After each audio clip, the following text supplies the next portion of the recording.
Chapter 1. I want to be close to the emperor, but I don't want to enter the bridal chamber. In the Great Zhou Dynasty, the third year of Kuiyuan, early winter, goose feathers of snow fluttered down. The imperial city, adorned in silver, was festooned with lights and decorations, celebrating the occasion. Cao Mo walked along the palace path, glancing at the little eunuchs beside him, then surveying the luxurious palace walls around him. His heart skipped a beat. Had he crossed over, and he had become a eunuch? His two memories intertwined, not unfamiliar. One could say that at this moment, the wisdom of his past life had awakened. However, what made Cao Mo feel both relieved and somewhat anxious was that his body was somewhat special. He was not a real eunuch, but a fake eunuch. A fake eunuch in the inner palace. What a bombastic start. If he were to be discovered. Even if he had 10 heads, it wouldn't be enough to lose. Cao Mo suppressed his astonishment and tried to act nonchalant. The memories in his mind surged, and he quickly understood his current situation. He and the little eunuchs beside him were all idle eunuchs in the palace. Today was the day of the emperor's wedding to the empress, and the palace was short-staffed, so they had been summoned from various places. Even he, the godson of the late eunuch Cao, who was currently in mourning, was no exception. Understanding the situation, Cao Mo instantly calmed down. As long as he got through today without being discovered as a fake eunuch, he could return to his mourning duties and plan for the future. As they continued on their way, they soon arrived outside a magnificent palace. Looking around, the palace featured rockeries and ponds, pavilions, and towers arranged in an orderly manner, with 3 large characters on the plaque elegantly carved, exuding utmost luxury. Huaqing Palace. This was the emperor's exclusive bathing area. The group came to a halt, and Cao Mo glanced over to see a figure in white standing before the palace, possessing a stunning face reminiscent of a white fox and androgynous beauty, holding a sword. Of course, though it was difficult to tell male from female, it was still clear at a glance that this enchanting figure was a woman. You are the idle eunuchs here to serve in Huaqing Palace today. The woman in white spoke coldly. The leading little eunuch respectfully replied, "Yes, my lady." The white-clad woman's brows moved slightly as she scrutinized each of the little eunuchs, finally resting her gaze on the exceptionally handsome Cao Mo. "What is your name?" Seeing her gaze upon him, Cao Mo suppressed his unusual feelings and respectfully responded, "I am Cao Mo, Cao Mo." The woman in white raised an eyebrow. She said lightly, "You look quite decent. Go in and serve His Majesty for bathing and changing." Cao Mo. But he had a strong urge to curse, but didn't know if it was appropriate to do so. Logically speaking, being able to serve the emperor in bathing and changing was a tremendous honor. But he truly did not want this honor. As the saying goes, serving the emperor is like serving a tiger. If he displeased the emperor while serving, being killed as a little eunuch would be as easy as killing a chicken. But the woman in white had already turned and walked into the palace. She didn't give him any chance to refuse. Cao Mo gritted his teeth. He had no choice but to follow silently. As for the remaining little eunuchs, they waited in place, each with envy in their eyes for Cao Mo. Serving His Majesty for bathing and changing was not a privilege everyone could enjoy. Perhaps Cao Mo would be favored by the emperor and directly promoted to serve at the emperor's side, which would lead to a meteoric rise. So sour, so very sour. Who would have thought that even becoming a eunuch depended on looks? Huaqing Palace was vast. After entering with the woman in white, Cao Mo walked for quite a while before arriving at a splendidly decorated pool. The entire Huaqing Palace was empty, and besides him and the woman in white, there was only the emperor, who was currently bathing in the pool. However, the surface of the water was steaming, and mist enveloped it, making it difficult to see anything other than the emperor's silhouette. "Is the person brought here?" Hearing footsteps, the figure in the pool spoke lightly. "Yes, Your Majesty. The person has been brought," the woman in white replied respectfully, then stepped aside, standing silently. "You are Cao Mo?" The voice from the pool was calm. Cao Mo was surprised. He did not understand how the emperor knew the name of a mere little eunuch, but he still responded respectfully, "Yes, Your Majesty. I am indeed Cao Mo." "Cao Mo, I have something I need your help with." The voice from the pool echoed softly, "Today, I am marrying the empress, and I want to be close to my subjects, but I do not wish to enter the bridal chamber. What do you think I should do?" Cao Mo was taken aback. Was there really someone who did not want to enter the bridal chamber? Was it because the empress was too ugly? but he dared not voice that thought. "Your Majesty, I do not know. Do you not know?" The voice from the pool had a significant tone. "You should know." Cao Mo shook his head vigorously. "Your Majesty, I dare not know. It's very simple." The voice from the pool suddenly turned indifferent. "You will go in my stead to consummate the marriage with the Empress Dami." Cao Mo felt as if he had been struck by lightning. "Your Majesty, I am a eunuch, but you are a fake eunuch." The voice from the pool directly exposed Cao Mo's identity. "Not a buddy?" Cao Mo's heart sank in shock. They weren't even pretending anymore. How was he supposed to play this out? "Your Majesty, I don't even know how I became a fake eunuch. I entered the palace when I was young, but no one has ever given me a cleansing." Cao Mo instantly confessed, but before he could finish, the figure in the pool suddenly surged out of the water. The dragon robe hanging on the rack next to him swirled up, wrapping around his body. At such a scene, Cao Mo's gaze froze. The emperor was also a martial arts master. However, compared to the emperor's martial prowess, what he saw next completely shocked Cao Mo. He saw the figure draped in the dragon robe emerge from the mist, and it did not resemble a male physique at all, but rather the graceful form of a woman. Her chest was prominent, her figure tall and slender, and her waist had an enchanting curve. Her long hair, like a waterfall, still carried droplets of water, cascading down her fair neck, with her alluring collarbone clearly visible, snow-white and crystal-like. Above that snow-white collarbone was an extraordinarily beautiful face, breathtakingly gorgeous. Cao Mo's eyes widened. What was going on? The emperor, who had been on the throne for 2.5 years, was actually a woman, and a stunningly beautiful one at that. "I am here to tell you why. You were an orphan since childhood, taken in by the chief eunuch Cao, who named you Cao Mo. Because you were too young, you were never cleansed when you entered the palace." The stunning woman in the dragon robe gazed directly at Cao Mo, seeing the uncertainty on his face. Her cold lips slightly parted, and she softly spoke again. "There's no need to be so fearful. The matter of your not being cleansed was the late emperor's intention, to have you stand in for me and consummate the marriage with the empress on the day of my wedding." Upon hearing this, Cao Mo's heart turned, and while he was even more astonished, he also breathed a sigh of relief. In an instant, he sorted his thoughts. In other words, the newly enthroned emperor of the Great Zhou Dynasty was a woman, and the late emperor deliberately had the late eunuch cultivate him as a fake eunuch, with the purpose of having him replace the new emperor to consummate the marriage with the empress on the wedding day. Do you understand? The dragon-robed woman's gaze fell on Cao Mo. The reason she revealed her female identity directly in front of him was to make him aware that she was using the pretense of summoning idle eunuchs from the palace to actually call him in secretly. The only purpose was to make the fake eunuch Cao Mo share a room with the queen. He understood, but Cao Mo tried to calm his emotions. His identity as a fake eunuch was already explosive enough. Now, he was also expected to replace the emperor and consummate the marriage with the queen. This was simply too shocking. "This is a matter of great importance. If you're unwilling, you may refuse." "I will not force you." The woman in the dragon robe spoke again. "Refuse?" Cao Mo didn't think he had that opportunity. He glanced at Bai Huer, who was silently holding a sword beside him. If he dared to refuse, he would probably be in big trouble. At that moment, Cao Mo suddenly saw a flash before his eyes. "Empress Xiao Rulong has issued you a task. Replace her and consummate the marriage with the queen, completing the deception. Completing the task will reward you with the heavenly-level technique Kuiyuan Neijing and 30 years of martial arts cultivation. Do you accept?" "What the hell, there's a cheat." "But it seems like it's my own cheat." Cao Mo instantly calmed down. "Your Majesty is the queen. Beautiful, I haven't seen her, but she is said to be a beauty of unparalleled grace, going through fire and water, Your Majesty." Chapter 2. The Enchanting Queen, like Jade and Fragrance.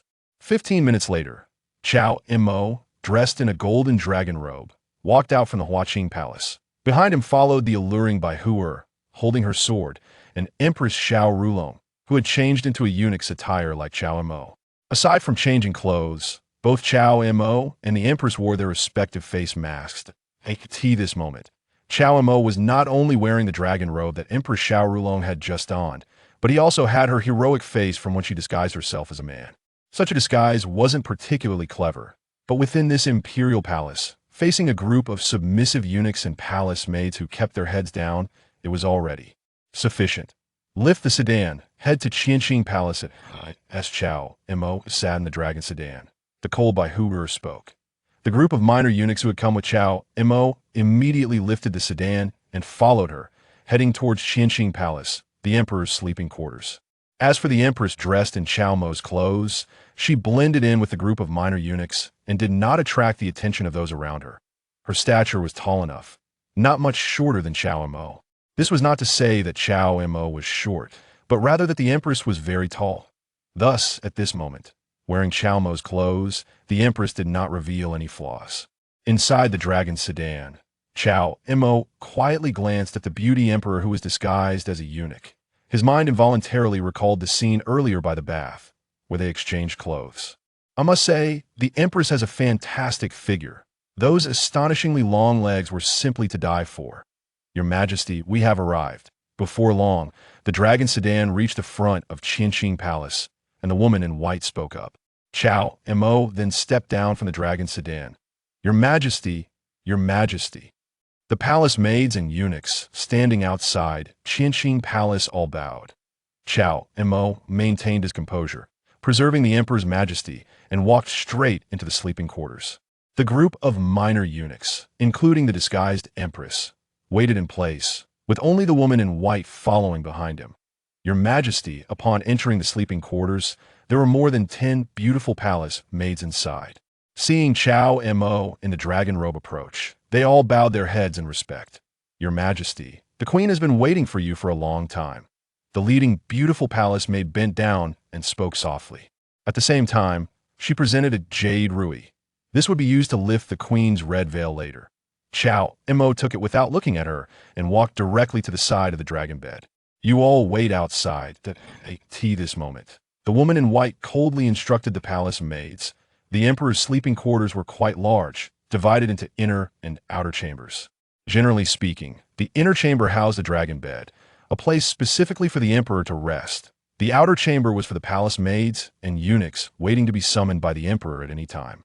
Yes, the few palace maids in the inner chamber exchanged glances and retreated to the outer chamber. The woman in white gave Cao Mo a look. Then, she also retreated to the outer chamber. Now, it was all up to Cao Mo. As long as he could deceive the queen and obtain the red petals, his task for the night would be complete. Taking a deep breath, Cao Mo's gaze fell not far away. There beside the dragon bed, the queen, clad in a bright red wedding robe, with a red veil covering her head, was quietly sitting, seemingly waiting for him to lift the veil and perform the marital rites. To be honest, in 2 lifetimes, Cao Mo had never been married, and encountering such a scene now made him a bit nervous. Suddenly marrying a wife, and a queen at that, felt too sudden. However, thinking that this wife did not belong to him, that he was merely completing the consummation on behalf of the empress, and that the empress was disguised as a minor eunuch outside, listening to him sleep with the queen, Cao Mo felt a sense of loss, and yet also found it somewhat thrilling. Could it be that he should be surnamed Cao? Your Majesty, it is getting late. Just as Cao Mo was lost in thought, a voice as warm as jade came from the dragon bed. Cao Mo's heart involuntarily trembled. The voice was indeed charming and soft. Just listening to it made one feel a sense of delicate beauty. In an instant, Cao Mo couldn't help but feel a surge of emotions. But recalling the empress's instructions, he still tried to maintain his calm. In a nonchalant tone, he replied, I know. Then, using the jade rui in his hand, he directly lifted the queen's red veiled in an instant. A beautiful face adorned with a phoenix crown, breathtakingly beautiful, appeared before Cao Mo without reservation. Beautiful! Simply stunning! A hint of astonishment flashed in Cao Mo's eyes. The empress had indeed not lied to him. This queen was truly a beauty of unparalleled grace, stunning beyond words, deserving of the title of the most beautiful woman in the capital. Her delicate face was exquisite as if painted, with elegant contours, skin fairer than snow, and a captivating aura that was rare in the world. Clouds envision clothing, flowers envision beauty, as the spring breeze brushes the threshold. The dew is rich. Cao Mo felt that the poem praising absolute beauty had suddenly come to life, materializing right before him. and this absolute beauty was about to become his good fortune. At this moment, Cao Mo felt as if he were dreaming. Seeing the emperor with a look of astonishment in his eyes, it seemed as if he wished to devour her whole. The queen nervously pinched the corner of her clothes, feeling a bit anxious inside. She knew what was about to happen between her and the emperor. Even though marrying the emperor was not her intention, with imperial power above, she had no choice but to comply. "Your Majesty, let's drink the marriage wine first," the queen softly spoke, rising to the side of the table and pouring a cup of wine for herself and Cao Mo. "Good." Cao Mo took the wine cup handed to him by the queen. The marriage wine was a ritual before consummation. Even the emperor's wedding was no exception. The two first drank half of their respective cups, then exchanged wine cups, intertwining their arms, and finished the remaining half in one go. "Your Majesty." The strong wine went down. The queen clearly could not hold her liquor. Her body softened and leaned against Cao Mo's embrace. A blush instantly appeared on her exquisite face, showing signs of inebriation. Her originally bright and generous beautiful eyes began to grow hazy, and her rosy lips appeared even more alluring. "I end this Jing. The intoxication is enchanting." Seeing this, Cao Mo couldn't help but feel envious indeed. It is true that wine does not intoxicate people, but people become intoxicated. He no longer held back, directly blowing out the candle beside him. And then he picked up the beautiful empress and carried her onto the dragon bed. "May your Majesty show mercy." The empress let out a soft moan, slightly closing her eyes, presenting herself in a posture of being ready for plucking. Cao Mo remained silent. He simply leaned down, wantonly covering those luscious red lips. In no time, though it was clearly a winter day with snowflakes falling like goose feathers, the vast Qianqing palace was filled with the vibrance of spring, like flowers speaking, like jade exuding fragrance. Chapter 3. The palace maid's test and reactions from all sides. Boom. A flash of lightning and a clap of thunder echoed in the sky. Soon after, a light drizzle began to fall, soaking the ground.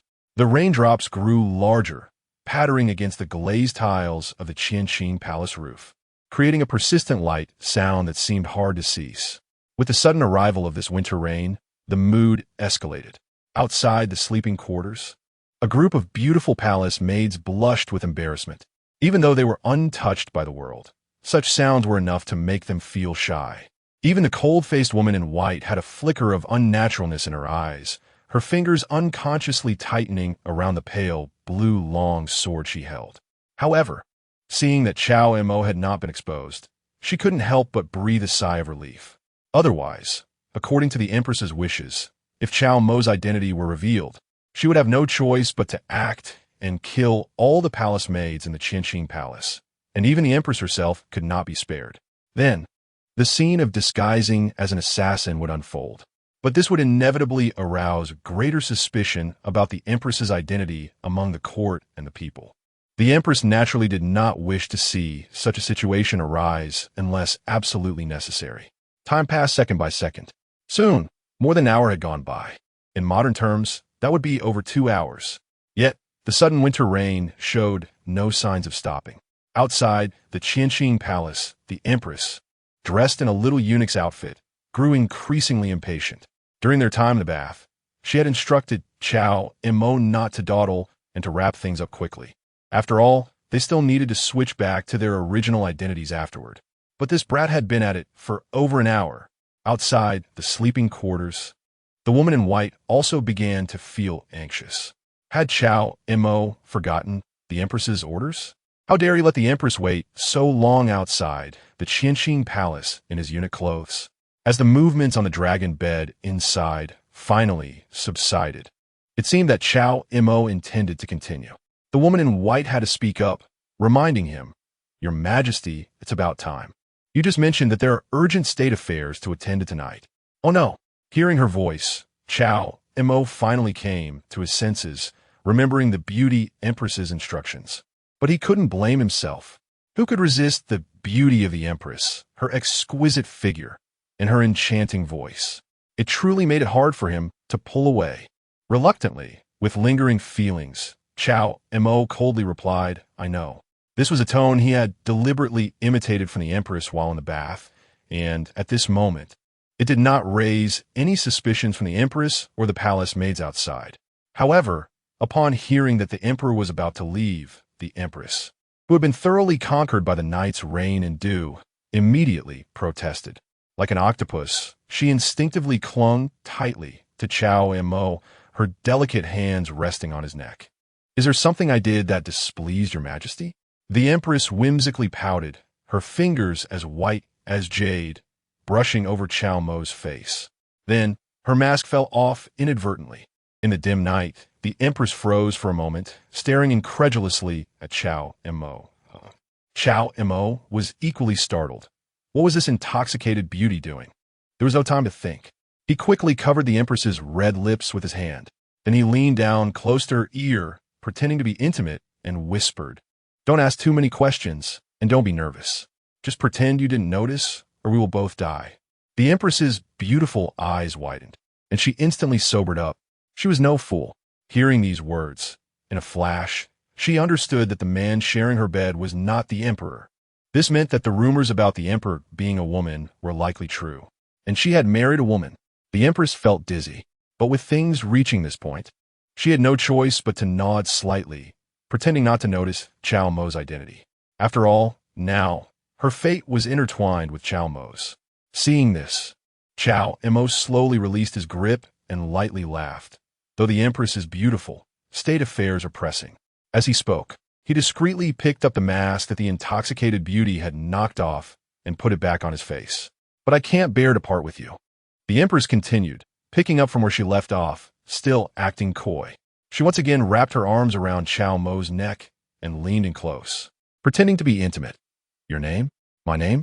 Cao Mo hesitated for a moment, but listening to the empress's tone, filled with reluctance. Even in the dim light of the night, her bright eyes could not hide the affection she held for her lover. Cao Mo was momentarily taken aback. It was indeed difficult to resist the charm of a beauty like her. But unfortunately, he was not the real emperor. After whispering his name in the empress's ear, Cao Mo gently removed her soft wrist and then got off the dragon bed. "Rest assured, I will come again tomorrow." According to the beautiful empress, after the wedding, she would need to spend several nights with the empress to ensure that the empress could successfully conceive an heir. Therefore, Cao Mo's words were not lies. Upon hearing this, the empress smiled charmingly. "Then I will wait for your arrival tomorrow." At the same time, after Cao Mo got off the dragon bed, the woman in white entered with several beautiful palace maids, relighting the lamps and assisting him in getting dressed.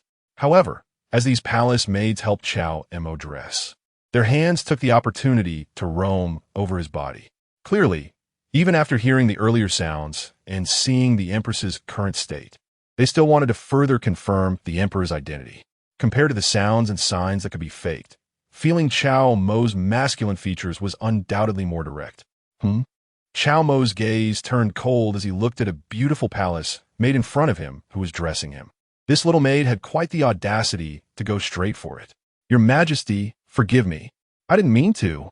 The beautiful palace maid hastily withdrew her hand as if shocked and knelt down in fright. Cao Mo said nothing, indifferently retracting his gaze. After putting on the dragon robe, he walked straight out.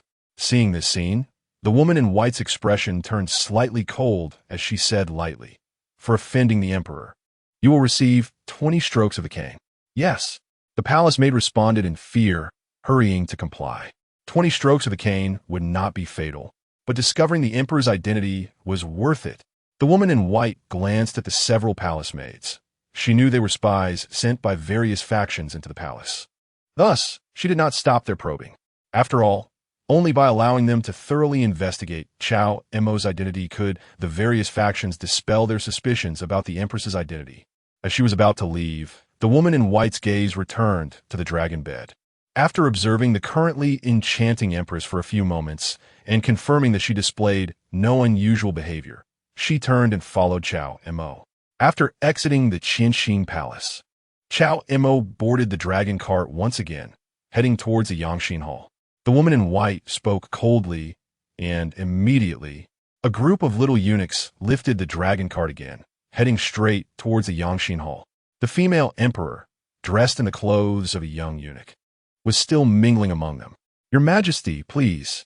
As the emperor's dragon carriage departed, the eunuchs and palace maids inside and outside the Qianqing palace bowed their heads in respect.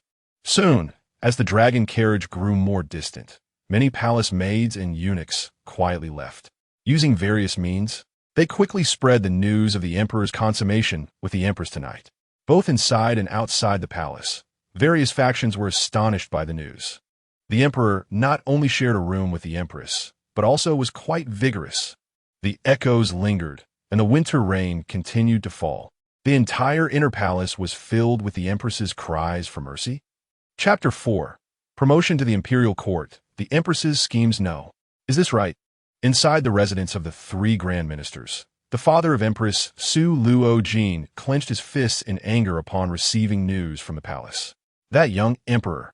On their wedding night, he showed no tenderness towards Gina at all. However, after seeing this news, the worry that had been hanging over the three grand ministers finally eased. The emperor had successfully shared a chamber with Gina, confirming his identity as a man. Thus, the rumors circulating about the emperor being a woman could finally come to an end. In the general's residence, upon receiving news from the palace, the burly general, whose muscular build radiated an impressive martial aura, scoffed. That young emperor, with his delicate appearance, can be so vigorous? Thinking of the empress, who was renowned for her beauty, he felt that it was unfair that such a stunning woman was wasted on a mere child. The general's heart was filled with resentment. To hold power in the world and indulge in the beauty of women, this is a temptation no man can resist. Yet that young emperor, what merit does he have to possess such a glorious empire? In the residence of the grand princess, on a luxurious, opulent couch lay a breathtakingly beautiful woman, her long legs elegantly crossed, creating an alluring silhouette. With fingers as white as jade, she picked up a grape and slowly placed it into her luscious red lips. At that moment, a maid hurriedly approached, bowing in respect. "Your Highness, there is news from the palace." The woman slightly parted her red lips, crushing the grape in her mouth and licking the juice that dripped from the corner. Her languid eyes glanced down as she asked unhurriedly, "What is it?" The emperor has shared a chamber with the empress, and the entire process lasted over an hour. Afterward, our people confirmed the emperor's male identity, for which they received 20 lashes as punishment. The maid replied in a low voice. Upon hearing this, the grand princess's expression changed, and her brows furrowed tightly. The young emperor actually shared a chamber with the empress. How is this possible? Others may not know why the late emperor only had daughters and only one son, but she did. Her brother had previously offended an immortal from the realm of longevity, who, in a desperate act, used his life as cultivation to cast a curse on the royal family, ensuring they would have no male heirs. But now, the young emperor had successfully shared a chamber. It seems that the immortal's techniques were not as powerful as they seemed. However, she had already plotted for so long. How could she let it all go to waste? Once ambition arises, it is hard to return to calm. The grand princess's status was already noble enough. But what if she could take it a step further and become a female emperor? With this thought, the grand princess's expression calmed. Even if the emperor is not a woman, controlling the current court would not be easy. In the end, wouldn't she have to step in as the emperor's aunt? In the Yangxin Hall, unlike the Qianqing Palace, this was where the emperor took his daytime naps. Additionally, it was the primary place for governance aside from the imperial study. As the dragon carriage came to a stop, Cao Mo stepped into the hall first, while the woman in white turned back to glance at the young emperor, who was still dressed in the clothes of a young eunuch. "Cao Mo has entered. Your Majesty has summoned." The young emperor did not respond, but followed behind the two into the Yangxin Hall. "You all may disperse." The woman in white then instructed the group of attending eunuchs.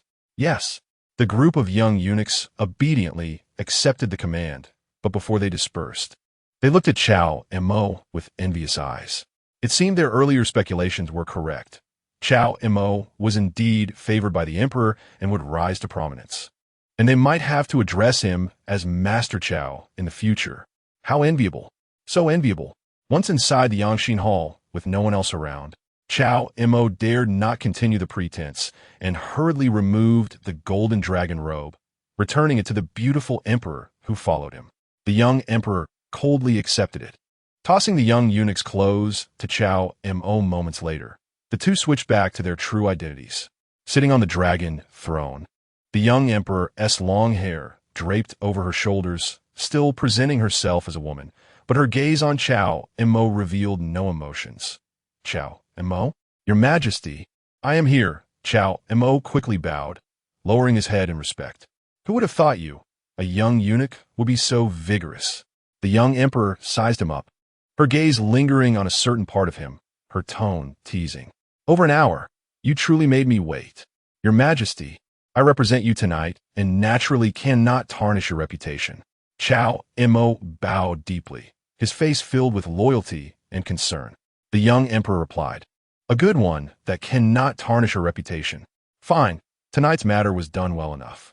The young emperor, too lazy to argue further with Cao Mo, shifted her gaze, picking up a brush to write an imperial decree. At the same time, she spoke softly.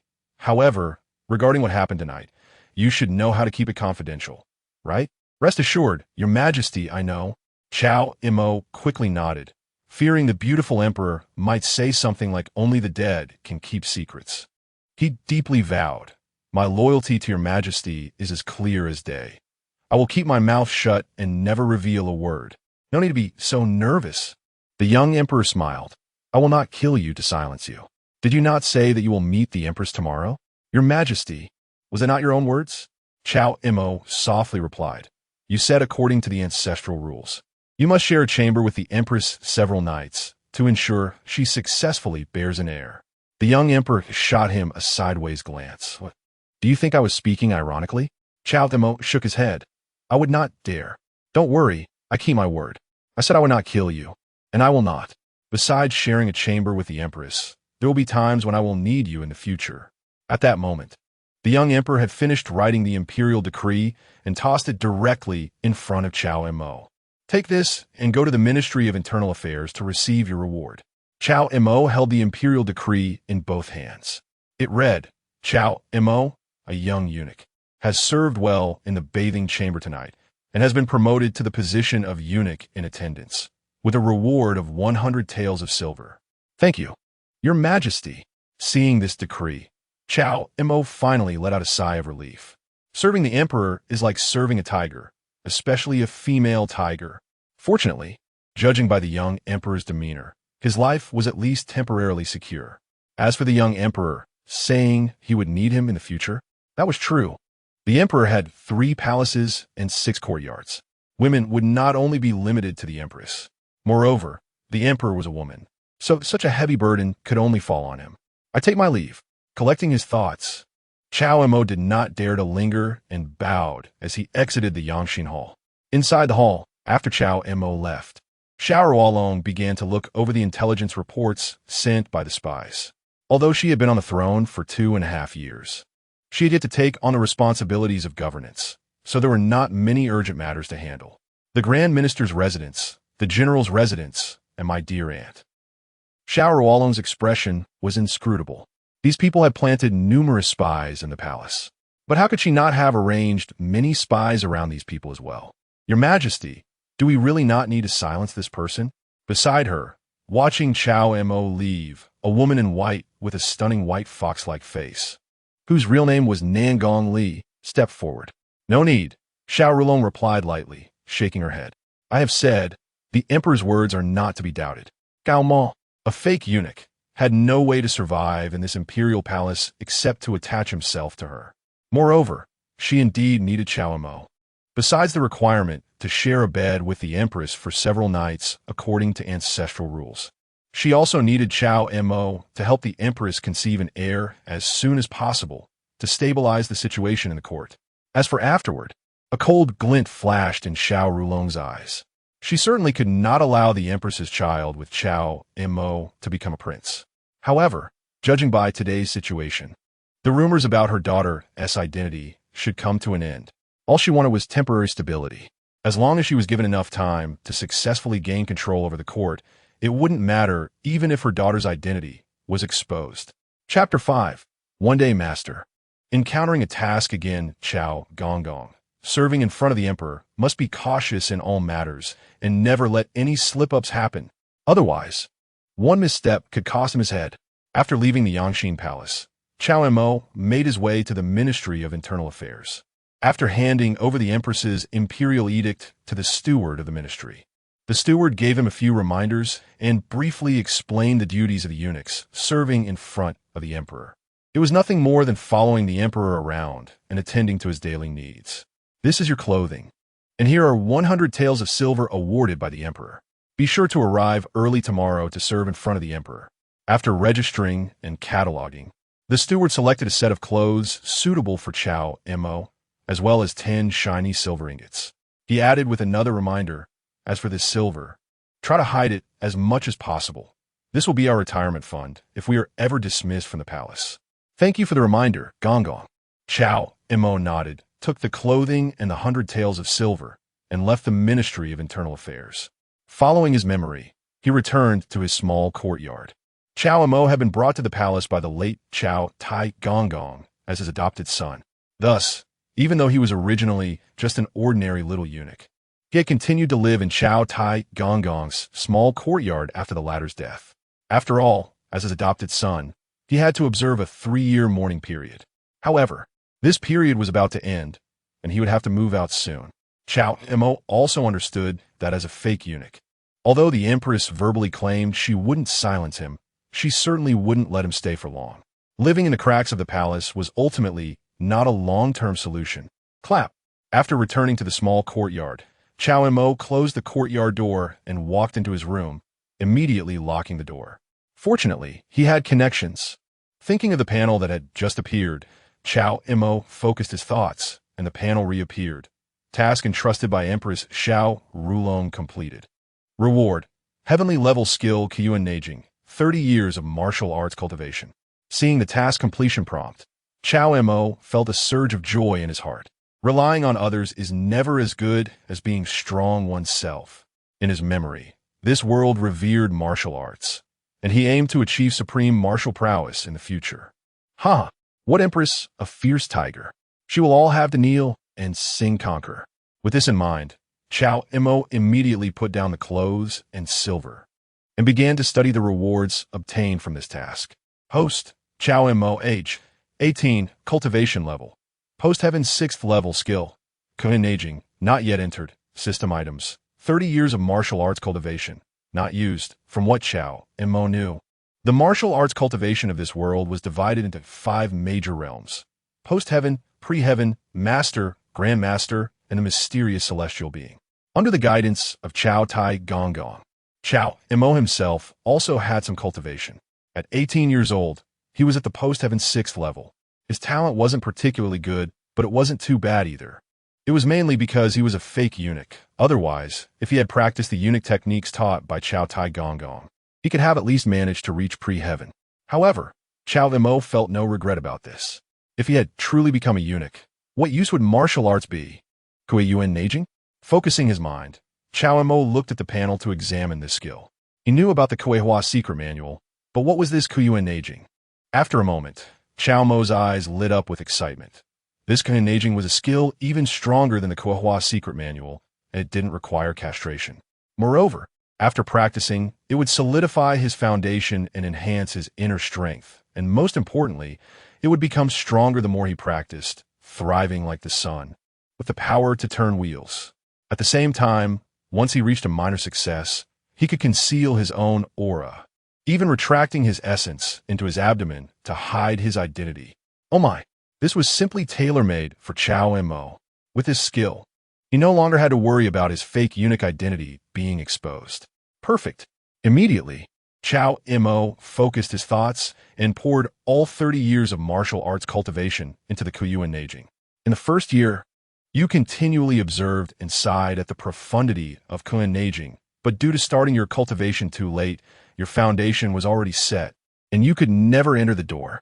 In the 3rd year, after your continuous research, you finally touched upon a hint of the threshold.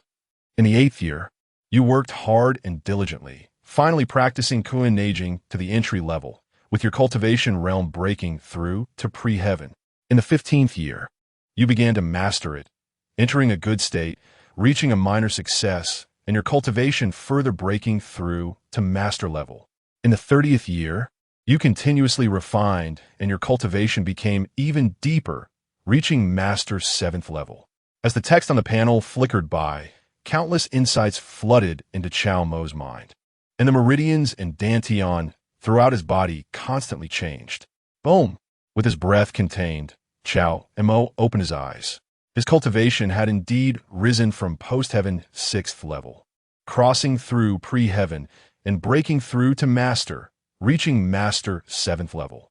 Feeling the profound inner energy in his dantian, Cao Mo felt no unfamiliarity. It was as if he had truly cultivated for 30 years, not just receiving forced enlightenment from the panel. This feeling was exhilarating. Cao Mo's heart surged. He often heard Cao Tai Gong say that even being a pre-heaven martial artist was already an impressive martial arts master in the eyes of ordinary people. It was just that this was the imperial city, where experts were as numerous as clouds. If placed in a small city or minor sect, his Master 7th level cultivation would be enough to establish his own sect. At this moment, with the improvement in his cultivation, all of Cao Mo's fatigue was swept away. In fact, due to the wondrous aspect of Kuiyuan Neijing solidifying his foundation, he felt that if he were to spend the night with the Empress, he might just knock her out. Picking up a nearby copper mirror, Cao Mo slightly turned his face and saw reflected in the smooth mirror a handsome, unparalleled face, yet with a touch of gentle but lethal elegance. At first glance, he indeed looked like a eunuch who had been purified. However, this was just the surface appearance of practicing Kuiyuan Neijing. In reality, he was simply too powerful now. Cao Mo's lips curled into a slight smile, feeling quite satisfied. Plus, being able to retract his essence into his abdomen at any time, he no longer had to worry about exposing his identity. With his cultivation in hand, Cao Mo finally had a bit of confidence. Thinking about what happened tonight, he felt a moment of doubt. The Empress ascended the throne 2.5 years ago, and Cao Tai Gong also died 2.5 years ago. If, according to the Empress's words, he had the mission of serving her in the bedroom, then Cao Tai Gong should have told him before his death. This means either Cao Tai Gong's death was suspicious and he didn't have time to inform him, or Cao Tai Gong didn't know the emperor was a woman, only knowing to follow the orders of the late emperor and not having him purified, leaving him as a fake eunuch. With this in mind, Cao Mo secretly kept his guard up. After all, the waters in the palace have always been deep. And how should he continue to use this panel? Is it only the Empress who can trigger tasks, or can others trigger them too? Cao Mo continued to ponder. But unfortunately, the panel was like an inanimate object, not intelligent at all, and could not answer his questions. Gulialu. Just then, Cao Mo's stomach suddenly growled. After all that had happened tonight, first with the Empress, then breaking through to master level, he was indeed a bit hungry. With that said, it was time to eat. Changing into the new clothes of the eunuch serving in front of the emperor, Cao Mo stepped out, heading towards the kitchen. Walking down the road, as he passed a small alley, Cao Mo heard a commotion coming from inside.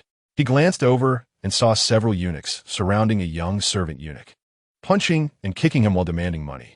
At that moment, Cao Mo understood why the steward from the Ministry of Internal Affairs had told him to hide his silver. It seemed that bullying existed everywhere, even within the palace, right under the emperor's nose. Generally, Cao Mo didn't like to meddle in others' affairs and continued walking. However, at that moment, the young servant eunuch spotted Cao Mo. Brother Cao, help me. Do you remember me? I'm Xiao Duozi. We just carried the dragon carriage together. And I even treated you to a meal. The eunuch Xiao Duozi has given you a quest. Help him escape from bullying. Quest completion rewards. Yellow grade martial arts technique, flying dragon, exploring the clouds. 5 years of martial arts cultivation. Do you accept? Cao Mo stopped and turned back. After all, helping those in distress is one of Cao Mo's principles. Chapter 6. Suppressed anger erupts. What is going on? Cao Mo walked into the alley and glanced around. He recognized the identity of the little eunuch. As a lowly servant eunuch, he was at the bottom of the hierarchy among eunuchs. And given the little eunuch's inherently weak character, he had often been bullied. However, the other party didn't lie. Although he had just pretended to be the emperor and hadn't lifted the dragon carriage with the little eunuch, this kid had indeed invited him to dinner once before. They had some connection. Cao Mo, upon seeing Cao Mo, Mo's delicate yet fierce handsome face, several eunuchs who were beating the little eunuch paused for a moment. How did this kid become even more handsome? Moreover, although Cao Mo was originally the adopted son of the old eunuch Cao, he was just a servant eunuch. But now, what was up with that eye-catching outfit of a palace eunuch he was wearing? Gao Ge. While the others were taken aback, the little eunuch rushed over with a face full of grievance. Weren't we just lifting the dragon carriage for His Majesty? His Majesty rewarded each of us with 10 taels of silver, but these guys insisted that I give the silver to them.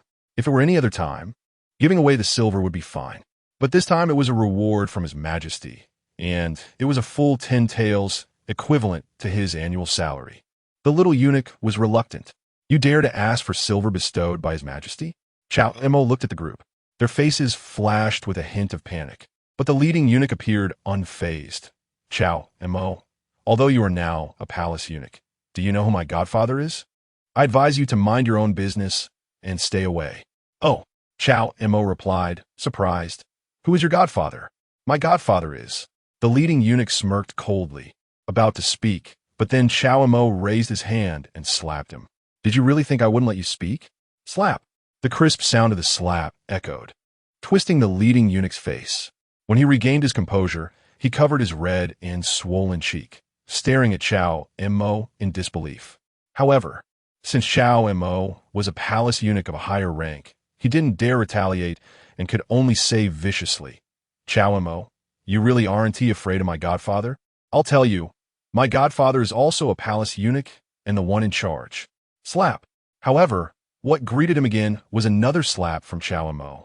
Cao Mo slapped him again, instantly hitting the other side of his face. I don't care who your godfather is. What I hate the most are you bullies. A palace eunuch in charge? Sorry, Cao Mo really was afraid at all. After all, he had now latched onto the most powerful figure in the palace. The leading eunuch covered his distorted mouth, glaring at Cao Mo with immense resentment. Fine, today you, Cao Gong, are the boss, but you can't be the boss forever. We're leaving. Oh, you dare to make threats? Cao Mo wouldn't let this guy off easily, kicking him hard and sending him crashing into the wall, almost folding him in half. Get up. The leading eunuch, dazed from the kick, turned around to see Cao Mo approaching him again and hurriedly tried to back away. But behind him was a wall. There was nowhere to escape. No, I want to get up. The leading eunuch shook his head frantically, his eyes turning innocent, no longer daring to show any resentment. Cao Mo spoke calmly. I said get up. The leading eunuch, still terrified, looked at Cao Mo's delicate yet fierce face. His eyes filled with indifference. He swallowed hard, fear in his heart, and could only tremble as he stood up. Go, give him 2 slaps. Cao Mo turned to the already dumbfounded little eunuch. Me? The little eunuch was taken aback, then hurriedly shook his head. Cao Go, I can't do it. Look at you, so cowardly. Cao Mo pulled him over. Since you little eunuch call me Cao Go, today I'll help you take the lead. Go ahead and hit him. Consider it my treat. I. The little eunuch was still hesitant. He just wanted Cao Go to help him keep his silver, not to hit back at these people. He didn't have the guts. Be spirited. Don't embarrass your Cao Go. Kaum Montag was exasperated. The task triggered by the panel was to help the little eunuch get rid of bullying. But seeing the little eunuch like this, even if he helped him today, he would still be unable to escape his fate of being bullied. I understand. Seeing the disappointment in Cao Mo's eyes, the little eunuch gritted his teeth. He closed his eyes and suddenly swung a slap towards the leading eunuch's face. With a loud smack, the little eunuch nervously opened his eyes and saw the leading eunuch grimacing in pain, glaring at him fiercely. But instead of feeling any fear, the little eunuch was filled with the pleasure of retaliation. At that moment, he realized that one could actually live with such integrity. It felt so good to hit back at those who bullied him. Seeing that the other party still dared to glare at him, the little eunuch's anger surged, and he slapped him again. Smack! The leading eunuch was incredulous, not expecting the little eunuch to dare hit him again. What surprised him even more was that the little eunuch showed no signs of stopping. One slap after another landed on his face. Each slap was harder than the last. After several slaps, the leading eunuch no longer dared to glare at the little eunuch, his eyes turning pleading. Little brother, I know I was wrong, please. Please don't hit me anymore. But the little eunuch had clearly gotten carried away and couldn't stop. Now you know you were wrong? Where were you before? Saying this, the little eunuch jumped up and slapped the leading eunuch again, causing his neck to twist. Cao Mo, this kid can be taught. Then he pulled over the other eunuchs who had bullied the little eunuch before. Don't forget them. Hit them back for your Cao Ge. Don't worry, Cao Ge. I want to embarrass you. The little eunuch nodded, now completely exhilarated, every slap landing with force and no mercy on these eunuchs' faces. At first, these eunuchs gritted their teeth and looked at the little eunuch with hostility. But as time went on, their expressions softened. Little brother, please don't hit us anymore. We were wrong. We want to bully you again. Want to have a future? I, little master, want to take you down today. The little eunuch became fierce, jumping up and delivering several slaps, twisting the necks of these eunuchs once more. Chapter 7. Flying Dragon Exploring the Clouds. Skillful Hands Plucking Flowers Master Duo. We were wrong. We promise we won't dare to do it again. Not long after, several eunuchs had their faces swollen and necks crooked from the beating, each one crying and begging for mercy, vowing that they would never bully little Duozi again. However, little Duozi showed no signs of stopping. Watching as little Duozi's hands turned red from striking, Cao Mo finally spoke up. All right, that's enough. Upon hearing this, little Duozi immediately stopped, looking expectantly at Cao Mo. Brother Cao, I didn't embarrass you, did I? Not bad, Cao Mo smiled. He was most afraid of encountering those who were hopeless. This kid was quite talented, full of potential. Receiving Cao Mo's praise, little Duozi finally smiled. Seeing him like this, Cao Mo couldn't help but ask, Feels good, doesn't it? It feels great. Little Duozi nodded without hesitation. Cao Mo asked again, Are you calm now? Little Duozi nodded again. I'm calm now. Remember, Cao Mo said earnestly while patting little Duozi's shoulder, the less you dare to resist, the easier it is for others to bully you. Brother Cao, I understand. I won't let anyone bully me again. Little Duozi had an epiphany. From now on, even if he couldn't win against others, he couldn't let anyone bully him at will. He had to step by step to the highest position. No, the second highest. The highest position is reserved for Brother Cao. Task of helping little Duozi complete has been finished. Reward. Yellow Tier Martial Arts, Flying Dragon, Exploring the Clouds. 5 years of martial arts cultivation. Seeing the panel pop up with the task completion prompt, Cao Mo then looked at the few small eunuchs who had been beaten into a sorry state. Are you convinced now? We are convinced. The few of them hurriedly nodded. Get lost. Yes. They hurriedly left, but at that moment, Cao Mo suddenly called out to them. Wait. Does Brother Cao have any other orders? A few of them paused. Just leaving like that. Cao Mo glanced at them. You guys are so fond of asking others for silver, just right? Brother Cao has been a bit tight on cash recently, so lend me the silver you have on you.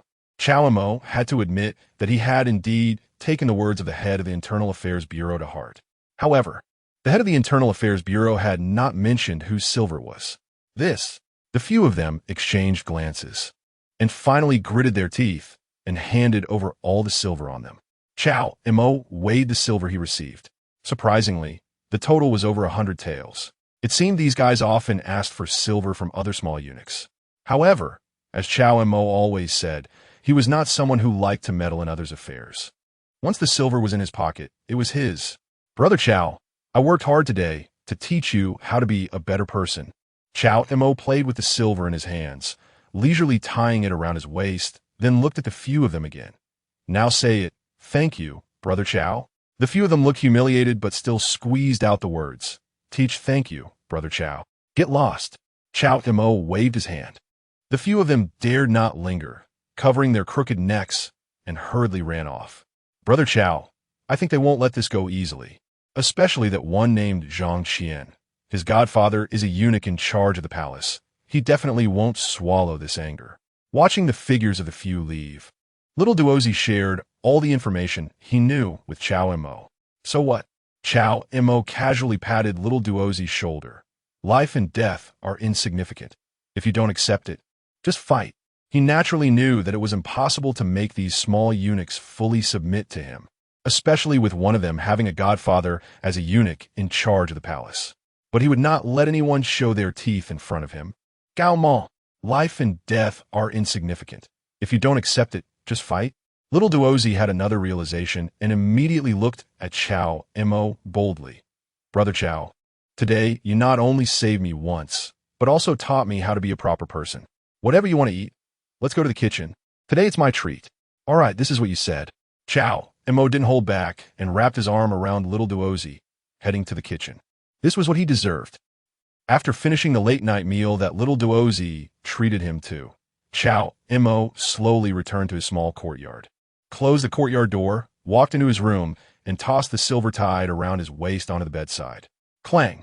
Listening to the pleasant sound of silver clashing, Cao Mo felt quite cheerful. This outing not only completed a panel task, but also allowed him to eat and take something. It was all a good deal.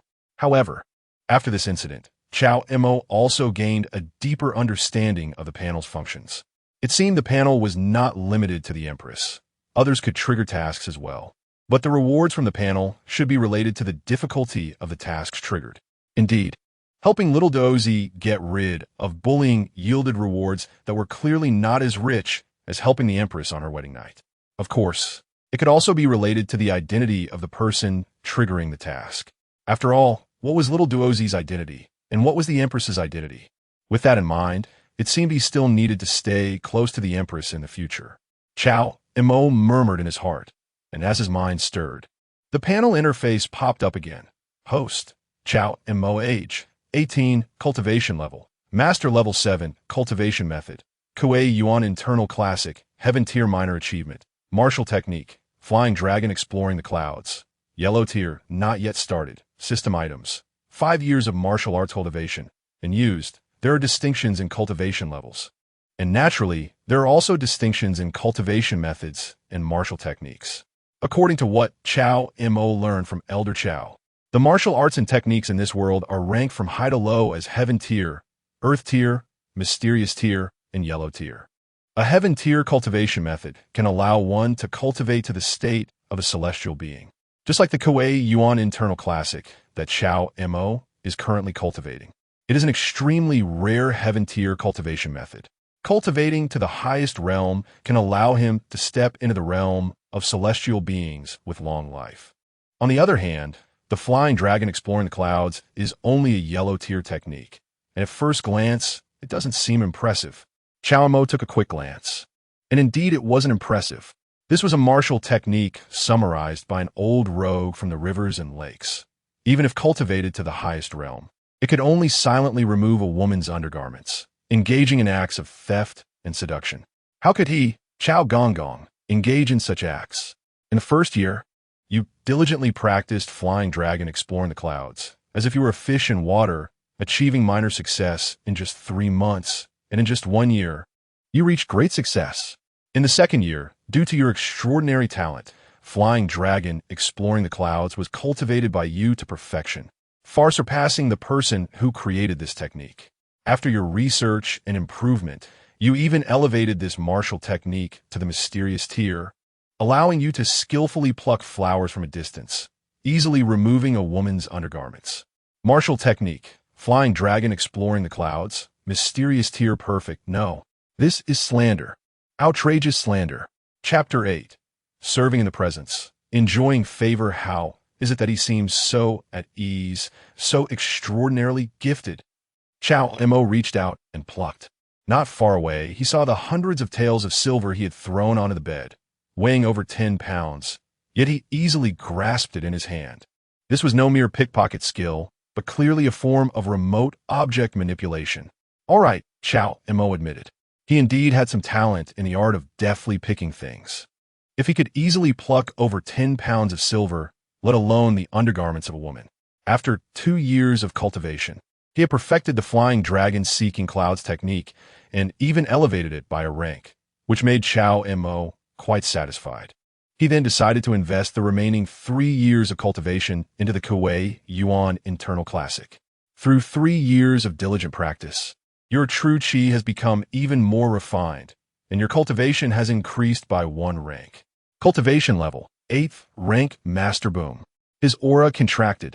With another breakthrough in cultivation, even if it was just a minor improvement, Cao Mo could clearly feel a qualitative change in his strength. Wow, this interface is truly marvelous. So refreshing. The next day, before dawn, Cao Mo, dressed in the attire of a palace eunuch, made his way to the Yangxin Palace. He thought he was arriving early, but to his surprise, a number of small palace eunuchs were already waiting there. As Cao Mo entered, "Your Majesty summons you," came the call at the entrance of the Yangxin Palace. Nangong Li, still clad in snow-white garments, held a light blue sword in her arms. Upon seeing Cao Mo, her strikingly ambiguous eyes immediately turned towards him, and she spoke coldly here. Cao Mo responded and headed directly into the Yangxin Palace. However, as he passed by her, Nangong Li frowned slightly, clearly sensing that Cao Mo seemed somewhat different, especially his face. Yesterday he was handsome, but today he appeared more delicately beautiful. This kid, could he be worried that his identity as a fake eunuch would be exposed and was trying to cut himself off? Of course, that was impossible. Nangong Li lightly flicked her fingers, and the light blue sword in her arms suddenly unsheathed an inch, instantly enveloping Cao Mo in a sharp sword intent. "My lord," Cao Mo slightly halted, appearing quite anxious. "Go in," Nangong Li said with an indifferent expression, her finger dropping, and the sword returned to its sheath. Only then did Cao Mo take a step forward. In that brief moment, he felt that even with his current 8th rank master cultivation, he was still not a match for this white fox-faced girl. It was only because the Kuiyuan internal classic could conceal his own aura that the other party likely did not detect his cultivation level. As expected, the imperial city was filled with experts, especially since this white fox-faced girl was the personal sword guard of the Empress. Her cultivation level was naturally not low. Cao Mo's previously inflated confidence vanished in an instant. He still had to keep a low profile, seeing a newcomer like Cao Mo being summoned by the Empress. The other small palace eunuchs exchanged glances, their eyes filled with astonishment. Yesterday, they had heard that a miscellaneous eunuch had gained the Empress's favor and was promoted to the position of palace eunuch. But unexpectedly, this kid was able to receive such favor from the Empress. It should be noted that aside from Lord Nangong, the Empress had never summoned anyone to serve her so closely before. Damn it, is it just because he is good-looking? Entering the Yangxin Palace, Cao Mo saw the beautiful Empress behind a curtain, getting dressed, her alluring silhouette faintly visible. Remembering the Empress's stunningly long legs he had seen in the Huaqing Palace yesterday, Cao Mo felt a rush of excitement. Could it be that the Empress summoned him to assist her in dressing? Cao Mo certainly wouldn't mind at all. "Your Majesty, I'm coming to serve you," he said, eagerly moving forward. But at that moment, a cold voice came from behind the curtain. "Do you know why I summoned you?" At the same time, the white fox-faced girl appeared behind him, her slender white fingers casually resting on the hilt of her sword. Cao Mo's heart skipped a beat, and he halted. "I do not know." From behind the curtain, Xiao Rulong spoke indifferently. "I need you to serve me reasonably. So this favor is merely for show to others." "I understand." Cao Mo respectfully nodded and quietly stepped back a few paces, standing at the boundary between the inner and outer rooms, and said solemnly, "Your Majesty, rest assured, my loyalty to you is as clear as day, and I would never rashly overstep." In an instant, Cao Mo understood why the Empress would remind him. After all, he was a fake eunuch, and the Empress was a woman. How could she allow him to take advantage of her? In other words, the Empress summoned him not because she needed him to serve, but to demonstrate her favor towards him. This was to present a facade to others, making it seem like he was serving her closely. This way, when he exchanged identities with the Empress to favor the Empress or even other concubines, it would not raise suspicion. Sigh. Cao Mo silently sighed within. The seductive scene in the bathing pool yesterday was ultimately a fleeting encounter. Understandable. Xiao Rulong's expression remained unchanged. After putting on her inner garments, she draped the dragon robe over herself and stepped out. However, at that moment, although she was dressed as a man, her stunningly beautiful face, exquisite features, upright chest, slender white neck, and a graceful figure that could not be concealed even under the dragon robe revealed countless flaws. Cao Mo was somewhat surprised. No way. Does the Empress really think that this disguise as a man can fool the officials in court? It's obviously a blatant deception, just as Cao Mo was feeling doubtful. He saw the beautiful Empress pick up a jade bracelet placed nearby and put on her wrist. In an instant, the Empress's stunningly beautiful features became sharp. Her upright chest disappeared. An Adam's apple emerged on her white neck. Her figure elongated, exuding a regal and fierce aura, yet still maintaining a hint of handsome elegance. If it weren't for Cao Mo knowing the Empress's identity, he would never have guessed that this was a female emperor based solely on her appearance. It was almost indistinguishable from when Cao Mo had worn that face-altering mask yesterday. All right, Cao Mo admitted his narrow-mindedness. He didn't expect the beautiful Empress to possess such an item. The jade bracelet clearly seemed to be a valuable object, likely a magical item that could disguise or change one's appearance. It was far more advanced than his own method of retracting his yang energy. After leaving the Yangxin Palace, the Empress went to the imperial kitchen for breakfast. It must be said that the breakfast prepared by the imperial kitchen was quite lavish. Seeing the plates of delicious delicacies being served, Cao Mo was left dumbfounded. He hadn't just never eaten these dishes, he hadn't even seen them before. Truly, the imperial kitchen lived up to its reputation. The food was far more luxurious than what the small eunuchs had at their ordinary kitchen. "This soup is good," the Empress suddenly said lightly. Cao Mo immediately understood and quickly served her several more spoonfuls. "Your Majesty, if you like it, eat more." Upon witnessing this scene, the accompanying palace eunuchs quietly chuckled to themselves. The Empress never liked when others try to guess her intentions. This kid was definitely doomed. But in the next moment, the accompanying palace eunuchs were astonished to see the Empress calmly accepting the soup that Cao Mo had served her. This little pretty boy is really going to be in trouble.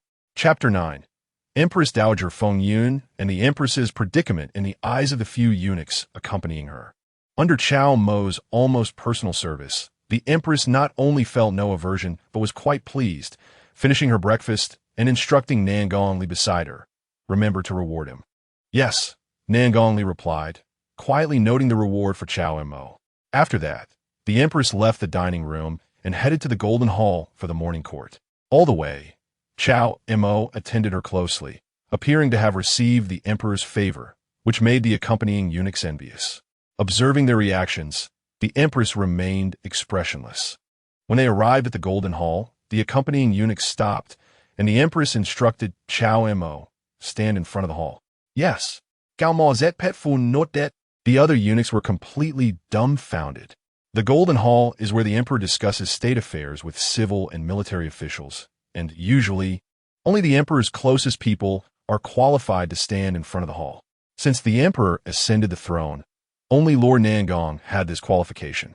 But now this newcomer, why should he receive such favor from the Emperor? In front of the Golden Hall, the civil and military officials had already gathered. "The Emperor has arrived."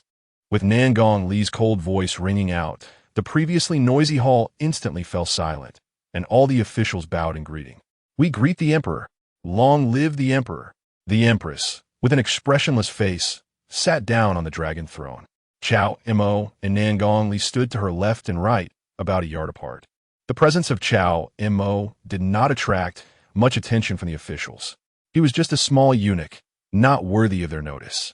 After a simple bow, the officials stood up, each appearing calm, with no intention of reporting state affairs to the Emperor. The Empress, too, seemed accustomed to this. Even though Cao Mo was unaware of the underlying issues, he could tell that the officials held little respect for the Empress. TSK. The situation of the beautiful Empress seems a bit precarious. Moreover, Cao Mo noticed that behind the beautiful Empress's throne hung a beaded curtain, and behind this curtain was a large phoenix chair. Listening to state affairs from behind the curtain, just as Cao Mo was pondering this, he heard a deep voice of an old eunuch. "The Empress Dowager has arrived." Instantly, all the civil and military officials bowed again. Their attitude was more sincere and their voices louder than when they greeted the Emperor. "We respectfully welcome the Empress Dowager. May the Empress Dowager have long-lasting peace." Even the beautiful Empress stood up from the dragon throne and slightly bowed.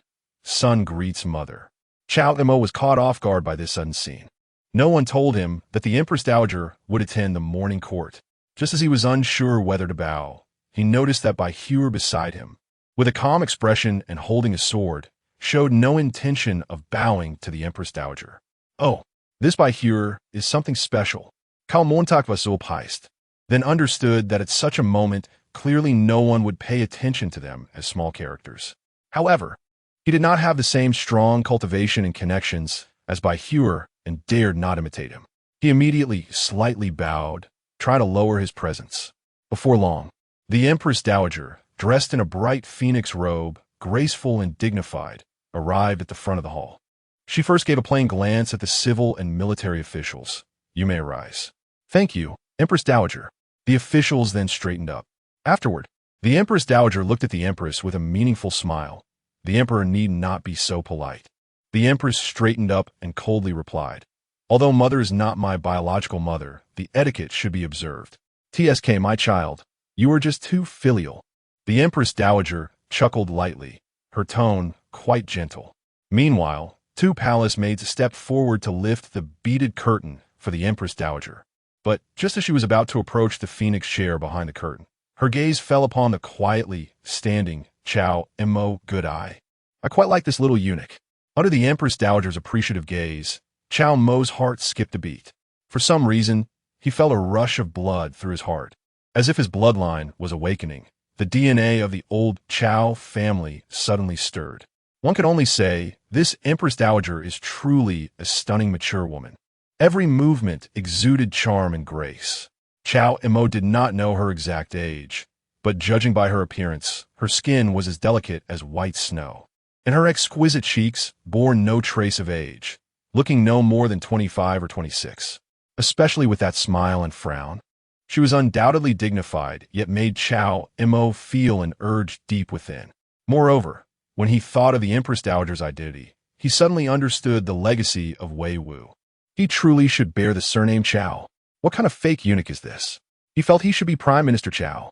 "I also really like you, Empress Dowager," Cao Mo silently thought in his heart. But on the surface, he bowed his head in fear and trepidation, appearing shocked by the favor. After all, this was in the Golden Hall. The Empress Dowager could like him, but he dared not openly express his admiration for her. "Mother has praised you," the Empress timely spoke. "What I said is true." The Empress Dowager smiled and finally sat down on the phoenix chair. The beaded curtain fell. The old eunuch attending the Empress Dowager stepped forward and loudly declared, "If there are matters to report, please present them. If there are none, you may dismiss the court." "I have a matter to report." A minister from the Ministry of Rights stepped forward and respectfully said, "Now that your Majesty has married the Empress, you should choose concubines soon to fill the 3 palaces and 6 courtyards, to propagate the imperial bloodline and stabilize our Great Zhou state." "I second that. I second that." Many officials stood up, expressing their agreement. Cao Mo also silently agreed in his heart. After all, the emperor is a woman, and the concubine she chooses would not be for him to enjoy, so he naturally supported it wholeheartedly. But the empress on the dragon throne coldly observed this scene. The reason the court officials wanted her to hurry to choose concubines was merely to insert their own powers into the harem. Of course, Shi Wen-ti refused this. Using the choice of concubines to bind the interests of the court's heavyweights had always been one of the emperor's strategies. However, before the empress could speak, the voice of the Empress Dowager came from behind the curtain. "That is indeed the case. This matter will be handled by the Ministry of Internal Affairs and the Ministry of Rights together. Remember, the selection of concubines is of great importance, and it must be fair and just." "Yes," the officials from the Ministry of Rights responded. Although the Empress Dowager spoke of fairness and justice, they knew the truth in their hearts. Seeing that the Empress Dowager did not consult her opinion at all, the Empress's expression grew slightly cold. At that moment, another minister stood up. "Your Majesty has already undergone the coming-of-age ceremony and has married the Empress. According to the late Emperor's will, you should now assume power." Chapter 10. The Power of the Empress Dowager. The women of the court, as the minister's words echoed. The entire court of civil and military officials fell silent for a moment. The late emperor's decree stated that before the new emperor could undergo the crown ceremony, the Empress Dowager would govern behind the curtain, assisted by 8 trusted ministers, to jointly discuss important state matters. However, now in just 2.5 years, of the original 8 ministers appointed by the late emperor, only 4 remained. The other 4 had either been exiled, retired, or imprisoned in the dungeons. Of course, this was definitely not the new emperor's intention. After all, those 4 ministers were loyal subjects left by the late emperor, aligned with the new emperor. The new emperor would not harm his own supporters.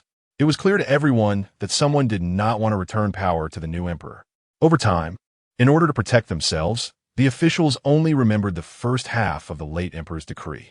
As for the latter half, which stated that once the new emperor completed the crown ceremony and married the empress granted by the late emperor, he would take over the governance.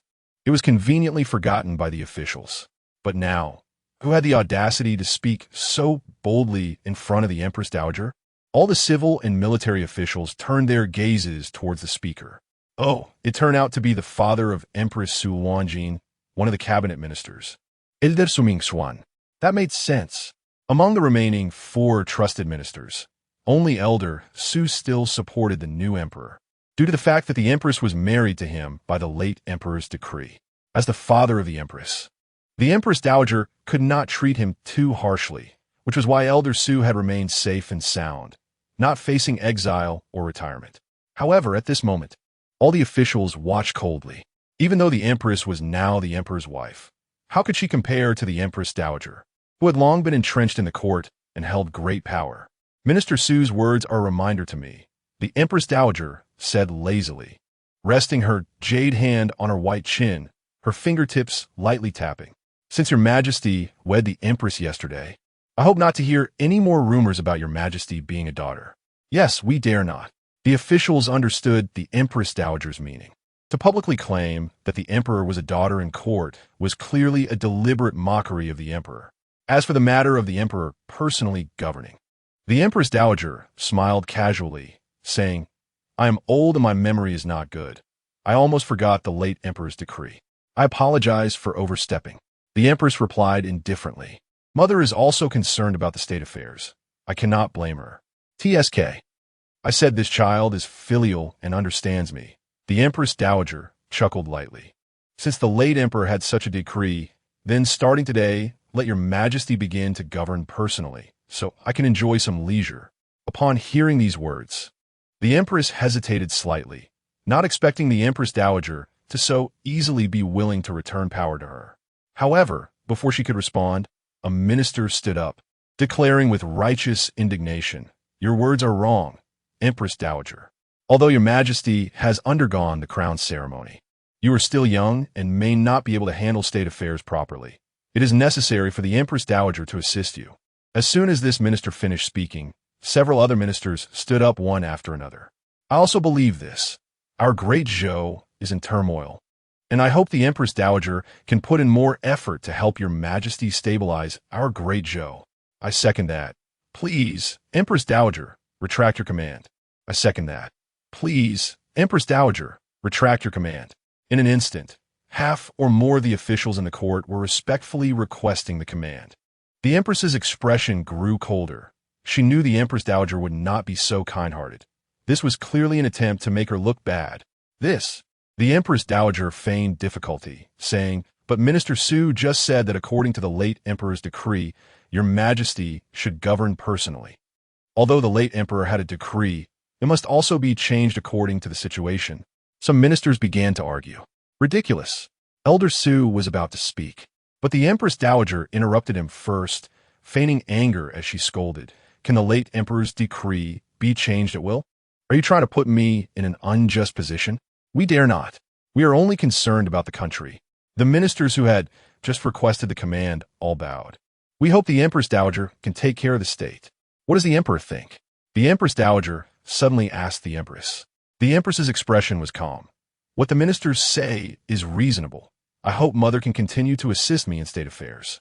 Very well. Since both the emperor and the ministers think so, I will reluctantly continue to contribute to the Great Zhou. However, the late emperor's decree cannot be violated. How about this?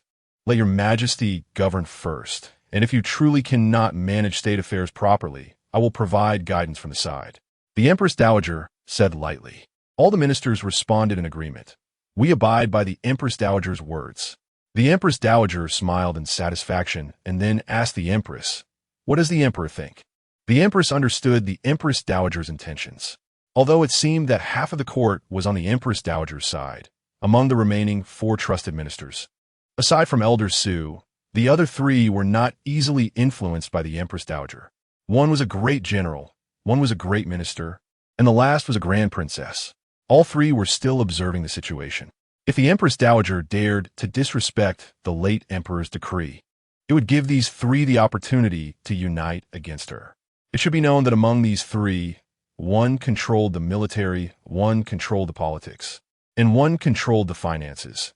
If they joined forces, even if the Empress Dowager held great power, it would be difficult to handle.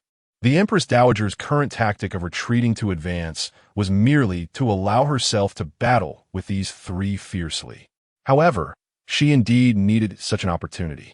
If she could reclaim all the power held by these 3, even if the Empress Dowager still wanted to govern behind the curtain, it would no longer be possible. Considering this, the Empress nodded faintly. Mother has considered everything. I will certainly not disappoint the expectations of a late emperor and mother. I naturally believe in the emperor. The Empress Dowager smiled softly and then turned to Elder Su.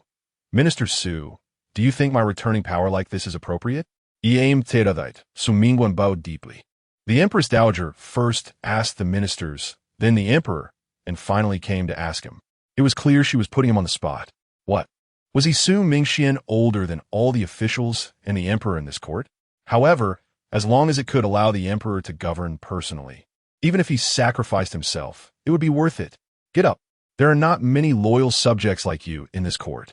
The Empress Dowager smiled meaningfully, showing she had no intention of holding a grudge against Su Mingxian.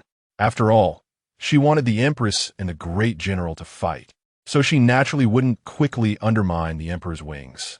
Next to the dragon throne, Cao Mo had been secretly observing the court situation.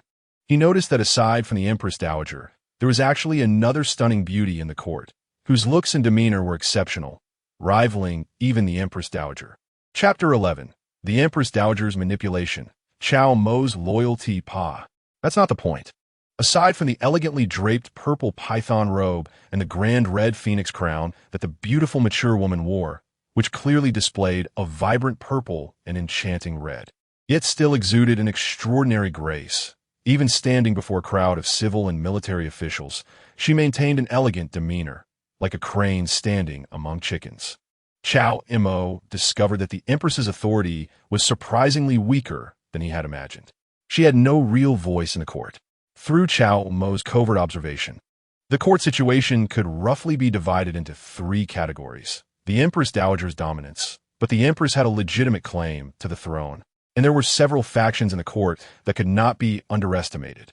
One was the stunning mature woman in the purple python robe and red phoenix crown, seemingly the grand princess bestowed by the late emperor. Another was a burly general in armor, who could even wield a sword in the court, with a rugged face and an extraordinary presence. Lastly, there was a frail-looking old man who appeared weak but had an imposing demeanor. There were many strong figures, but the relationships among them were intricate. For instance, the relationship between the Empress Dowager and the Empress was somewhat delicate. After all, only when the Empress's position was secure could the Dowager act as the regent. "I'm tired. Let's call it a day," said the Empress Dowager. "We will escort you, Your Highness." After the discussion on the restoration of power concluded, the Empress Dowager clearly had no intention of continuing. With the assistance of 2 palace maids, she gracefully glided away in her long gown. Watching her enchanting figure, Cao Mo's heart raced. Logically speaking, this Empress Dowager was dignified in both status and appearance. Yet to Cao Mo, she appeared so alluring. In ancient times, Empress Dowager he enlightened Cao Aman, and now this enchanting Empress Dowager made Cao Mo realize his own heart. Cao, the Chancellor, truly does not deceive me. The Empress Dowager is indeed captivating. After the morning court, the Empress Dowager left, and the Empress did not linger much longer. Cao Mo and Bai Huer followed her out of the Golden Lawn Hall, just in time to see the Empress Dowager's phoenix carriage being lifted. Wait a moment. Seeing the Emperor and others arriving, the Empress Dowager called to the eunuchs carrying the carriage, her gaze landing on Cao Mo. my son. This little eunuch beside you becomes more handsome the more I look at him. I quite like him. Why not give him to me? Mother, this little eunuch is also quite dear to me, so I cannot part with him, the Empress replied, shaking her head. Oh, the Empress Dowager smiled. What if I insist? The Empress's expression remained calm. He is my person, mother. You may not take him. Is that so? The Empress Dowager looked at Cao Mo with a smile. What is your name? Replying to the Empress Dowager, Cao Mo bowed and answered, I am called Cao Mo. Cao Mo. The Empress Dowager seemed to remember something. You are the adopted son of the former chief eunuch Cao? Cao Mo nodded, replying to the Empress Dowager, yes. The former chief eunuch Cao had a past with me. When I was young, he even served in my palace. Unexpectedly, now that times have changed, after the former chief eunuch's passing, he only left you as his adopted son. A trace of nostalgia flashed in the Empress Dowager's eyes. She then continued, in light of the old friendship with the former chief eunuch, I intend to transfer you to serve at my side. What do you think? Rest assured, with me around, my son will not blame you. This, Cao Mo was indeed somewhat tempted. However, considering that he still needed to take care of the Empress and the future 3 palaces and 6 courtyards, with such a heavy responsibility, he could not abandon an entire forest for this one beautiful tree. He had to deeply bow and decline, replying to the Empress Dowager, I am fearful. The Empress Dowager narrowed her eyes. So, you are unwilling? Replying to the Empress Dowager, I am grateful for Her Majesty's favor and only wish to serve beside Her Majesty. You. The Empress Dowager sighed with a smile, feeling helpless. She then leaned back against the phoenix carriage, no longer glancing at Cao Mo, hearing her words. Cao Mo fell into deep thought. He had suspected that the death of the former chief eunuch was suspicious, and now it seemed that there might indeed be something to it. As the Empress Dowager's phoenix carriage departed, the Empress looked at Cao Mo with some surprise. I didn't expect your loyalty to me to be so steadfast that you were not even afraid of the Empress Dowager. She had thought that after seeing the Dowager's power in the court, even if he wasn't frightened, he would likely not dare to refuse her. But unexpectedly, this young man actually had some backbone and chose not to betray her. Your Majesty, I have said before, my loyalty to your Majesty is as clear as day and as bright as the moon. As long as your Majesty gives the command, I will not hesitate to face fire and water. Cao Mo took the opportunity to express his loyalty once again. The Empress's expression remained calm as a deep well, but her fingers beneath the dragon robe twitched slightly. Although she knew Cao Mo was smooth-tongued and that this expression of loyalty came easily to him, it could not be taken seriously. However, given that he had just directly refused the Empress Dowager, saying this now seemed to carry a bit more sincerity. Could it be that this fake eunuch was truly loyal to her? After the phoenix carriage had traveled a distance, the Empress Dowager looked at a close palace made beside her. Did you remember the name of that little eunuch from earlier? Replying to the Empress Dowager, he said his name is Cao Mo. The maid answered respectfully. The Empress Dowager's expression was flat. Say it again. What is his name? The maid repeated, replying to the Empress Dowager, he is called Cao Mo, the adopted son of the former chief eunuch Cao. The Empress Dowager lazily leaned against the phoenix carriage and said dully, don't get it wrong. After tonight, I don't want to hear this name in the palace anymore. Yes. The maid responded respectfully. The Empress Dowager then closed her eyes and rested slightly. The reason she wanted to ask for Cao Mo from the Emperor was not really because he was handsome. After all, no matter how handsome Cao Mo was, he was just a eunuch. He was of little use to her. She did this simply because she did not want the Emperor to be comfortable. It was said that the little eunuch served the Emperor during his bath last night and was then promoted to a front eunuch, receiving the Emperor's favor again this morning. As the Empress Dowager, she naturally did not want the Emperor to cultivate his own confidence in the harem. The Emperor's favor was not so easily shared. The more the Emperor valued something, the more she wanted to destroy it. After all, she wanted to teach this young Emperor a lesson. Not only in the court, but even in the harem, it was she, the Empress Dowager, who called the shots. As for the old friendship with the former chief eunuch, what master would remember the old feelings of a servant? In the imperial study, after the Empress Dowager declared that the Emperor should take charge of the government, all the ministers and local officials submitted their memorials here. It was shocking to see. Although the Empress had long known that the current situation of the Great Zhou Dynasty was concerning, it was not until she personally took over the government that she realized how precarious the Great Zhou's situation truly was. There were constant external threats. Internal troubles were mounting. As the Empress had been dealing with government affairs all day, the sky grew darker, and it was getting late. Cao Mo, standing beside her, could not help but remind her, "Your Majesty, will we still be going to the Queen's chamber tonight?" The Empress glanced at him sideways. "You seem more concerned than I am." Chapter 12. The Empress confides. A sensual pool. The Empress glanced at the sky outside the door. Indeed, it was getting late. Remembering that Cao Mo had made her wait for over an hour last night, she coldly reminded him, "Don't dawdle tonight. Just get it done quickly." "Your Majesty." Cao Mo looked troubled. "It's not that I intend to delay, but I can't let your Majesty's grandeur be diminished. It would tarnish your Majesty's reputation." "I don't care," the Empress said, standing up from the dragon chair, her tone neither cold nor warm. "You may not care, but I must," Cao Mo stated earnestly. "As the saying goes, a disgraced lord leads to a dead servant. In my eyes, your Majesty's reputation is more important than my life. Is that so?" The Empress shot him a cold glance. "My loyalty to your Majesty is as clear as day. I would never dare speak a false word." "Enough." Seeing that Cao Mo was about to start professing his loyalty again, the Empress interrupted him coldly. She gave him a dismissive look. "Don't think I don't know what you're after. Since you like spending the night with the Empress so much, I'll give you 2 hours instead of just 1, so you won't say I'm stingy. But within these 2 hours, I don't want to hear the Empress's voice stop. If you can't manage that, don't blame me for punishing you for incompetence. Rest assured, I will not fail my mission." Cao Mo bowed his head in agreement. 2 hours? He. With the skills he had cultivated to the 8th level of the Master S realm through the Kuiyuan internal classics, Cao Mo felt terrifyingly strong now. Not to mention 2 hours, even a day and night would be effortless. "Just watch, your Majesty." After leaving the imperial study, the Empress took her dragon sedan chair and arrived at the Huaqing Palace again. Having received the Emperor's favor all day today, it was reasonable for Cao Mo and Bai Huer to follow the Empress into the Huaqing Palace. In a lavishly decorated pool, the eunuchs had already filled it with hot water. Steam rose and mist swirled. The Empress stood by the pool, removing the jade bracelet from her wrist. Instantly, her previously concealed beauty transformed, revealing an exquisitely stunning face, unparalleled in elegance.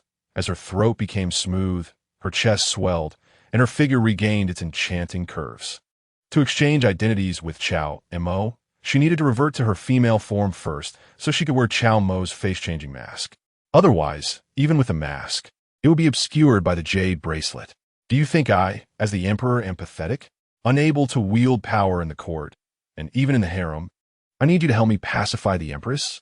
As she took off her dragon robe and tossed it to Cao Mo, the Empress suddenly looked at him. "Huh? My foolish Majesty, you're a woman yourself. How can you pacify the Empress?" Cao Mo complained inwardly, but respectfully replied, "Your Majesty, you are mistaken. In my view, your situation is not as dire as you imagine." "Go on," the Empress said, suddenly interested. Cao Mo pondered. "Your Majesty, look, although the Empress Dowager appears powerful, it is only because you are the Emperor that she can act as the Dowager. After all, the late Emperor had only you as a child. So the true threat to you is not the Empress Dowager, at least not for now. Continue," the Empress encouraged. Her interest piqued as she scrutinized Cao Mo, the false eunuch. "So, your Majesty doesn't need to worry about the Empress Dowager in the court for the time being. You can even use her influence to accomplish your own tasks." "That makes sense." The Empress smiled lightly, her eyes filled with appreciation. She knew this without Cao Mo saying it. But she was the Emperor, and Cao Mo was merely a lowly eunuch, which made this insight quite rare. "And then what? What about the Empress Dowager?" the Empress asked again. After this, seeing the smile the Empress had just displayed, Cao Mo was momentarily stunned. From last night until now, this was the first time he had seen the beautiful Empress smile. But undeniably, she was truly beautiful when she smiled, radiant and vibrant, a sight rarely seen in the world. He wanted to take her out to see the sun. Regaining his composure, Cao Mo carefully spoke. "Dealing with the Empress Dowager is simple. After all, her power comes from you, your Majesty. So, if you can find a weakness of the Empress Dowager, you just need to seize the opportunity to dismiss her. Cao Mo wasn't speaking recklessly. After all, there were precedents in history. In his past life, Qin Shi Huang reclaimed power from Empress Dowager Zhao Ji using her weakness with Lao AI. Not a good idea. The Empress looked at Cao Mo. But what if the Empress Dowager has no weaknesses? If she has no weaknesses, we can create one. No one is perfect. Everyone has vulnerabilities. And the Empress Dowager is no exception. It's impossible for her to have no weaknesses, Cao Mo asserted confidently. However, as soon as he said this, he noticed the Empress's gaze toward him becoming somewhat strange. No, the beautiful Empress wouldn't want me to become Lao AI, would she? Everyone has vulnerabilities. The Empress realized you, little eunuch, seem a bit different. She had not considered having Cao Mo, the false eunuch, deal with the Empress Dowager.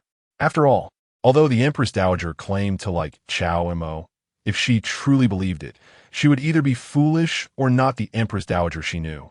However, the Empress Dowager was not entirely without weaknesses. She had a daughter, Princess Linqing. Although the Empress Dowager loved power, she cherished her daughter above all else and was a total daughter slave. The Empress suddenly had an idea and then looked at Cao Mo. Do you have any weaknesses? I certainly have weaknesses. Cao Mo spoke sincerely. As a false eunuch, my life and death depend entirely on your Majesty's will. Good to know. Go change your clothes. The Empress felt greatly relieved, appreciating Cao Mo even more. Quick-witted, loyal, intelligent, and aware of his own identity. Such talent was a pity to waste merely as a false eunuch. Yes, Cao Mo took the dragon robe, reluctantly glanced at the Empress's long legs, and then went to the side compartment to change his identity. After he left, the Empress took off her inner clothing, revealing a perfect body, tall and graceful like a work of art, exposed to the air. At that moment, it seemed even the air became fragrant and lively.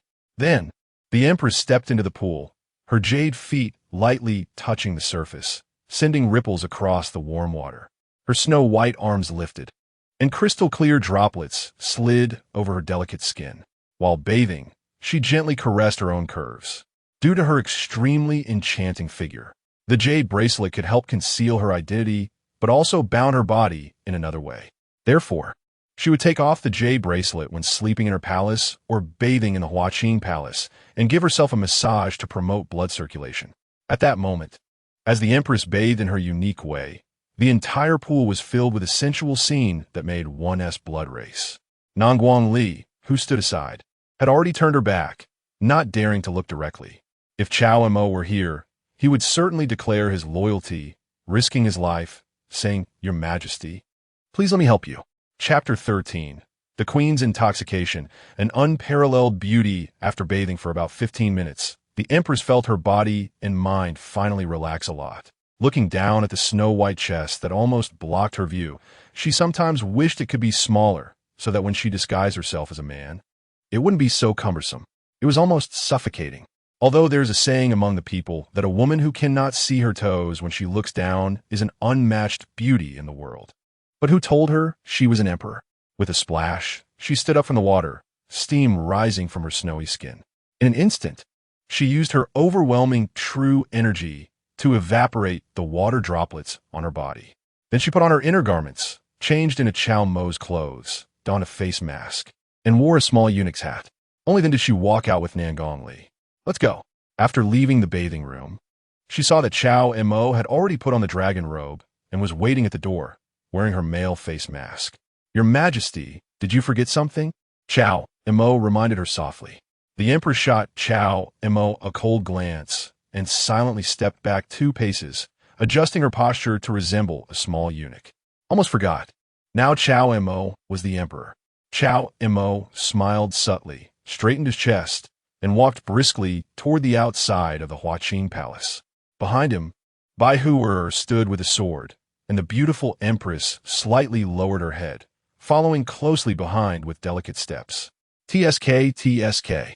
The feeling of being an emperor is just delightful. Once again playing the role of the beautiful Empress, Cao Mo was no longer unfamiliar and unceremoniously sat on the dragon carriage. The procession set off for the Kuiyuan Palace. Nangon lispuka akuli. Soon, a group of eunuchs lifted the dragon carriage toward the Kuiyuan Palace. Unlike the newlywed night, today was just following the ancestral customs to consummate the marriage with the Empress again, so they were headed to the Empress's sleeping quarters. Before long, the dragon carriage arrived at the front of the Kuiyuan Palace, where a group of eunuchs and palace maids bowed. "We have seen your Majesty." Cao Mo stepped down from the dragon carriage. Compared to the emperor's sleeping quarters during last night's wedding, the number of eunuchs and palace maids inside and outside the Kuiyuan Palace was noticeably fewer. However, he still maintained a calm demeanor and walked straight into the inner chambers. "Your Majesty, you have finally arrived." Just as he reached the outer chamber, a charming and alluring voice, soft as if it could melt bones and souls, drifted over. The person hadn't arrived yet, but the voice had already reached him. Cao Mo felt a surge of excitement in his heart. The Empress's voice was still as enchanting as ever, making one's imagination run wild. Then, he saw an incredibly beautiful woman gracefully walking out from the inner chamber. She was dressed in a bright yellow phoenix robe, her figure graceful, skin fair, and her beauty breathtaking. Her elegant demeanor was both dignified and alluring, revealing that she was indeed Empress Xiao Rulong. At this moment, her long hair cascaded down her back, styled into an extremely dignified and elegant bun. Wearing a phoenix crown and stepping lightly, she exuded the grace and charm of a national leader.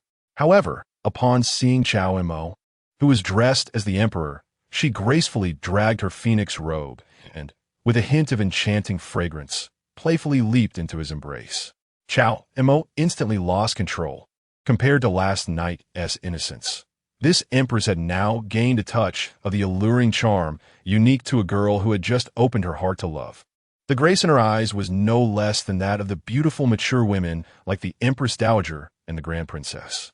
Thinking that this charm had been developed by his own hands, Cao Mo felt a subtle shift in his mood and almost couldn't help but take this enchanting empress directly to the phoenix couch. However, recalling the instructions of the beautiful empress, Cao Mo took a deep breath, trying to calm himself. He was currently playing the role of the beautiful empress, and the beautiful empress instructed him to pretend that he did not like the empress to avoid unnecessary troubles in the future.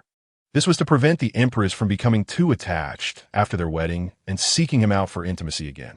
Of course, it was clear he couldn't fulfill this instruction, but in front of Baihuer, he couldn't overact either.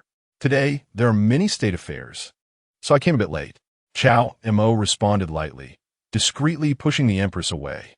The empress was only surprised for a moment at the sudden coldness, then instantly understood. Although Cao Mo still wore the emperor's face mask, the eyes beneath the mask did not lie. The empress recognized him at a glance. He was still the emperor from last night who had seemed eager to devour her beautiful face. The tension she had felt in her heart eased.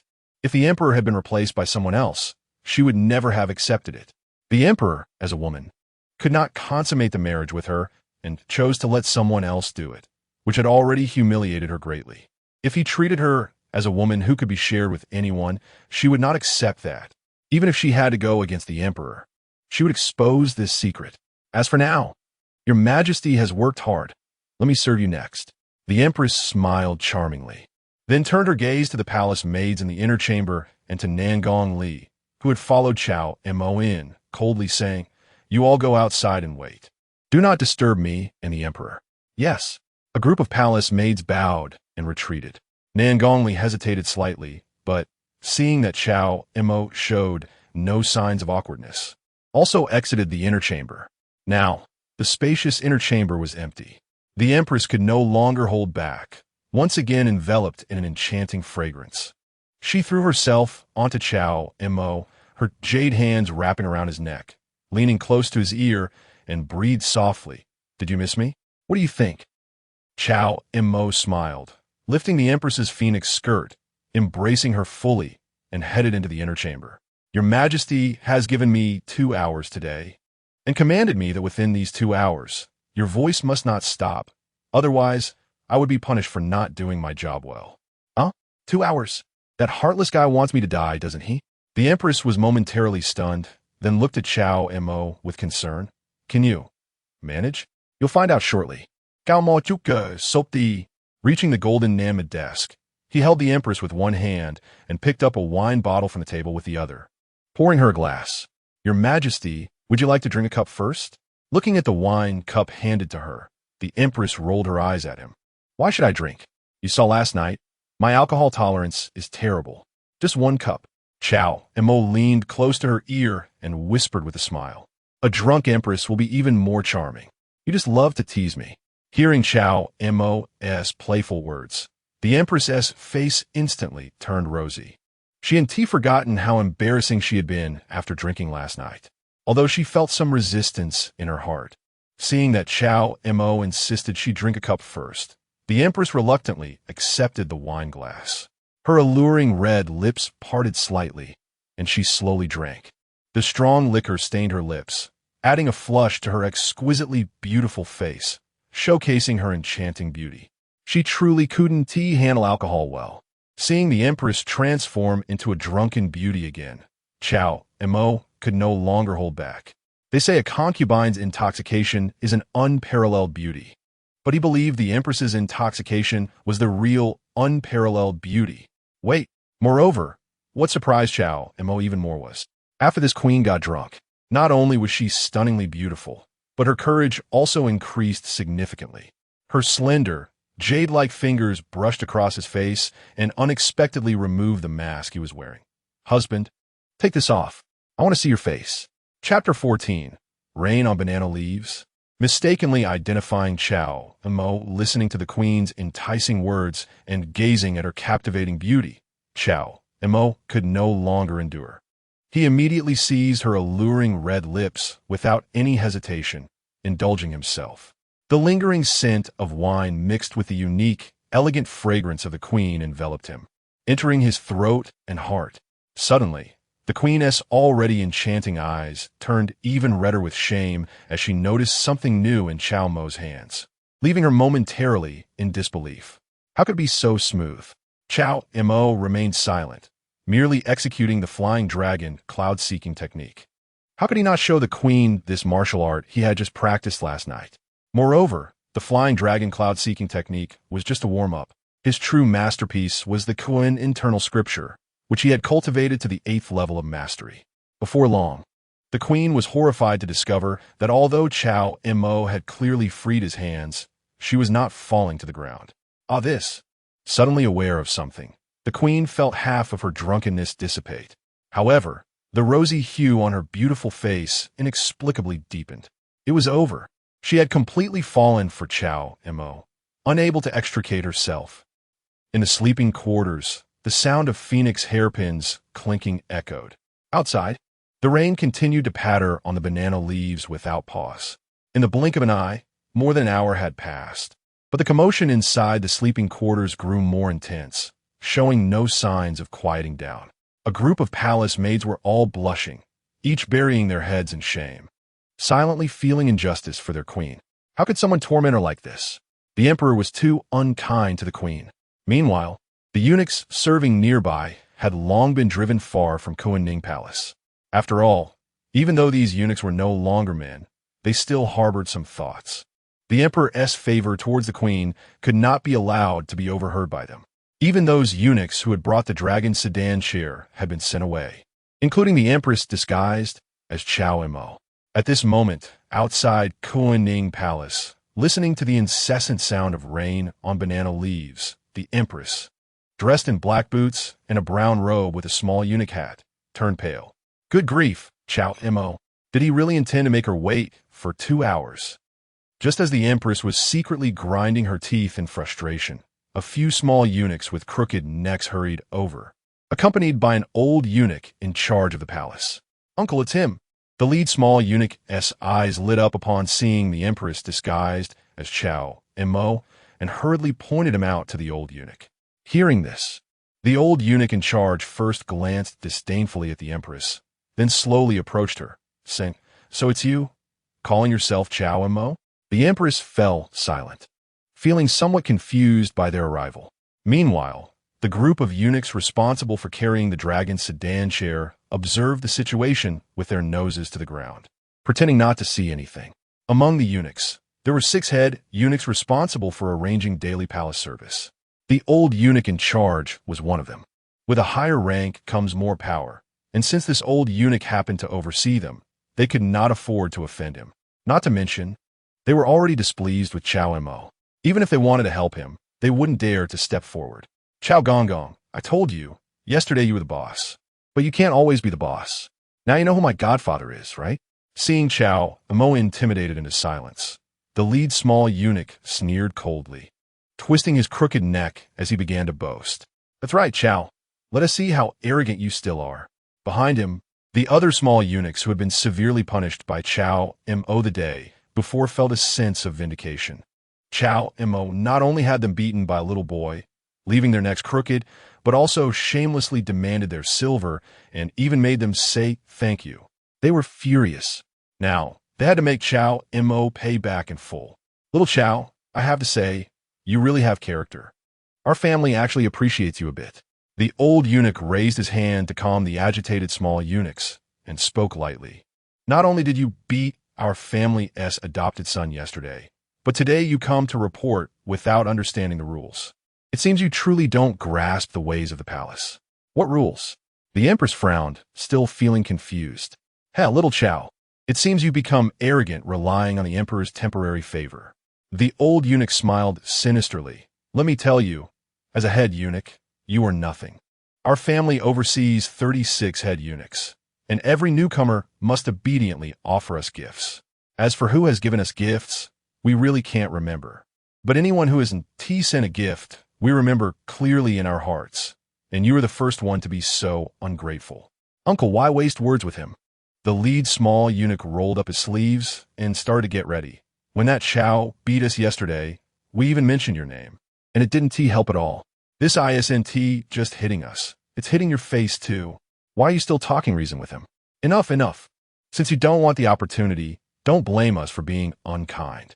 Seeing Cao Mo still so uncooperative, the old eunuch sneered and decided not to waste any more breath. He exchanged glances with a few others.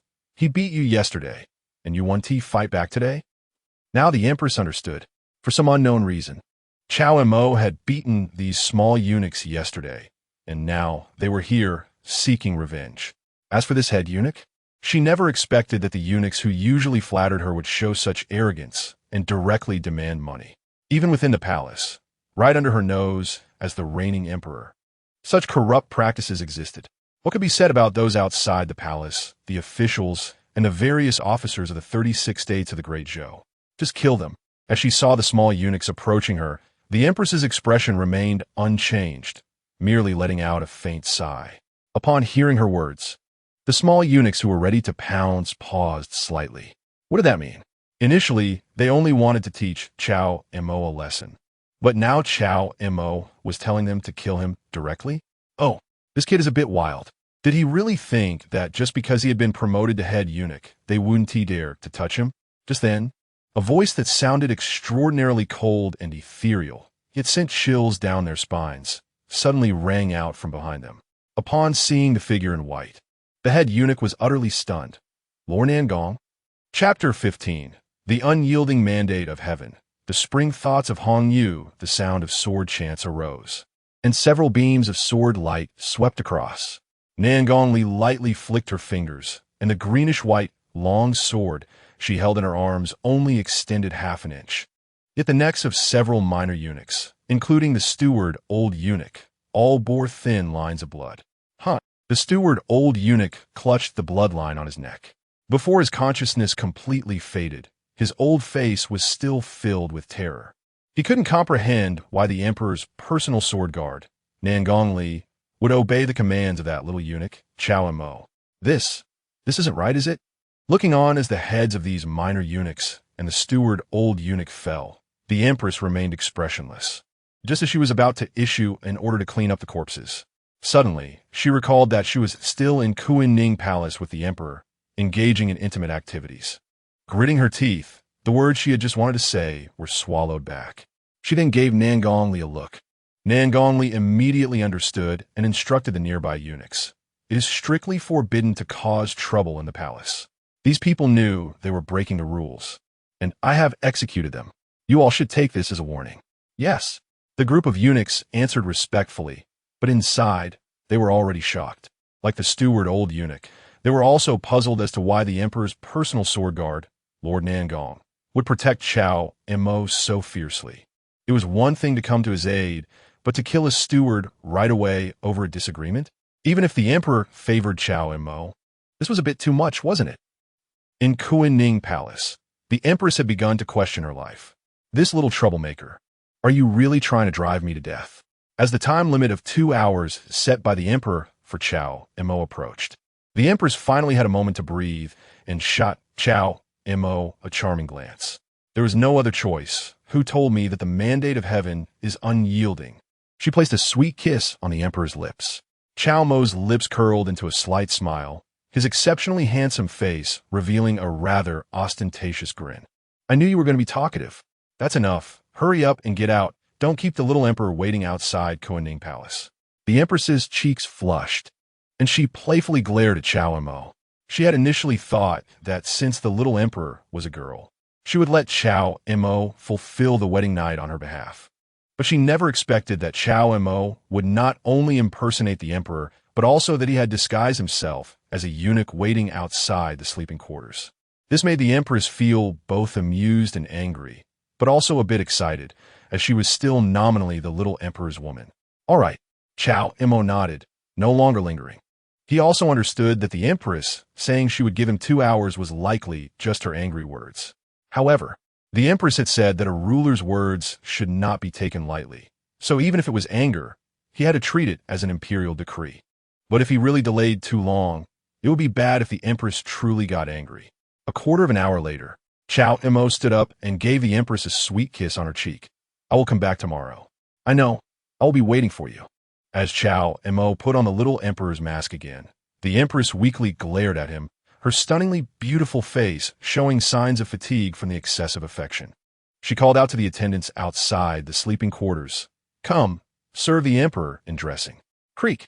Soon, the door to the sleeping quarters was pushed open, and a beautiful palace maid led several little maids inside to begin serving Cao Mo in dressing. Cao Mo glanced and found that the leading beautiful palace maid was the same one who had handed him the jade ruby last night. He hadn't paid much attention to her last night, and when he came in just now, all his thoughts were on the beautiful empress. So he naturally didn't notice a little palace maid. Now, seeing her unexpectedly, he realized that this beautiful palace maid was also quite stunning. Although she wasn't as breathtaking as the empress, she was still fair-skinned and graceful. Cao Mo remembered that he had seen her in Qinqing Palace last night, and now she appeared in Kuiyuan Palace. So she must be the empress's personal maid. Your Majesty, did we not serve you well? The maid, Hong Yu, blushed as she quietly asked after noticing the emperor's gaze linger on her for a while. She was indeed the empress's personal maid, a handmaiden brought into the palace from the empress's family. She was supposed to assist the empress in serving the emperor when the empress was overwhelmed by affection. But she didn't know why the empress had not called her. Cao Mo remained silent, maintaining the persona the empress wanted him to portray in front of her, as a cold and ungrateful person. The reason he looked at this beautiful palace maid a few more times was simply that she was pleasing to the eye. After donning the dragon robe, he walked directly out of the palace. Farewell, Your Majesty. Several palace maids bowed and saluted. After Cao Mo left, Hong Yu looked confusedly at Su Luojin, who was now showing her beauty and allure on the phoenix couch, but had tired eyes. Your Majesty, why didn't you call Yuer to join you? What, little girl?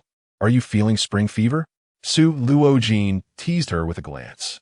Hong Yu's cheeks flushed. Yuer wouldn't dare. This palace has just begun to receive favor. How could I have your share? Su Luojin laughed and joked. It wasn't that she didn't want to call Hong Yu to join her, but the person coming was Cao Mo, not the emperor. This matter was of great importance, and any leak would lead her, Cao Mo, and even that little emperor into irreversible trouble.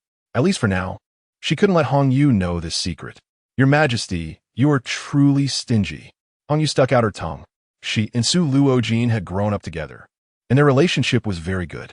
Even now that Su Luojin had become the empress, their bond had not become distant, and they still teased each other. You. Thinking of Cao Mo's terrifying nature, Su Luojin grinned maliciously. You will know in the future, I am doing this for your own good. Not long after, Cao Mo walked out of Kuiyuan Palace. Seeing the emperor come out, a group of eunuchs quickly approached carrying the dragon litter. Sensing the smell of blood in the air, Cao Mo tilted his head slightly and saw not far away. Several eunuchs were carrying a few corpses. A few minor eunuchs and an old eunuch dressed in steward robes. Noticing one of the heads looked familiar, Cao Mo suddenly remembered. Wasn't he this the little brat who had shouted at him last night, saying that he, Cao Gonggong, could not always be the boss?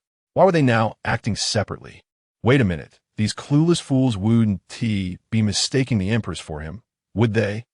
Chapter 16. Promoted again, the innate assassin Cao Mo couldn't help but laugh. If that were the case, these guys really wouldn't die in vain. They actually brought trouble to the empress. Do they really not know how to write the word death? However, noticing the empress's obviously pale face and her displeased expression towards him, Cao Mo didn't dare to gloat and obediently took his seat on the dragon carriage. The carriage headed to the Yangxin Palace. After Cao Mo stepped onto the dragon carriage, Bai Huer, with a cold expression, spoke up. Soon, the dragon carriage arrived in front of the Yangxin Palace. Cao Mo was the first to enter the hall, followed by Nangong Li and the empress. This time, the empress didn't wait to change back to her identity and coldly said to him, "If there's a next time, I will make you a real eunuch. Your Majesty, this is what you instructed me, not to tarnish your Majesty's reputation. I worked hard to fulfill my mission. How can you still blame me?" Cao Mo said while taking off his dragon robe, trying to defend himself. The empress shot him a cold glance, her chest aching with anger. Meanwhile, Cao Mo held the dragon robe in his hands, displaying a rather innocent smile. "I concede to you." The empress huffed in annoyance, took the dragon robe from Cao Mo's hands, and threw her eunuch outer garment directly onto his face. Her intention was to scold Cao Mo properly during this 2-hour conversation. But unexpectedly, this guy truly had exceptional talent and was actually capable of this. "I dare not." Cao Mo awkwardly smiled while putting on his clothes. The empress donned the dragon robe, too lazy to argue further with Cao Mo. After calming down a bit, she asked, "Now, tell me, what happened with those errant eunuchs?" "Your Majesty, here's the thing." Cao Mo briefly recounted what had happened last night. After listening, the empress looked at Cao Mo with suspicion. "So, it seems you are quite willing to help others?" "Your Majesty," Cao Mo replied with righteous indignation, "it has always been one of my principles to help those in need." Seeing his pretentious demeanor, the empress almost laughed in anger. Then, she picked up the pen and ink from the desk and wrote another appointment decree, throwing it directly in front of Cao Mo. "Take it, you may leave." Your servant takes his leave. Holding the decree, Cao Mo raised his eyebrows, clearly surprised. In the Internal Affairs office, it was still the same manager on duty from last night. Upon seeing the decree Cao Mo brought, the manager was instantly shocked, looking at Cao Mo in disbelief. "Wait, didn't you just get promoted from an errant eunuch to a palace eunuch last night? And now you are promoted to a palace manager?" Though both were managers, Cao Mo served the emperor directly. In terms of rank, he was even half a grade higher than the manager.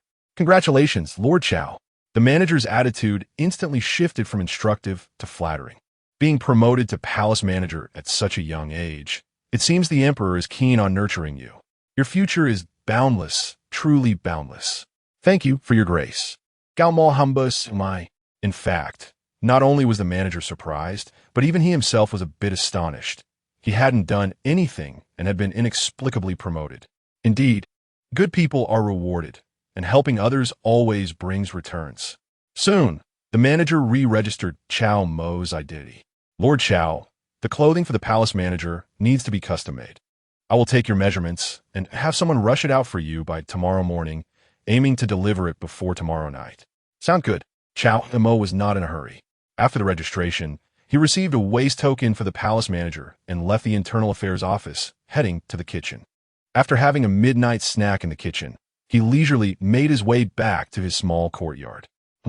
With his cultivation at the 8th level of the Master Realm, Cao Mo's perception was now vastly improved. As he arrived at the entrance of his small courtyard, he sensed that someone seemed to be hiding inside. Cao Mo remained calm. The fact that he could easily sense them indicated they were a novice, but he was unsure of their intentions. Creaking the door open, he stepped into the courtyard and turned to close the door. Just then, a cold glint flashed behind him. Without turning back, Cao Mo simply reached out and snatched it. Instantly, the cold glint landed in his hand.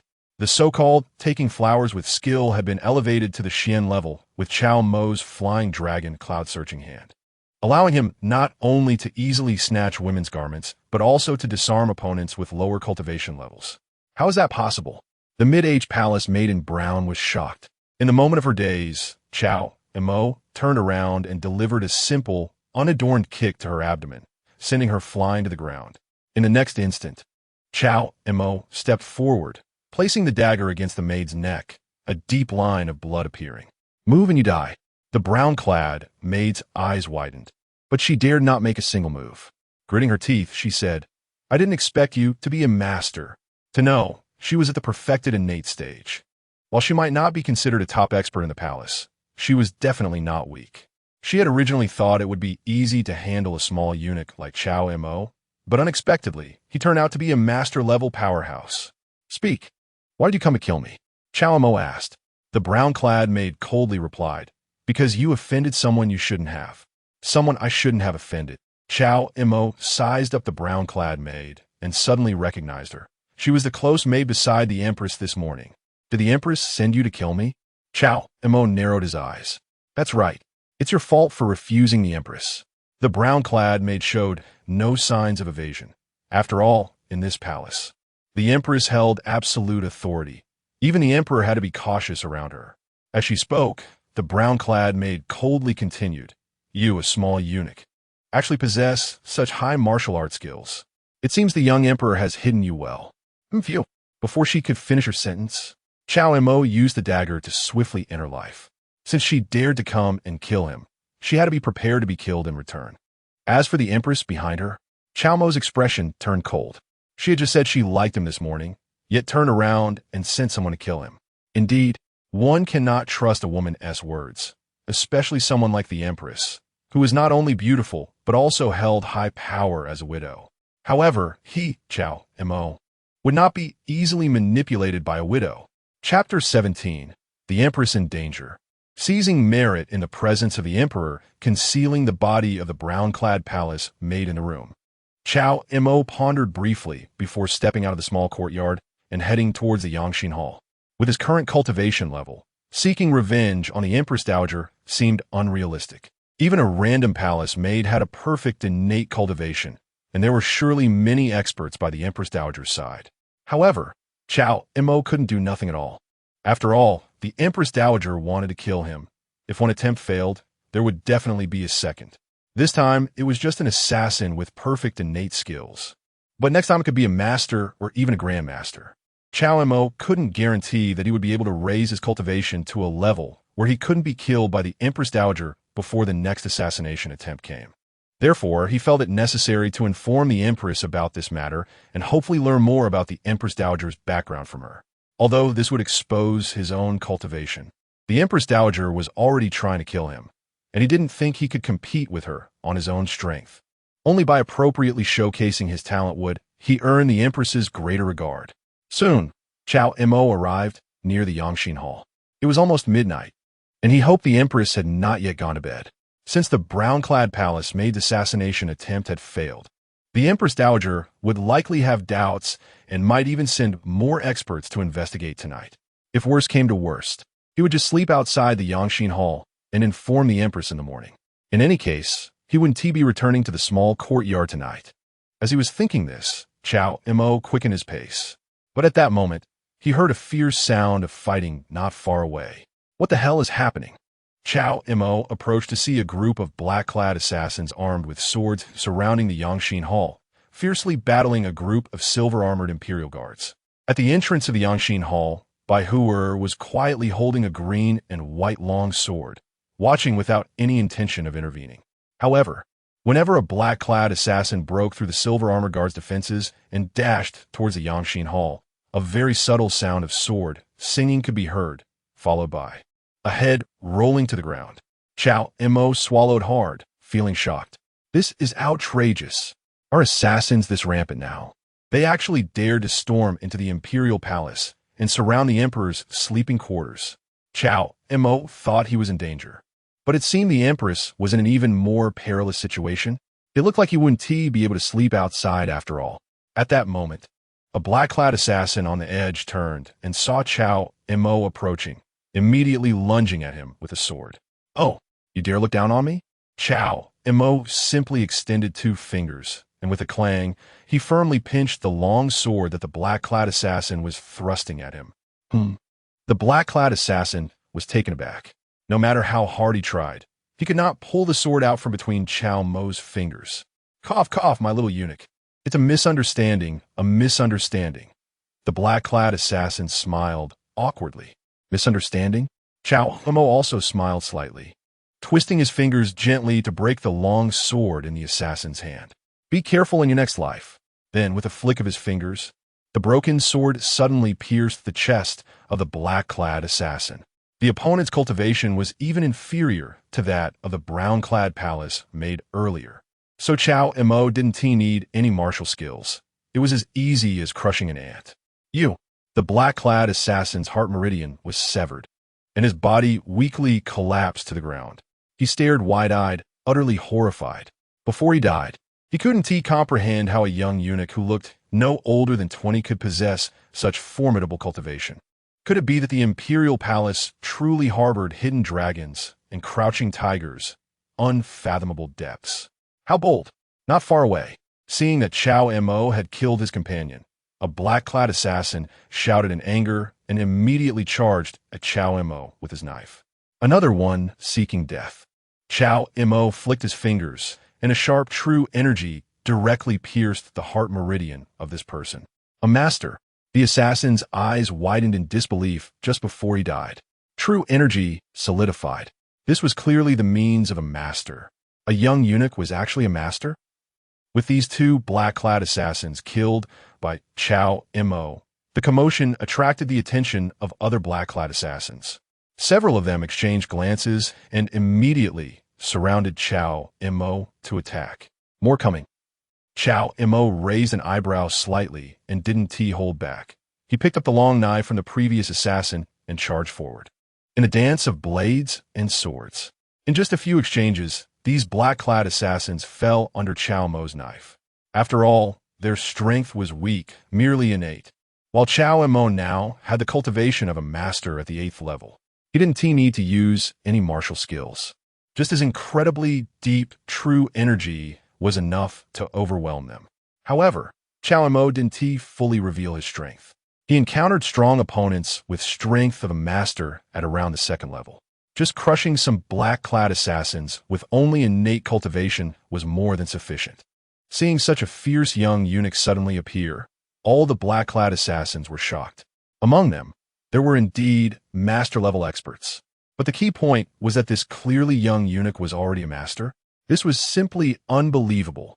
As they watched the black-clad assassins suffer heavy casualties under the assault of the silver-armored guards, even if they could lucky break through the guards' defenses, they would still be slain by the white-clad woman in front of the Yangxin Hall.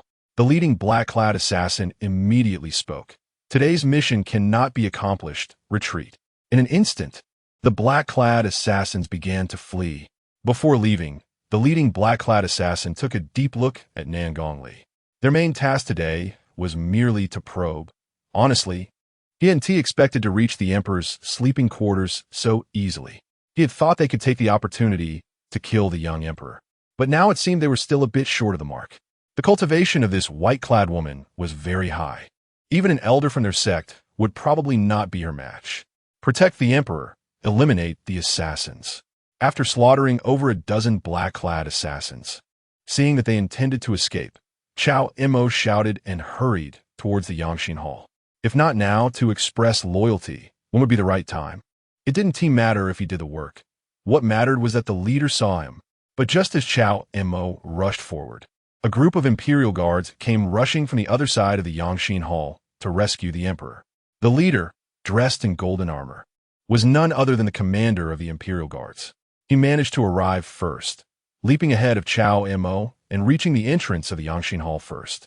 At this moment, the Empress, now dressed in male attire, happened to walk out.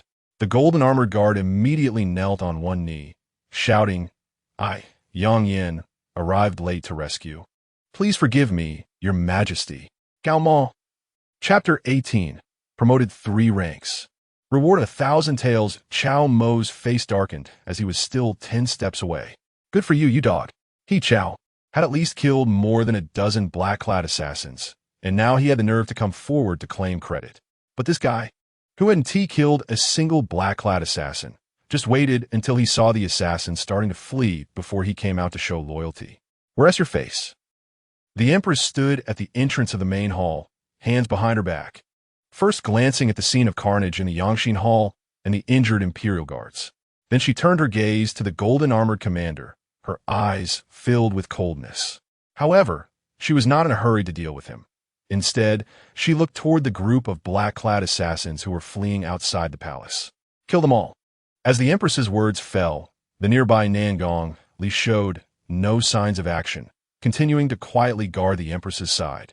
The heavily armored Imperial Guards, though abundant in defense and combat, clearly couldn't catch up with these lightly armored assassins.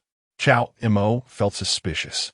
He didn't know who the Empress was speaking to, but just a moment later, the screams of the black-clad assassins began to rise and fall in the distance. Finally, it fell into silence, with only the strong smell of blood gradually wafting over. Cao Mo's heart tightened. It seemed there was a secret guard hidden beside the Empress.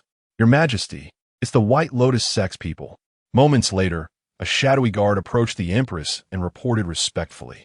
White Lotus Sect. The Empress's expression slightly hardened, her anger simmering as she waved her hand, and the shadowy guard quietly retreated. Then, the Empress merely tilted her gaze slightly and saw Cao Mo not far away, holding a blood-stained long knife. Clang! Cao Mo immediately threw away the knife and respectfully said, Your Majesty, I also came to rescue you. The Empress looked at him with suspicion, but at this moment, she clearly had no intention to pay attention to Cao Mo. Instead, she turned to the golden-armored commander who was still kneeling on the ground. Coldly, she shouted, Yang Yin, the White Lotus Sect assassins have repeatedly entered the palace, and this time they have even killed in front of my Yangxin Hall. As the commander of the Imperial Guard camp, you have neglected your duty. What punishment do you think you deserve? I know my crime. Please punish me, Your Majesty. The golden-armored commander did not argue, appearing to bow his head in acknowledgement of his guilt.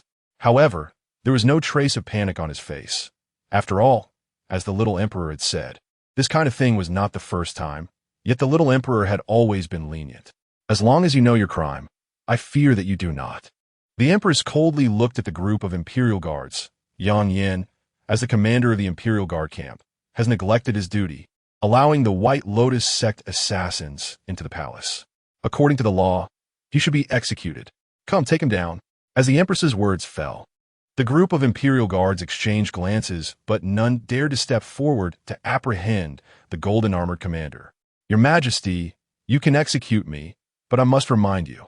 Hearing that the Empress actually wanted to execute him, the golden-armored commander became a bit anxious. He had not expected the usually angry yet silent little emperor to be so tough today. He immediately coldly reminded, I'm a person of the great general. Even if you want to execute me, you must have the great general's orders. Impudent. In the Great Zhou Dynasty, I am the emperor. Who is greater, the great general or I, the emperor? The Empress's brows were icy as she looked at the side of Nangong Li's face. Nangong Li, take him down. Today, the matters in the court had already made the Empress angry, and now a commander of the Imperial Guards dared to disregard her. Today, she was going to use him to establish her authority. Yes, Nangong Li responded, drawing her sword and approaching the golden-armored commander. If your Majesty is so unyielding, then don't blame me for being rude. Facing Nangong Li, who was coming to apprehend him, the golden-armored commander clearly would not surrender easily. In an instant, his imposing aura erupted. The unique, true essence of a Grand Master was unmistakable. Cao Mo's eyelids jumped. It turned out this guy was actually a Grand Master. No wonder he had fled faster than him just now. But the next moment, what shocked Cao Mo even more was that the golden armored commander had just revealed a terrifying aura. But the next moment, a sword chant rang out, and he was pierced through his dantian by Nangong's sword, his aura instantly deflating like a punctured balloon. This Nangongli was a bit too fierce. You actually cultivated sword intent. The golden armored commander looked at Nangong Li in disbelief. Nangong Li, however, had a cold expression as she sheathed her sword, and the blade remained spotless. Now, whoever kills him will be promoted 1 rank, with a reward of 100 taels. The Empress looked at the group of silver-armored guards. But still, none of the silver-armored guards dared to step forward. Cao Mo realized that his beautiful Empress wanted to use this opportunity to establish her authority and regain the trust of the people, reasserting control over the Imperial Guard camp. Seeing everyone silent, the Empress spoke again. Whoever kills Yang Yin will be promoted 3 ranks, with a reward of 1,000 taels. In an instant, many silver-armored guards were moved. But thinking of the great general behind Yang Yin, they had to withdraw their ambitions. Even if they dared to kill Yang Yin now and then get promoted, it wouldn't be long before they would have no lives left to enjoy it. Ha ha! Your Majesty, they dare not kill me. Having been crippled, the golden armored commander felt hopeless, but did not forget to mock the Emperor. Your Majesty, you want to use me to establish authority, but unfortunately, no one will listen to you. You are still that powerless little emperor. The Empress remained expressionless, her gaze turning to Cao Mo. Cao Mo, you come. Hearing the Empress's words, Cao Mo was not polite. A promotion of 3 ranks and a reward of 1,000 taels was a freebie. Wasn't he foolish to pass it up? Just as he was about to take action, he suddenly saw a flash before his eyes. The Empress Xiao Rulong has issued you a task. Eliminate the commander of the Imperial Guard camp, Yang Yin. Upon completion, you will receive the reward. Shin-level martial art, Tianxing sword technique, 10 years of martial arts cultivation. Do you accept? Unexpected gains? Cao Mo was delighted. Seeing Cao Mo lost in thought, the golden armored commander sneered. Your Majesty, do you have no one by your side? You actually called a little eunuch to kill me, haha. Suddenly, just as the golden armored commander was laughing, he felt a chill at his waist. Looking down, he saw a long knife had been inserted into his waist, right into his kidney. You. The golden armored commander was immediately dumbfounded. Turning his head, he saw that the little eunuch he had looked down upon had already picked up the blood-stained long knife he had thrown on the ground, shamelessly launching a sneak attack on him. Oh, you still dare to glare at me? Cao Mo pulled out the long knife with APU sound, and then stabbed it harshly into the other side of the golden armored commander's kidney. You. The golden armored commander's eyes widened, filled with rage as he glared at Cao Mo, black blood continuously flowing from his mouth. In just a moment, he unwillingly died. Seeing Cao Mo kill the golden armored commander, the Empress did not go back on her word, and in front of the group of Imperial guards, she directly proclaimed loudly, Cao Mo, listen to my decree. Little one is here. Cao Mo immediately bowed respectfully. Given your killing of the traitor Yang Yin and your merit in saving the palace today, I hereby promote you to the Deputy Chief Minister of the Internal Affairs Office with a rank of 2nd grade and reward you with 1,000 taels. Chapter 19. 1,000 gold for a bone. The Empress's temptation as the Empress's voice rang out. Cao Mo was instantly shocked. The Deputy Minister of the Internal Affairs Bureau. A rank of 2nd grade. My goodness. In just a little over a day, he had jumped from a minor eunuch to the Deputy Minister of the Internal Affairs Bureau. Awesome. 2 major joys in life. A wedding night and a promotion. He had achieved both. Your servant accepts the decree. Thank you for your grace, your Majesty. Cao Mo immediately bowed in gratitude.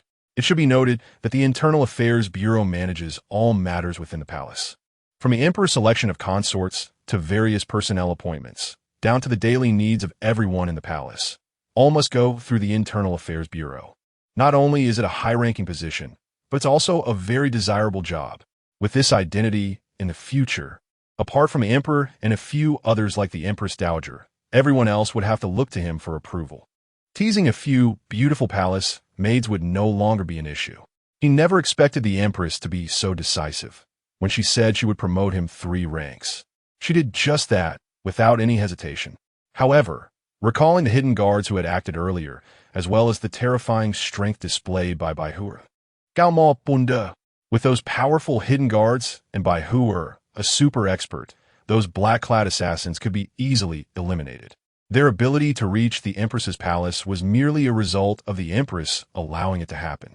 As for why the Empress did this, the answer was obvious. It was a case of entrapment. But the target was not the black-clad assassins, but rather the reason they entered the palace, to eliminate the leader of the Imperial Guards. As for the extraordinary reward he received at this moment, it was equivalent to spending 1,000 gold for a bone, deliberately showing off to others. TSK. This beautiful Empress seems to have a bit of a dark side. Look at you all. You're not even as bold as a minor eunuch. After announcing Cao Mo's promotion, the Empress turned her gaze to the group of Imperial Guards and coldly reprimanded them. The group of guards lowered their heads, remaining silent. The Emperor had not seen how fierce this minor eunuch was, single-handedly taking down over 10 black-clad assassins, striking swiftly and without flinching. The Emperor said they were not as bold as this minor eunuch, and they did not feel embarrassed at all. Fulong, the Empress looked toward a deputy leader among the crowd, dressed in silver armor with 3 cloud patterns embroidered on his shoulders. Replying to Your Majesty, I am here. Fulong immediately stepped forward and respectfully bowed to the Empress. He was the one who had led a portion of the Imperial Guards to protect the Empress at the entrance of the Yangxin Palace. Seeing the blood on him, the Empress was somewhat satisfied with his performance today. Yang Yin has been punished, and considering your contribution today, I hereby promote you to the leader of the Imperial Guards, responsible for the security of the palace from now on. Your servant accepts the decree and thanks Your Majesty. Fulong bowed deeply, extremely respectful. Remember, I do not wish to see a situation like today again, where assassins invade the palace and reach my Yangxin Palace. The Empress spoke coldly again. Fulong hurriedly expressed his loyalty. Your Majesty, rest assured, I will serve diligently and not fail Your Majesty's grace. Afterward, the Empress looked at the group of Imperial Guards who had rushed in to protect her after the White Lotus sect assassins had escaped. You, as Imperial Guards, were derelict in your duties while the White Lotus sect rebels infiltrated the palace. I should punish you together with Yang Yan, but considering that your ancestors were loyal to the royal family, I will let it go for now. However, if there is a next time, I will not be lenient. Thank you for Your Majesty's grace. The Imperial Guards bowed deeply, feeling as if they had been granted a great pardon. As the Emperor said, most of their ancestors had been Imperial Guards, loyal to the royal family. However, the young Emperor had been without real power for a long time. Even the Imperial Guards were under the control of the general. If they did not obey, they would be persecuted by Yang Yan, and even the Emperor could not protect them. Over time, they ended up in the current situation. Dismissed. The Empress waved her hand and then looked at Fulong, now the leader of the Imperial Guards, and instructed, those who have made contributions today shall be rewarded. Understood. Fulong understood and immediately took command, leading the group of Imperial Guards away. Those who had made contributions would be rewarded, and those who had erred would surely face consequences later. Among these Imperial Guards, there are still many of Yang Yan's confidants, but settling accounts like this would naturally not be done openly. There was no need for the Emperor to personally address it. After all, if he could not handle such a minor matter, he might as well not be the leader of the Imperial Guards. After the group of Imperial Guards left, the Empress finally looked at Cao Mo with a hint of suspicion. Why are you here at this late hour? Your Majesty. Cao Mo glanced around, seeing that the Imperial Guards had gone far away, and lowered his voice. The Empress Dowager wants to kill me. The Empress Dowager? The Empress's expression tightened. Come in with me. After saying that, she walked directly into the Yangxin Palace, and Cao Mo hurriedly followed. Having witnessed the Empress's cunning methods earlier, he felt that it should not be a problem for her to protect him. After all, he was firmly holding on to this long leg of the Empress. Tell me, what happened? Upon reaching the Yangxin Palace, the Empress leaned back in the dragon throne, removing the jade bracelet from her wrist, revealing her ample curves. In an instant, the bright dragon robe was stretched out, incredibly alluring. Cao Mo swallowed hard. What did the Empress mean by this? She clearly did not treat him as an outsider. He declined, no, thank you, muttering in his heart, Cao Mo did not dare to look too much, and respectfully replied, "Replying to your Majesty. I just returned to my small courtyard, and there was a palace maid hiding inside wanting to kill me. Fortunately, I managed to kill her in self-defense and recognized her as a personal maid of the Empress Dowager." Wait, the Empress's cold gaze assessed Cao Mo. "You mean to say you killed her in self-defense?" "Yes, your Majesty," Cao Mo nodded. At this moment, Nangongli stepped forward and whispered a few words to the Empress. She had been guarding the entrance of the Yangxin Palace and naturally had seen Cao Mo's fierce battle against the black-clad assassins. "You killed over 10 black-clad assassins?" After hearing Nangong Li's words, the Empress felt even more suspicious. She had thought Cao Mo was just boasting when he said he had saved her, but it seemed he actually had merit in saving her. "Replying to your Majesty, to be more detailed, I killed a total of 18 assassins." Cao Mo smiled awkwardly and took the opportunity to express his loyalty. "If those black-clad assassins hadn't run too fast, I would have definitely left none alive. Daring to enter the palace to assassinate your Majesty, simply audacious." The Empress looked at him speechlessly, but knowing Cao Mo's flattery, she did not mind. Instead, she asked, "I didn't expect that you were originally just a minor eunuch, yet you have such high cultivation. What level are you at now?" Chapter 20. Nangong's Test. Differences in martial arts. Returning to your Majesty, I have only learned some superficial martial arts while following my foster father, the late Grand Eunuch Cao, since childhood. I have only just managed to reach the Grandmaster realm, Cao Mo said with a humble expression. "Grandmaster?" Upon hearing this, the Empress raised her eyebrows slightly. As far as she knew, Cao Mo was the same age as her, only 18 years old. In the realm of martial arts, being able to reach the Grandmaster level before the age of 20 could be considered a genius. However, there are distinctions among geniuses. The geniuses from noble families cannot be equated with those of ordinary wandering cultivators. After all, the geniuses from noble families have famous masters teaching them from a young age, along with the aid of various elixirs, making it normal for them to surpass their peers. Ordinary wandering cultivators do not have such privileges. However, if one can reach the level of genius relying solely on one's own abilities, then the latter's worth is evidently much higher. With proper cultivation, their future would be limitless. Cao Mo's situation clearly belonged to the latter. After all, although Grand Eunuch Cao could barely be considered a famous master, he had died more than 2 years ago, and his guidance to Cao Mo was limited. It would not be an exaggeration to say that Cao Mo's current achievements were entirely due to his own efforts. Thinking of this, the Empress couldn't help but look at Cao Mo with a different gaze. Initially, she thought that this false eunuch left by her father was merely meant to conceal her identity during the grand wedding. But it seemed that this false eunuch had given her a surprise. Not only was he clever, but his martial arts talent was also impressive, indicating that he could be useful in various ways. "Why can't I see through your cultivation?" Nangongli spoke coldly from aside, her narrow and charming phoenix eyes fixed on Cao Mo, examining him once again.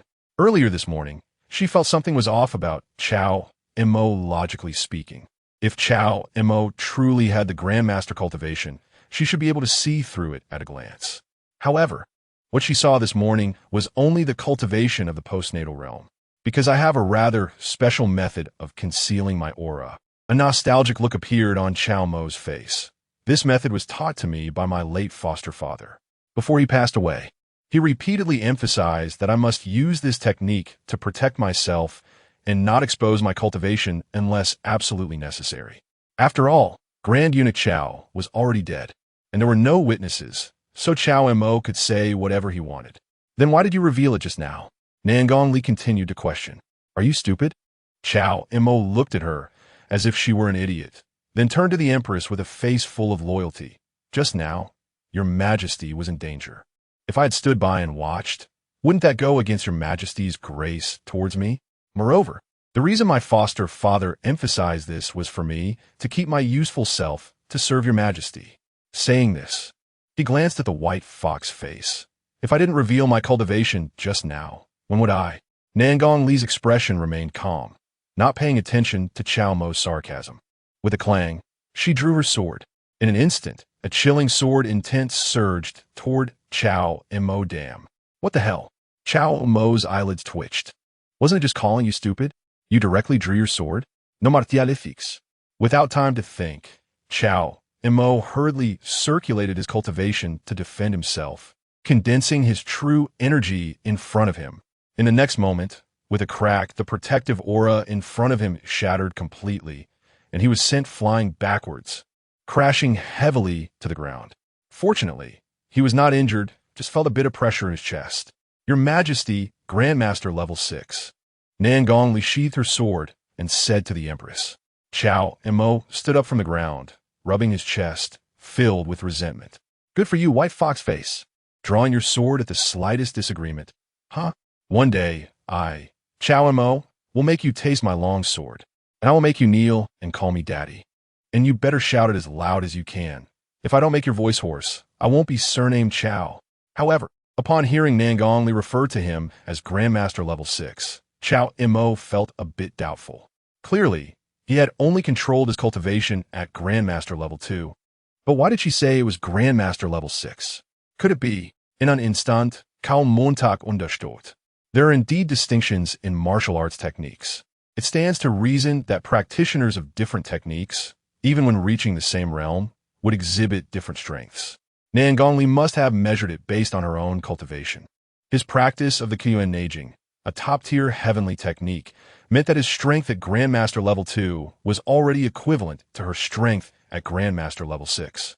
With this in mind, Cao Mo's heart stirred. If that were the case, it wouldn't be long before he could press her down and rub her face in the ground. He just needed to trigger a few more tasks. After all, this white fox face didn't seem too old. At most, she was just a Grandmaster. She couldn't possibly be a celestial being, could she? Don't do that next time. Seeing Nangongli draw her sword at Cao Mo, the Empress frowned and admonished coldly. Cao Mo's value to her had increased significantly. If she wanted to reuse him, she naturally couldn't let him harbor resentment. Yes, Nangongli nudda. Then, the Empress looked at Cao Mo again, her fingers lightly tapping on the armrest of the dragon throne. Cao Mo was so young. Not only did he genuinely have Grandmaster cultivation, but he was also at Grandmaster level 6, equivalent to Nangongli's strength at Grandmaster level 6. This was indeed an unexpected surprise, and she regarded Cao Mo's martial arts talent with even higher esteem. So, she directly pointed out Cao Mo's purpose for coming to see her late at night. I know you came to see me tonight because you want me to help you. How about this? You hand over the corpse of that palace maid to me, and I will personally go find the Empress Dowager to negotiate. Thank you, Your Majesty, for your support. Cao Mo looked grateful, wishing he could immediately hug the Empress's long legs to express his loyalty. You may leave now. Nangongli will accompany you. The Empress waved her hand lightly. Yes, I take my leave. Cao Mo nodded and then bowed and left.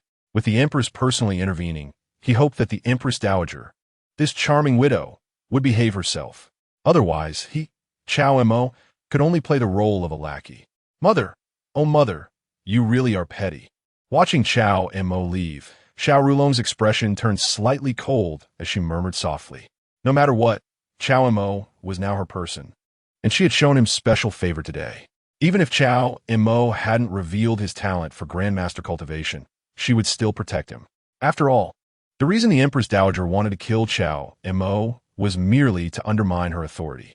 If she couldn't even protect her closest person, who would be willing to serve her? Soon, Cao Mo and Nangongli returned together to his small courtyard. After handing over the corpse of the brown-clothed palace maid hidden in the room, seeing that this white fox face was about to leave, Cao Mo felt a lack of security. He immediately called out to her. How about I squeeze in with you tonight? Don't worry, I'm just a eunuch. I can't do anything to you. Nangongli glanced at him coldly, but did not respond. With a leap, she picked up the brown-clothed palace maid's corpse and disappeared from Cao Mo's sight in the blink of an eye. Hey, what's with the cold and aloof act? Just wait. Just you wait, Cao Mo. Unless you let this white fox face call me dad. I, Cao Mo, vow not to be human. Cao Mo was muttering to himself. But at that moment, Nangongli returned, dragging the body of the brown-clad palace maid, appearing once again in front of him. Chapter 21. The Power of Words. Mastery achieved. The night sky is quite nice tonight. Cao Mo whistled as he looked up at the sky. To be honest, it really is dark. So dark that you can't see your hand in front of your face. It's truly a night for murder under the moonlight. First, let's go to His Majesty. Nan Gongli seemed not to have heard Cao Mo's earlier teasing. She merely maintained a cold expression, glanced at the inky black night not far away, and then threw the corpse of the brown-clad maidservant into Cao Mo's arms. So, does this mean you agree with my earlier proposal? Cao Mo received the brown-clad maidservant's corpse and smiled knowingly. Don't worry, I won't do anything to you, but if you have any needs, I wouldn't mind. Nan Gongli shot him a cold glare. Cao Mo immediately stopped. Ahem, I was just joking, you know I'm a eunuch. Let's go. Nan Gongli's expression remained indifferent. Cao Mo no longer said much and followed her closely.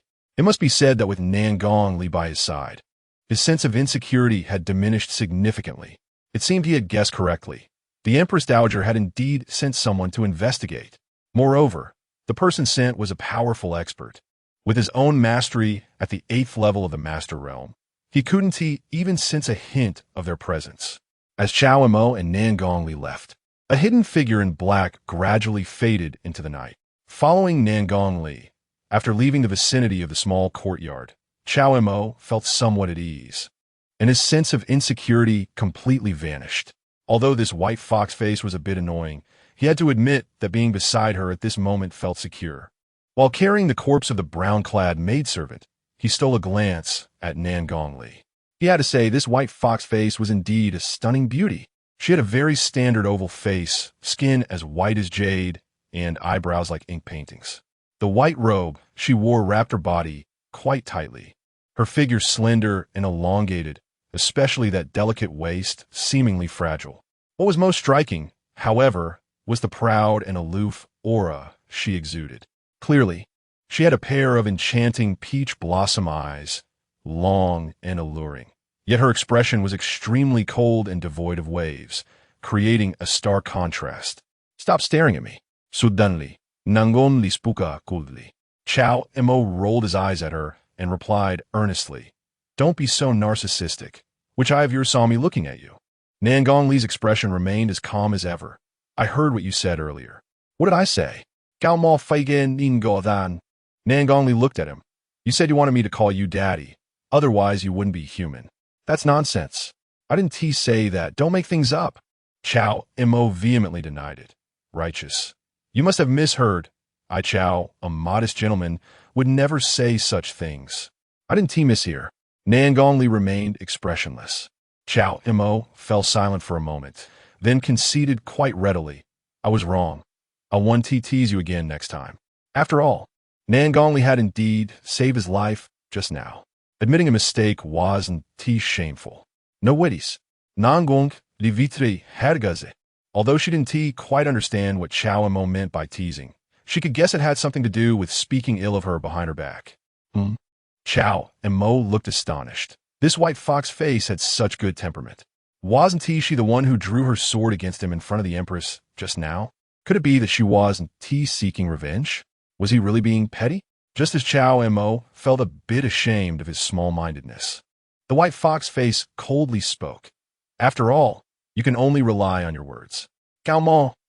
All right. This white fox face was still as annoying as ever. When they arrived at the Yangxin Palace, upon seeing the corpse of the brown-clad maidservant that Cao Mo brought, the Empress immediately recognized her as one of the Empress Dowager's personal maids. Your Majesty. At this moment, Nan Gongli whispered something in the Empress's ear about the situation she encountered outside Cao Mo's small courtyard. Hearing her words, the Empress frowned slightly and looked at Cao Mo. You stay here for now. I will go to the Xinang Palace. Wait for me to return before you leave. Yes. Cao Mo nodded. After that, the Empress donned a magical jade bracelet, disguised herself as a young man, and left with Nan Gongli and the corpse of the brown-clad maidservant. Watching the two leave, Cao Mo silently sighed. His current strength was still too weak. Wanting to navigate the whirlpool of the Imperial Palace was no easy task. No wonder no one dared to step forward when the Empress offered a promotion and a reward of 1,000 taels of silver earlier. In the eyes of those bigwigs, wanting to crush someone like him was just a matter of moving their lips. With this thought, Cao Mo couldn't help but feel a bit worried. He remembered that the golden armored commander had mentioned that the other party was from the Grand General's side, and now that he had made a move against him, he was afraid he would also be remembered with resentment by the Grand General. Sure enough, the rewards from the beautiful Empress were not so easy to obtain. He had just offended the Empress Dowager, and now he had offended the Grand General. One wave hadn't settled, another had risen, and his future looked a bit worrying. Whatever, life and death are to be taken lightly. If you're not satisfied, just fight. Gao Qiqiang once said, the bigger the storm, the more valuable the fish. Shaking his head, Cao Mo decided not to think too much. It was time to focus on leveling up. With a thought, he opened the panel again, completed the task entrusted by Empress Xiao Rulong. Reward: Shin level martial arts, Tianqing sword technique, 10 years of martial arts cultivation. Cao Mo thought for a moment, then allocated all 10 years of martial arts cultivation to Kuiyuan Neijing.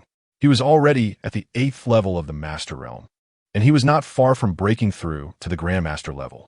If he could directly break through to the Grandmaster level, transforming his true energy into essence, his strength would rise significantly. Even with a basic punch, he could defeat a master. Against a Grandmaster expert, he would also have the strength to fight back. In the 4th year, your true energy becomes more solid, and your cultivation breaks through another level, reaching the 9th level of the Master Realm. In the 10th year, after another 6 years of continuous honing, your cultivation reaches the peak of the Master Realm, just a step away from breaking through to the Grandmaster. Cultivation, mastery achieved, boom. Cao Mo opened his eyes, feeling quite regretful. He had only reached the peak of the Master Realm. It seemed he was still a bit short. In the Xinang Palace, it was indeed as Cao Mo had thought. Although it was late at night, the Empress Dowager had not gone to bed, but was still waiting for the brown-clad maidservant to return with a report. Your Majesty, the Empress has arrived. At this moment, a personal maid came to report. The Emperor? The Empress Dowager frowned. Why was the young Emperor coming to the Xinang Palace so late at night? While she was puzzled, she saw the young Emperor, Xiao Rulong, walking into the main hall, followed by Nangong Li in white, and the cold corpse of the brown-clad maidservant she was carrying. Chapter 22. Princess Lynching, Destiny and Fortune. What does the Emperor mean by this? On the phoenix couch, the Empress Dowager had changed out of her bright phoenix robe and was draped in a snow-white fox fur. Leaning on her arm and lying sideways, her tone was lazy, revealing no signs of joy or anger. Tonight, an assassin from the White Lotus sect had infiltrated the palace, causing chaos. And this maid by the Empress Dowager's side had unfortunately died in the commotion. I have come specifically to return her to you, Mother. Xiao Rulong stood in the main hall. Nangong Li stood quietly beside her after throwing the body of the brown-clad maid onto the ground. Is such a trivial matter worth the Emperor coming here in the middle of the night? The Empress Dowager squinted. Xiao Rulong replied softly, It's not that, but I noticed you were waiting for her to return and report. I am worried about your health, Mother, which is why I made this trip. The Emperor is considerate. You're always so filial. The Empress Dowager smiled faintly. At such a late hour, you came all this way for such a trivial matter. In my eyes, this is not a trivial matter. Xiao Rulong made her intentions clear. I want to tell you, Mother, that you have people you care about, and I also have people I care about. I hope that those around you will no longer roam around the palace recklessly. Oh, the Empress Dowager seemed surprised that the young Emperor had suddenly become so assertive. She stopped beating around the bush and directly pointed out, Is that little eunuch so worthy of the Emperor's attention that you would risk turning against me? It really shows that your mother's methods are not up to par. Xiao Rulong showed no signs of fear. Fine, fine, fine. The Empress Dowager laughed in anger. If I really wanted to kill that little eunuch, would you dare to kill your 4th sister? I would not dare. I was just making an analogy. Xiao Rulong shook her head, but her tone remained unyielding. Seeing that the young Emperor was determined to protect that little eunuch, the Empress Dowager's expression changed unpredictably. Well, after a moment of silence, the Empress Dowager spoke in a deep voice. Since the Emperor values that little eunuch so much, I will refrain from acting against him in the future. I believe you will keep your word, Mother. The night is already deep. I will take my leave first. Mother, remember to rest early. After receiving the Empress Dowager's promise, Xiao Rulong slightly cupped her hands and turned to leave. Nangong Li, who stood behind her, remained expressionless, his fingers still resting on the hilt of his sword, quietly following Xiao Rulong. After the two left, the Empress Dowager's face turned a deep shade of anger. She did not expect that the young emperor would place such importance on a little eunuch like Cao Mo. No. It's not that the young emperor values a little eunuch so much, but rather that he is using this matter to express his dissatisfaction with her. Coupled with what happened outside the Yangxin Hall tonight, with her network of informants in the palace, she naturally knew that the young emperor had taken advantage of the White Lotus sect assassin's intrusion to eliminate Yang Yin, the leader of the Imperial Guard camp. It seems this young emperor truly feels that his wings have grown strong enough. How did the investigation go? Calming her emotions, the Empress Dowager looked toward a corner where there was an empty space. As her voice fell, a woman dressed in a tight black outfit, her alluring figure fully displayed, and with an extremely beautiful and enchanting face that seemed to contain endless danger, slowly appeared. Reporting to the Empress Dowager, Cao Mo is not an ordinary little eunuch. He possesses at least the cultivation of a master. The maid you sent should have died at his hands. This woman in black was named Shuang, a top expert in the web built by the Empress Dowager. Even compared to Nangong Li, the young emperor's personal sword guard, her strength was not much different. A master? The Empress Dowager frowned. Shuang suggested, Empress Dowager, should I take action personally? As the top expert of the web, she naturally had the cultivation of a grand master, and killing a master like Cao Mo would be effortless. Just now, she happened to arrive at Cao Mo's courtyard. If Nangong Li hadn't returned, she might have already made a move against Cao Mo. The Empress Dowager shook her head. No need. Although she has considerable power, the young emperor is not defenseless either. Besides Nangong Li, his personal sword guard, there are also the shadow guards left to him by the late emperor. If the young emperor truly disregards everything and competes with her, she would rather not see that. At least for now, her thoughts were not on competing with the young emperor. Remembering this, the Empress Dowager asked again, have you found any news about the Kuiyuan Neijing recently? Reporting to the Empress Dowager, until now, there's still no news. Shuang shook her head. How can there still be no news? The Empress Dowager's expression became somewhat impatient, thinking of her only daughter, Princess Linqing, whose charming face was once full of grace, now showing a hint of maternal pity. Her daughter is perfect in every way, but she was born with a natural deficiency. Fortunately, the head of the Tianjin had once given her a method. If she could cultivate together with someone who practices the Kuiyuan Neijing, it might help her daughter solidify her veins and extend her life. Otherwise, she might not live past 20. Now, there is less than half a year left until her daughter turns 20. However, the Kuiyuan Neijing is said to be the foundational skill of the Taisu God sect, but since the Taisu God sect vanished, it has been lost for a long time, with no news at all. Even though she has spent a lot of manpower and resources to investigate, there is still no clue. Qing'er is intelligent and talented, destined for a great life, yet she is born with a natural deficiency. Why is heaven so unfair? The Empress Dowager murmured to herself, filled with resentment. If her daughter does not live past 20, what use is it for her to hold power over the court? Empress Dowager, although there is no clue about the Kuiyuan Neijing, the head of the Tianjin just sent another message. Shuang spoke again. What news? The Empress Dowager's expression shifted slightly. Shuang deliberated. The head of the Tianjin said that last night he calculated the princess's fate, saying that she has a destined fortune and will turn danger into safety. Destined fortune? The Empress Dowager frowned. What kind of fortune? The head of the Tianjin only mentioned this, but did not specify what kind of fortune it is. Shuang shook her head. Oof. The Empress Dowager snorted coldly. That female Taoist clearly looks young, yet she speaks in riddles like those old Taoists, perhaps just comforting me with empty words.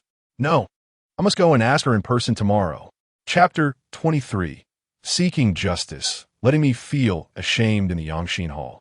After Cao Mo broke through to the perfection of the Grandmaster level, he didn't wait long before he saw the Empress, and by who were rushing back from the Sinang Palace. Your Majesty, Cao Mo immediately bowed in greeting. I have already discussed with the Empress Dowager. She has said that she will no longer take action against you. The Empress took off the jade bracelet from her wrist. revealing the curve of her ample chest once again, her face, which was stunningly beautiful, now showing signs of fatigue. It was already past the hour of the pig, which would be around 1 o'clock in the morning in modern time. She was indeed somewhat tired. "Thank you, Your Majesty, for your grace and kindness. I'm deeply grateful and speechless. Even if it means being shattered into pieces, I will go through fire and water for Your Majesty without hesitation." Cao Mo sighed in relief and took the opportunity to express his loyalty to the Empress again. After all, saying a few flattering words wouldn't hurt. If the Empress was in a good mood, she might reward him with something. "All right, I know you are very loyal to me. You may leave now. I need to rest." The Empress was too lazy to look at him, waved her hand, and turned to walk into the inner chamber. "Yes, I take my leave." Cao Mo watched the Empress's graceful figure and could only nod as he bowed and retreated. After Cao Mo left, Xiao Rulong frowned and could no longer endure, quickly walking into the inner chamber of the palace, starting to massage her front. Today, the time spent in disguise as a man had severely exceeded the limit. If she didn't relieve herself, she feared it would lead to stagnation. Seeing this scene, Nangongli had already turned to the side, looking outside the Yangxin Hall. Xiao Rulong lay on the bed, biting her lips slightly, her brows furrowed, and only then did she feel a bit relieved. Being an emperor in this female body was truly not easy. Leaving the Yangxin Hall, Cao Mo walked along the palace path. What happened tonight was indeed fraught with danger. But fortunately, the Empress's attitude was relatively strong, willing to step in to protect him. Otherwise, if the Empress's character had been too weak, it would have been better for him to run away early. As for now, thinking of the Empress's long legs that could take one's life, and the fact that she no longer avoided him, freely displaying her alluring figure, Cao Mo felt that being a good subject close to this beautiful Empress was not a bad idea. After all, in this deep palace, a fake eunuch and a female emperor could certainly keep warm together, right? Continuing forward, Cao Mo did not return to the small courtyard, but instead came to the courtyard where the little eunuchs lived. Although the Empress said the Empress Dowager would not trouble him again, he still had to keep his eyes open. Being cautious in everything was never too much. "Brother Cao, why are you here so late at night?" Xiao Duozai woke up from his dreams, startled to see Cao Mo at his bedside. "Is there still space? Let me clear a spot for you, Brother Cao." Cao Mo pulled him up. Xiao Duozai rubbed his sleepy eyes, still a bit dazed. "What's wrong, Brother Cao? Aren't you supposed to be mourning for old Master Cao? Did old Master Cao come back to find you?" "That's right. Brother Cao came to seek refuge with you." "Huh? Is that true? Don't scare me, Brother Cao." The next day, after spending 2.5 hours in Xiao Duozai's courtyard, just as dawn was breaking, Cao Mo went to the Yangxin Hall to attend the morning court with the Empress. He still needed to spend another night with the Empress, as this favor could not be neglected. Upon arriving at the Golden Lawn Hall, all the civil and military officials had gathered. The Empress sat on the dragon throne, while Cao Mo and Nangongli stood to her left and right, just like yesterday. However, after waiting for a long time, they still did not see the Empress Dowager arrive.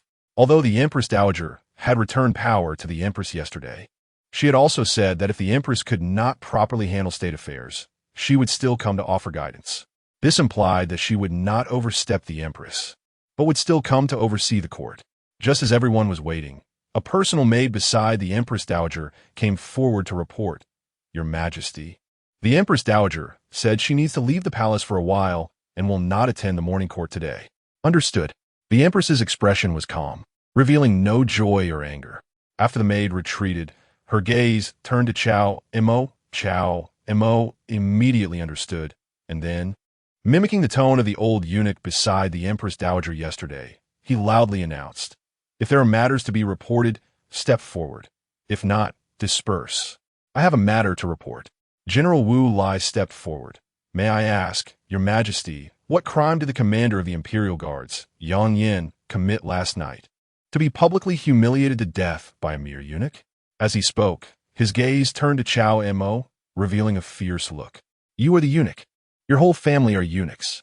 Cao Mo remained expressionless, but his heart felt somewhat heavy. As expected, it wasn't going to be easy to ascend to power over Yang Yan's corpse. He could sense that the aura emanating from this general was extraordinary and, like Nangongli, left him unable to see through it. General Wu, don't be too reckless.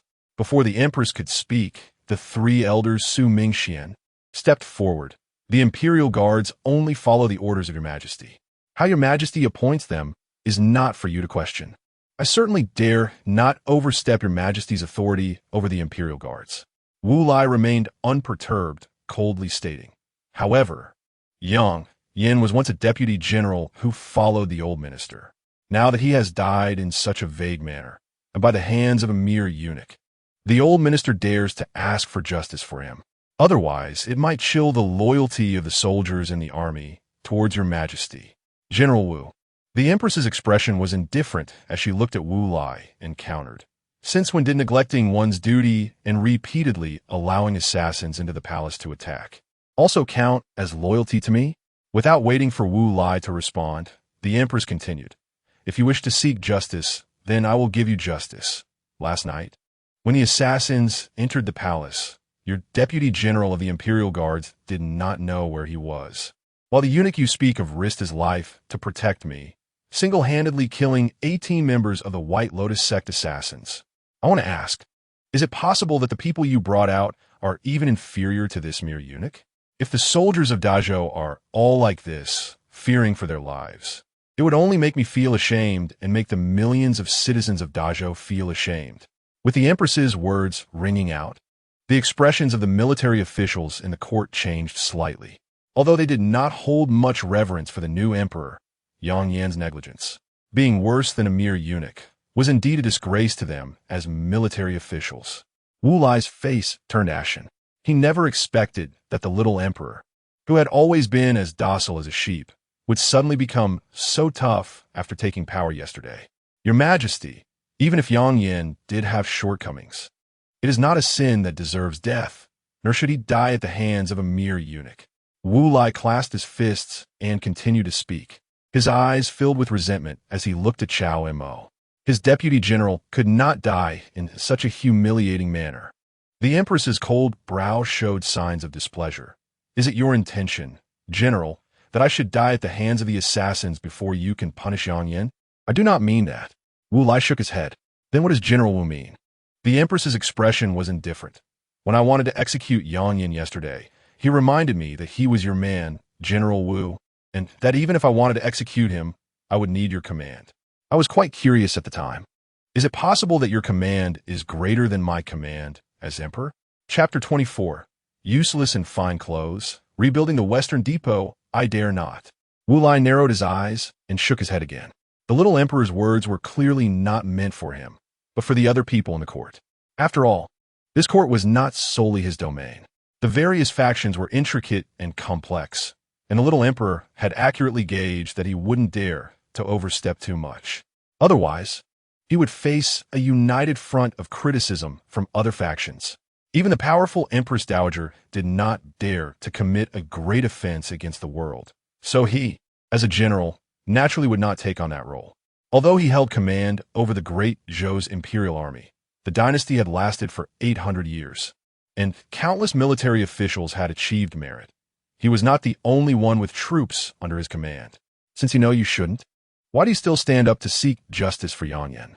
I have already shown mercy by not pursuing you for forming cliques and personal gain. Do you lack brains? The Empress coldly rebuked. Step back. The general's face turned ashen, and he clenched his fists, ultimately retreating resentfully to the front of the ranks. His fierce gaze fell upon Cao Mo once again. He dared not act against the little emperor for now, but squashing a little eunuch would be a piece of cake for him. Seeing the old thief's gaze land on him, Cao Mo felt a chill. He could tell that the old thief had set his sights on him.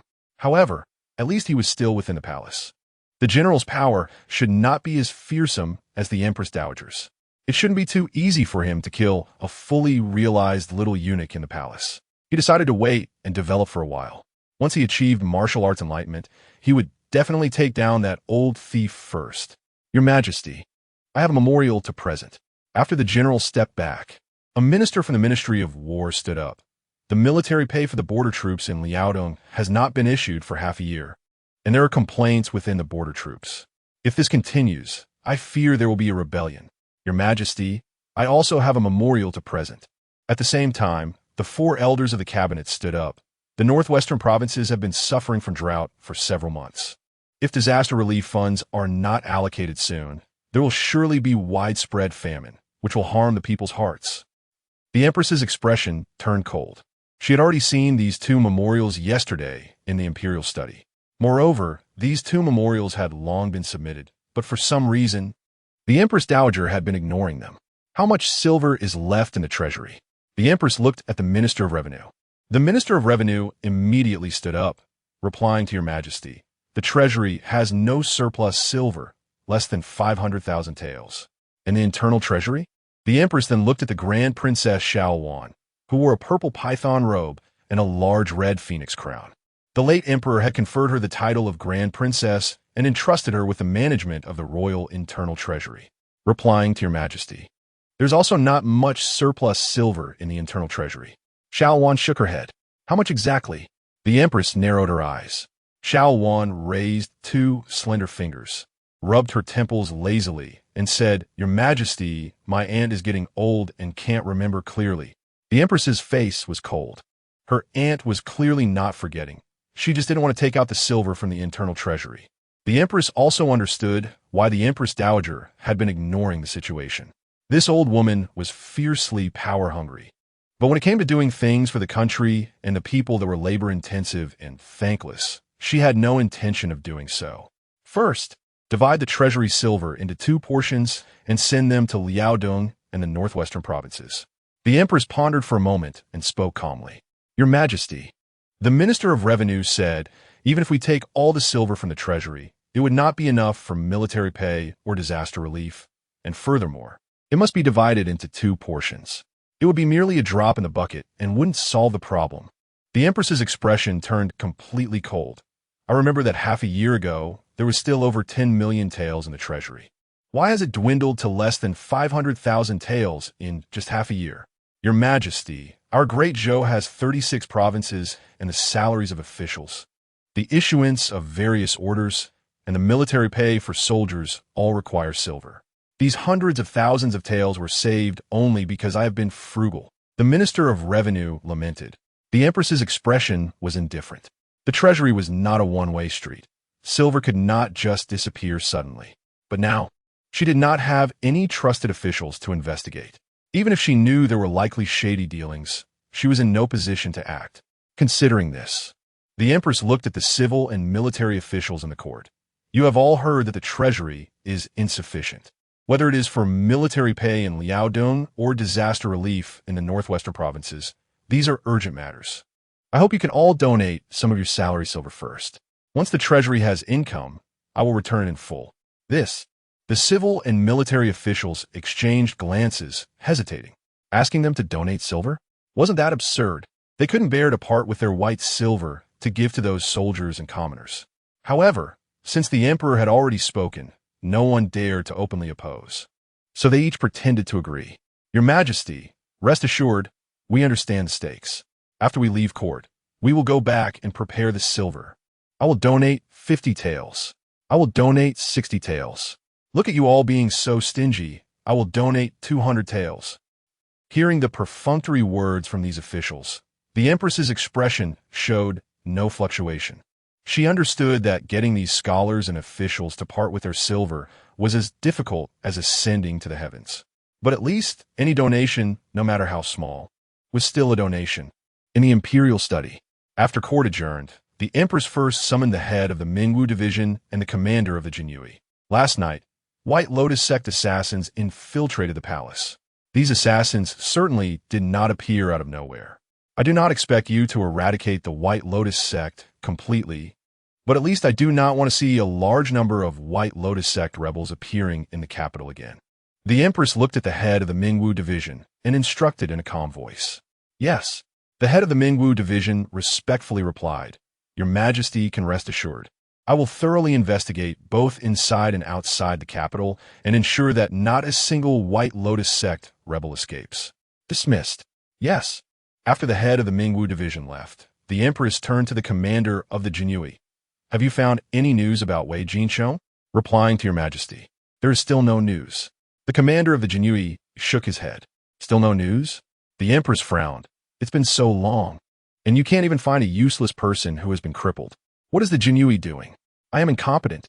The commander of the Jinyui lowered his head, not defending himself. Dismissed. The Empress waved her hand coldly. The treasury was in such dire straits. Yet the Jinyui, which was supposed to monitor the officials, had no information at all. She no longer expected the Jinyui to accomplish anything for her. Yes. The commander of the Jinyui bowed and retreated. After both had left, the Empress finally looked at Cao Mo, who was standing quietly beside her. What did you see just now? Cao Mo fell silent for a moment, then weighed his words, replying to your Majesty. I saw internal and external troubles in the Great Zhou, corruption within the court. And even the sharp blade of the Jinyui in your Majesty's hands has become dull. Indeed. Therefore, I need a new sharp blade. The Empress nodded lightly, revealing her intention to reuse Cao Mo, which she had decided on last night. I plan to rebuild the Western Depot, and you'll be the supervisor of the Western Depot. Chapter 25. Acting first and reporting later, imperial authority granted. Rebuilding the Xichong? Do you want to make yourself the supervisor of the Xichong? Cao Mo's expression became somewhat subtle. Does this mean he wants him, Cao Mo, to become Cao Huatian? Seeing that Cao Mo remained silent, the Empress raised her brows. What's wrong? Are you unwilling or afraid? As the Empress's words fell, Cao Mo's vision blurred again, and a panel interface popped up. Empress Xiao Rulong has issued you a task. Rebuild the Xichong. Upon completion, you will receive the reward. Xian-level martial arts evil-repelling sword manual, 15 years of martial arts cultivation, and the Qinglian Yaoguang Zimu sword. Would you like to accept?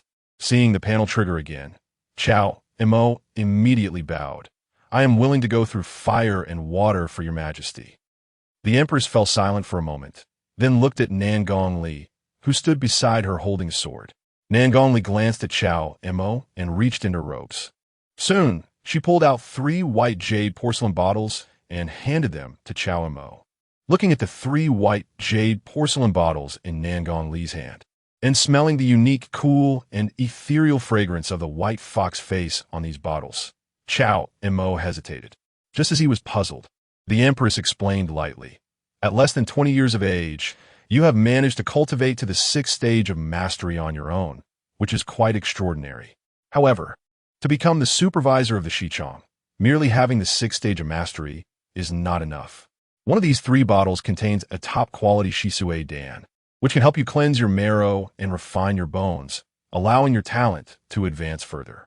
Among the remaining 2 bottles, one contains 3 small Huandan, which can help you break through 3 realms in a short time to reach mastery completion, while the other contains a large Huandan, which can assist you in breaking through to Grandmaster after you achieve mastery completion with your talent.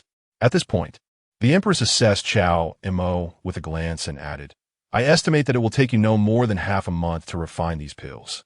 Cao Mo was shocked.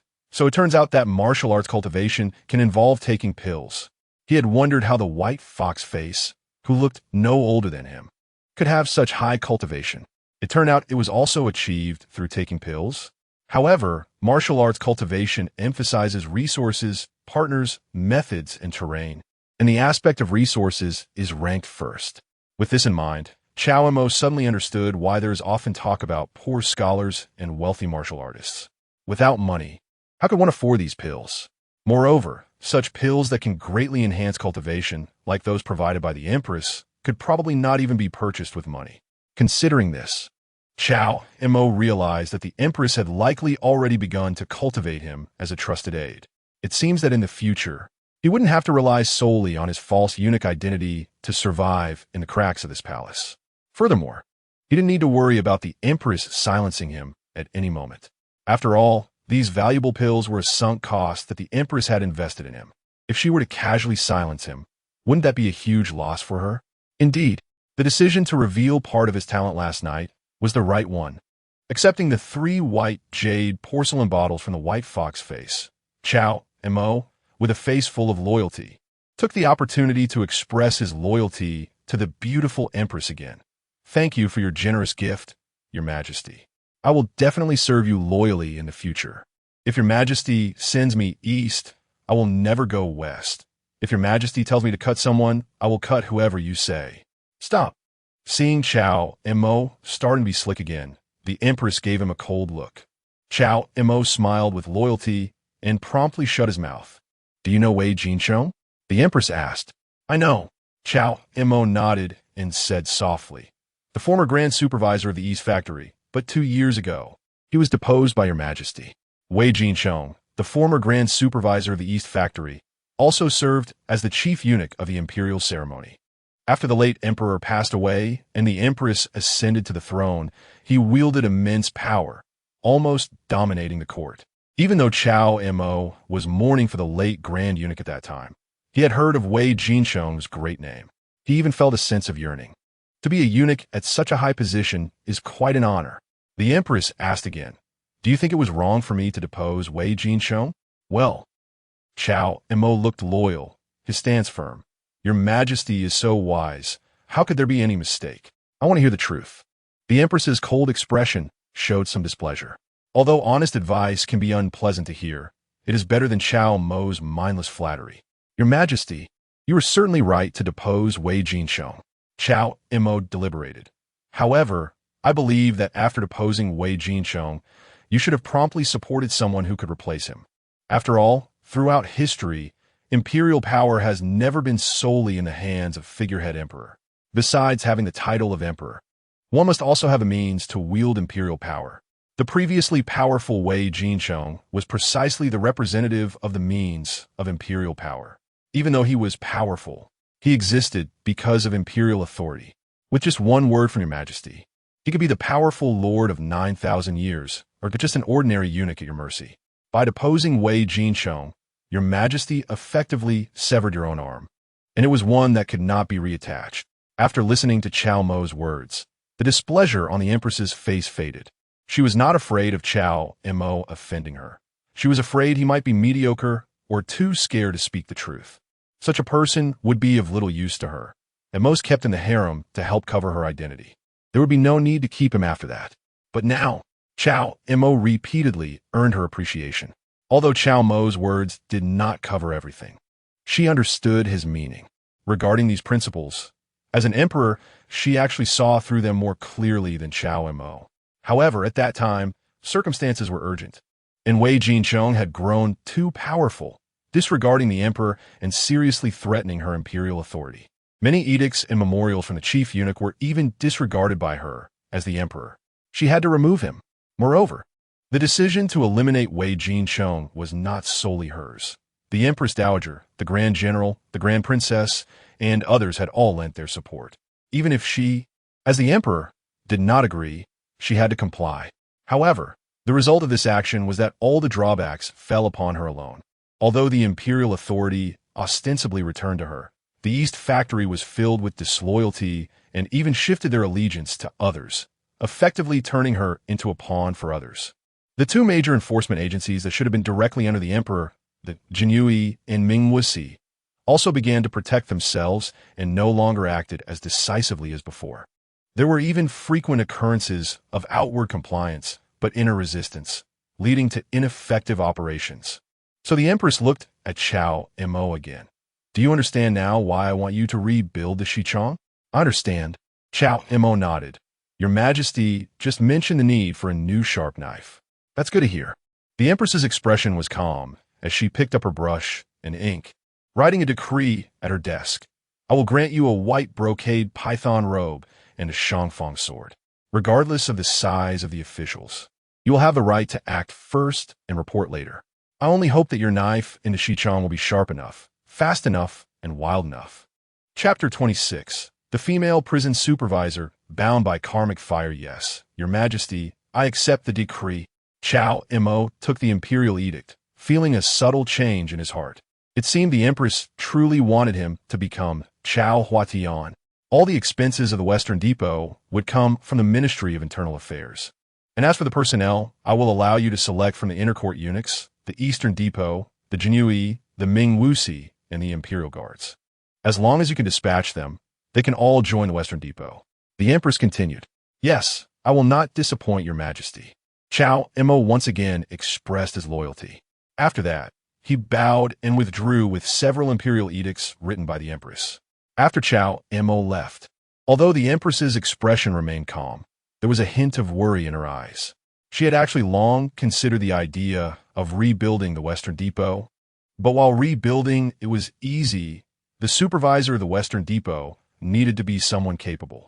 Otherwise, even if the Western Depot was rebuilt, it would merely be a decoration, or worse, a joke that the courtiers would look down upon. She could only hope that this supervisor, Cao Mo, would not let her down and could stand firm. In the Ministry of Celestial Affairs, at the star-picking tower, a stunning woman dressed in a Tai Chi robe sat cross-legged, a bright red cinnabar on her forehead. In front of her, the Queen Mother, adorned in a resplendent phoenix robe, appeared increasingly impatient and coldly said, "You Xuanji, even if I beg you, you must explain clearly, what fortune does Princess Qing have?" Yu Xuanji opened her eyes and looked helplessly at the beautiful matron across from her. Fortune is fortune. Princess Qing will naturally turn danger into safety. There is no need for the Queen Mother to worry. You. The Queen Mother was speechless. What is the difference between what you just said and nothing at all? The secrets of heaven cannot be revealed. I can only say this much. Please return, Queen Mother. Yu Xuanji shook her head and closed her eyes again. The Queen Mother was furious. However, although the stunning woman before her was younger than her by a few years, she was already the head of the Ministry of Celestial Affairs, with unfathomable cultivation. Residing in this star-picking tower, she could look down upon the world and oversee both the court and the martial world. Even though she was the Queen Mother with immense power, she could not do anything to the other party. Yet, she simply could not stand this Taoist woman's cryptic ways. Fine, if you want to say, then forget it. The Queen Mother coldly snorted and suddenly reached out to grab Yu Xuanji. But just as she was about to approach her chest, an invisible force stopped her. Yu Xuanji opened her eyes. You are also a mother, yet you behave so improperly. So what? The Queen Mother replied defiantly, with my face. Who would say I'm still in my prime? After failing to ambush the stunning Taoist woman, the Queen Mother straightened up, dragging her phoenix robe away. After the Queen Mother swayed her graceful waist and left, Yu Xuanji turned to glance at the imperial city, her expression inscrutable. It was not that she did not want to tell the Queen Mother, but she could not figure out what fortune Princess Qing actually had. Suddenly, Yu Xuanji's brows furrowed tightly. The karmic fire has erupted again. The calculations from the previous night had exhausted her greatly, and now she was struggling to suppress the karmic fire within her. This damn backlash. As the karmic fire surged violently, beads of sweat continuously oozed from Yu Xuanji's white forehead. The Tai Chi robe on her body became soaked with sweat, revealing her alluring and voluptuous curves, while her long, snow-white legs kept rubbing against each other, her toes tightly curled. Unfortunately, at this moment, she was alone in the star-picking tower, and no one could witness such a scene. Otherwise, if people knew that the head of the Ministry of Celestial Affairs, possessing unparalleled beauty akin to a brilliant pearl, could also have such an unseemly moment, it would surely shock the world. After more than a minute, Yu Xuanji finally breathed lightly, managing to suppress the karmic fire within her, relying on her profound cultivation. However, at this moment, she felt extremely weak, like a withered willow, lying on the mat beneath her. Her red lips were tightly bitten, her enchanting eyes captivating, and her jade-like beautiful face was flushed, alluringly charming. She must quickly find someone to practice the Kuiyuan Neijing with. Yu Xuanji licked the red bloodstain from her bitten lips, her eyes filled with coldness. The time left for her was running out, yet this Queen Mother was utterly useless. In the Ministry of Internal Affairs, Cao Mo entered the main hall holding several imperial edicts. Oh, Mr. Cao is here. I was just about to look for you. The steward hurriedly approached upon seeing Cao Mo's arrival, holding 2 sets of official garments for the court attendants. These were just finished this morning, and I was preparing to send someone to deliver them to you. I didn't expect you to come yourself. Please take a look. Are you satisfied? No rush. Cao Mo waved his hand and handed the first imperial edict to the steward. Your Majesty has promoted me again. I no longer need these 2 sets of official garments for court attendants. Promoted again? The steward was taken aback, taking the imperial edict and looking at it in disbelief. What is going on? Cao Mo was just promoted to court attendant yesterday, and these garments were just made. They hadn't even been delivered yet. How could this guy be promoted again? And to the position of Deputy Chief Minister of our Ministry of Internal Affairs. He is now the direct superior of his direct superior. I've seen Mr. Cao. In just a moment, the steward tossed aside the official garments he was holding and respectfully bowed to Cao Mo. Mr. Cao, I hope you will take good care of me in the future. Saying this, he secretly took out a silver note from his sleeve and handed it to Cao Mo. Cao Mo took it and saw that it was a silver note for 500 taels. Oh wow, it seems that being a steward in the Ministry of Internal Affairs is quite a lucrative job, just casually handing out such a large sum of silver. More extravagant than ministers in the court who can only afford to donate a few dozen taels. This shall not be a precedent. Cao Mo tucked the silver note into his sleeve. The emperor has specifically instructed that this chief minister must remain clean. What are you talking about, Mr. Cao? You are forgetting that this is clearly just me returning the money I borrowed from you last time. Today, I finally have a chance to pay you back. The steward immediately explained with righteous indignation. You're quite good. What is your name? Cao Mo. It turned out that he didn't dislike social niceties. He simply disliked being subject to them. My name is Enfuchi. You can call me Xiao Anzi or Xiao Gizi. Enfuchi said with a flattering smile. Enfuchi? That is a nice name. No wonder you can be wealthy. Cao Mo nodded and said lightly, From now on, I will call you Stewardin. This old fellow was older than his father. It would feel awkward for him to call him Xiao Anzi. Call me whatever you like, Mr. Cao, as long as you find it comfortable. And Fuchi smiled widely. Please wait a moment, Mr. Cao. I will immediately send someone to prepare 2 sets of official robes for deputy chief ministers for you. No need to rush. Cao Mo pressed down on his shoulder and handed over the second imperial edict. Chapter 27. You report. I approve, and Fugue took a look at the imperial edict and almost froze in place. This was simply outrageous. What does it mean to have a smooth official career? This is what it means. Just last night, he said that the emperor was keen on cultivating Cao Mo, and this kid would definitely have a bright future. Unexpectedly, it actually came true. In the blink of an eye, this kid not only got promoted to the Vice Minister of the Internal Affairs Court, but was also tasked with rebuilding the Western Bureau and appointed as its chief supervisor. And Fugue trembled as he held the edict. His expression on his old face was beyond mere astonishment. Although the rank of the chief supervisor of the Western Bureau was the same as that of the Eastern Bureau and the commander of the Imperial Guard, only a 3rd rank, it was still inferior to the 2nd rank position of the Vice Minister of the Internal Affairs Court. However, the value of the bestowed white brocade python robe and the imperial sword was self-evident. To put it bluntly, it meant he could execute anyone he wanted. And Fugue swallowed hard and, trembling, returned the edict to Cao Mo, his old face almost blooming with a smile. Chief Supervisor Cao, I congratulate you. With such grace from His Majesty, I hope you can guide me more in the future. As he spoke, he pulled out another silver note from his sleeve. Still a 500 taels note. I said this is a one-time exception. What do you mean by this? Cao Mo raised an eyebrow slightly, and before Fugue could hand over the note, he directly snatched it and tucked it into his own sleeve. Unexpectedly, this old fellow was quite generous. One 500 taels note on the left, another 500 taels on the right. And Fugue's old face twitched, and he laughed awkwardly. I remembered wrong just now. I originally owed Chief Supervisor Cao 1,000 taels. I won't make this mistake again next time. Cao Mo smiled faintly and took out a 3rd imperial edict. However, this time, when Fugue saw the edict, his old face immediately showed a troubled expression. Chief Supervisor Cao, I can still take the 1,000 gold given to you by His Majesty, but the funds for establishing the Western Bureau are beyond my authority. 1,000 gold would only be 10,000 taels in silver. However, as a mere manager of the Internal Affairs Court, he did not have the authority to allocate funds for establishing the Western Bureau. Who can make the decision? Cao Mo asked. And Fugue replied respectfully, it requires the approval of the chief minister. Oh, Cao Mo raised an eyebrow. Is the chief minister greater than His Majesty's decree? This? Naturally not.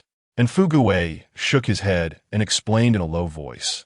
But the financial authority of the Internal Affairs Court lies entirely in the hands of the chief minister. We need their consent to release any funds. At this point, Fuguwei's expression became even more respectful, and his voice grew more cautious as he quietly reminded. Chief Supervisor Cao may not know that the chief minister is His Majesty's aunt, the Grand Princess conferred by the late Emperor. Cao Mo frowned slightly.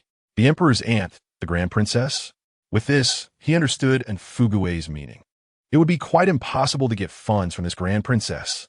After all, even today in the court, when the Empress herself asked for money, she did not give her any face, let alone him, a mere eunuch. But establishing the Western Bureau could not be done without money. Otherwise, who would serve him for just a few coins a month? How much money is currently available in the Internal Affairs Court? Cao Mo asked, and Fuguwei thought for a moment and replied, There's still around 20 to 30,000 taels.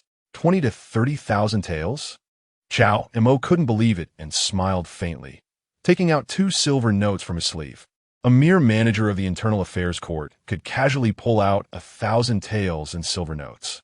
Yet the entire Internal Affairs Court only had 20 to 30,000 taels? Were they trying to fool a ghost?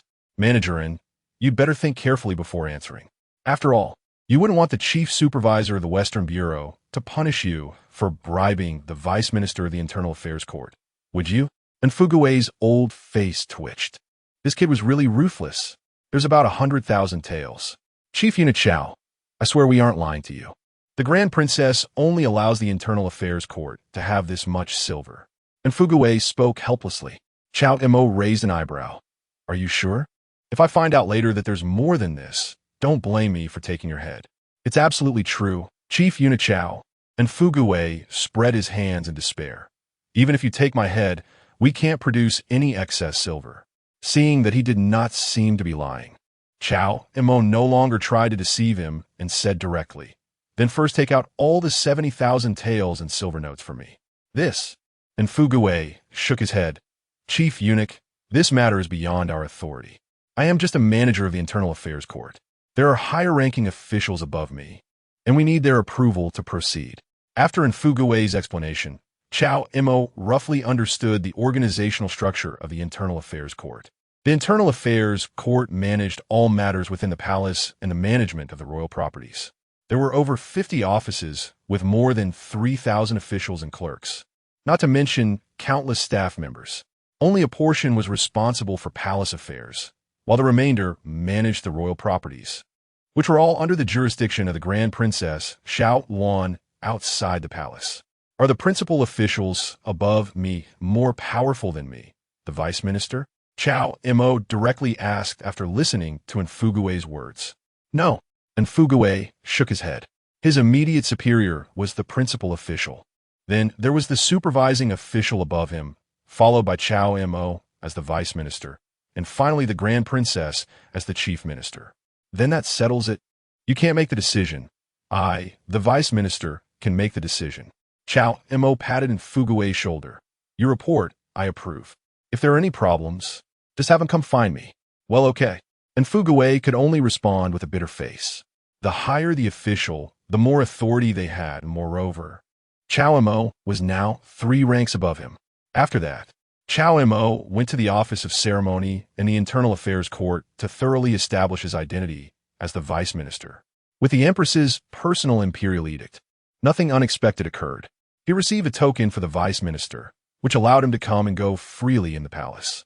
As for the silver notes, Cao Mo did not take them all, only taking 70%, which was over 70,000 taels, enough to establish the Western Bureau. After all, expenses within the palace still required silver. He couldn't let the Empress go hungry, could he? He also naturally wouldn't forget the 1,000 gold awarded to him by the Empress and had Fuguwei exchange it for 10,000 taels in small silver notes. By the way, manager, prepare the white brocade python robe and the imperial sword that His Majesty bestowed upon me within 3 days. Before leaving, Cao Mo reminded him, Rest assured, Chief Eunuch, it won't even take 3 days. We will deliver it to you in 2 days. And Fuguwei said with a flattering smile. Since he was already tied to Cao Mo, he might as well follow him and show his loyalty. I love hearing that. I've seen your efficiency, managerin. Cao Mo nodded in appreciation. Work well. And I see you already have the demeanor of a supervising official. Chapter 28, with clean hands. Recruiting troops, thank you for the praise, Chief Steward Cao. And Fugue smiled and quickly flattered. To be able to work under Chief Steward Cao is a blessing that our family has sought for 3 generations. We will definitely not disappoint your kindness. Cao Mo smiled subtly and left directly with a large stack of banknotes in his arms. Behind him, as Cao Mo's figure gradually faded into the distance. And Fugue thought for a moment and directly put away the note for the 70,000 taels of silver that Cao Mo had just taken. After all, Cao Mo was now the Vice Chief Minister of the Imperial Household Department, appointed by His Majesty. He also held the position of Supervisor of the Xichong. His future was limitless. Once His Majesty regained control, Cao Mo's position would surely rise along with it, and he might even become the next influential figure in the court. Although it was also very likely that he could become a victim of the imperial power struggle, like the former supervisor of the East Factory, Wei Jinsheng. But without risks, how could there be opportunities? After years in the palace, and Fugue had seen things clearly, wealth could only be pursued through danger. For someone like Cao Mo, who had attained a high position at a young age, it would be too late to curry favor only after he truly gained power. Anyway, he was already of a certain age. It was time to fight for something. As for the note for the Xichong funds, which superior would he need to report to for a note personally approved by the Vice Chief Minister? Chief Steward. Greetings, Chief Steward. Although still dressed in the attire of a palace eunuch, the golden token hanging at his waist was too conspicuous. As Cao Mo left the Imperial Household Department and made his way to the kitchen, all the palace maids and eunuchs he passed stopped to bow and pay their respects. No one doubted that the token at Cao Mo's waist was fake. After all, a young Vice Chief Minister had just come from the Imperial Household Department, and the news had spread quickly after being registered by the personnel of the Office of Ceremonial and the Internal Affairs Department. By the time Cao Mo was counting banknotes within Fugue, the news had almost circulated throughout the entire palace. Such a young Vice Chief Minister was indeed explosive news. In less than 2 days, he had risen from a lowly eunuch to the Vice Chief Minister of the Imperial Household Department. It was truly legendary. Facing everyone's bows, Cao Mo merely walked slowly, nodding slightly. However, the journey that should have taken only a quarter of an hour was dragged out to nearly half an hour. The feeling of being in a superior position was exhilarating. Cao Mo straightened his back, hands clasped behind him, his expression full of authority. When he was still a lowly eunuch, he had to keep his head down while walking in the palace, fearing he might bump into some noble. As for now, that lowly eunuch, yes, I'm talking about you, come here. Cao Mo glanced at a nearby lowly eunuch. The latter was startled by his cold shout, and upon realizing it was Cao Mo, his eyes filled with disbelief. Brother Cao. Xiao Duo rubbed his eyes, feeling dazzled by the golden token hanging at Cao Mo's waist. Slap, slap. He suddenly slapped himself twice to confirm he wasn't dreaming, then looked at Cao Mo in disbelief. Brother Cao, the newly appointed Vice Chief Minister of the Imperial Household Department, is really you. Oh, Cao Mo feigned surprise, casually adjusting the golden token at his waist. This news spread so quickly that even you know about it? You don't know, Brother Cao. It's almost all over the palace now. Everyone is saying the young Vice Chief Minister has come to the Imperial Household Department. But I guess it must be you. Xiao Duo's eyes were filled with admiration for Cao Mo. After all, only someone as handsome and charming as you, Brother Cao, could gain such importance from His Majesty. Enough. Cao Mo quickly waved his hand. He thought he was good at flattery, but this kid was even better. He could just say anything. Brother Cao, you haven't eaten yet, right? Xiao Duo chuckled awkwardly, then patted his chest. Since you got promoted today, I must treat you. You can eat whatever is the most expensive in the kitchen. It's on me. All right, since you said so, I won't stand on ceremony. Seeing Xiao Duo so accommodating, Cao Mo smiled slightly and did not refuse. The two went to the kitchen. Cao Mo feasted on a lavish meal courtesy of Xiao Duo, costing him nearly 5 taels of silver. However, Xiao Duo showed no signs of regret, instead saying that Cao Mo's meal was too cheap. 5 taels of silver was not worthy of his current status as Vice Chief Minister. His Majesty instructed me to maintain a clean and honest administration and not to be extravagant. Cao Mo viplit lai di. Upon hearing this, Xiao Duo immediately protested, Brother Xiao, you're being too honest. Isn't that the Emperor's command? We can only follow it. Cao Mo lauget. This kid was quite talented. He knew how to flatter and could even speak nonsense, truly fit to be in Xichong. Honestly, 5 taels of silver was already a considerable amount. Enough for an ordinary family of 3 to cover living expenses for over half a year. Of course, in the eyes of the nobles in the palace, that could only barely count as a small feast. Even if His Majesty has issued a command, you shouldn't deprive yourself. Xiao Duo spoke again. Cao Mo waved his hand. All right, stop flattering me. I see your sincerity. Go settle the bill quickly. I have a task for you later. That's not what I meant. Xiao Duo grew anxious.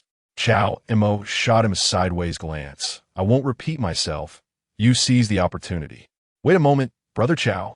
Before Cao Mo's words had even finished, Xiao Duo sprang up and dashed to the kitchen manager's office to settle the bill. However, the kitchen manager insisted that there was no need for payment, claiming it was to congratulate Cao Mo on his promotion, stating that he was treating him today. But Xiao Duo would not let this opportunity to curry favor slip away. Without hesitation, he directly dropped a silver ingot. Manager Yang, today my brother Cao is getting promoted, and naturally, it's my honor to treat him. If you want to treat him, there will be other chances in the future. Of course. Manager Yang's face was smiling, but not genuinely so, as he had to agree. If it had been in the past, a lowly eunuch like Xiao Duo wouldn't have dared to speak to him like that. If the kid could still eat a meal in the kitchen, he would be lucky. But now things were different. Cao Mo had been promoted to Vice Chief Minister of the Imperial Household Department, and it was clear that Xiao Duo had a close relationship with him. Manager Yang did not dare to offend either of them. However, although Xiao Duo spoke this way, he clearly wasn't foolish enough to wait for the next time. Flattering someone while the iron was hot was the way to go. Thus, after Xiao Duo settled the bill, Manager Yang also approached Cao Mo, discreetly pulling out a banknote from his pocket. He smiled warmly. Chief Steward Cao, since you have been promoted today, I apologize for not hosting you properly. Please accept this small token of my appreciation. Cao Mo raised an eyebrow and took the banknote, discovering it was another 500 taels. Wow, I didn't expect the palace's managing eunuchs to be so generous. They casually give away more than the officials in the court. Thinking about it, places like the Internal Affairs Office and the kitchen must have a lot of benefits. Just looking at Manager Yang's fat face, it's clear that he must have stolen a lot of food. Cao Mo tucked the 500 taels silver note into his sleeve, but his face remained stern as he coldly said, Manager Yang, are you openly bribing the Deputy Minister of the Internal Affairs Office? That is not true. Please don't misunderstand. Chief Cao. Manager Yang repeatedly shook his head and explained, what you don't know, Chief Cao, is that today is a special event day for our kitchen. The 527th guest is eligible for a lucky bonus. And look, you are exactly the 527th guest. There's such an event? Cao Mo raised an eyebrow. I grew up eating your cooking. How come I've never heard of this before? To be honest, Chief Cao, this event was just launched today. Manager Yang chuckled awkwardly. I see, but this is a one-time thing. Cao Mo maintained a composed expression. Today he had indeed gained some insight. The old eunuchs who could navigate the palace were all quite clever. However, as Manager Yang said, this was a lucky bonus he received, not a bribe. After all, the imperial sword was in his hands, so receiving a bonus was quite reasonable, right? This wasn't tea about him, Cao Mo, being greedy. It was just that the newly established Western Depot had too many places that needed funding. Since he had the ability to be the supervisor of the Western Depot, he naturally had to have the ability to make money as well. Even the smallest fly is still meat. After leaving the kitchen, Cao Mo looked back at the young boy following him closely, who was staring at him eagerly. Without any hesitation, he directly asked, Little Duozi, besides being the Deputy Minister of the Internal Affairs Office, I am also the Emperor's appointed supervisor of the Western Depot. However, right now, I am the only supervisor in the Western Depot. I see you have potential. How about it? Are you interested in joining the Western Depot? Chapter 29. Better to be lacking than to be excessive. 3 meetings with the Empress Xichong? Xiao Duozhi was taken aback. Cao Mo immediately became suspicious. Could this kid have never heard of Xichong? You don't know about Xichong? No, no, no. Xiao Duozhi shook his head repeatedly, feeling somewhat ashamed. Gao Ge, I have heard of Xichong, but someone like me, can I really join Xichong? It is known that Xichong, like the current Dongchong, is directly under the emperor's command. It is said that at its peak, Xichong was unmatched, capable of stopping children from crying at night, and making all officials in the court tremble with fear, as if they had seen a fierce ghost or a messenger from the underworld. It was a terrifying existence. Countless people took pride in being able to join Xichong, even though Xichong had long since disappeared and its fame was no more.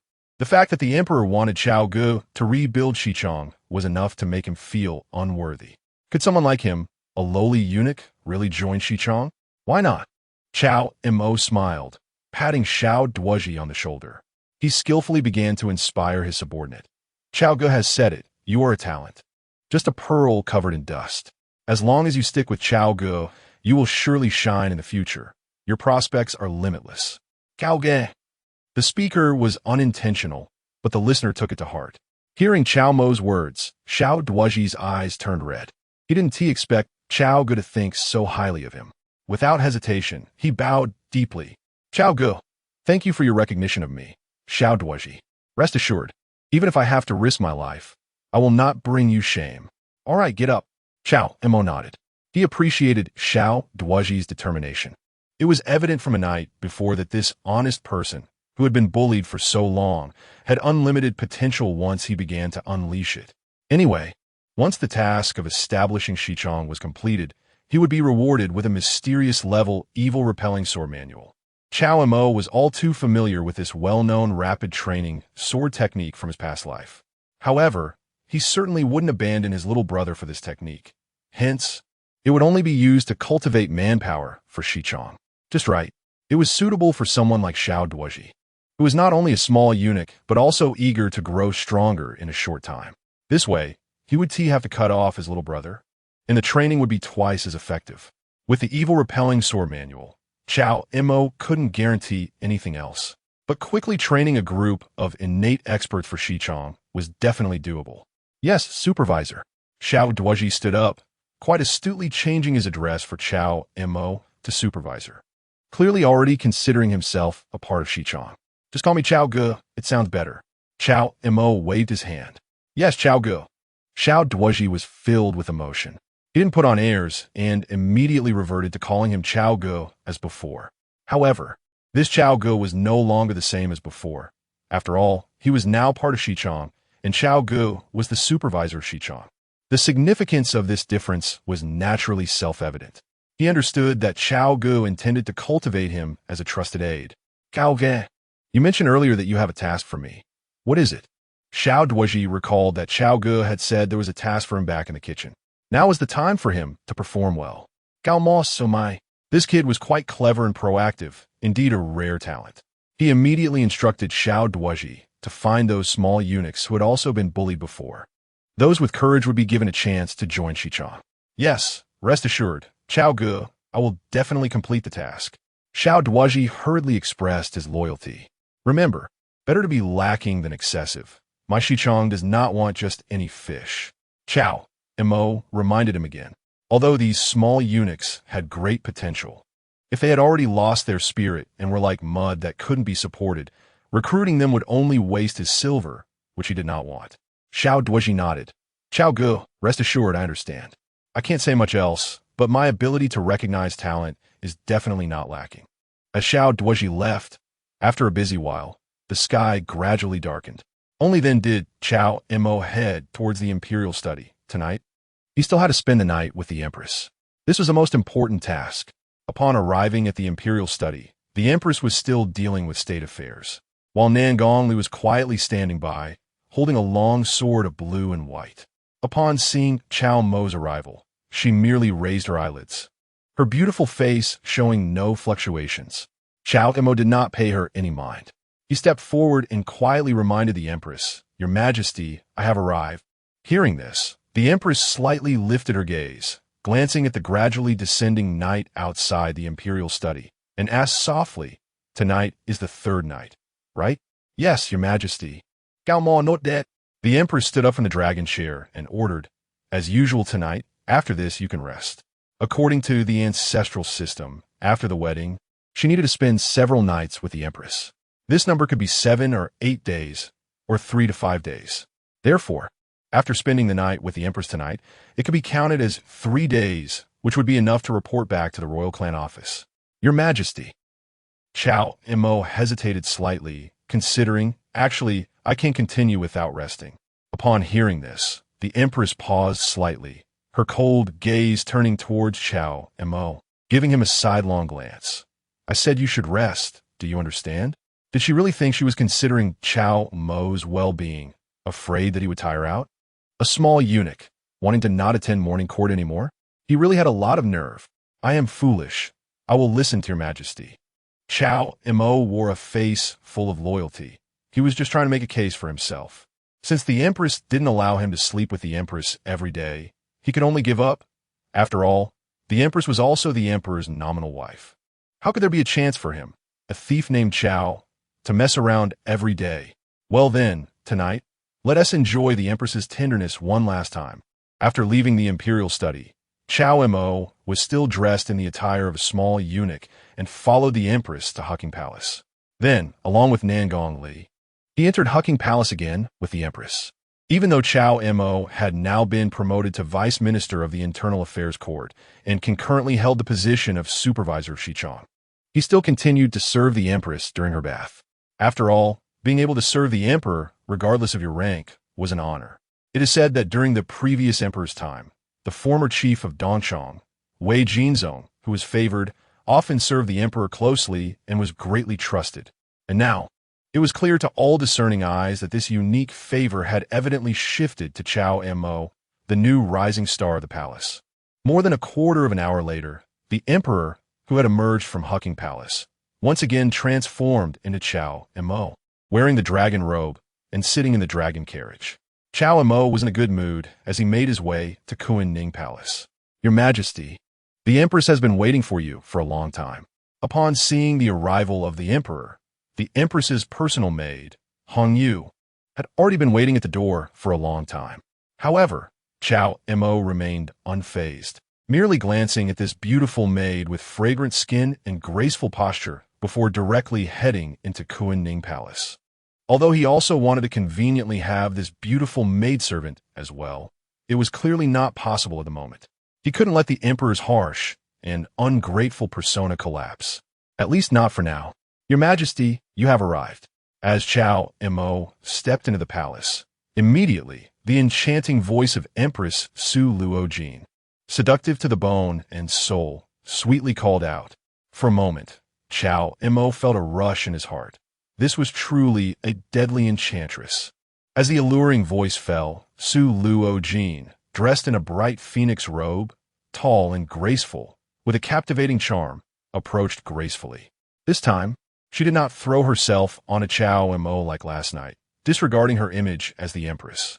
But this deliberately poised demeanor, combined with the alluring fragrance that wafted directly to Cao Mo's nose, made him feel even more restless.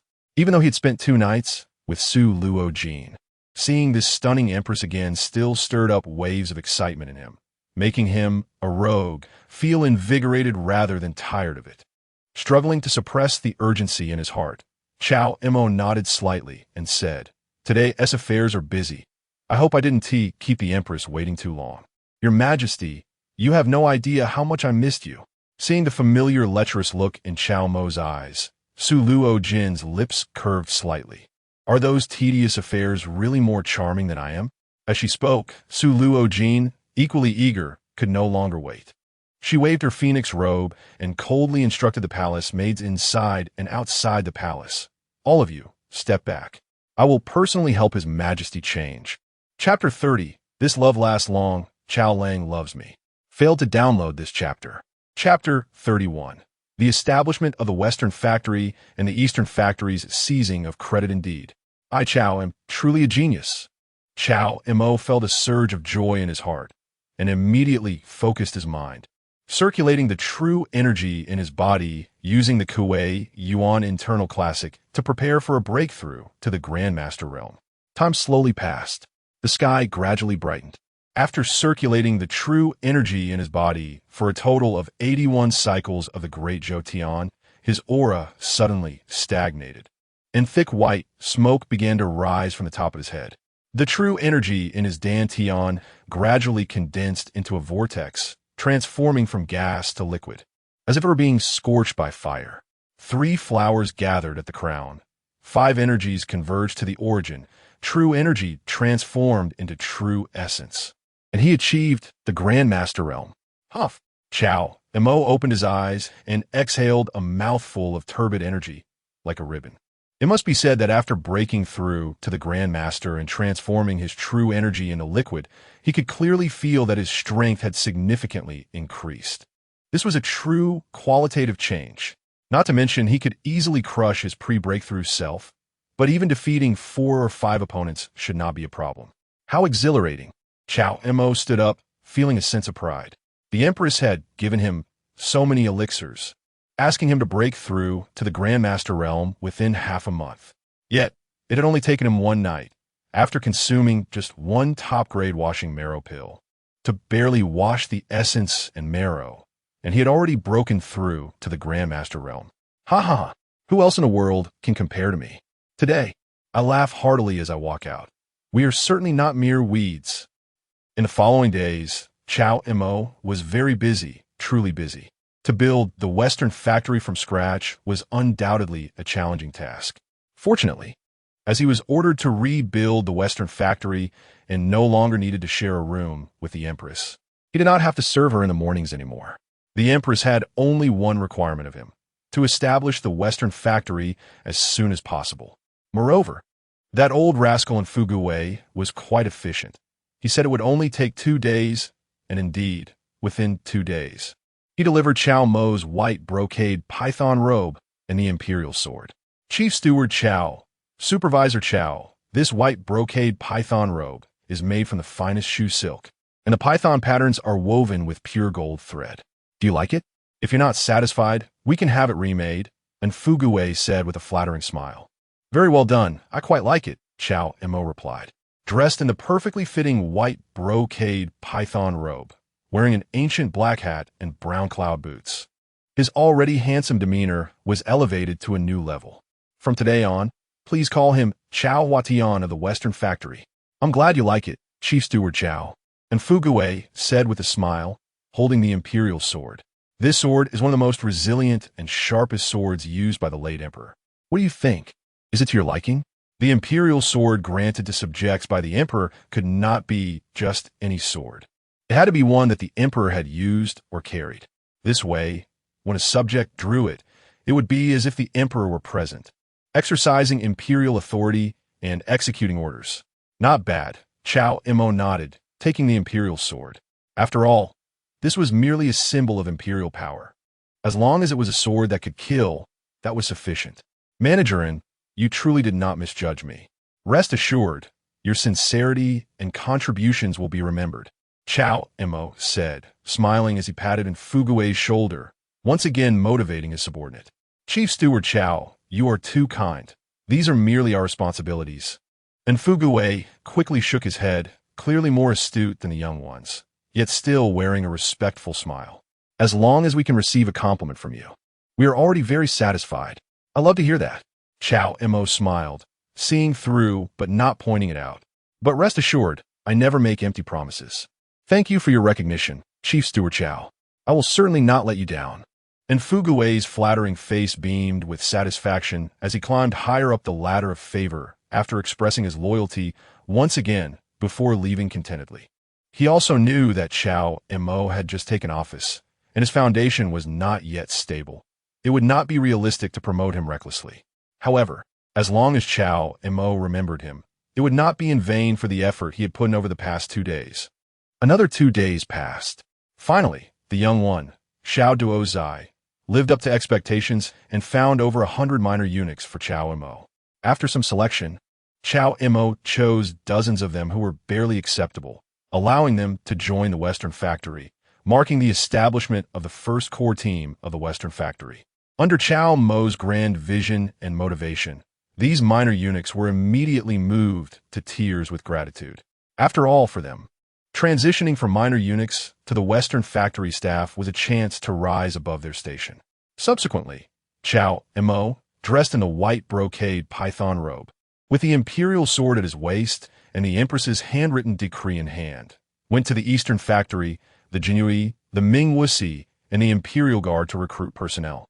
Similar to the Eastern Factory, the Western Factory was also divided into internal and external staff. Those working in the palace had to be eunuchs, while those working outside the palace were considered external personnel with no requirements regarding their status. After all, Cao Mo could not expect these people to give up their little brothers just to join the Western Factory, but he could allow them to become external personnel. In no time, many who had not fared well in their previous offices began to feel tempted. The newly established Western Factory represented a new opportunity.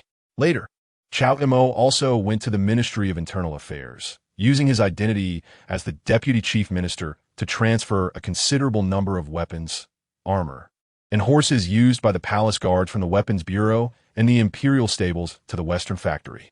Finally, he instructed the Construction Bureau under the Ministry of Internal Affairs to quickly produce a batch of uniforms for the Western Factory. He had no other requirements. Just one word: to be handsome. In the blink of an eye, half a month had passed. The Western Factory finally took shape, with over 100 personnel in the office. The dozens of minor eunuchs led by Xiao Duozai became the internal staff, while the rest mainly came from the Ming Wuxi and the Imperial Guard as external personnel. There were very few willing to switch sides from the Eastern Factory and the Jinhui. After all, as fellow institutions directly under the emperor, they were reluctant to give up their stable lives to join the uncertain Western Factory. They were all just small fry. Looking at his subordinates, Cao Mo silently shook his head. However, the good news was that he had finally established the Western Factory. Another day passed.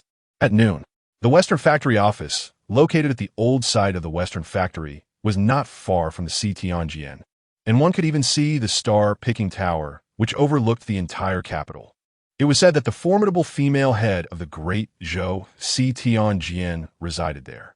Cao Mo had no interest in such a prominent figure, as they were still too distant from him. After his efforts, the previously abandoned Western Factory office was now clean inside and out, regaining its vitality. Task from Empress Xiao Rulong completed. Reward: mysterious level skill, evil repelling, sword manual, 15 years of martial arts cultivation, and the Qinglian Yaoguang Zimu sword. Finally completed. Seeing the 15 years of martial arts cultivation added to the panel, Cao Mo was almost moved to tears. During this half-month, aside from busying himself with the various matters of the Western Factory, he had not neglected his own training. However, what left him feeling numb was that after half a month, he had yet to completely refine even one small elixir's medicinal power. Moreover, this was after he had improved his aptitude. Indeed, Cao is not the chosen one from a martial arts novel, who could simply pop a miraculous pill and achieve great mastery. However, who says he is not a time traveler with a cheat? Cao Mo smiled slightly, not feeling dejected. If his aptitude was insufficient, he could just add some points to make up for it. Just as Cao Mo was preparing to continue leveling up, a severely injured minor official from the Western Bureau rushed into the court. Supervisor, something bad has happened. What happened? Cao Mo frowned slightly. The supervisor, Duoge, led us on patrol in Shilanfang, north of the city, and unexpectedly encountered a foster son of Wei Jinsheng. Duoge was about to capture him, but then we ran into people from the Eastern Bureau. Then, the Eastern Bureau's people fought us fiercely to snatch the credit. The minor official, bruised and filled with indignation, continued, I barely managed to escape and was sent by Duoge to report to you. Please help us. The foster son of Wei Jinsheng? Cao Mo narrowed his eyes slightly. After the establishment of the Western Bureau, it was clear they needed to establish their authority. After all, they couldn't just take the silver without doing any work. That's why he let Duoge take people out on patrol. Currently, the most eye-catching case in the capital, aside from the repeated assassination attempts by the White Lotus cult, is the former Eastern Bureau's Grand Supervisor Wei Jinsheng, who has been missing since he escaped the capital 2 years ago. Unexpectedly, Duoge is indeed talented. He is a lucky star for me. to encounter the foster son of Wei Jinsheng while on patrol. But the Eastern Bureau dares to snatch credit? I will go over first. You gather all the personnel in the court and have them rush to Shilinfang in the north of the city. Cao Mo's expression darkened as he donned his white brocade robe and took the imperial sword nearby, leaping out of the court. He Chao Huatian hasn't he bullied the Eastern Bureau yet, but these guys actually dared to bully him first? This is simply outrageous. In the north of the city, in Shilinfang, in a dilapidated courtyard. At this moment, a dozen minor officials in Western Bureau uniforms were surrounding a middle-aged eunuch bound by ropes while continuously clashing with people from the Eastern Bureau. However, it was evident that the minor officials from the Western Bureau were at an absolute disadvantage. Despite their desperate efforts, they could not hold on for long before being completely taken down by the Eastern Bureau. One by one, they lay on the ground, bruised and battered. Even the middle-aged eunuch they had just captured, Wei Jinsheng's famous foster son Wei Chong, was snatched away by the Eastern Bureau. Ha ha! This is the newly established Western Bureau? You bunch of useless people dare to compare yourselves with us from the Eastern Bureau? The leader of the Eastern Bureau, Tang Wushang, sneered coldly. In my opinion, it would be better for your supervisor Cao to petition the emperor to disband the Western Bureau, so you don't waste the Internal Affairs Office's silver notes, causing our Eastern Bureau's monthly tribute to be reduced by 50%. Tang Wushang's disdain was evident as he mocked. Just because Cao Mo relied on his position as the Deputy Minister of Internal Affairs, he took away more than half of the silver notes from the Internal Affairs Office, resulting in our Eastern Bureau's tribute not being issued this month. In the end, it was still Princess Chong who couldn't bear to see it and personally supplemented our tribute. Ha ha! What Tang said is right. You bunch of useless people in the Western Bureau are just a waste of food. I think it would be better to transfer you to our Eastern Bureau to wash diapers and empty chamber pots. At least you could be of some use. The Eastern Bureau's officials all echoed in laughter. Hearing their jeers, the minor officials from the Western Bureau turned pale with anger. Don't bully us too much. Wei Chong was clearly captured by us first. You not only snatched the credit, but also attacked us. When our supervisor arrives, he will definitely seek justice for us. Supervisor? Tang Wushang laughed even harder at this. Just that greenhorn Cao Mo can seek justice for you? Ha ha, that would be a laugh to death. Fine, Tang Wushang sneered coldly, then stepped on the face of the leading minor official, dowager, provocatively grinding his foot. Since you all say so, I, the chief here, will wait and see if that little boy Cao, who probably hasn't even weaned yet, dares to come. With Tang Wushang's foot on his face, dowager gritted his teeth, wanted to stand up and stab this Tang Wushang to death. However, even though he was trying his hardest as a former minor eunuch, how could he be a match for a chief of the Eastern Bureau now? But when he heard this Tang Wushang dare to insult Brother Cao, dowager's anger surged from the depths of his heart. With all his strength, he suddenly bit down on Tang Wushang's shoe. Brother Cao not only helped him stand out, but also taught him the principles of being a person, giving him the opportunity to rise above. It could be said that Brother Cao was now the person he respected the most. Even the emperor should take a back seat. He absolutely would not allow anyone to insult Brother Cao. Ah, you little bastard, you dare to bite me?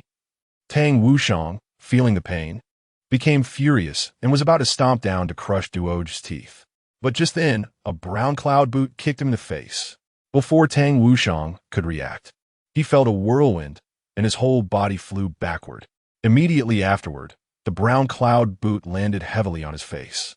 Cao Mo looked down slightly at the Eastern Bureau's chief. You just said you were waiting for me, and now your wish is fulfilled. I have arrived. Are you satisfied? As Cao Mo's words fell, Tang Wushang's face turned terrified, about to speak, not sure if he wanted to beg for mercy or warn him. But Cao Mo did not give him that opportunity. With a slight force from his boot, he suddenly stomped Tang Wushang's head into the stone bricks. In an instant, there was a sound of bones shattering, splattering a beautiful spray of blood. Chapter 32. Breaking through again, suing him in an instant. The atmosphere in the arena fell silent. Witnessing such a brutal and bloody scene, the Eastern factory guards who had just been laughing heartily and mocking Xiao Duoji and others were now pale with fear, too terrified to even breathe. Their leader, Tang Wushang, had just been stomped to death by Cao Mo. It was as simple as stepping on an ant. Cao! Cao! The deputy leader of the Eastern Factory, shocked and angry, wanted to call out Cao Mo's name directly. But seeing Tang Wushang's headless corpse on the ground, he didn't have the guts to say it, swallowing his words back down. At this moment, watching Tang Wushang die from a single stomp, as the deputy leader, he couldn't just ignore it. He could only grit his teeth and angrily say, "Cao supervisor, you are too arrogant. You killed one of our leaders directly. Don't you fear that our supervisor will seek retribution from you after knowing this?" "Oh." Cao Mo turned to look at this deputy leader. "What did you just say?" This supervisor didn't hear clearly. I said.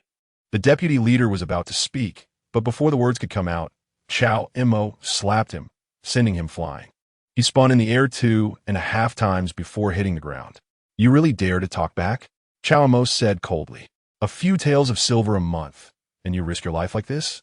The deputy leader fell to the ground, seeing stars. After hearing Cao Mo's words, he became furious and suddenly spat out a mouthful of blood. His neck tilted, and he fainted, seeing Cao Mo's brutality. The Eastern Factory guards were already dumbfounded. They looked at each other, lowering their heads, afraid of catching the attention of this ferocious god of death. "Brother Cao, I embarrassed you." Xiao Duozhi got up from the ground, his face full of shame.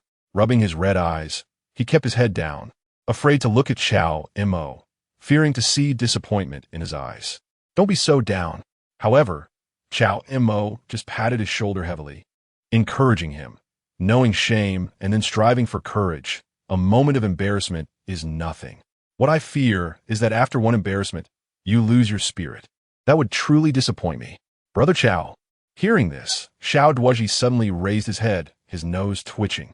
He never expected Brother Cao would not blame him at all and was actually comforting him.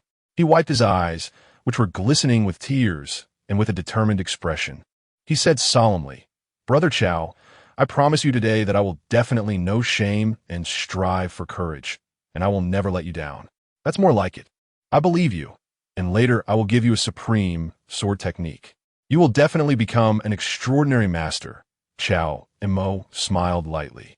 Xiao Duozhi had already been tempered enough. At this time, as long as he handed over the evil-repelling sword manual to him. Practicing it would definitely yield twice the result with half the effort. "Brother Cao, you are too good to me." Hearing that Brother Cao was going to give him a supreme sword technique, Xiao Duozhi was even more moved.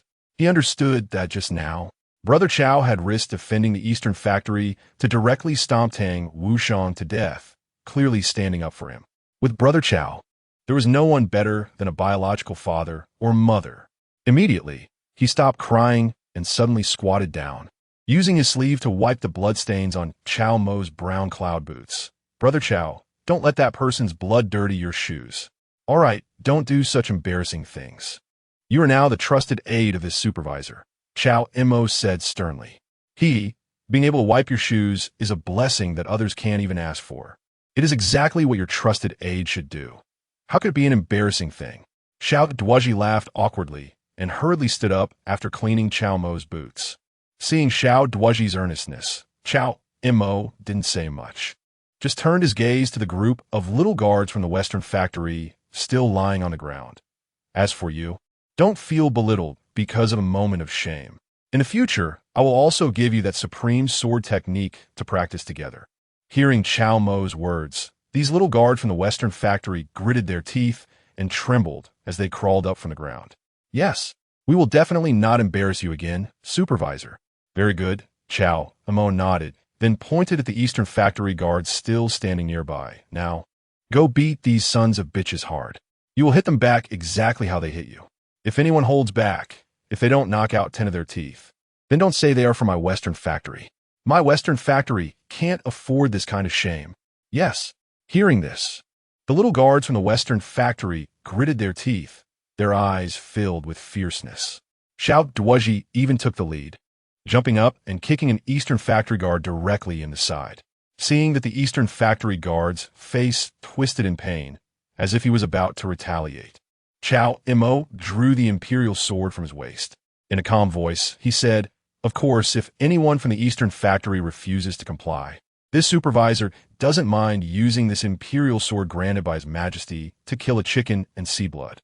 Instantly, the Eastern factory guard trembled in fear, not daring to move again. He had no doubt about the truth of Cao Mo's words. After all, even the leader Tang Wushang had been stomped to death by Cao Mo, and the deputy leader had been slapped away, with their fates still unknown. They, as ordinary guards of the Eastern factory, would not be looked at by Cao Mo at all. Not to mention that Cao Mo had the imperial sword in hand. Killing them would indeed be as easy as killing a chicken. With Cao Mo's intimidation, the Eastern factory guards did not dare to act recklessly, allowing Xiao Duozhi and the other little guards from the Western factory to punch and kick them in the face. Before long, many of them had lost most of their teeth, and several bones were broken, with cries of pain filling the air. All right, that's enough. As these Eastern factory guards lay on the ground, unable to get up, Cao Mo finally called to stop. Yes. The little guard from the Western factory immediately obeyed and stopped their actions. Cao Mo spoke again. This time it was his supervisor who helped you, but next time, I hope you can rely on your own strength to fight back. Rest assured, supervisor, we will definitely not disappoint your expectations. The little guard from the Western factory replied in unison, then looked at the Eastern factory guards lying on the ground. They said fiercely, "Remember to recover quickly from your injuries, because our supervisor said, next time we will fight you again based on our own strength." The Eastern factory guards, lying on the ground, were filled with anger upon hearing this. Although they did not think highly of the strength of these little guards from the Western factory and considered them to be bragging, with Cao Mo still standing by, they dared not express their anger and could only silently pretend to be dead. At that moment, the little guard from the Western factory who had gone back to report came back with all the personnel from the Western factory office. "Supervisor, we are here." They rushed into the courtyard, drawing their swords in unison, ready to charge at the Eastern factory guards. But upon seeing the situation in the courtyard, they were all dumbfounded. What's going on? Why are all the ones lying on the ground from the Eastern factory? Just in time, Cao Mo waved his hand, pointing at the half-dead Eastern factory guards on the ground. "Come here, line up, and each of you give them 2 slaps." "Yes, supervisor." The guards from the Western depot wasted no time and immediately formed a line, taking turns to strike. In an instant, the dilapidated courtyard was filled with the sound of slaps, drawing the disdainful glances of many passers-by, who frowned and kept their distance. The Eastern depot guards were. They really didn't treat them as human. It wasn't until over an hour later that the slapping sounds in the courtyard finally ceased. The Eastern depot guards, after having their teeth knocked out and ribs broken, were now almost swollen like pig heads. Taken back, just as things seemed to be winding down, Cao Mo's gaze fell on the middle-aged eunuch bound by ropes. Wei Chong, one of Wei Jinchong's most favored adopted sons. It was said that during Wei Jinchong's reign, Wei Chong was quite the figure, and many ministers of the 2nd and 3rd ranks had to bow and salute upon seeing him. Given his relationship with Wei Jinchong, he was likely to know clues about Wei Jinchong's hiding place. Yes, little Duozhi nodded and stepped forward, directly bringing the bound Wei Chong over. After being taught a lesson twice in a row, the Eastern depot guards were too busy to care and dared not continue to seize people at this point. They could only watch helplessly as the Western depot personnel escorted Wei Chong out of the courtyard. "Not good, supervisor." In the Eastern depot, shortly after Cao Mo and the others left Shilinfang, the current head of the Eastern depot, Lu Yi, received news from Shilinfang. Upon learning that Wei Jinchong's adopted son Wei Chong had actually been captured by the Western depot, he was furious. At the same time, the young head of the Western depot had audaciously trampled one of their guards to death and had beaten up many of their men, leaving them with broken ribs and knocked-out teeth. This kid is simply lawless and extremely arrogant. Lu Yi's face darkened, enraged to the point that he slammed the table in front of him into pieces.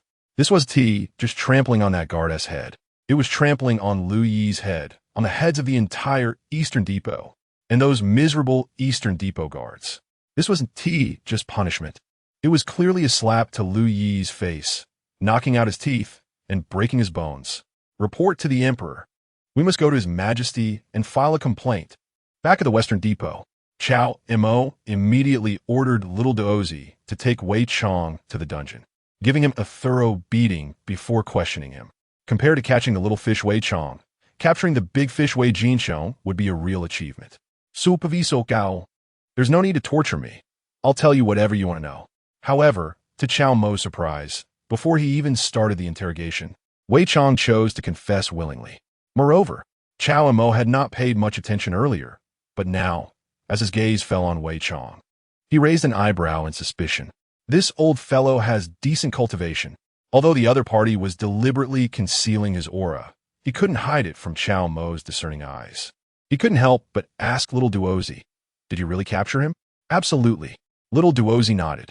He explained, "Brother Cao, strangely enough when we caught him, he didn't run or resist. It was as if he wanted to be captured.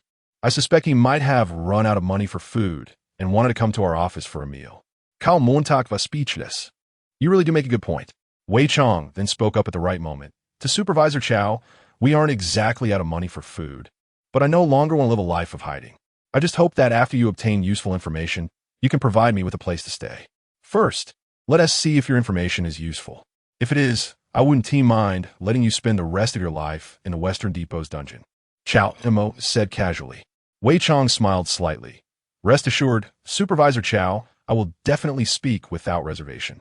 Soon, Cao Mo began to personally interrogate Wei Chong. To prevent any internal spies from leaking information, he stayed alone with Wei Chong in the room. Before long, Cao Mo got the information he wanted. But as he looked at the interrogation record in his hand, he became skeptical. "Are you sure this information is reliable?"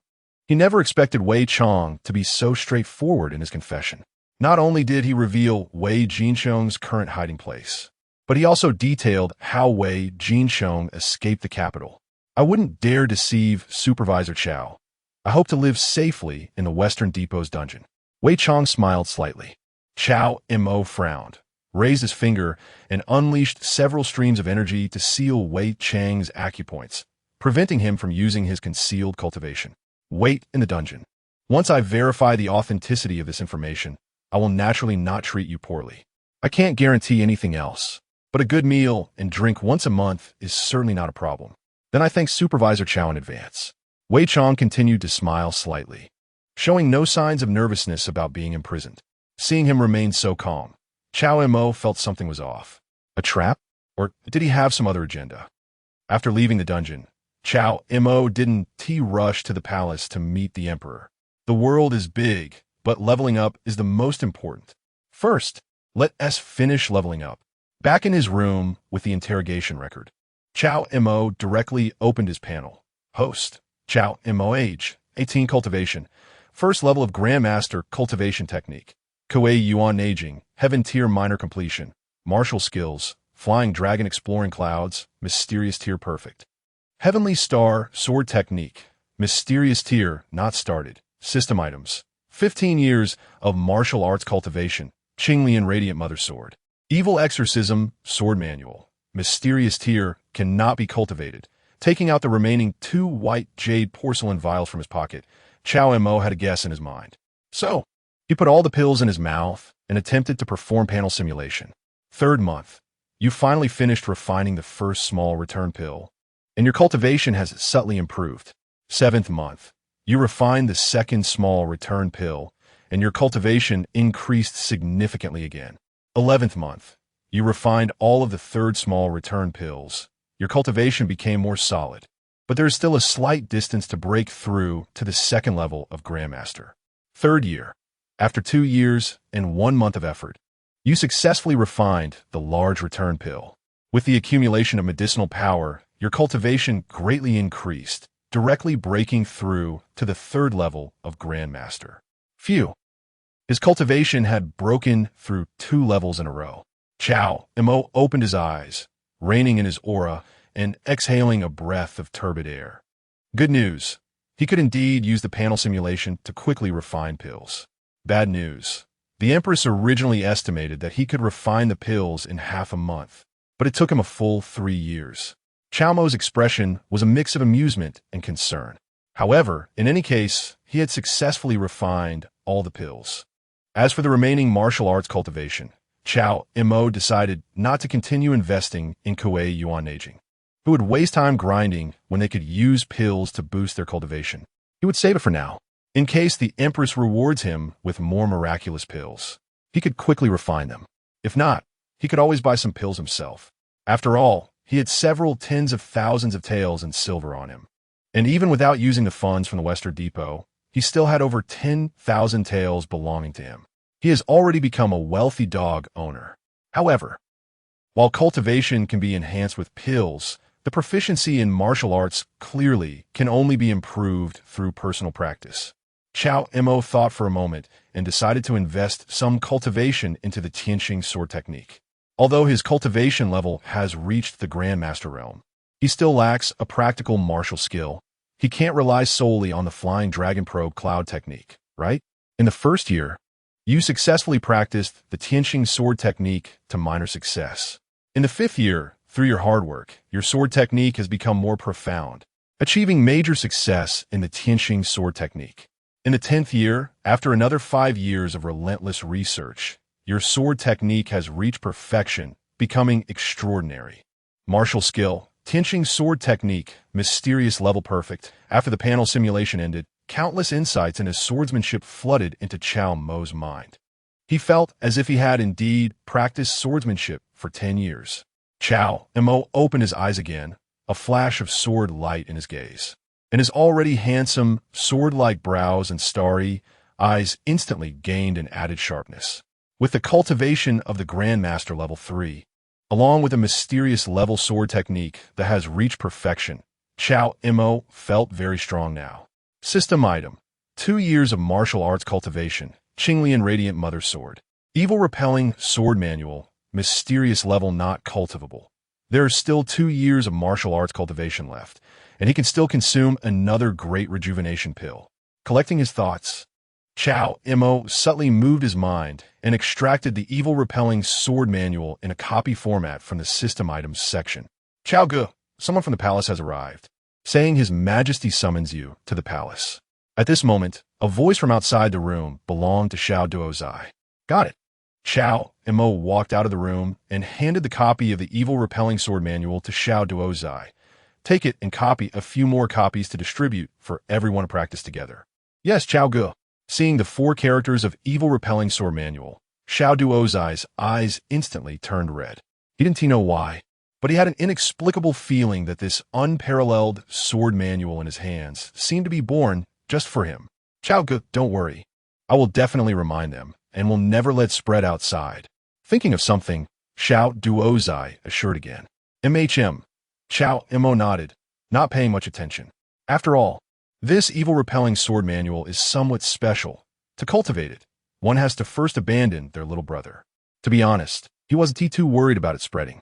However, thinking about the little eunuchs from the Eastern Factory, they're also a group of eunuchs without little brothers. So it's better to avoid spreading it as much as possible. As for those from the Western Factory, those who joined from the Jinui, Mingwu Division, and the Forbidden Army, if they are willing to abandon their little brothers to cultivate this sword manual, Cao Mo wouldn't stop them. After handing the sword manual to Xiao Duozai, Cao Mo wore a white brocade python robe, took the interrogation notes for Wei Chong, and entered the palace directly with the eunuch who came to summon him. Upon arriving at the imperial study, he saw the Empress sitting high on the dragon chair in a bright yellow dragon robe, wearing a jade bracelet, dressed in a handsome male attire. Beside her stood the beauty Nangong Li, still holding a sword in her arms and quietly standing by. Honestly, after not seeing them for half a month, Cao Mo found himself missing them a bit. But at this moment, standing below the main hall was an old eunuch dressed in a brown python robe.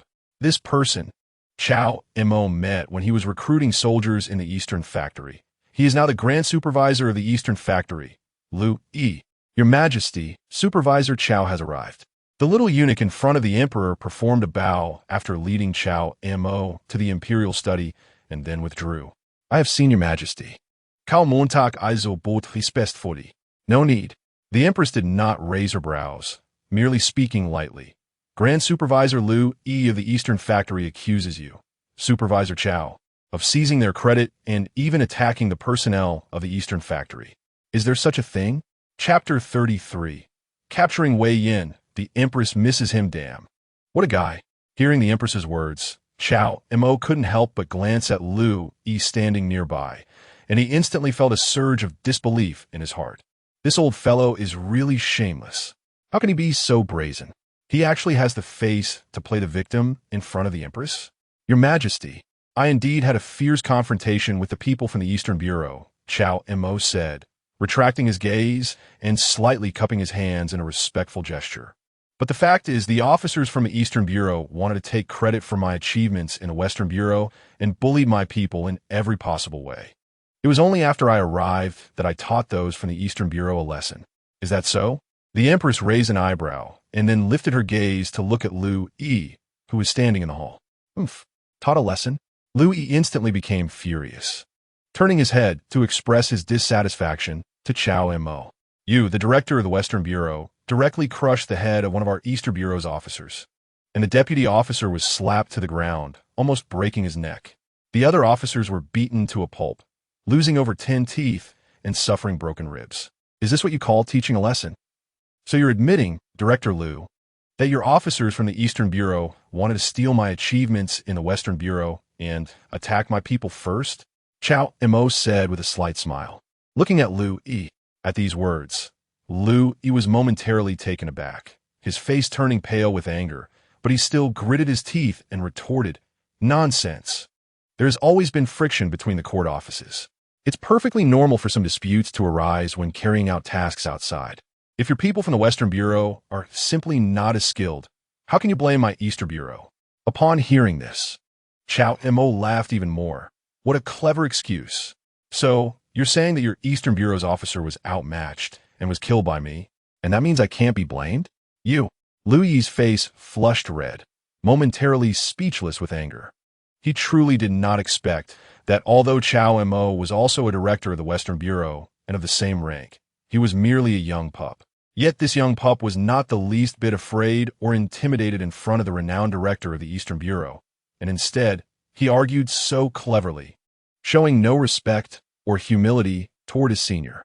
Finally calming himself down, Lu Yi coldly said, "But you, Director Cao, were too ruthless in your actions, harming a colleague.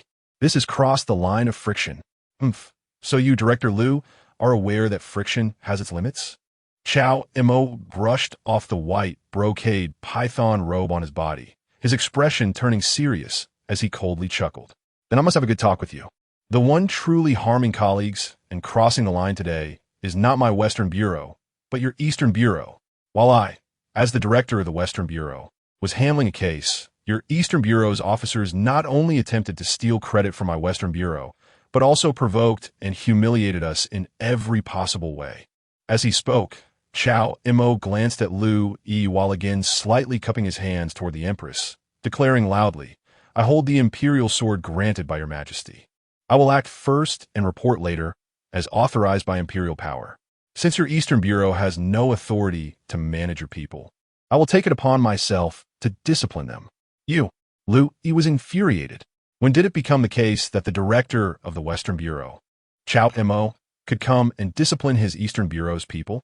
However, Lu Yi opened his mouth, then swallowed his words. At this moment, with Cao Mo using the imperial sword to pressure him, if he continued to oppose him, it would be tantamount to disrespecting the Empress. "Your Majesty, please uphold justice." Lu Yi could only look toward the Empress. "All right," the Empress said with a calm expression.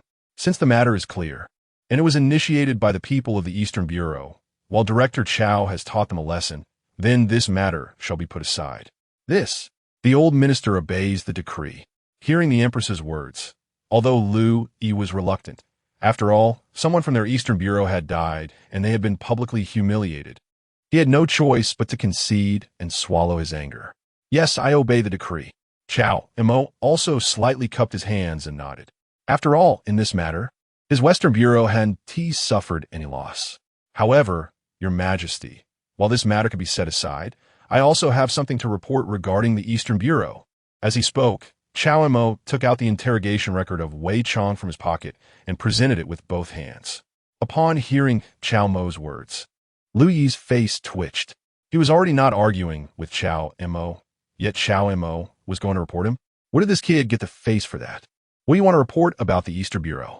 The Empress also looked on with curiosity. "Your Majesty," Cao Mo said solemnly in my interrogation, "Wei Chong has already revealed the whereabouts of Wei Jinsheng. Furthermore, He also stated that the reason Wei Jinsheng was able to escape the capital was due to the negligence of the Eastern Bureau, who deliberately let him go. As soon as these words were spoken, Lu Yi's face turned pale, while the Empress on the dragon throne frowned in displeasure. "Bring it up," the Empress said coldly. Upon hearing this, Nangongli stepped forward, took the interrogation record from Cao Mo's hands, and presented it to the Empress. "Nonsense.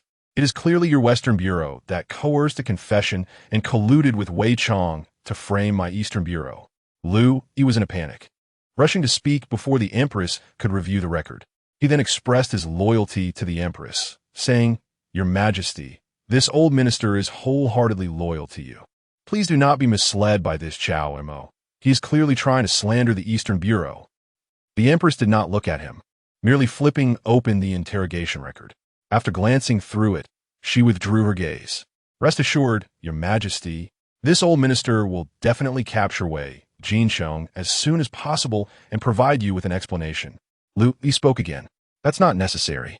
The Empress's gaze was indifferent as she coldly replied, "Since your Eastern Bureau does not wish to pursue your former director Wei Jinsheng, I am not without compassion. From now on, you are not required to pursue him." After finishing her words, she looked back at Cao Mo. "Cao Mo, listen to the decree." Cao Mo cupped his hands in salute and responded, "Your Majesty, I am here. Since the Western Bureau has just been established and has managed to capture Wei Jinsheng's adopted son Wei Chong, and has interrogated the whereabouts of Wei Jinsheng, I commend the Western Bureau for this achievement. Now, I command a Western Bureau to be fully responsible for capturing Wei Jinsheng. Anyone who dares to obstruct this will be executed without mercy." The Empress spoke coldly, her tone revealing no signs of anger, yet it was imposing. "Your Majesty, this is unacceptable," Lu Yi exclaimed in shock, hastily speaking up. "How can the newly established Western Bureau take on such a heavy responsibility?" The Empress looked at him. "Are you questioning my decree?" The old minister dares not. Lu Yi lowered his head, his face showing great trepidation. The Empress glared at him and reprimanded, "I can overlook past matters, but if there are any more failures in the future, I can replace Wei Jinsheng. And I can also replace you, Lu Yi. The old minister understands his mistakes. The old minister will certainly do his utmost for your Majesty in the future." Lu Yi deeply bowed again, filled with fear and trepidation. "All personnel in the Eastern Bureau are to be penalized with 3 months' salary, and you, Lu Yi, are to be penalized with 1 year's salary. You may leave now." The Empress coldly waved her hand. Yes, the old minister takes his leave. Lu Yi gritted his teeth, but had no choice but to bow and retreat. The imperial decree had not been accomplished, yet the Eastern Bureau was penalized with 3 months' salary, and their director was penalized with 1 year. Although the amount of silver was not much, it was humiliating. The Western Bureau, and especially Cao Mo, this matter is not over. As soon as Lu Yi left, the killing intent in the Empress's eyes grew even stronger. After Wei Jinzong's downfall, the control of ceremonies in the Eastern factory, which were originally under his control, were divided between her and the Empress Dowager. The control of ceremonies was taken over by the old eunuch serving beside the Empress Dowager, while the Eastern factory was managed by Lu Yi. However, Lu Yi was supposed to be her person, but this old eunuch secretly allied with others, thinking that she, as the emperor, was unaware, all while secretly engaging in treachery. Calming her emotions slightly, the Empress suppressed the killing intent in her eyes. She had just deposed Wei Jinzong 2 years ago, which had already caused the Eastern factory to become disloyal to her. If she were to depose Lu Yi again due to the Eastern factory letting Wei Jinzong go, it might lead to a complete loss of loyalty from the people in the Eastern factory. It was not yet the right time to depose Lu Yi. At least the reason of letting Wei Jinzong go was not sufficient. After leaving the imperial study, Lu Yi was still furious. His old eyes filled with cold, fierce light. A mere supervisor from the Western factory, originating from a lowly eunuch background, wanted to rise above him. Lu Yi? Dream on. Didn't the emperor want Cao Mo to capture Wei Jinzong? Then he would not let Cao Mo have it his way. Stepping out of the palace, Lu Yi's previously hunched body slowly straightened, and the fear he had shown before the young emperor had completely vanished. Although he was grateful for the young emperor's promotion 2 years ago, he still favored the Dezhong princess, whose power was already deeply rooted, over the newly ascended young emperor, who had barely grasped the reins of power. Supervisor. Outside the palace, several eastern factory guards had been waiting for a long time. Louis looked at them and ordered, "Go inform the Dezhong princess that the western factory has interrogated and found out the whereabouts of Wei Jinzong, and that the young emperor has entrusted the entire responsibility of capturing Wei Jinzong to the western factory." Inside the imperial study, after Louis left, the empress continued to look through the interrogation records without raising her gaze. After a long time, she finally spoke to Cao Mo. "Do you know why I only punished Lu Yi for 1 year's salary?" "I don't know," Cao Mo replied with a slight bow. "Because the reason is insufficient, and the evidence is lacking. Just the words of Wei Chong alone are not enough to completely convict Lu Yi." The empress raised her gaze to look at Cao Mo. Speaking earnestly, if one cannot endure the small inconveniences, they will ruin the big plans. To fight for a moment's pride is ultimately a minor path. In the court struggles, isn't it a life-and-death situation? If you don't act, that's fine, but once you do, you must make your opponent fall into an irretrievable situation, so they can never rise again. Do you understand? Cao Mo nodded in understanding, appearing to have a sudden realization, and responded earnestly, "Thank you for your guidance, Your Majesty." "I understand." He realized that the empress was once again planning to fish for evidence. By letting Wei Jinzong go, the empress could show mercy, this once due to the connections with the eastern factory and Wei Jinzong. But if there were any further obstruction in capturing Wei Jinzong, it would be a matter of life and death. He couldn't help but wonder how this young and exceptionally talented empress, who was clearly only about the same age as him, could be so mature. At 18, in his previous life before crossing over, he was merely a high school girl who had just finished her college entrance examination and should have been carefree. But who could blame this extraordinary young girl for being the empress? In fact, from the incident where the empress designed the assassination of the commander of the imperial guards, Yang Yan, it was clear that she had indeed demonstrated the principle of if one cannot endure the small inconveniences, they will ruin the big plans to perfection. If she didn't act, that was one thing, but once she did, it was decisively lethal, directly killing Yang Yan without giving him any chance to turn back. Thinking of this, Cao Mo suddenly felt a chill down his back. Half a month ago, the empress had made him wait outside Kuiyuan Palace for a full 3 hours while disguised as a little eunuch. He had thought that afterward, the empress would punish him or at least scold him a few times, but the empress said nothing and instead reminded him to rest early, clearly having endured silently. Oh no, Cao Mo suddenly felt a bit panicked. Would the empress take note of him and later settle the score with him? Moreover, the empress was unaware of Cao Mo's current thoughts, her expression serious. She spoke again. "Wei Jinzong is an old fox. The news of Wei Chong being captured by you will probably reach him soon. If we delay, there could be changes. The longer the night, the more dreams." "I understand." Cao Mo cupped his hands and nodded deeply.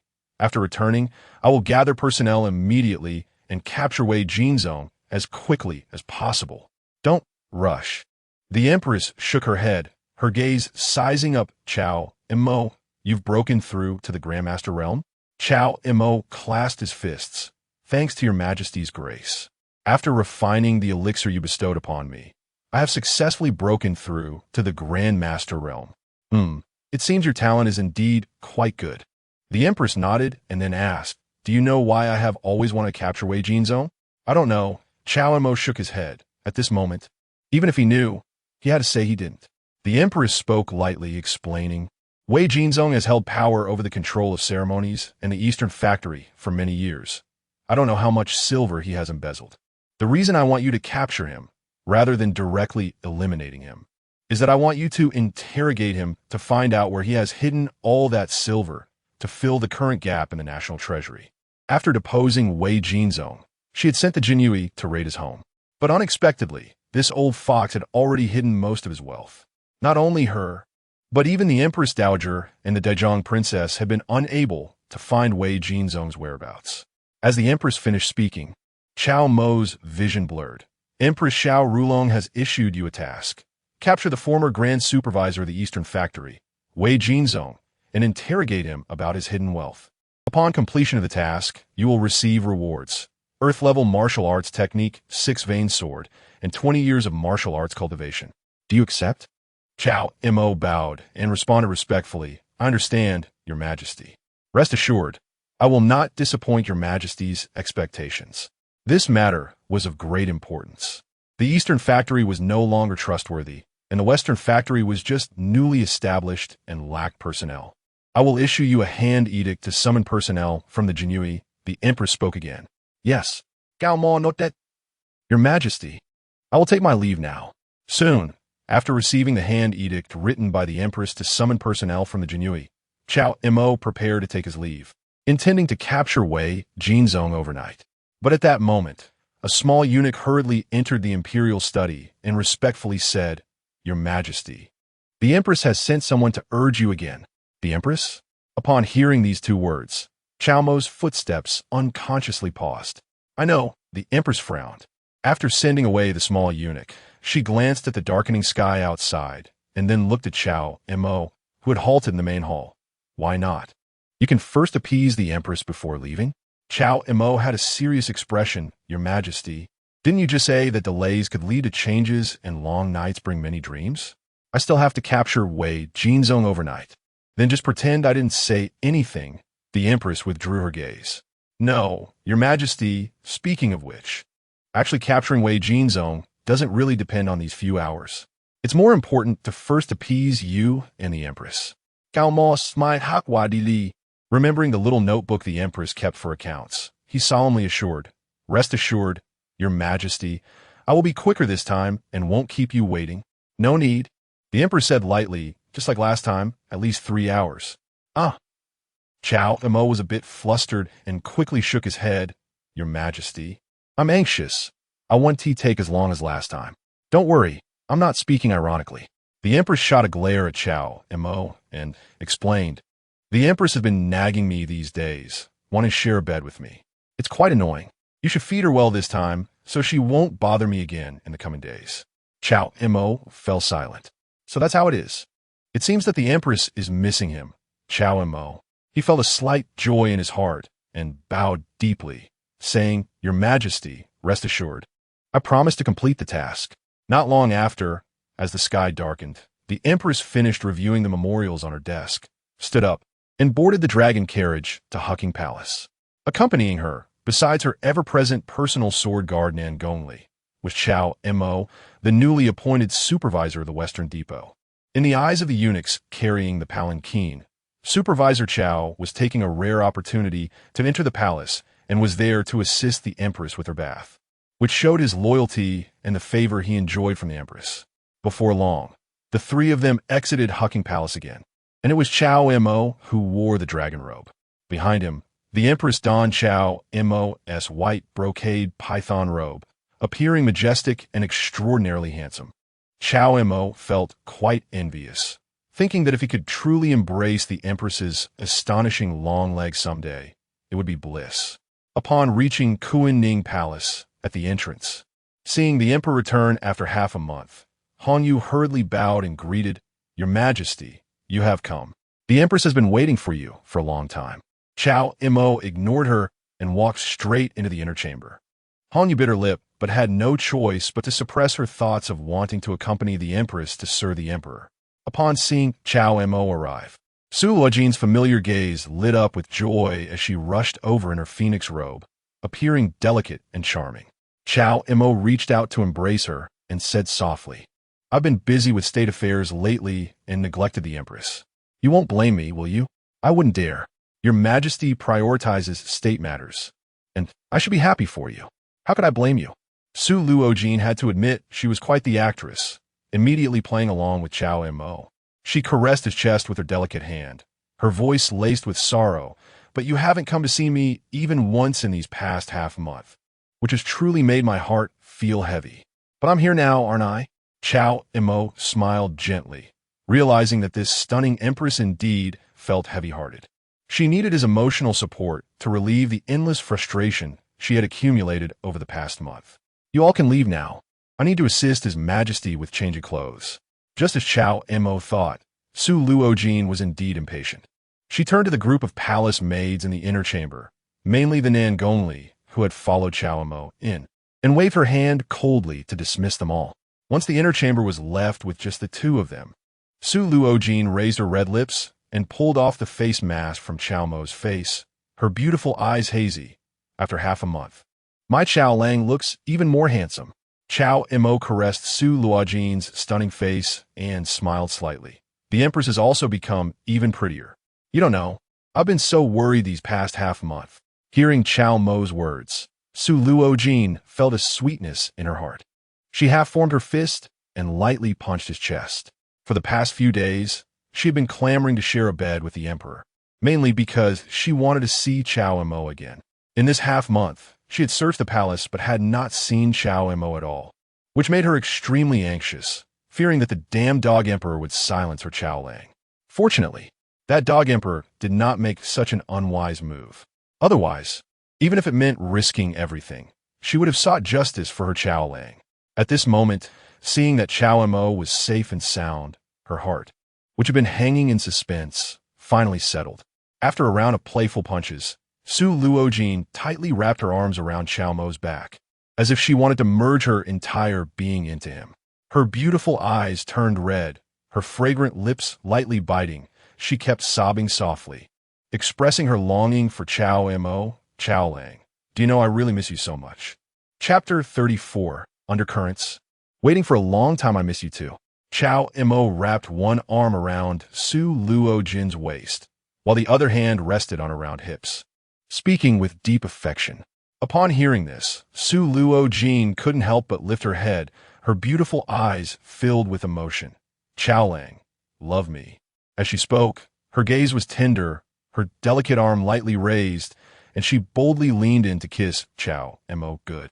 Cao Mo smiled gently, not holding back, directly capturing Su Luojin's luscious red lips. With a swift motion, the atmosphere in the palace became vibrant and full of springtime warmth once again. The already deeply emotional Empress clearly brought a different flavor, and Cao Mo was momentarily entranced, unable to extricate himself. It was not until 3 full hours had passed, and the sound of rain hitting the banana leaves outside the palace slowly ceased, that Su Luojin, with a satisfied smile on her flushed cheeks, fell into a deep sleep. This time, she truly fell into a complete slumber. Cao Mo, who had already broken through to the 3rd level of the Grandmaster realm, was significantly stronger than he had been a fortnight ago at the peak of the Master realm. Even though Su Luojin was exceptionally gifted and a natural beauty, she ultimately could not withstand the benefits of his affection. Cao Mo gently caressed her face, helplessly prying away Su Luojin's white jade-like arm that was still tightly wrapped around him, and with a soft sound, he finally managed to rise and leave. After taking one last look at the sleeping Su Luojin on the phoenix couch, Cao Mo placed a tender kiss on her stunningly beautiful face. He then donned his dragon robe and directly exited the Kuiyuan Neijing palace. Tonight, there were still important matters to attend to. Your Majesty, I will take my leave now. In the Yangxin Palace, after exchanging clothes with the Empress, Cao Mo, dressed in his white brocade python robe, took his leave. As Cao Mo's figure disappeared, the Empress remained composed and instructed Nangongli beside her. It has already been 3 hours. It's about time. After Cao Mo leaves the capital, you should also make a trip. Remember, Cao Mo is more important than Wei Jinsheng. If the situation is dire, prioritize Cao Mo's safety. Nangongli did not ask further questions, only nodded slightly, understood. A moment later, Nangongli's figure also vanished from spot. The Empress took a deep breath, not removing the jade bracelet on her wrist, but enduring the searing pain in her chest. She turned her gaze toward the outside of the palace. In her eyes, the dim night revealed undercurrents and hidden dangers. Even if she obtained Wei Jinsheng's silver and resolved the silver shortage crisis in Liaodong and the Northwest, it would only be a temporary fix for the current Dezhou. Thus, for her, tonight's mission was not only to apprehend Wei Jinsheng, but also to use Cao Mo and Wei Jinsheng as bait, with Nangongli as her blade. It all depended on how many big fish she could catch tonight. Late at night, nearing the hour of the pig, the Jinyui had a total of 4 town protector offices in the capital, each stationed at the 4 cardinal directions: east, south, west, and north. At this moment, in the Northtown Protector Office, Cao Mo led Xiao Duozi and a group of Shichong guards, striding in. "Greetings, Master Cao," the 100 households on duty. Upon seeing Cao Mo in his white brocade python robe, immediately bowed and saluted, asking, "May I ask what important matter brings Master Cao here at this late hour?" "Don't ask what you shouldn't." Cao Mo glanced at him indifferently. The 100 households had a position in Master Realm cultivation, which was considered standard. "Yes, I understand." The 100 households smiled awkwardly and nodded. Cao Mo then instructed him, "Go, call your town protector to come here." The 100 households looked troubled. "To be honest, Master Cao, the town protector left the capital a few days ago to carry out a mission and is not in the office." "Not here," Cao Mo frowned. "Then gather all the 1,000 households in your Northtown Protector office and bring them to me." The 100 households looked even more troubled. Cao Mo narrowed his eyes. "You wouldn't tell me that they're also not here, would you?" In response to Master Cao, "You also know that our Zhou is beset by internal and external troubles, and the capital is still relatively peaceful. But the 1,000 households are all busy and have gone out on missions." The 100 households replied respectfully. Cao Mo did not waste any more time with him and directly revealed the imperial edict in his hand. Coldly, he said, "I, as the order of His Majesty, have come to the Jinyui to summon people. From now on, you must be responsible for every word you say. If I find even half a lie in what you say, I can directly cut off your head." The 100 households' eyelids twitched. He knew that Cao Mo held the right to execute first and report later. Immediately, he shook his head. "Master Cao, I guarantee with my life that what I just said is absolutely true." Seeing that his expression did not seem false, Cao Mo was too lazy to delve deeper and coldly said, "Gather everyone in your Northtown Protector office and wake up anyone who is already asleep." "Yes." The 100 households nodded and bowed as they withdrew. Before long, the Jinyui belonging to the Northtown Protector office, whether asleep or awake, under the gathering of the 100 households, all assembled and stood before Cao Mo. Cao Mo's gaze swept over the crowd and suddenly noticed an interesting thing. Unexpectedly, among this batch of Jinyui, there were several total flags whose cultivation was actually higher than that of the Master Realm 100 households. "What is your name?" Cao Mo looked at a lean, middle-aged man among them. Although this person did not intentionally reveal his aura, Cao Mo still discerned at a glance that his cultivation was actually that of a grandmaster. However, his aura was not very strong. If assessed by Cao Mo's own cultivation, he might not even match Cao Mo at the first level of grandmaster. In response to Master Cao, "My name is Louis Chuan, and I hold the position of total flag in the Northtown Protector office." Louis Chuan slightly cupped his fists and replied respectfully, "Very good." Cao Mo nodded and looked at another person. "What about you?" In response to Master Cao, "My name is Shun Jianqing, also a total flag in the Northtown Protector office." Shun Jianqing replied respectfully.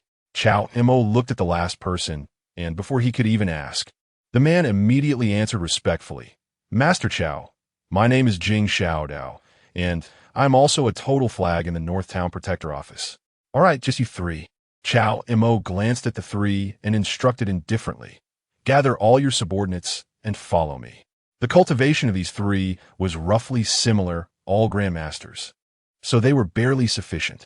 Although he did not know how these three fellows had ended up in such a lowly position, still just total flags, he had no time to inquire further. "Yes." The three exchanged glances, all nodding respectfully without asking what Cao Mo intended to do. After all, when Cao Mo revealed the imperial edict earlier, he had already stated that he was here on His Majesty's secret orders to summon people for a case in the Jinyui. As for what exactly to do, they were not to ask or speak of it, and certainly not to disclose any information to the outside. Soon, the three gathered their respective Jinyui subordinates, equipped with sufficient weapons and tools, and followed behind Cao Mo as they left the Northtown Protector office.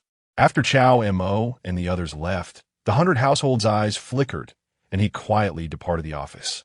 "Your Highness, the Jinyui has sent news that Cao Mo has left the palace, leading a team of Shichong guards and 3 teams of Jinyui generals, and has already left the Basin Fusi." In the Grand Princess's residence, a maid has come with news. On the luxurious and extravagant couch, Xiao Wan is reclining sideways, draped in a snow-white fur coat. With her long hair cascading down, one shoulder exposed, long legs crossed, and one jade arm lazily resting on her head, exuding a captivating charm.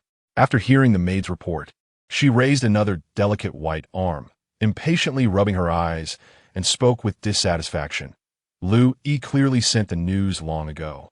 But this Chow kid only left the palace at this time, forcing me to stay up late with him. If I were the emperor, I would definitely chop off his head. The maid lowered her head in silence, not daring to speak. Not long after, another maid came to report, "Your Highness, the North City Guard has sent word that Xichong's supervisor, Cao Mo, holding Your Majesty's order, has already exited through the North City Gate." Just like that, Xiao Wan's expression changed, her jade fingers lightly tapping on the armrest of the couch. This Chow kid dares to leave the city so ostentatiously with a few Jinui generals and a group of Xichong guards? After a moment of contemplation, Xiao Wan instructed her personal maid beside her. "Tell the Su family to take action. Let them know that even when hunting a rabbit, one must use full strength. Send more grandmasters to ensure nothing goes wrong. I want Wei Jinzong alive." "Yes." The personal maid nodded and then bowed to retreat. After the maid left, Xiao Wan raised her delicate fingers to rub her temples, easing her fatigue, while a glimmer of ambition flashed in her beautiful eyes. Unlike the emperor, what she wanted was not the money in Wei Jinzong's hands. After all, she controlled the royal treasury.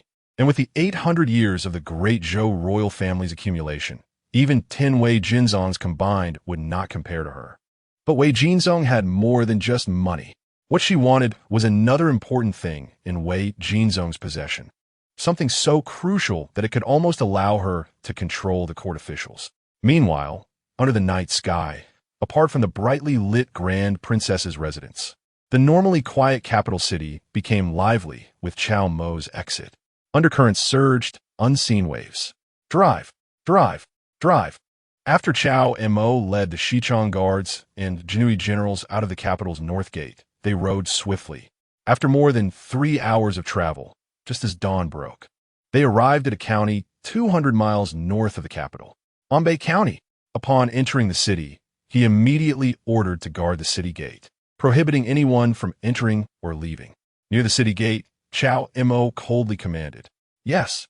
Lu Yichuan received the order and made several hand signals to those behind. Immediately, 3 teams of small flags split from the formation and headed to 3 other city gates. Until this moment, they still did not know what case Cao Mo was handling. But since he did not say, they did not dare to ask. After entering the city, Lu Yichuan left a team of small flags to guard the city gate. Not long after, Cao Mo followed the clues given by Wei Chong and arrived at an inn. Indeed, the inn had a rather peculiar name called an inn. "Who is it?" Inside the inn, the innkeeper was puzzled when he heard the sound of horses stopping outside the door. Who would come to stay at this early hour? However, when he opened the door, he was immediately stunned. Outside the door, a large group of Jinui clad in flying fish robes and wielding embroidered spring knives had surrounded the inn. In front of these Jinui stood a handsome eunuch in a white brocade robe with a golden belt, riding a striking red horse. Gulp. The innkeeper swallowed hard and stammered, "Honorable sirs, is there something you want?" "The court is handling a case. No one is allowed to leave." Cao Mo did not look at him, only speaking indifferently. Hearing this, the innkeeper's legs went weak with fear, and just as he was about to fall to the ground, 2 Jinui rushed forward to help him up and then firmly pressed him down. "Innkeeper, I really thank you." Hearing the commotion outside, many guests who were startled awake were frightened.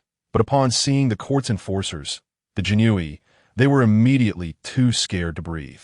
They hurriedly closed their windows, hiding under their blankets, not daring to make sound. "Go check the situation," Cao Mo said lightly. "Yes." Lu Yichuan nodded and immediately led several teams of small flags toward the inn. Cao Mo gave a glance to the Xichong guard, who immediately understood and brought a team of Xichong guards into the inn. Shortly after, a commotion erupted inside the inn, filled with the panic cries of guests being dragged out by the Jinui and Xichong guards, begging for mercy. Cao Mo frowned slightly. Even if there were no ambushes in the inn, Wei Jinzong should not be without any guards. Why was there not a single sound of fighting? Or did Wei Chong provide him with false information? Not long after, Lu Yichuan emerged from the inn, and his gaze towards Cao Mo immediately changed. Approaching, he whispered, "Your Excellency, we found Wei Jinzong's whereabouts in the inn, but he specifically requested to see you." Cao Mo was silent for a moment, and a guess formed in his mind. After dismounting, he entered the inn, following Lu Yichuan to the second floor, to a room. At this moment, several Xichang guards were already guarding outside the room, with Xiao Duzi leading them. "Brother Cao, Wei Jinzong is inside." Seeing Cao Mo arrive, Xiao Duzi's face lit up with joy. Before they set out, even he did not know what Cao Mo was bringing them out for. After all, Cao Mo did not say, only telling him not to ask too much. He did not expect that Cao Mo had actually brought them to capture Wei Jinzong, which was a great achievement. Cao Mo nodded and then walked into the room. Inside, an emaciated old eunuch was slurping noodles, showing no signs of tension from being captured, instead appearing quite relaxed. Hearing footsteps behind him, he turned to look. Upon seeing the handsome young man in a white brocade robe and a supervisor's hat at the door, the old eunuch couldn't help but smile.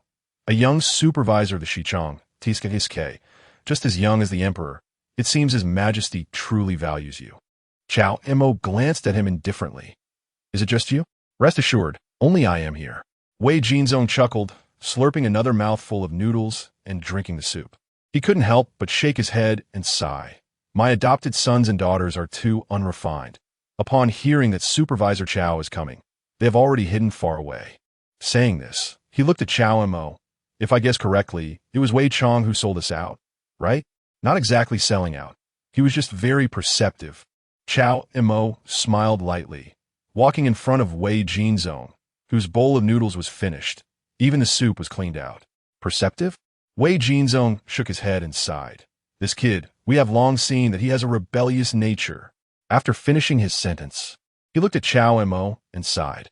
"However, Supervisor Cao is 3 hours later than we expected." Chapter 35. On the way back to the capital. "Truth and falsehood, since you knew I was coming, why didn't you run away and instead waited for me here?" Cao Mo smiled slightly, quietly watching Wei Jinzong pick up a handkerchief to wipe the soup from the corner of his mouth. "Where could I run to?" After wiping his mouth, Wei Jinzong chuckled and shook his head. "I'm getting old. Even eating a bowl of noodles is such a hassle. Unlike those adopted sons and daughters of mine, who can still run. So, I can only wait here for the arrival of Governor Cao, hoping you can spare my life." As he spoke, Wei Jinzong trembled as he stood up and walked over to several large boxes nearby, opening them one by one. Instantly, several rays of golden light illuminated the entire room. Inside these boxes were all filled with shining gold. The world is bustling for profit, and all are vying for gain. Governor Cao is here to capture me. Wei Jinzong, only seeking fame and fortune. Wei Jinzong spread his hands, enticingly saying, "There are 30,000 taels of gold here. Let me go, and this gold will belong to you, Governor Cao." 30,000 taels of gold? Converted to silver notes, that would be 300,000 taels of silver. Cao Mo's eyelids twitched slightly. This old man was indeed generous, casually offering so much gold. No wonder the Empress is interested in his wealth. However, Cao Mo smiled slightly. "If I capture you, wouldn't this gold also belong to me?"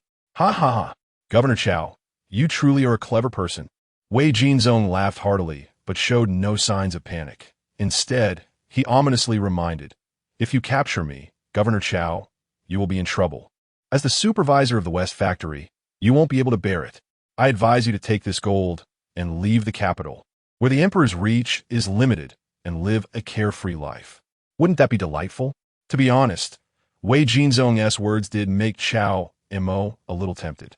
If he weren't burdened, he would naturally take this gold, leave the imperial power vortex of the capital, and live freely as a wealthy man. But unfortunately, he had his burdens. Cao Mo shook his head. "Since I dare to come and capture you, I'm not afraid of trouble." As he spoke, Cao Mo stepped forward, picked up a piece of gold, weighed it, and then looked at Wei Jinzong. "The quality is good, I'll accept it." "No need to be polite, Governor Cao."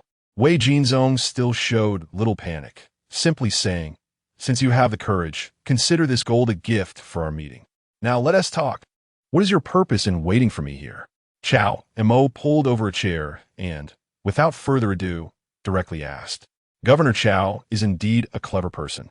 Dealing with clever people is effortless. Wei Jinzong smiled, his old face showing flattery. "Even Wei Chong can negotiate with you, Governor Cao, as his godfather. I can certainly negotiate too. I can be sensible, and I can love the Great Zhou."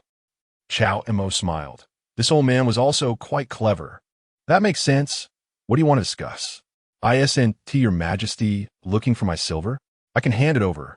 But I was once the Grand Supervisor of the East Factory and the Chief Eunuch of the Imperial Sacrifices, so I can't be treated worse than Wei Chong," Wei Jinzong said with a smile.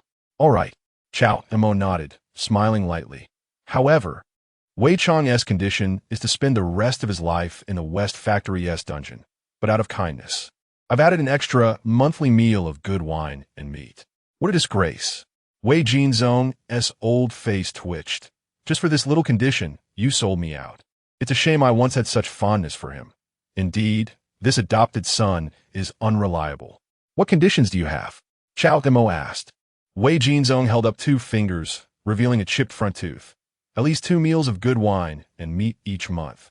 But on the condition that you take me back to the capital.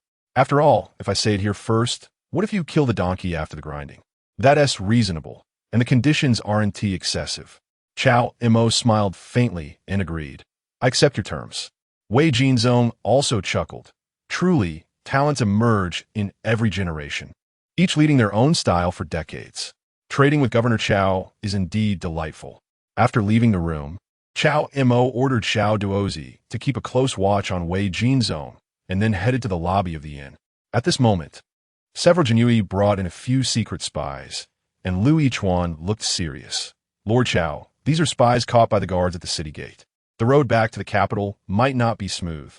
After seeing that the person captured was Wei Jinzong, Lu Yichuan already understood that today's journey was extremely dangerous. They had just entered Anbei County, and secret spies were already following them, indicating that they had been marked the moment they left the capital. Now, these spies had likely already reported back. On the road back to the capital, who knows how many hidden dangers await? After all, Wei Jinzong was quite the catch. Aside from the young emperor, various forces wanted to get their hands on him. "Are you scared?" Cao Mo glanced at him. Lu Yichuan shook his head. "I dare not, but our strength is weak, and I fear it will jeopardize your plans, Lord." Cao Mo then looked at Shun Jianxing and Jing Xiaodao. "Do you think the same?" The two did not respond, but slightly cupped their fists and lowered their heads. In fact, without Lu Yichuan saying anything, Cao Mo also knew that the road back to the capital would inevitably be fraught with danger. After all, even if the Empress didn't use fish to catch a net, she couldn't hide this news. The moment the West Factory and East Factory clashed and Wei Chong was captured in the West Factory, as long as the West Factory's people left the capital, they would be targeted. Cao Mo initially wanted to keep Lu Yichuan and the others in the dark to avoid making them timid. But now, since these people were already tied to the same boat, even if they wanted to run, it would be too late. Cao Mo smiled slightly and got straight to the point. "Don't think this lord doesn't know. All 3 of you are Grand Masters." This. Hearing Cao Mo's words, Lu Yichuan and the others were instantly shocked, not expecting him to have already seen through their cultivation level. "No need to be so surprised. I'm also a Grand Master." Cao Mo slightly revealed his aura, but he didn't fully expose it, only controlling it to the first level of Grandmaster. Even so, it left Lu Yichuan and the others feeling even more terrified. They didn't expect Cao Mo, looking no older than 20, to already be a powerful Grandmaster. You must know, in martial arts, reaching the master level before 20 can be called a genius, and reaching the Grandmaster level before 20 can be called an unparalleled genius. If nothing goes wrong, achieving the human level before 30 is likely. Your Lord's talent is truly admirable. Coming back to their senses, Lu Yichuan and the others hurriedly flattered. "This lord is not here to listen to your flattery." Cao Mo waved his hand, calming the 3 with a slight display of his strength. He then scrutinized them and asked, "Since you 3 are Grand Masters, why are you so useless in the Jinyui?" This. The three showed hesitation. But feel free to speak. Cao Mo said lightly. Lu Yichuan clasped his fists. I come from a poor family and have little money to spare. Shun Jianqing replied respectfully. I'm straightforward by nature and do not flatter others, which is why I have always been marginalized. Cao Mo raised an eyebrow slightly. He looked over at Jing Xiaodao, who still appeared hesitant, and directly said, Let me guess. You must have an improper background and are afraid to be promoted for fear of being investigated? Upon hearing this, Jing Xiaodao's face turned pale with fear, and even Lu Yichuan and Shun Jianqing looked at him in surprise. An improper background? What kind of improper background? Your Excellency. Jing Xiaodao gritted his teeth and did not hide it, but incredulously asked, How did you know? Did I not say? It was a guess. Cao Mo, patting Jing Xiaodao on the shoulder. From today onwards, your background is legitimate. If anyone tries to investigate you, let them come to me. I will clear your name. Yes. Thank you, Lord Cao. Jing Xiaodao was overjoyed. However, before he could fully celebrate, Cao Mo's expression became serious. But there is one condition. You must first capture Wei Jinzong and bring him back to the capital. Upon hearing this, the smile on Jing Xiaodao's face faded. He knew that Cao Mo would not clear his name without reason. Lu Yichuan and Shun Jianqing also felt a tightness in their hearts. Although all three were Grand Masters, they would not be fearless in this place, the capital, where experts were abundant. Even Grand Masters were not particularly significant. Don't be so downcast. As long as you bring Wei Jinzong back to the capital, I will recognize your great merit. Cao Mo continued. I guarantee that once we return to the capital, everyone present will be promoted at least one rank. Additionally, each strong man will receive 10 taels of gold. Each small flag bearer will receive 20 taels, and the three of you, as captains, will receive 50 taels each. At this, all the Jinyue Indian looked excited. Seeing that Lu Yichuan and the others were still somewhat hesitant, Cao Mo coldly reminded, Gentlemen, do not forget that this is a task assigned by His Majesty. Failing to complete, it means death as well. It is better to fight alongside me for a prosperous future. The three exchanged glances. In the end, they all nodded. Yes, we will not disappoint Lord Cao. Since it had come to this, just as Cao Mo said, it was a matter of life or death. They might as well go all out. Remember, Cao Mo squinted, earnestly reminding them, I have no other demands of you. As long as you can return alive to the capital, everything I say will be honored. Yes. The three nodded solemnly, deep in thought. Cao Mo then ordered, having run all night, everyone is tired. First, let them rest for a while to regain their strength, and we will return to the capital at noon. Yes. The three clasped their hands and quickly relayed the order. Cao Mo ascended to the second floor, returning to Wei Jinzong's room. Lord Supervisor, it seems you won't be able to take our family away. Upon seeing Cao Mo return to the room, Wei Jinzong chuckled. He had naturally heard the commotion in the inn's hall. Not necessarily. Cao Mo shook his head, ignoring the old man. He waved his hand gently, and a group of small attendants from the Western factory stepped forward to carry out the large boxes filled with gold beside Wei Jinzong. Do not open them before returning to the capital, Cao Mo instructed. Yes. The small attendants nodded in response. Come here. Cao Mo pulled a young attendant aside and said very seriously, I have an important task that I need to assign to a trusted subordinate. Lord Cao, just give the order. The young attendant's face lit up. To serve Lord Cao is worth facing any danger. I won't even frown. Very good. Cao Mo note that. Leaning close to the young attendant's ear, he whispered, At noon, I will take the main force and leave. You stay behind with a few of our people from the Western factory. Soon, after listening to Cao Mo's instructions, the young attendant's expression grew serious, and he assured, Lord Cao, rest assured, I will complete the task at all costs. You are Lord Chao's lucky general. Of course, I trust you. Cao Mo patted the young attendant's shoulder heavily and said earnestly, As long as you complete this task, when we return to the capital, I will promote you to the position of chief officer of the Western factory. Upon hearing this, the young attendant felt his heart racing. Unlike the Eastern factory structure, the Western factory was newly established. Under the supervisor, being a chief officer meant being the second in command of the entire Western factory. The young attendant's eyes turned red. He did not expect Lord Xiao to value him so highly. Lord Xiao, I will definitely complete the task. I trust you. Hurry and get to work. Cao Mo note that? Yes. The young attendant respectfully withdrew. Before long, he picked a few trustworthy small attendants from the Western factory and returned to the room. Cao Mo assessed them one by one, selecting one whose build was similar to Wei Jinzong's, and then took out 2 face masks from his pocket. One was placed over Wei Jinzong's face, and the other was placed over the young attendant's face. At noon, Cao Mo led Wei Jinzong out of the room.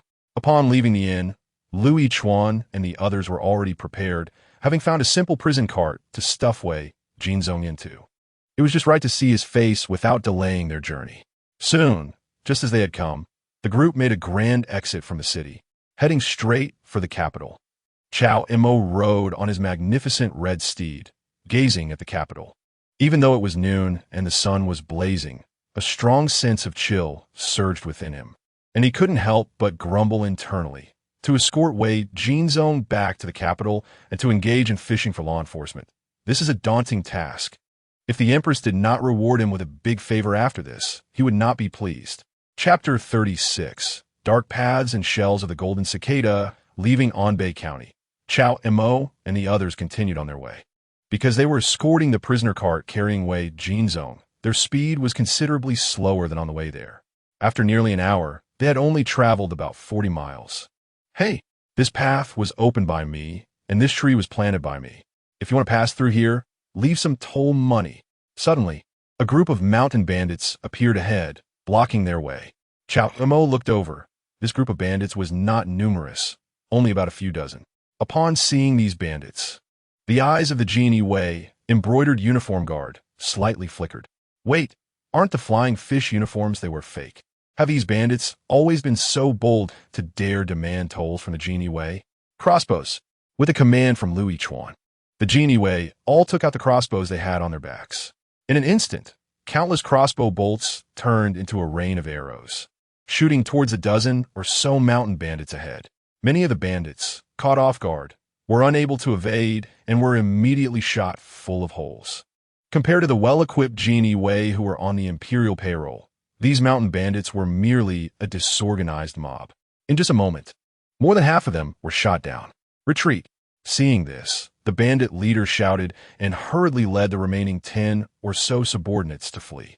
Their biggest contribution was to consume some of the genie Wei's crossbow bolts. Chase. Louis Chuan's expression turned stern as he issued the order again. No need to chase. Cao Mo said indifferently, his eyes filled with indifference. These people are just cannon fodder, trying to make us expend our energy and resources. Yes, Lord Xiao. Louis Chuan nodded, suddenly enlightened. Following Cao Mo's words, the genie Wei who had been poised to charge forward quickly halted their actions. They were thinking, these bandits must be out of their minds to dare robbing the genie Wei. It turns out they were just a bunch of cannon fodder.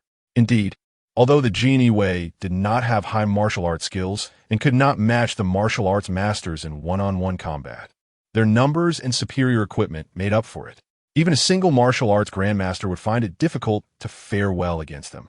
Pick up those crossbow bolts and proceed slowly. There's no rush, Cao Mo instructed softly. After all, the person he was escorting was just a fake Wei Jinzong, and all he needed to do was attract fire and buy time. Yes, the genie Wei responded in unison.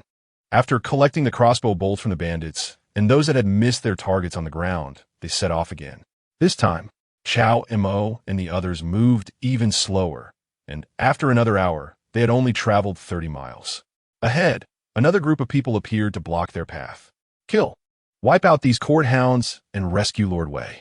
These people were clearly better trained than the previous mountain bandits, but they were disguised, making it impossible to discern their true identities. Crossbows. Louis Chuan, with a calm expression, ordered the usual volley of arrows. Clang, clang, clang. The group raised their weapons to defend themselves, but under the intense rain of arrows, many were injured, and those with weaker cultivation were shot dead on the spot. Nevertheless, these people still pressed on through the arrow storm and charged toward the genie Wei. Before long, they clashed with the genie Wei. Leading them was a formidable martial artist, quite fierce. Cao Mo glanced at him. This martial artist cultivation level was roughly comparable to his own at the second level of the Master Realm, but according to Nangong Li's judgment, he was more akin to the sixth level of the Master Realm. Thinking of this, Cao Mo turned to Lu Yichuan and asked, "Can you tell what level of cultivation that person has?" Lu Yichuan furrowed his brow, studying the martial artist for a few moments before responding, reporting to Lord Cao. Each person's cultivation method is different, making it hard to distinguish their strength, but from my observation, this person is at least at the 8th level of the Master Realm. 8th level of the Master Realm? Cao Mo smiled slightly, feeling reassured. Those dogs from the Xichong dare to capture my adoptive father Wei Jinzong. They will pay for it. Suddenly, amidst the fray, the martial artist's eyes lit up upon spotting Cao Mo riding the snow-white steed and charged straight at him. Seeing this, Jing Xiao Dao spurred his horse forward and swung his blade at him. Just a mere Jin Yi flag bearer thinks he can stop me? How naive. The martial artist sneered dismissively. But in the next moment, a flash of blade light soared, and the martial artist's head was instantly severed from his body.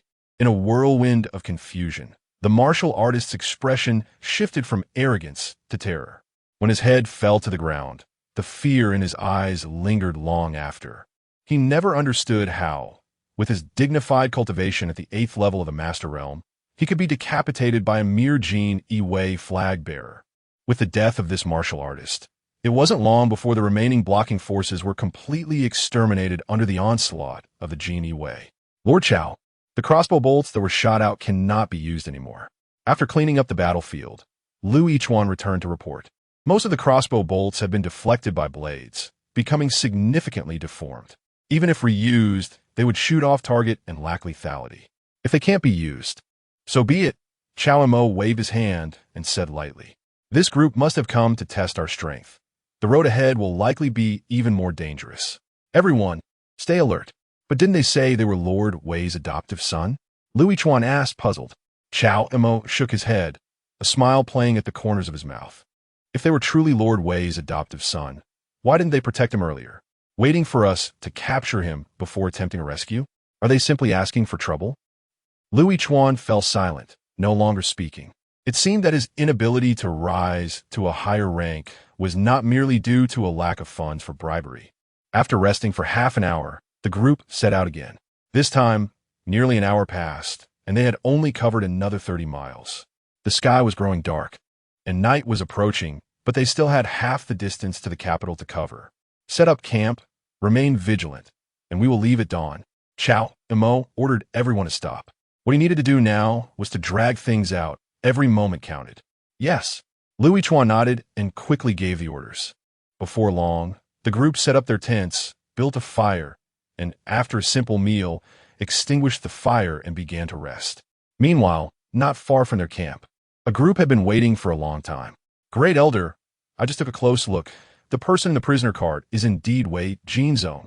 A man in black approached the Su family's Great Elder and reported respectfully. Upon hearing this, the Great Elder stroked his beard and issued a direct command. Take action.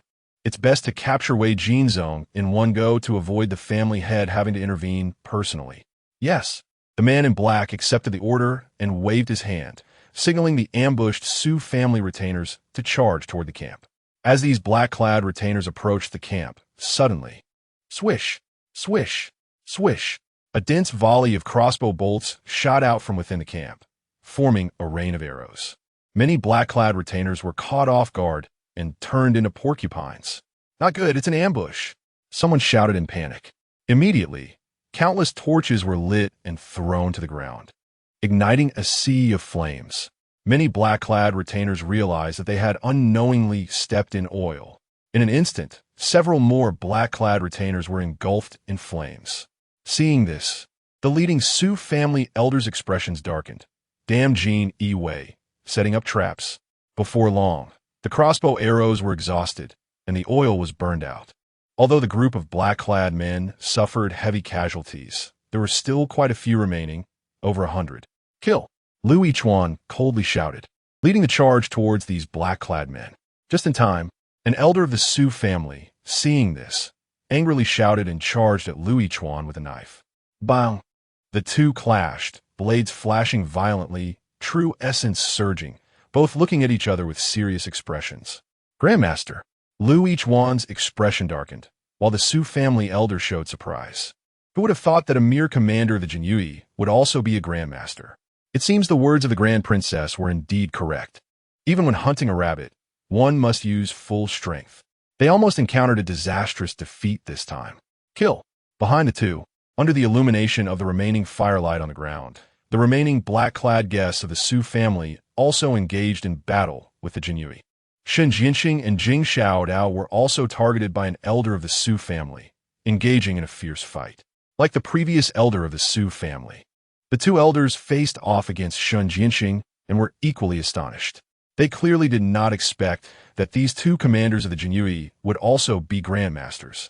Nearly a quarter of an hour later, the sounds of battle finally ceased. Under the onslaught of Lu Yichuan and the other Jinyui, all the attacking black-clad men were completely eradicated. Even the few grandmaster-level elders of the Su family were killed by Lu Yichuan, Shen Jinxing, and Jing Xiaodao at the cost of their own injuries, lying dead in pools of blood. Heavily exhaling a breath of foul air, Lu Yichuan and the others all relaxed. But just then, a faint sound of footsteps echoed. Lu Yichuan and the others' hearts tightened, and they turned to see an old man with a goatee, dressed in a blue long robe, appearing before them. As this blue-robed elder stepped towards them, the atmosphere in the arena suddenly became tense. Lu Yichuan and the others furrowed their brows, although this blue-robed elder was alone.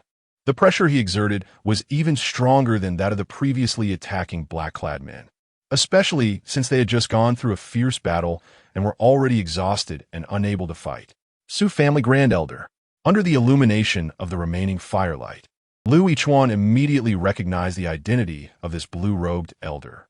The Jinyui supervises the officials, and the Su family, being one of the prominent families in the capital, was naturally under the supervision of the Jinyui. Indeed, it's me.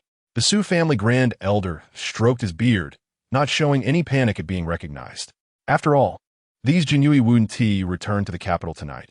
Even if their identities were exposed, it wouldn't matter. At this moment, Cao Mo also walked out of the tent, followed closely by a group of minor officers from the Xichong, tightly surrounding Wei Jinsheng. Upon seeing Cao Mo appear and show no signs of concealing his presence, the Su family Grand Elder narrowed his eyes. I didn't expect that besides the three Jinyui commanders being grandmasters, even the young Cao supervisor is also a grandmaster? Cao Gonggong. This person is the Su family Grand Elder, with a cultivation at the 6th level of grandmaster. Lu Yichuan urgently reminded. Cao Mo not that, glanced at the blue-robed elder, then looked at Lu Yichuan and the others. You've done enough. Take Wei Jinsheng and leave first. I will block him. How can that be? Even if we die, we want to let Cao Gonggong fall into danger. Lu Yichuan quickly spoke, forcing himself to stand up again with the last of his strength. He was just a bit exhausted, not dead. How could he let their leader stay behind for them? If something happened to Cao Gonggong while covering for them, even if they returned to the capital, they would inevitably be held accountable. Cao Mo shot him a glance. That's an order. But Lu Yichuan still hesitated. This supervisor's order will not be repeated. Cao Mo's tone turned cold. He wanted obedience. Right now, bringing Wei Jinsheng back to the capital is the most important thing. Yes, Lu Yichuan gritted his teeth and had no choice but to comply. Remember, this supervisor told you something in the hall of the inn during the day. As he passed by the three, Cao Mo reminded them earnestly. Yes, Lu Yichuan and the three responded respectfully. Soon, they took the remaining Jinyui, along with a group of minor officers from the Xichong, escorting Wei Jinsheng towards the capital. Want to leave? Did you ask me first? The Su family Grand Elder saw this and struck towards Cao Mo with a palm. But the next moment, his figure suddenly flew back. A 6th level Grandmaster. This was not enough. Cao Mo did not hold back this time. His 3rd level Grandmaster cultivation was fully displayed. The result was as he expected. The top-tier heavenly grade Kuiyuan Neijing was indeed powerful, and his 3rd level Grandmaster cultivation could crush the Su family Grand Elder in front of him. Being struck away, the Su family Grand Elder's expression instantly turned ugly. He did not expect that Cao Mo, only in his 20s, would have a cultivation level not inferior to his. At under 20 years of age, having a 6th-level Grandmaster cultivation was simply astounding.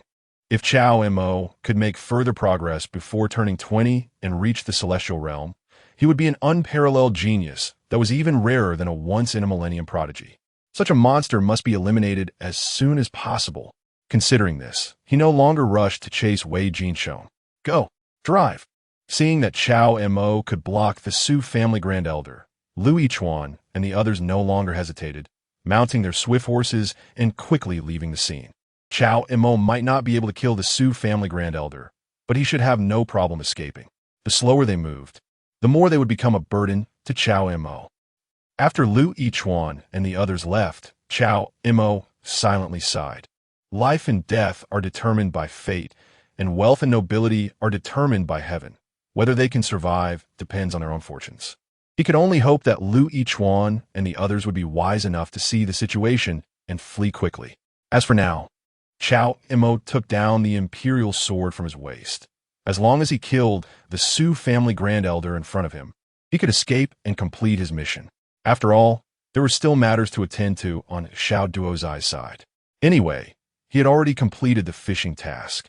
How quickly the Empress's blade would not be something he could consider. What are you waiting for? Attack together. Kill this Shichong supervisor first. Seeing Cao Mo reveal his imperial sword, with his sword aura undeniably evident, the Su family Grand Elder's heart tightened, and he couldn't help but shout into the night sky. You all saw it. If this kind of monster is not eliminated soon, it will become a disaster in the future. As his voice fell, the next moment, from the darkness not far away, several figures flew over, each one's aura not weaker than that of the Su family Grand Elder. Clearly, they were all powerhouses at the 6th level of Grandmaster or above. Kaum Montag was instantly stund. Not my brothers. He thought he was clever, but it turned out there were people even more cunning than him. Hiding so many experts? This supervisor thinks you might as well go chase Wei Jinsheng first? Cao Mo silently put away the imperial sword, sincerely suggesting to these people. Norus. The Su family Grand Elder shook his head, looking at Cao Mo with a sinister smile.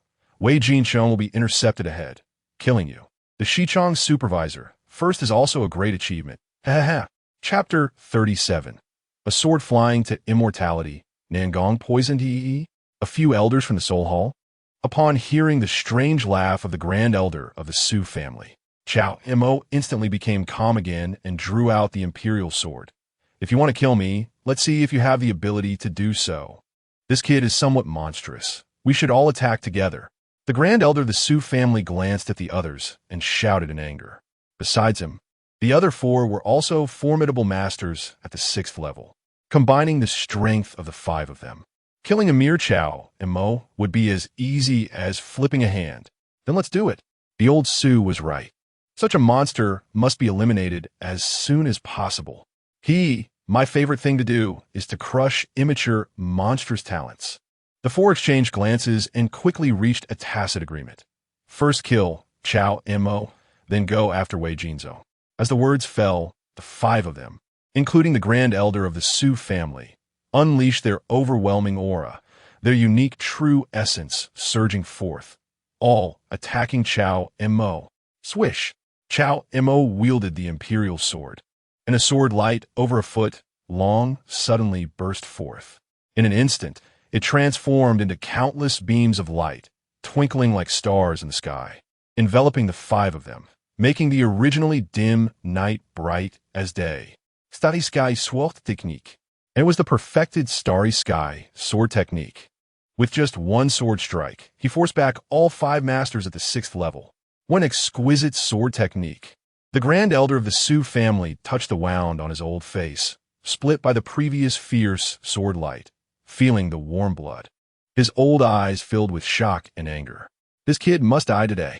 The other 4 were also injured, their clothes torn, their eyes equally filled with shock and fury. They never expected that this young Cao Mo not only possessed the powerful cultivation of a master, but had also perfected a sword technique to such an extraordinary level. However, the more Cao Mo displayed his monstrous talent at this moment, the more they were determined to kill him today. Otherwise, if they let such a monster grow, he would definitely come back for revenge in the future, and where would they find a place to hide? Thinking of this, the few of them exchanged glances and immediately stopped holding back, unleashing all their strength to attack Cao Mo. Seeing this, Cao Mo remained completely unperturbed, wielding the Starry Sky sword technique as if it was second nature. True essence surged, sword light crisscrossed. In the blink of an eye, dozens of moves passed. Yet Cao Mo still did not fall behind. Ha! Ha! Ha! On the other side, under the night sky, a group of Jinyui rode swiftly towards the capital. Suddenly, a figure swooped down from the front, heading straight for Wei Jinzong on horseback. What audacity! Lu Yichuan was furious, but seeing that the Jinyui had already run out of crossbows, he had no choice but to draw his blade and intercept the incoming person. Shun Jianxing and Jing Xiaodao also saw this and channeled their true essence, raising their blades to meet the intruder. After a brief recovery, they had regained some true essence and could still exert their strength as masters without much issue. Get lost. However, the incoming person merely waved a hand, sending Lu Yichuan, Shun Jianxing, and Jing Xiaodao flying, crashing to the ground. Block him! Protect Wei Jinzong! Lu Yichuan shouted. The Jinyui gritted their teeth and charged forward. But the incoming person had a high level of cultivation, clearly a high-level master, and with their surging true essence, they easily broke through the already exhausted Jinyui's defenses. With a single step, they reached Wei Jinzong's side. Then, reaching out, they grabbed Wei Jinzong's shoulder, intending to leave. But just as their palm touched Wei Jinzong's shoulder, they couldn't help but frown slightly. Not right. Wei Jinzong isn't this young. The person looked deeply at the Wei Jinzong in front of them, their true essence surging, and the mask on the little eunuch's face was instantly torn off. Fake, it's a trap. This high-level master was momentarily stunned, then immediately filled with rage. Not just him, even Lu Yichuan and the others were slightly taken aback. The Wei Jinzong they were escorting was actually a fake? At this moment, Lu Yichuan and the others finally understood that what Cao Mo had said to them earlier in the inn's hall had no other demands. Just that as long as they could return safely to the capital, Cao Mo's words would be honored. So this was the meaning. You dare to deceive me. You Shaidi. Seeing the fake Wei Jinzong in his hand, the high-level master gritted his teeth in anger and raised his hand to strike down this impersonating little eunuch. But at that moment, a sharp sword intent suddenly swept in from behind. The high-level master felt a chill in his heart, and before he could strike at the little eunuch in front of him, he hurriedly turned around, raising his palm to meet the incoming person. Damn it! That reckless killing star is chasing me again. The sound of a light and graceful sword chant echoed, and this high-level master, at the 7th level of the master realm, was instantly decapitated by a single sword. Thank you, my lord, for saving my life. Blood splattered onto the face of a nearby little eunuch from the Shichong, who was already scared out of his wits. Now, having survived the ordeal, he quickly expressed his gratitude to the white-clad woman who had just struck from a distance. Although the supervisor had already told him that this mission was fraught with danger, being able to miraculously survive was indeed a reason to rejoice. Surviving a great disaster surely brings future blessings. Upon returning to the capital, the supervisor had promised him a reward of 100 taels of gold. Where is your supervisor, Cao? Nangongli scanned around, but did not find Cao Mo's figure, and could not help but ask. The little eunuch hurriedly replied, the supervisor is still behind. He let us go first, staying behind to block the grand elder of the Su family. Nangongli frowned slightly and immediately leaped towards Anbei County at high speed. The little eunuch opened his mouth to say something else, but, remembering the supervisor's instructions, promptly shut his mouth. Then he said to Lu Yichuan and the others, you saw it too? Wei Jinzong is not here. The supervisor has issued an order that our mission is complete. As long as we can return to the capital, we can claim our rewards. Let's go back to the capital. Lu Yichuan immediately ordered, and the group of Jinyui all breathed a sigh of relief. Without Wei Jinzong in their hands, returning to the capital would not take much effort given their status and strength. However, after not walking far, when they saw the sea of corpses and rivers of blood ahead, they all froze in place. These were all killed by that white-clad woman, the deputy leader of the Bailian sect. Seeing one of the corpses, each one's brows jumped, swallowing hard, filled with shock. This was a powerful figure that even their pacifying official could not subdue. Now, they had met such a miserable end in the wilderness. One can imagine how perilous the road had been tonight. No wonder the usually indifferent pacifying official and the group of 1,000 households hurriedly left the city in the afternoon with some tasks. After Lu Yichuan and the others left, in the night, several figures flickered in the shadows. This way Jinzong is fake. We continue to pursue. That woman has been poisoned by my sect's deputy leader before his death. She cannot last long. This kid exudes an eerie aura. On Cao Mo's side, the evenly matched battle had lasted a full half an hour. The elder of the Su family and the other 4 grandmasters of the 6th level were all feeling unstable, gradually starting to lose their strength. In contrast, that brat Cao Mo had no signs of fatigue, his face not flushed and his breathing steady. The 5 of them gritted their teeth in secret, each filled with confusion. Even high-level grandmasters would gradually exhaust their true essence after prolonged use, and could not hold on for long. But how could Cao Mo sustain himself for so long? It was unreasonable, simply too damn unreasonable. They had initially planned to use their numerical advantage to slowly drain Cao Mo's true essence. But now it seemed that Cao Mo was about to drain theirs instead. If this continued, they would undoubtedly be defeated. Everyone, use your killing moves. Continuing to drag this out is not a solution. The elder of the Su family spoke in a deep voice. Hearing his words, the 4 exchanged glances, realizing that if they continued to expend their energy, the situation would only become more unfavorable for them. They immediately gathered the last of their true essence from their dantian, intending to pour all their strength into a single strike and directly fight Cao Mo to the death. Everyone wait, as they felt their auras suddenly surge. Cao Mo quickly understood their intentions and hurriedly spoke. We have no grievances from the past, nor enmity in recent days. Why go this far? Since you cannot kill me, and I cannot do anything to you, why not just withdraw? Let's pretend today never happened. Upon hearing Cao Mo's words, the others hesitated, feeling that he had a point. Even if they managed to kill Cao Mo, they would suffer severe injuries themselves, making it a wasted effort. However, at that moment, the elder of the Su family suddenly glared at Cao Mo with bloodshot eyes. You tell us to wait, but what are you doing? As his words fell, Cao Mo once again swung the imperial sword. In an instant, a 3-foot-long sword light burst forth, transforming into a beam of white light that pierced through the night. The final move of the Tianqing sword technique, one sword flying immortal. Of course, he was preparing a big move. Cao Mo swung his sword and smiled slightly. Shameless, despicable, unrighteous. As the sword came straight at them, it was as if a meteor from the heavens was crashing down, its might so strong that it was beyond the power of ordinary people to withstand. The 5 of them changed their expressions drastically and hurriedly unleashed the true essence they had just gathered. Boom! In the next moment, the sword collided with the 5's killing moves and directly swept through. Then, without losing momentum, it engulfed all 5 grandmasters in its sword light, the terrifying force stirring up endless dust. After a few breaths, when the dust settled, the 5 were all in tatters, covered in sword wounds, blood gushing out. Although they had survived under that incredibly terrifying sword, they were already on the verge of collapse, their true essence completely depleted, utterly exhausted, unable to struggle any longer. Huff! Cao Mo knelt on the ground with one hand holding the sword, heavily exhaling a breath of turbid air. Using that one sword flying immortal had also consumed a considerable amount of his energy.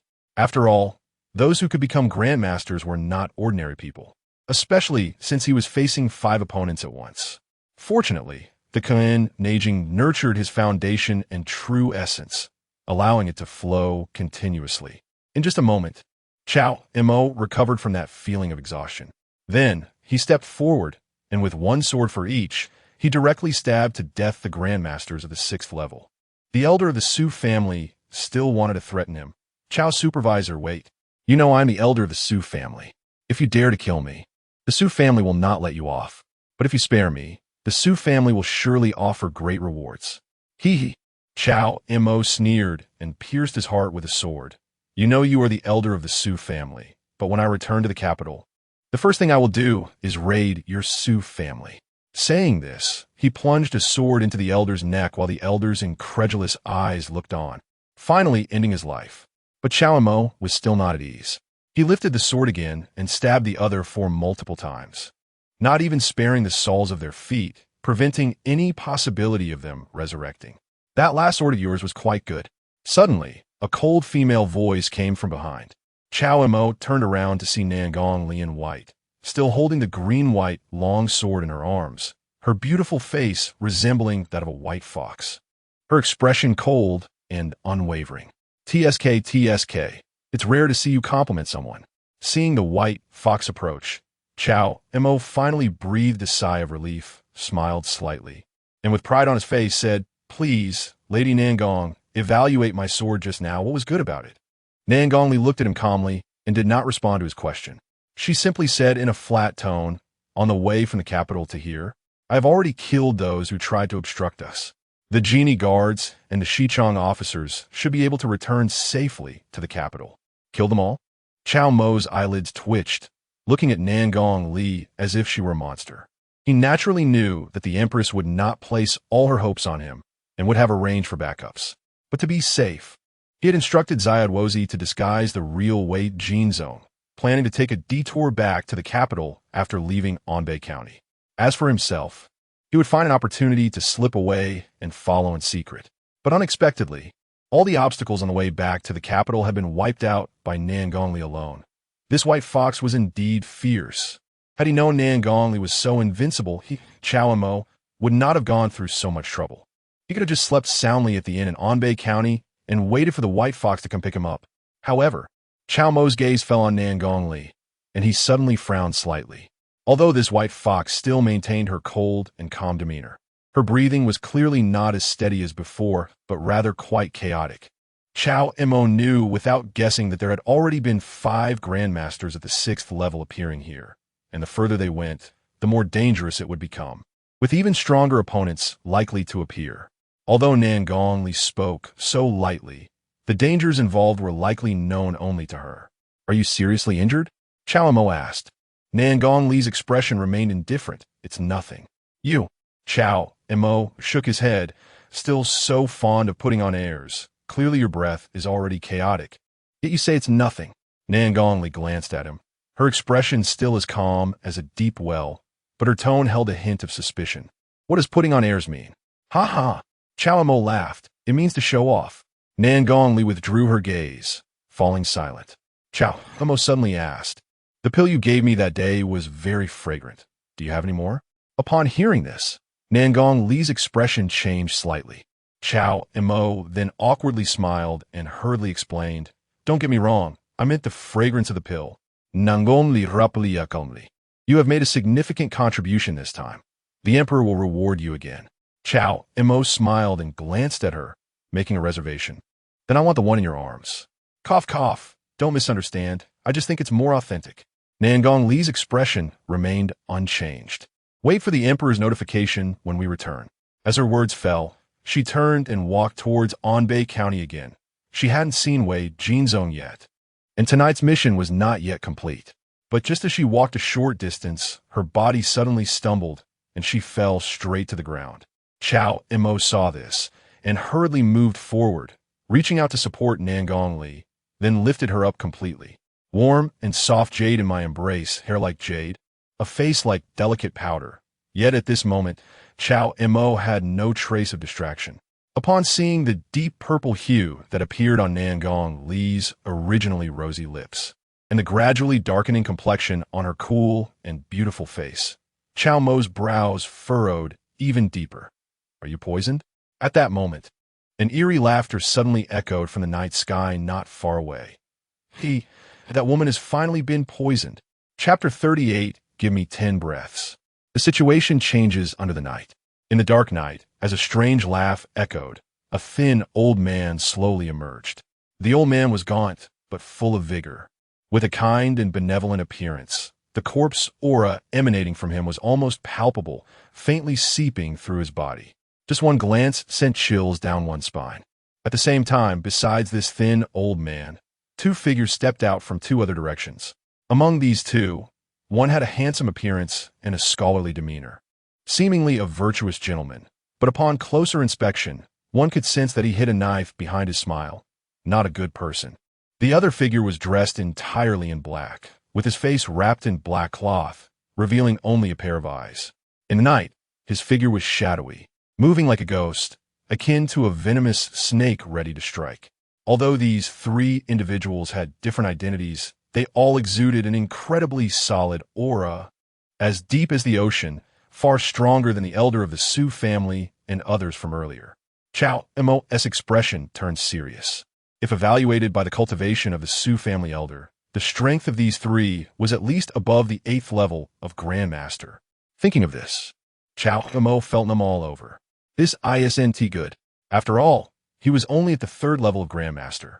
How could he accidentally wander into such a high-end situation? He glanced at the enchanting yet cold Nangong Li in his arms, and couldn't help but lightly complain, "Ahem, Lord Nangong, didn't you just say they were all killed?" Although Nangong Li was poisoned, she didn't directly faint. Hearing Cao Mo's words, despite her lips being dark purple, she remained calm, a flash of sword light crossing her eyes as she quietly said, "I can still hold them off. You should leave first. Don't move." Cao Mo hurriedly pressed her down.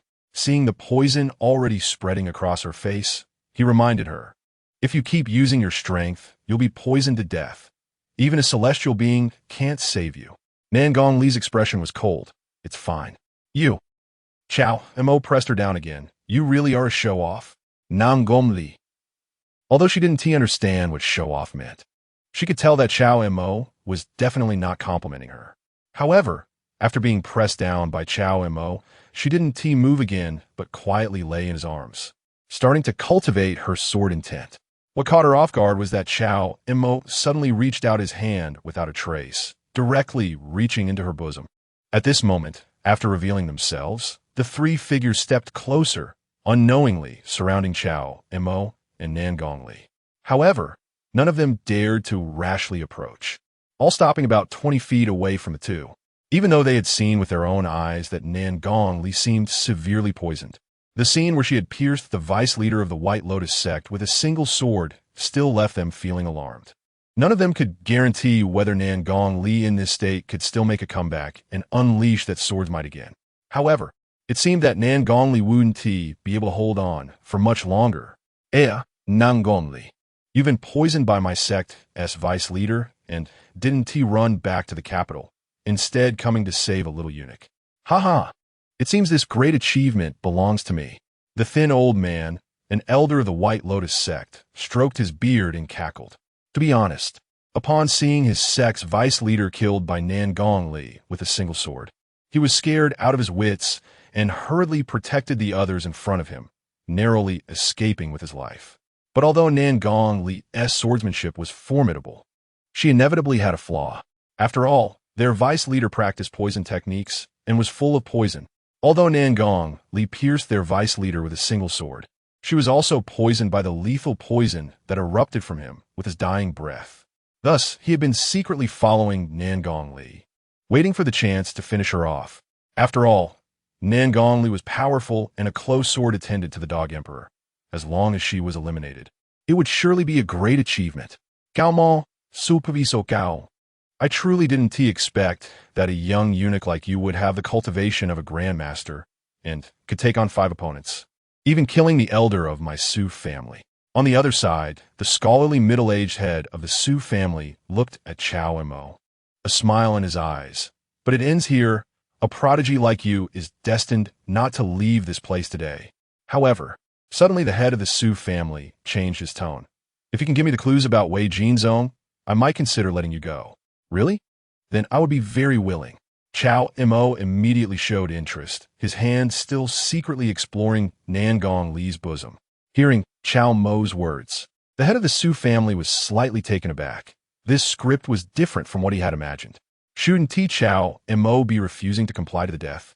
After a moment of silence, The head of the Su family smiled and said loudly, I speak with sincerity and will not go back on my word. No. But at that moment, the black-clad figure with only his eyes exposed coldly spoke, his gaze fixed on Cao Mo. You are the supervisor of the Shichong, Cao Mo? That's right. This supervisor's name remains unchanged. What do you want? Cao Mo replied with a sincere smile. The black-clad figure coldly said, As long as it's you, that's good. I'm not here for Wei Jinzong. I'm here to kill you. Kill me? Cao Mo asked curiously. Do I have a grudge against you? The black-clad figure shook his head.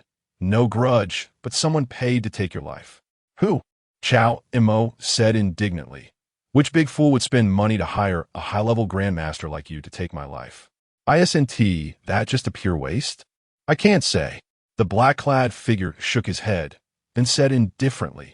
But I can tell you that I'm from the Qingyi building. After all, we at the Qingyi building never hide our names when we kill. Qingyi building? Cao Mo Wen, still looking indignant. Then it's unnecessary to directly send a high-level grandmaster to kill me, right?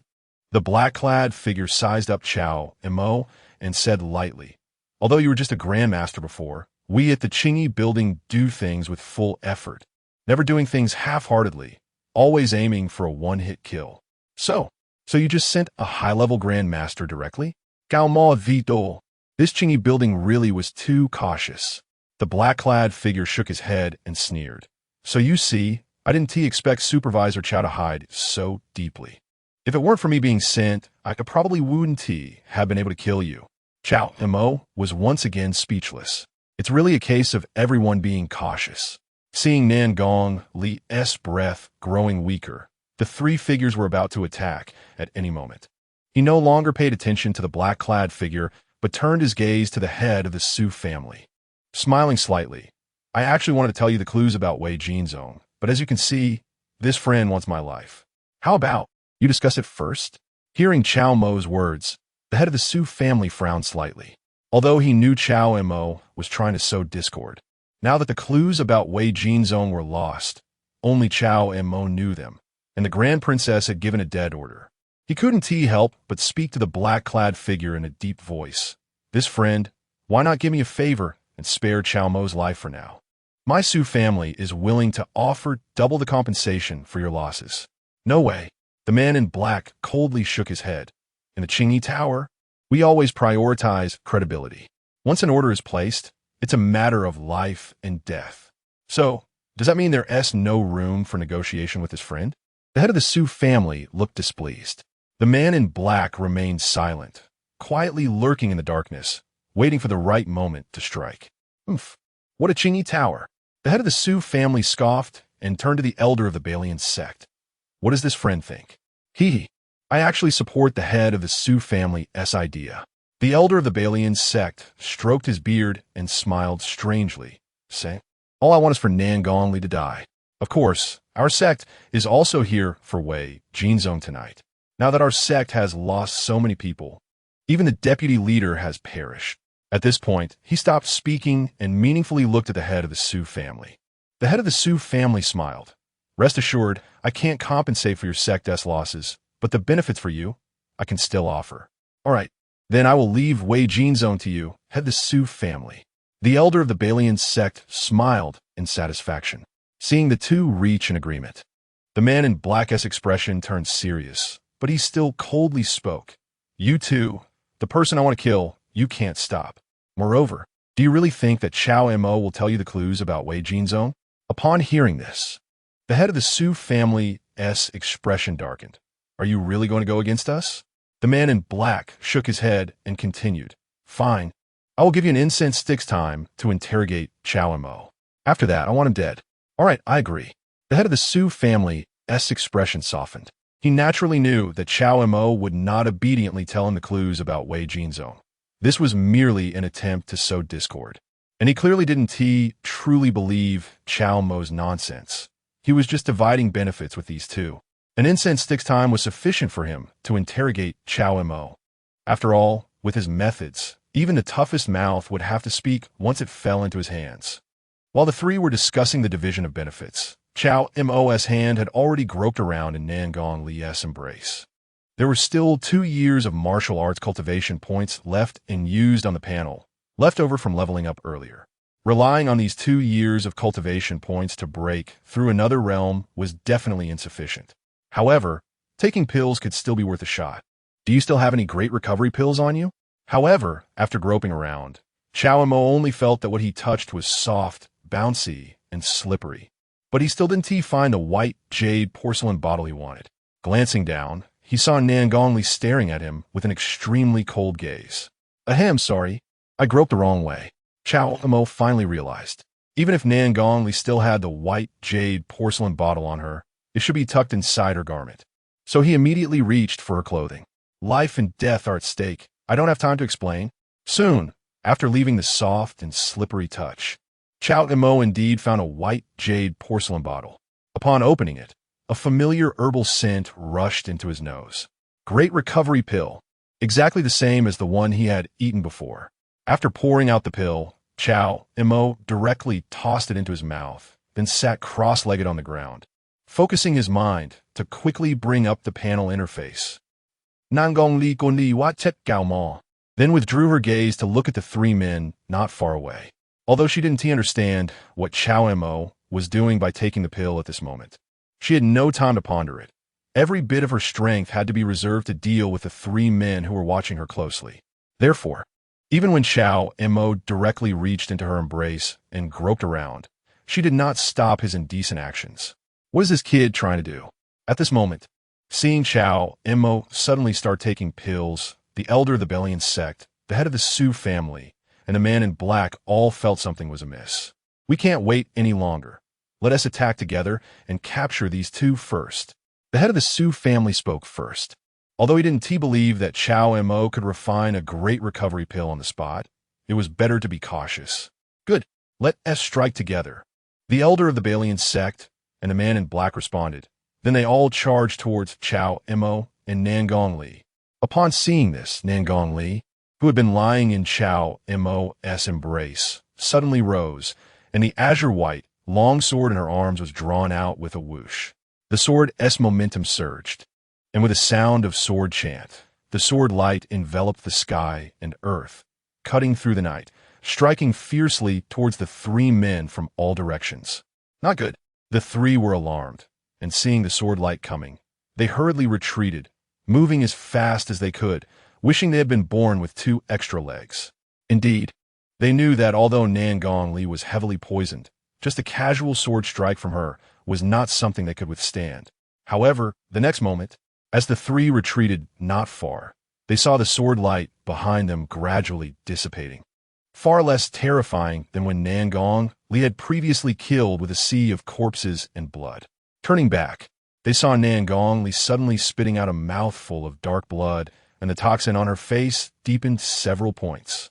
This woman is merely at the end of her strength. Don't clash with her head-on. Let us slowly wear her down.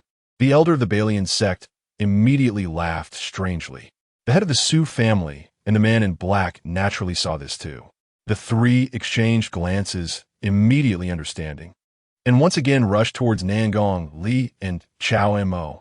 Seeing the 3 coming again, Nan Gongli narrowed her eyes, her hand holding the azure-white long sword trembling slightly, and she turned to look at the meditating Cao Mo, coldly saying, I will hold them off for a moment. You take the chance to escape. 10 breaths. Cao Mo, with his eyes closed, furrowed his brow tightly. Give me 10 breaths of time. Upon hearing this, there was a hint of surprise in Nan Gongli's cold, calm eyes. Although she didn't know what Cao Mo wanted to do, since he was willing to share life and death with her at this moment, she didn't mind. As her thoughts stirred, Nan Gongli gathered the last bit of true essence near her heart, used to suppress the poison. Instantly, the sword intent on the azure-white long sword surged. It directly enveloped the 3 men who were attacking. Retreat. This woman is going to fight to the death. The 3 were startled and quickly retreated again. They only needed to drag this out a little longer, and once the poison attacked Nan Gongli's heart, it would be her death knell. At this moment, Nan Gongli was merely a trapped beast fighting back. There was no need for them to risk their lives against her. But how could Nan Gongli not know what these 3 were plotting? At this moment, she would not let them leave, giving them a chance to breathe. With a roar, the sound of the sword chant rose. And let us see the beauty of the sword. Let us see the dance of killing. Chapter 39. Live to tell. Deep detoxification. After 2 years of hard work, you have operated the Kuiyuan Neijing Great Circulation countless times every day and finally succeeded in refining this elixir. Achieving another breakthrough in cultivation, reaching the 4th level of Grand Master. Cultivation level, 4th level of Grand Master. Boom. The true essence surged. This time, Cao Mo's aura was completely unrestrained. With another breakthrough in cultivation, he felt the true essence in his dantian instantly become much more abundant. Although taking one great elixir only advanced the Kuiyuan Neijing by a small level, Cao Mo could clearly feel that his strength had significantly improved. After all, in the Grand Master realm, the 1st to 3rd levels are considered the early stage. The 4th to 6th levels are the mid-stage. Breaking through from the 3rd level of Grand Master to the 4th level was a small threshold. Not to mention that Cao Mo felt that his aura was not inferior to those 3 people at all. By the time Cao Mo opened his eyes and stabilized his aura, it had already been 10 breaths of time. Not far away, Nangong Li, alone with her sword, dressed in white, fluttered in the night wind, surrounded by brilliant sword light, dazzling as if she were dancing like a sword fairy. She had the 3 men enveloped in her aura, forcing them into a desperate situation where they could only barely defend themselves, unable to escape. In just 10 breaths of time, the 3 men were already covered in sword wounds, blood splattering everywhere. At this rate, if there were another 10 breaths of time, these 3 would undoubtedly die. Unfortunately, fate was not on their side, and things did not go as planned. Just as Nangong Li was about to take the lives of the 3, she suddenly spat out a mouthful of dark blood, and the surrounding sword light abruptly stopped. Her entire aura instantly wilting. Her face turned pale and dark, with lips as black as coal, clearly indicating that she had been poisoned. The poison has spread to her heart. This woman is done for. The White Lotus sect elder let out a strange laugh, finally feeling relieved. Taking advantage of her illness, he aimed to take her life. The head of the Su family had a dark expression, completely losing his previous refined demeanor. With a swing of his Confucian sword, he charged directly at Nangong Li. But just as his sword approached her, he saw a long sword glowing with azure lotus light stabbing out from beside Nangong Li, aiming straight for his throat. The head of the Su family was startled and hurriedly swung his sword to block it. Clang! But what caught him off guard was that from this azure lotus light sword, another sword flew out. As the saying goes, a moment too late. Before the head of the Su family could react, in his terrified gaze, the second sword had already sliced through his throat. The head of the Su family dropped his Confucian sword to the ground, clutching the wound on his neck, looking in disbelief at Cao Mo, who had appeared beside Nangong Li. It felt like a fairy tale. This young man actually took only 10 breaths of time to refine a great elixir and dramatically increased his cultivation. Such talent, even the ancient freaks couldn't compare. And this azure lotus light mother-son sword. So strange, it was nothing like the previous sword in Cao Mo's hand. Cao Mo wrapped one arm around Nangong Li's waist, protecting her by his side, and with a sudden kick, he sent the head of the Su family flying straight towards a nearby White Lotus sect elder. Good courage. Seeing the head of the Su family dead, the White Lotus sect elder was furious, raising his hand to strike a palm towards the corpse of the head of the Su family as it flew towards him. At this moment, a dark figure in the night was rushing directly towards Cao Mo. As a high-level grandmaster, especially the top assassin from the Qingyi Tower, the black-clothed man was certainly capable of seizing any opportunity. When Cao Mo had just sliced the head of the Su family's neck, he had already turned into a shadow, merging into the darkness. At this moment, he was less than 10 feet away from Cao Mo, and a short dagger in his hand gleamed with a blade of several feet long, aiming straight for Cao Mo's neck. Still trying to sneak attack, Cao Mo raised an eyebrow, but he had already been on guard, swinging the azure lotus light sword towards the shadow. In an instant, the sword light burst forth, a wide white sword beam illuminating the dark night as if it were daylight, completely engulfing the shadow hidden in darkness. with a flying sword, a direct hit. Meanwhile, the White Lotus sect elder had shattered the head of the Su family's corpse with a palm and was rushing towards Cao Mo. But upon seeing this waterfall-like sword light, his figure suddenly stopped. The dazzling sword light illuminated his face, revealing a look of horror etched on his weathered features. Like the head of the Su family, he had not expected that this young man could actually break through in such a fierce manner at a critical moment. This was simply too unreasonable. Seeing that one of the three on his side was dead and another severely injured, he couldn't help but feel a wave of retreat. Unfortunately, there was no one left to protect him now. I can admit defeat. The White Lotus sect elder trembled, his bony face trying to show a friendly smile. I was just joining the fun earlier, playing around with you. Please don't mind, Lord Cao. Next time don't play around anymore. Cao Mo's expression was calm as he raised his hand to slash at the White Lotus sect elder again. To say that after breaking through to the 4th level of Grand Master, not only was his cultivation deeper, but even his true essence recovered faster. He could unleash big moves without worrying about recovery. Moreover, with the increase in cultivation and the fact that the sword he was using was the obviously higher grade Azure Lotus Light Mother-Son sword, the power of this flying sword had increased tenfold compared to when he crushed the head of the Su family and others. Seeing the waterfall-like sword light rushing towards him, the White Lotus sect elder turned to flee, but as soon as he made a move, the surging sword light had already completely engulfed him. By the time the sword light faded, he was left with tattered clothes, barely clinging to life. In the next moment, Cao Mo slung Nan Gongli over his shoulder, stepped forward, and pointed a sword at the White Lotus sect elder's neck, blood gushing out as he coldly asked, "What poison did she take?" Hee. The White Lotus sect elder spat blood from the corner of his mouth, laughing strangely. This little lady was poisoned by our vice sect master, who nurtured the poison with his body. This poison has no antidote. She will definitely die. Hee. You can only watch her perish. If there's no antidote, then you can die. Cao Mo's brow furrowed as he slashed through the White Lotus sect elder's neck, the sword light ravaging as he turned him to mush. Afterward, Cao Mo carried Nan Gongli and approached the black-clothed man. The black-clothed man looked at him coldly, but what he said was quite cowardly. "Spare me, and I can tell you who wants to kill you." Cao Mo laughed in anger. "Where was that earlier arrogance? You say, if I tell you, you must guarantee to spare my life." The black-clothed man gritted his teeth and spoke. Cao Mo sneered. "If you don't want to say it, then don't say it." With that, he stabbed the black-clothed man to death again, the sword light sweeping through, reducing him to ashes. He had no time to waste with the other party. There weren't many who wanted to kill him, from the people he had offended. It was just the Empress and the general. However, according to the Empress, the dowager would not take action against him again, most likely keeping her word. Then the only one left was the general. Thinking of this, Cao Mo narrowed his eyes, his expression growing colder. This old thief truly thought highly of him, and this so-called Qingyi Tower, taking contracts to the death? Hee. Since you dare to come and kill him, Cao is not a soft persimmon either. When he turns back, he will first flatten this Qingyi building.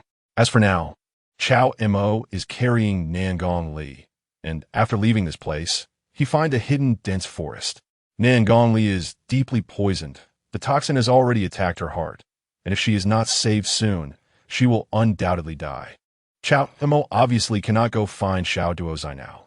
Anyway, the obstacles on the road should really be dealt with, so there's no need to worry about Xiao Duozai anymore.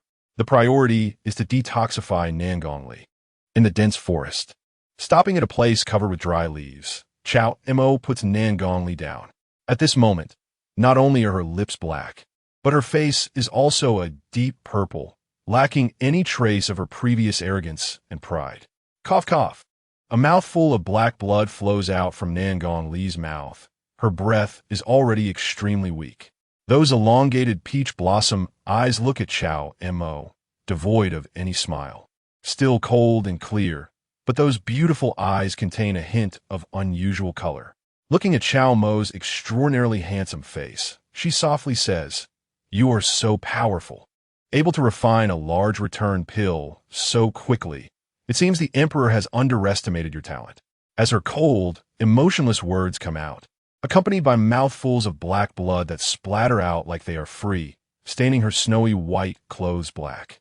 "Don't talk, show off." Cao Mo quickly admonishes her, sitting cross-legged, raising his hand to push, and directly flips Nan Gongli over, pressing his palms firmly on her back. In an instant, an overwhelming amount of Kuiyuan true energy flows into Nan Gongli's body. The characteristics of the Kuiyuan Neijing not only allow practitioners to deepen their cultivation and strengthen their foundation, but also have the ability to help others reshape their meridians and expel cold and toxins. Cao Mo doesn't believe that even if the deputy leader of the White Lotus sect is powerful, he can't be more formidable than his heavenly great supreme, Kuiyuan Neijing. Right? Don't call me a show-off, I don't like those words. Perhaps it was because her life was nearing its end. Or perhaps because they had just gone through life and death together. Nan Gongli rarely showed a bit more warmth towards Cao Mo. "You still haven't told me what show-off really means?" Cao Mo frowned, beads of sweat dripping from his forehead. "I'll tell you when you are alive." Upon hearing this, Nan Gongli fell silent for a moment, then coldly replied, "If you don't want to say it, then forget it. I'm not that eager to know." Cao Mo remained silent, concentrating on using Kuiyuan true energy, moving through Nan Gongli's limbs and meridians. As he expected, Kuiyuan true energy can indeed expel the deadly poison from Nan Gongli's body. But now the problem he faces is that Nan Gongli's heart is already attacked by the toxin. Although Kuiyuan true energy is extremely overbearing, it cannot enter her heart meridian, because the true energy inside Nan Gongli is still resisting him. If he rashly enters, the two energies would clash, and it would likely shatter Nan Gongli's heart meridian. "It seems I can't call you daddy anymore. I remember you said that if I don't call you daddy, you won't be human." Nan Gongli suddenly spoke again. She is naturally more aware of her own condition than Cao Mo. Although Cao Mo's true energy is very powerful and can indeed expel the toxins in her body, she has already been attacked at her heart, just as Cao Mo said before. Even if a great immortal came now, they would not be able to save her. "How about I call you once first? Then you can continue being human." Nan Gongli's eyes drooped. Even though she knew she was about to die, she still had the heart to joke with Cao Mo. "Is that okay?" As she spoke, her breath gradually weakened, and by the end, her voice became smaller and smaller, slowly lowering her head. The last two words were on her lips, but ultimately could not be uttered. Seeing this, Cao Mo withdrew his hands and turned Nan Gongli back. At this point, there is only one last method left. It is also the most overbearing method in the Kuiyuan Neijing. I need to communicate with you more deeply to enter your heart meridian. I can't guarantee that I can save you, but given the situation, I can only try my best. Cao Mo spoke urgently, but Nan Gongli had already closed her eyes, her face black and purple. "If you don't speak, I'll take it as your agreement." As Cao Mo spoke, the true energy in his hands surged, suddenly shaking, and the clothes on Nan Gongli's body were instantly shattered like torn cloth, revealing a very tight and alluring figure. But Cao Mo is currently not in the mood to admire. His gaze falls on the area of Nan Gongli's heart, only to see two clusters. No, one cluster of dark toxins coalescing and not dispersing. Chapter 40, Breaking Through to the Celestial Being. Heroine, please hold on. Who? Cao Mo still sat cross-legged, taking a deep breath to calm his emotions. Then, he quickly unfastened the white, brocade python robe on his body, adjusting his state to the best before reaching out to support Nan Gongli's hips.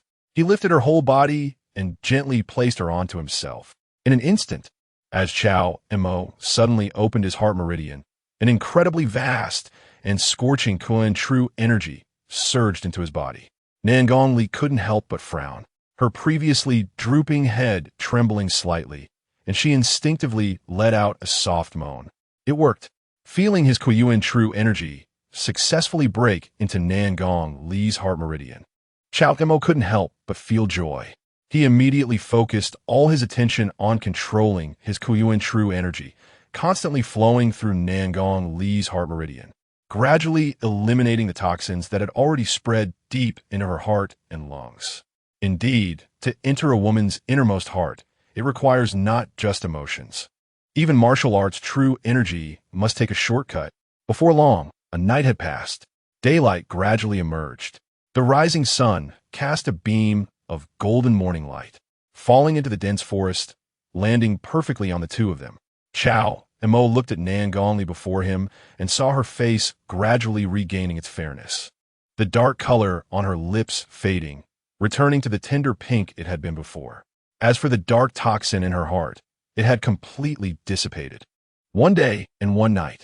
Finally, his efforts were not in vain. He had thoroughly eliminated the toxins in Nan Gongli's body. However, although the toxins in Nan Gongli's body had been completely removed, she still kept her eyes closed, seemingly trapped in a strange state of enlightenment. Is this white fox going to break through? Cao Mo raised an eyebrow slightly. This strange state of enlightenment was somewhat similar to when he took the top-grade marrow-cleansing pill and broke through the bottleneck of the Grandmaster level. But it was even more mysterious. From the looks of it, Nan Gongli was indeed about to break through, and it was from the Grandmaster realm to the celestial being. However, considering the state they were in, Cao Mo felt it was somewhat absurd. He never expected that Nan Gongli could still break through her cultivation in such circumstances. After a moment of surprise, Cao Mo didn't dare to rashly interrupt Nan Gongli's state of enlightenment. It's known that breaking through to the celestial being realm is the lifelong pursuit of countless martial artists. In thinking about the origin of Nan Gongli's enlightenment, coupled with the fact that she still hadn't awakened, Cao Mo could only continue to inject Kuiyuan true energy into her, allowing her to maintain this state. Time passed, and soon it was noon, the sun high in the sky. Suddenly, Cao Mo could clearly sense that Nan Gongli's aura surged dramatically, and then it seemed that something shattered with a sound. Bang!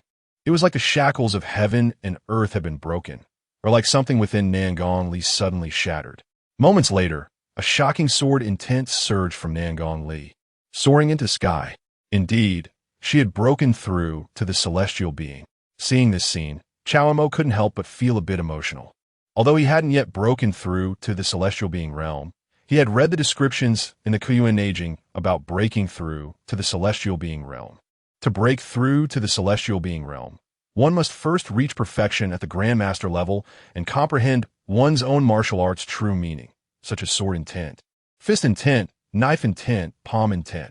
Then, when the time is ripe, by understanding the mysteries of heaven and earth, one can connect with heaven and earth and validate their true meaning.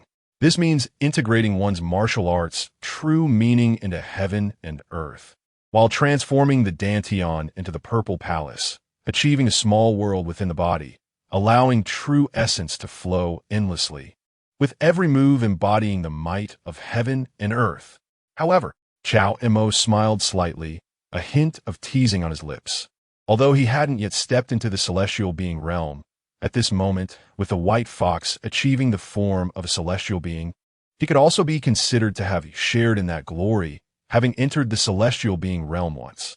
At the same time, after successfully breaking through to the celestial being realm, Nan Gongli slowly opened her eyes and, upon lifting her gaze, saw the handsome face just inches away, sharp eyebrows and starry eyes, red lips and white teeth, skin as smooth and delicate as jade.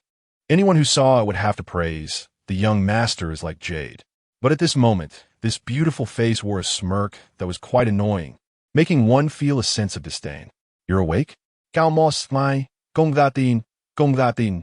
Surviving a great calamity surely brings later blessings. You actually broke through to the celestial being realm. Nan Gongli remained silent, looking around the dense forest, then glancing at herself, only to realize that she was currently in Cao Mo's embrace. At the same time, this scoundrel's big hand was still around her round hips.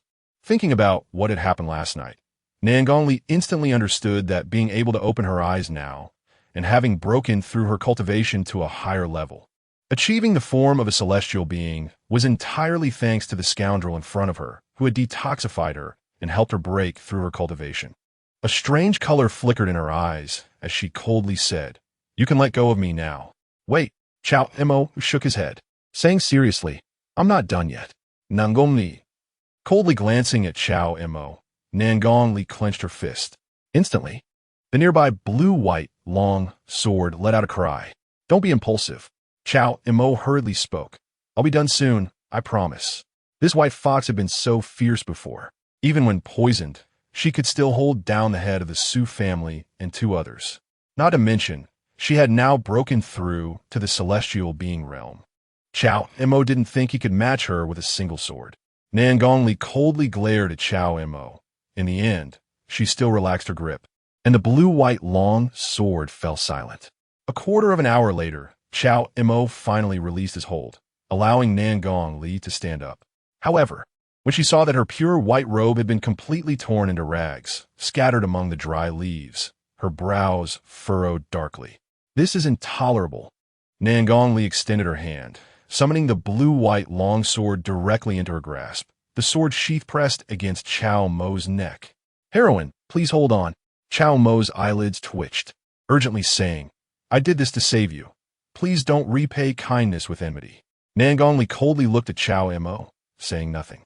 But Cao Mo could feel that the aura around Nan Gongli had changed, becoming dangerous and subtle, definitely different from before.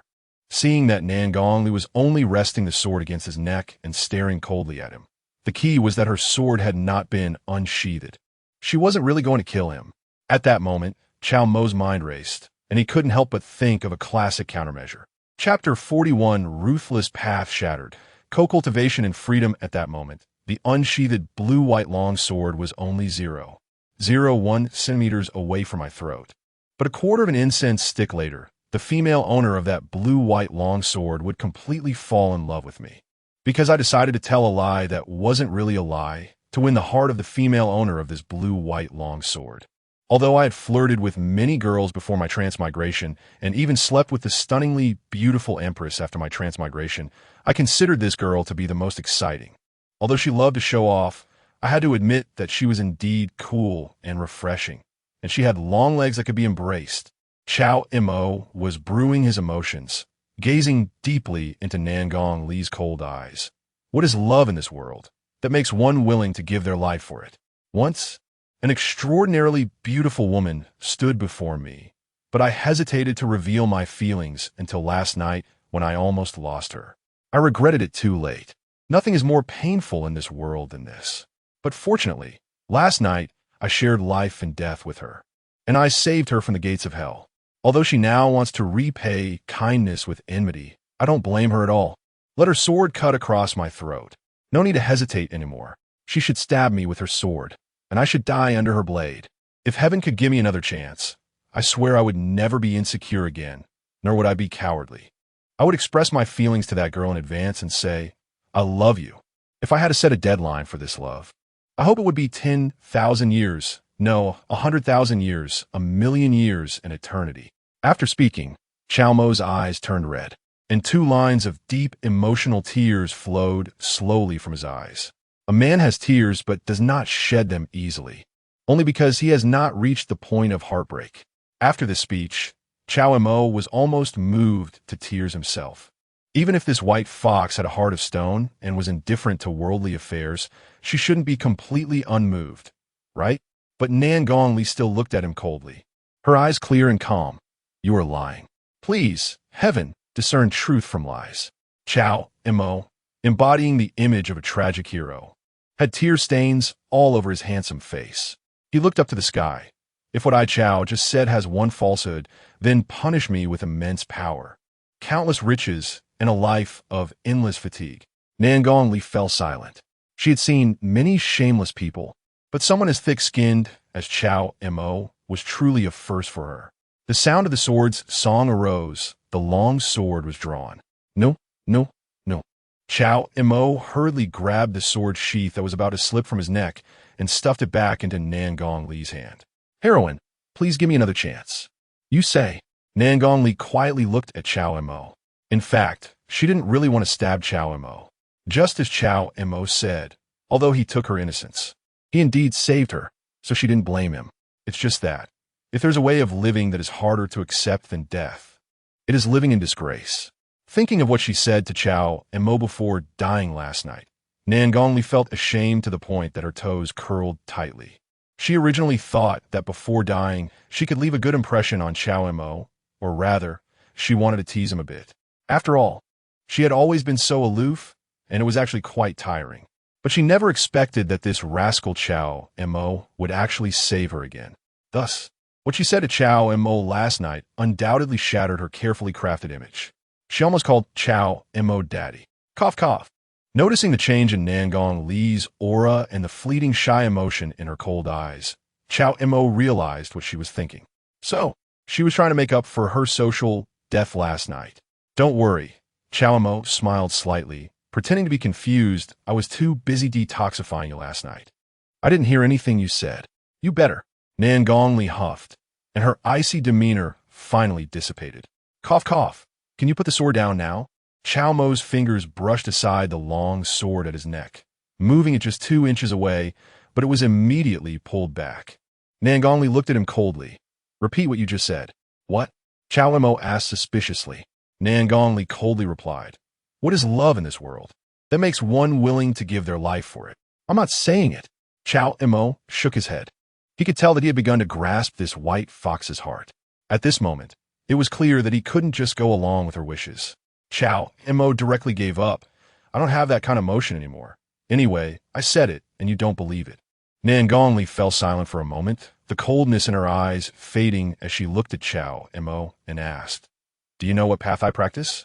The sword path? Cao Mo tentatively replied, not understanding why this white fox was suddenly asking him this question. No, the sword path is just my martial art's true meaning. Nangong Li shook her head, looking at Cao Mo with a very complex expression. What I cultivate is the ruthless path. Ruthless path?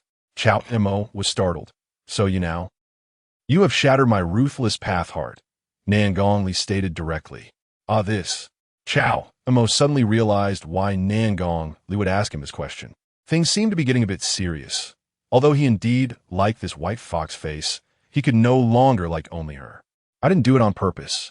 I was also trying to save you, and I did ask you about it last night. Cao Mo hesitated. I know, so I don't blame you. Nangong Li's expression was calm, her gaze fixed on Cao Mo, her eyes carrying an indescribable complex emotion. I only ask you, does what you just said still count? Cao Mo fell silent. Nangong Li continued. I know your relationship with the Empress. Actually, I could hear everything you and the Empress said in the bedroom.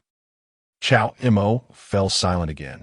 But thinking about it, this white fox's cultivation was previously at the peak of the Grandmaster level, almost half a step to the celestial realm. At such a close distance, she could not miss any movements, which was normal. However, it seems she hadn't told the Empress. Although you shattered my ruthless path heart, you also made me realize a deeper level of our void ruthless path, the freedom path. So, as you can see, thanks to your help, my cultivation has advanced to a higher level, stepping into the celestial realm. But my freedom path was born because of you. I cannot continue to comprehend it on my own. Therefore, I do not expect you to love only me. But I want you to assist me every day in co-cultivating the freedom path. Nangong Li sighed and finally chose to take a step back. After all, if it came to the order of things, Empress Su Luojin was Cao Mo's first woman. She was not the kind of unreasonable person. Cao Mo finally breathed a sigh of relief, looking at Nangong Li with suspicion. Then how should I assist you? Just like last night. Nangong Li's expression was calm. Just like last night? Cao Mo smiled and deliberately asked her, what was it like last night? With another sound of sword chanting, Nangong Li once again drew her sword half an inch. Cao Mo's brow twitched as he hurriedly grasped the sword sheath. No, I understand. Nangong Li raised an eyebrow, you understand? At the same time, as Nangong Li's words fell, Cao Mo saw a flash before his eyes. The heartless disciple of Taishu sect, Nangong Li, has issued a quest. Assist her in cultivating the carefree path until she fully comprehends the true meaning of carefreeness. Upon completion of the quest, you will receive the reward, Sword Intent Seed, 30 years of martial arts cultivation. Do you accept? Without saying a word, Cao Mo, with a sincere expression, replied, It is my honor to assist Lady Nangong in her cultivation. I have a duty to do so and will not hesitate to go through fire and water. Nangong Li. She sheathed her sword and turned around. Looking at the scattered white cloth fragments on the ground, she frowned again. She was still in a state of complete undress. Cao Mo stepped forward and embraced her tight and smooth waist. Lady Nangong, it's still early. Why not let me assist you in your cultivation once more? Nangong Li removed his hand. No need. Cao Mo looked sincere. No need to worry about me. I can still go on. Let's talk about it next time. Nangong Li's expression remained calm as she picked up the white brocade python robe that Cao Mo had dropped and put it on. Do you have any silver on you? Take me to a nearby town to buy some clothes. No. Cao Mo shook his head. Nangong Li's face darkened instantly. But the next moment, Cao Mo pulled out 2 pieces of gold from his pocket. Who uses silver these days? Does it befit the identity of this governor? These 2 pieces of gold were what Cao Mo had casually grabbed from Wei Jinchong's several large boxes yesterday. Nangong.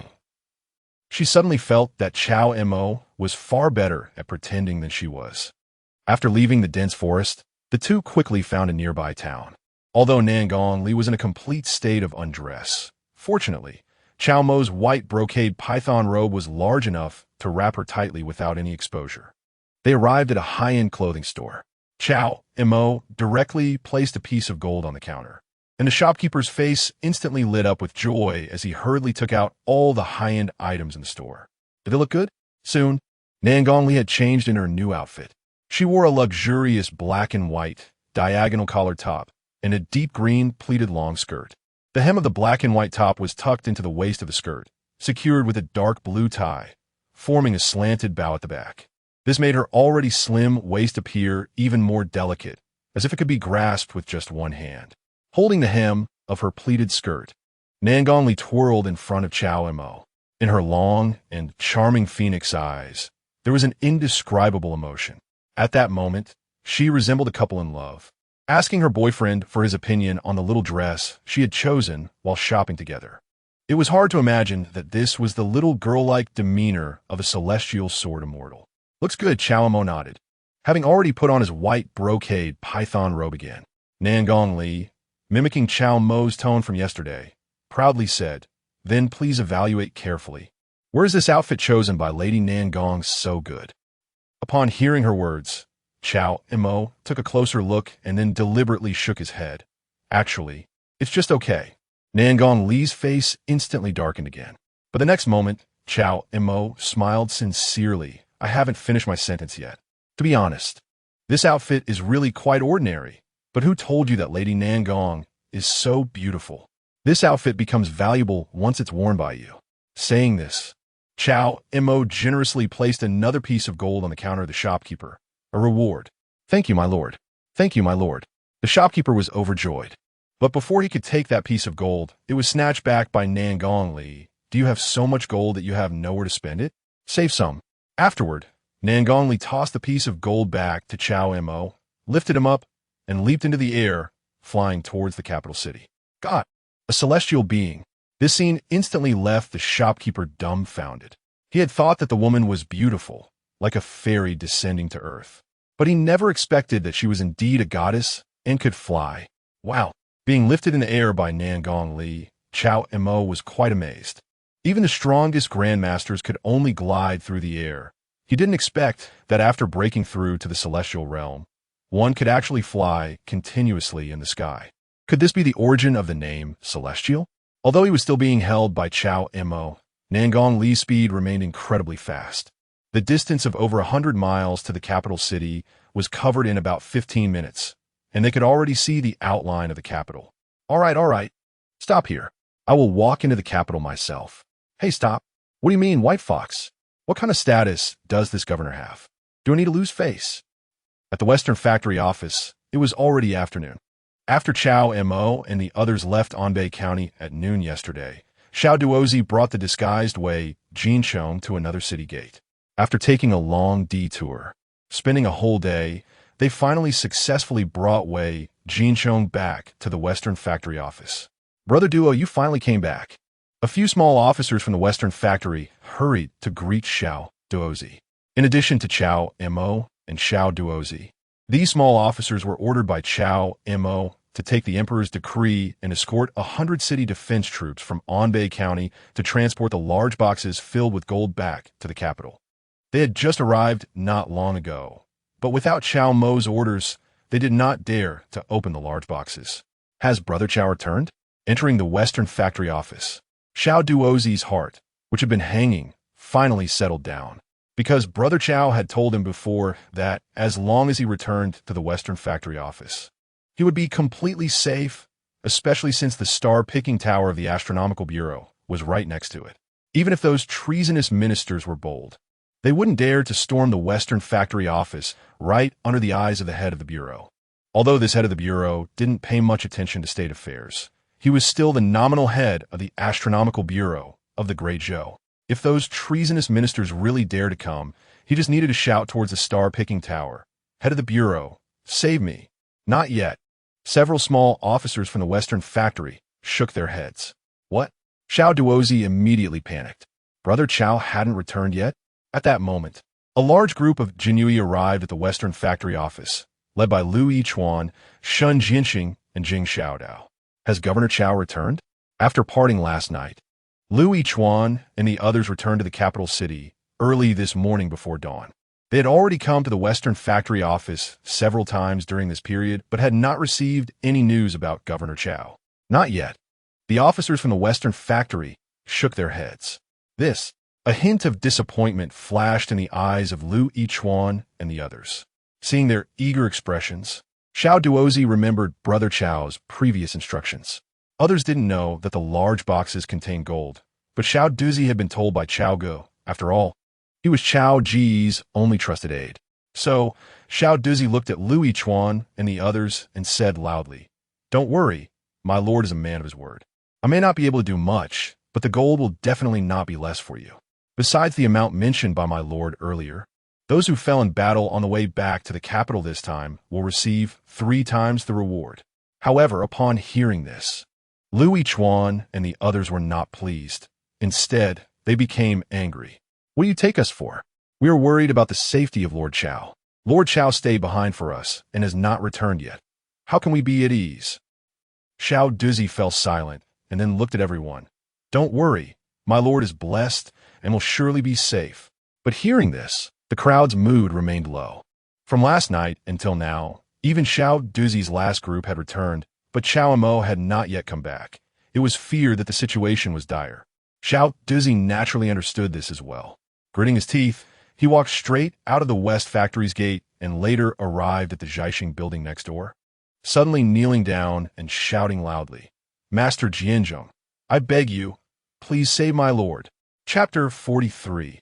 On Merit and Rewards. Record of Officials. Cao Ge is back. Xiao Duozi returned to the West Factory office and immediately shouted loudly to everyone, "The Chief Supervisor is back. Is Chief Supervisor Cao really back?" Upon hearing Xiao Duozi's words, everyone was instantly overjoyed and hurriedly rushed out of the West Factory office. Just a moment ago, Xiao Duozi had suddenly run out, and they hadn't had time to follow him to see what was happening. In just that short amount of time, Chief Supervisor Cao had actually returned. Soon, everyone gathered at the entrance of the office and saw not far away Cao Mo, dressed in a white brocade python robe, walking towards the West Factory office. Behind Cao Mo was Lord Nangong, wearing a short coat and long skirt, holding a light blue and white long sword, with a hint of resentment in her expression, fully displaying the demeanor of a young girl. Phew! Although they didn't know what had happened between the two, Lord Nangong had actually changed her clothes and was no longer in plain white garments.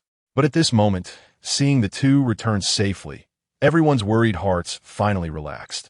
"Cao Ge, I knew you would have divine protection."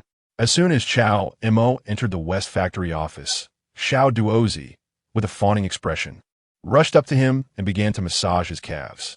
"Cao Ge, you've been on the road for so long. You must be tired. Let me massage your legs." Cao Mo glanced at him and picked him up, asking, "How did you handle the task I assigned you?" "Perfectly accomplished." Xiao Duozi patted his chest, smiling eagerly.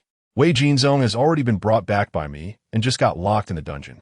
Those big boxes have also been transported back and are now in the main hall." "Good, well done. You are indeed my lucky charm."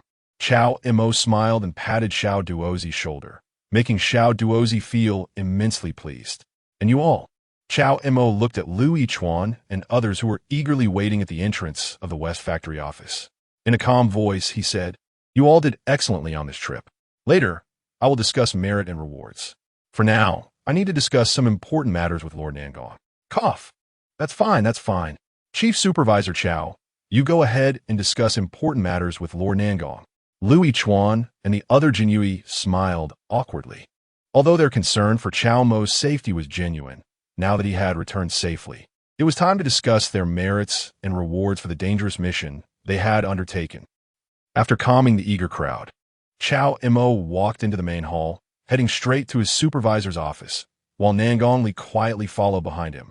Entering the room, Cao Mo suddenly pulled the silently following Nangong Li in and slammed the door shut. What important matter do you have to discuss with me? Nangong Li, holding Hesiort, looked at him coldly. Don't be like that. You still need to cultivate the path of freedom. If you remain so cold and indifferent, how can you succeed? Cao Mo said seriously, wrapping his arms around Nangong Li's slim waist, leaning in close to her ear. I thought about it carefully on the way back. Since you want to switch from the path of indifference to the path of freedom, you must do the opposite of what you did in the path of indifference. In other words, we need to cultivate feelings between us and cannot have any disputes. His warm breath brushed against her ear, causing Nangong Li's ears to turn slightly red, but her expression remained cool and composed as she pushed Cao Mo away. This is what you wanted to discuss. This hardly counts as important. How does this not count as important? Cao Mo said eagerly. It concerns your cultivation. In my heart, it is of utmost importance. Did you not see how many people were waiting for me just now? I made them wait just to be able to cultivate feelings with you. As he spoke, Cao Mo wrapped his arms around Nangong Li's slender waist once more. Nangong Li pushed him away again, but Cao Mo stubbornly held onto her waist. Seeing this, Nangong Li pushed him several more times, but she couldn't push him away. Cao Mo couldn't help but smile, feeling her resistance gradually weaken. With her current cultivation at the human realm, if she truly didn't want him to touch her, she could have easily sent him flying with a sword sheath. As for now, not explicitly refusing meant not rejecting. Cao Mo's fingers lightly glided down, and with a masterful technique, he swiftly snatched the sword from Nangong Li's embrace. Clang!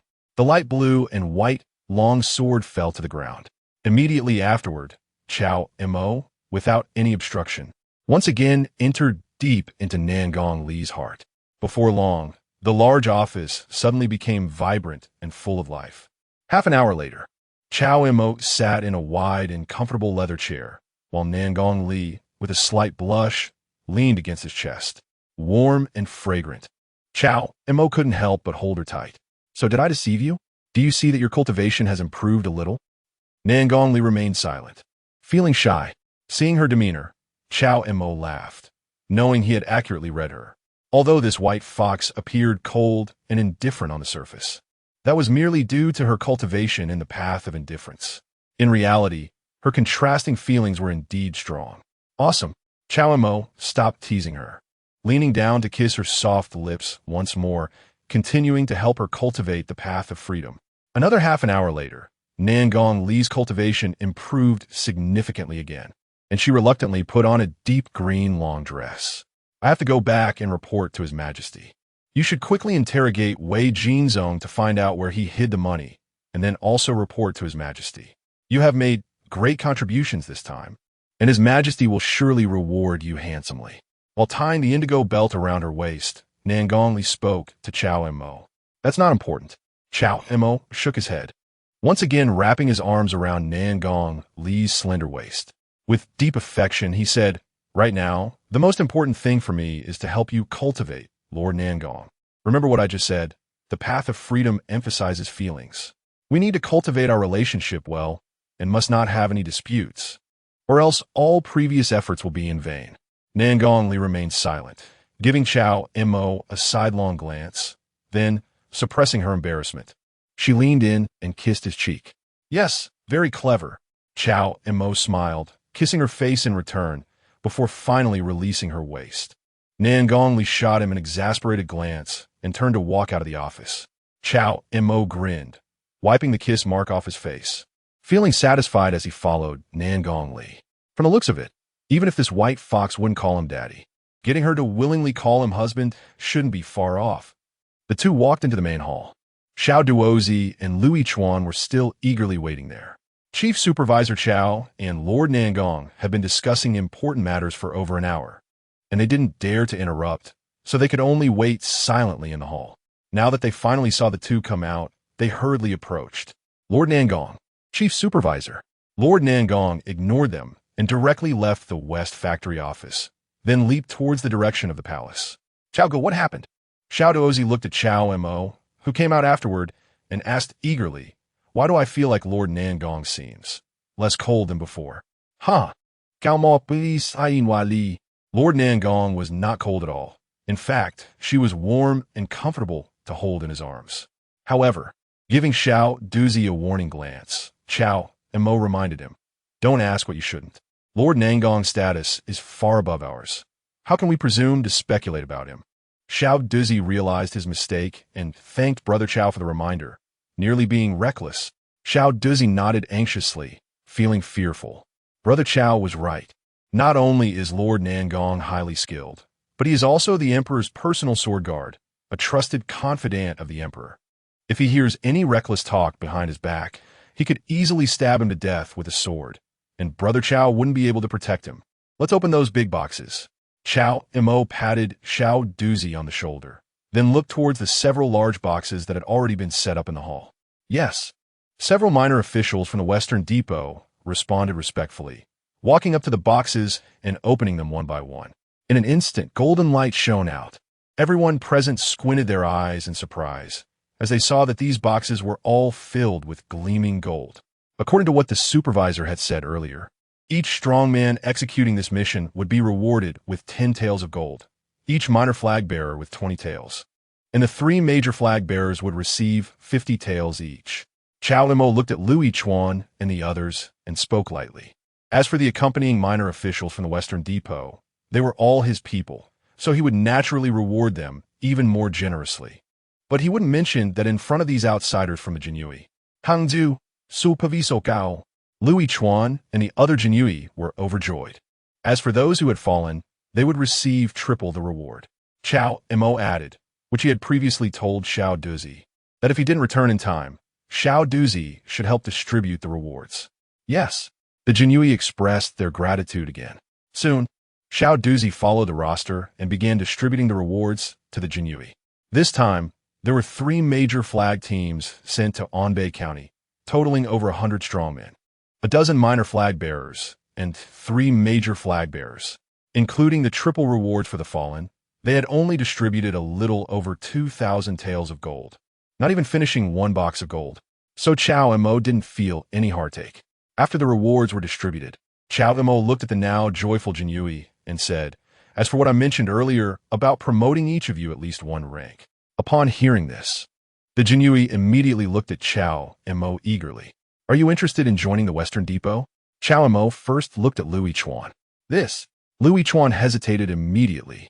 Indeed, Cao Mo was the supervisor of the Western Depot. Even if he wanted to promote them, his hands couldn't reach the Jinyui. After a moment of hesitation, Louis Chuan gathered his courage and said, Supervisor Cao, my old mother home has long hoped that I could be promoted to 100 households. If I join the Western Depot, I dare to ask Supervisor Cao to grant me 100 households position to fulfill her wish. Above the major flag bearers, there are trial 100 households. He wanted to be directly promoted to 100 households, which was equivalent to aiming for a 2-level promotion. He thought Cao Mo might not agree. Unexpectedly, Cao Mo just looked at him with disdain and said directly, 100 households? Make it 1,000 households. Look at your small-mindedness. With your Grandmaster level, being 1,000 households is not excessive. And you too. Cao Mo then looked at Shun Jianxing and Jing Xiaodao. If the Jinyui knew, they would think this supervisor can't afford it. If you both want to join the Western Depot, each of you will get 1,000 households position. And all of you. Saying this, Cao Mo looked at all the Jinyui present. Anyone willing to join the Western Depot will be promoted 1 rank. As Cao Mo's words fell, Louis Chuan was taken aback. He never dreamed he would one day become 1,000 households. Although it was 1,000 households of the Western Depot, in reality, the value of 1,000 households in the Eastern and Western Depots was actually higher than that of the Jinyui. After all, the Eastern and Western Depots have a closer relationship with the Emperor, Even for positions of the same rank, the Eastern and Western depots naturally outshine the Jinyui. Realizing this, Lu Yichuan knelt down. I am willing to go through fire and water for the supervisor. Behind him, Shen Jianxing and Jing Xiaodao exchanged glances and followed suit. I am willing to go through fire and water for the supervisor. As for the other Jinyui present, upon hearing Cao Mo say that everyone would be promoted one rank, they were already moved. Now, seeing Lu Yichuan, Shen Jianxing, and Jing Xiaodao bowing down. No. Now they are 3,000 households. Immediately, each of them also followed suit and bowed down. I am willing to go through fire and water for the supervisor. I am willing to go through fire and water for the supervisor. I am willing to go through fire and water for the supervisor. Enough. Everyone get up. Once all these Jinyui were taken under his wing, Cao Mo smiled slightly. In extraordinary times, one must take extraordinary actions. Since the Empress could promote him to the Vice Minister of the Internal Affairs Office and concurrently serve as the supervisor of the Western Depot, then he could naturally promote Lu Yichuan and others to the rank of 1,000 households in the Western Depot. As the saying goes, to buy a bone for 1,000 gold. Only by seeing real benefits and interests will more experts be willing to join the Western Depot. Of course, while winning over new employees, he also couldn't neglect the feelings of the old employees. Cao Mo then looked at Xiao Duzi. Brother Cao, I previously said that as long as you complete the task and return to the capital, I will promote you to the chief punishment 1,000 households of the Western Depot. Xiao Duzi, you are to obey. Xiao Duzi responded. Xiao Duzi immediately became excited. I now appoint you as the chief punishment 1,000 households of the Western Depot, directly under me, responsible for the punishment duties of the office. Cao Mo announced Xiao Duzi's appointment to everyone present. Yes. Xiao Duzi's eyes turned red, and he bowed down. I will not disappoint the supervisor's great expectations. As for the minor officials of the Western Depot who accompanied him, each would also be promoted one rank and awarded 20 taels of gold. Cao Mo looked at the minor officials of the Western Depot who were eagerly looking at him. Since Lu Yichuan and others were now considered his people, he didn't need to avoid them anymore. Thank you, supervisor. The minor officials of the Western Depot were all overjoyed.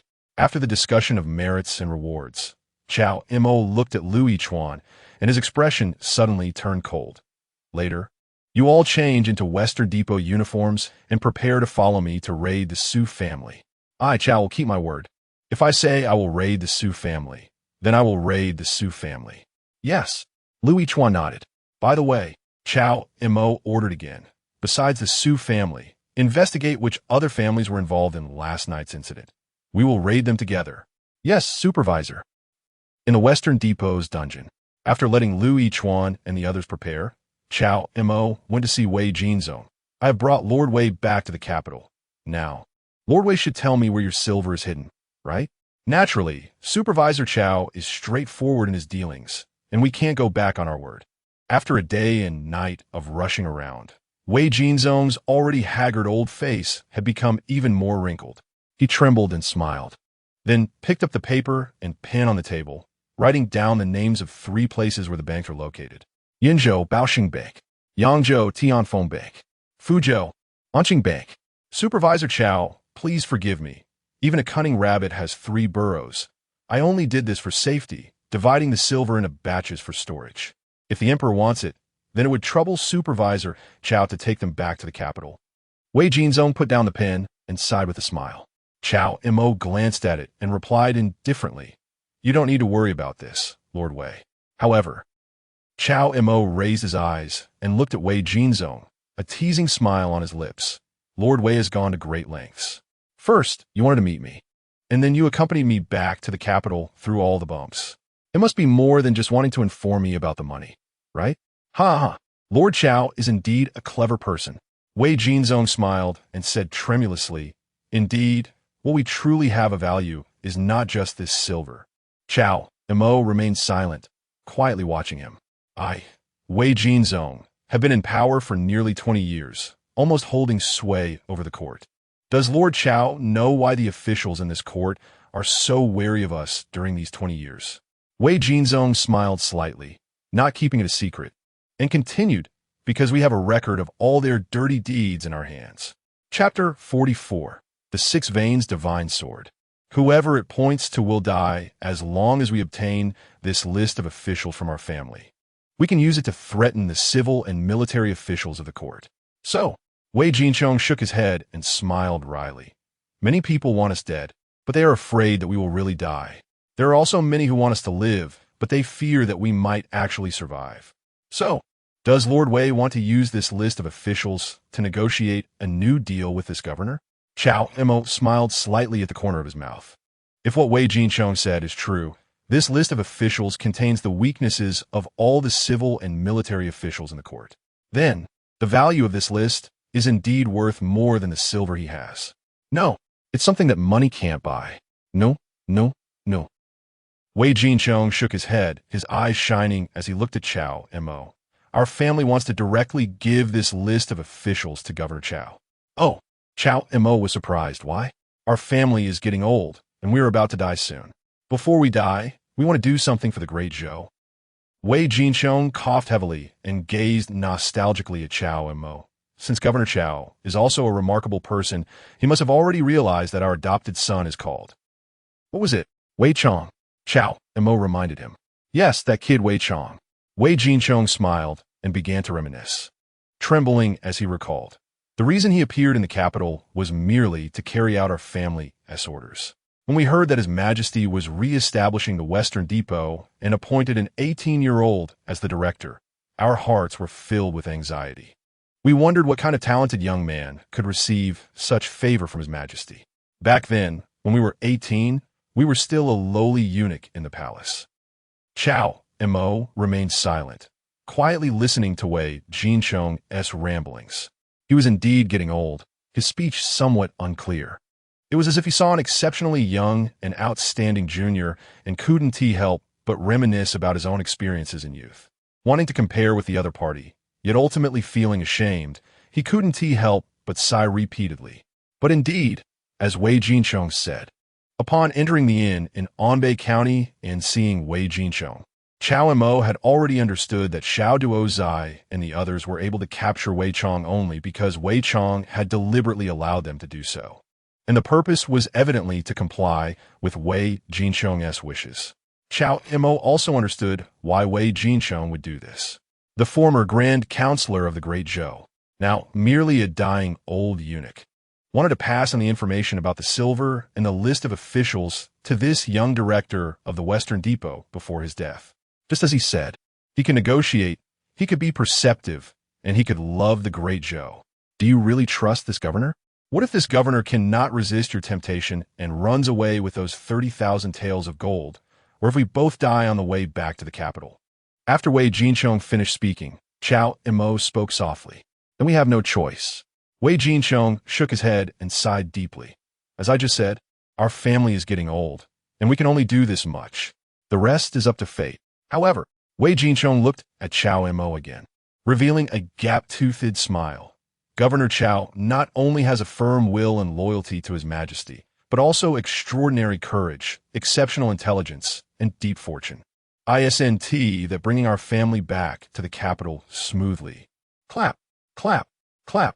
Cao Mo clapped his hands and smiled gently. Wei Gong, if you have something to say, please say more. I like to hear these words. Wei Jinchong laughed silently. Then he reached into his bosom and trembled as he pulled out a jade pendant.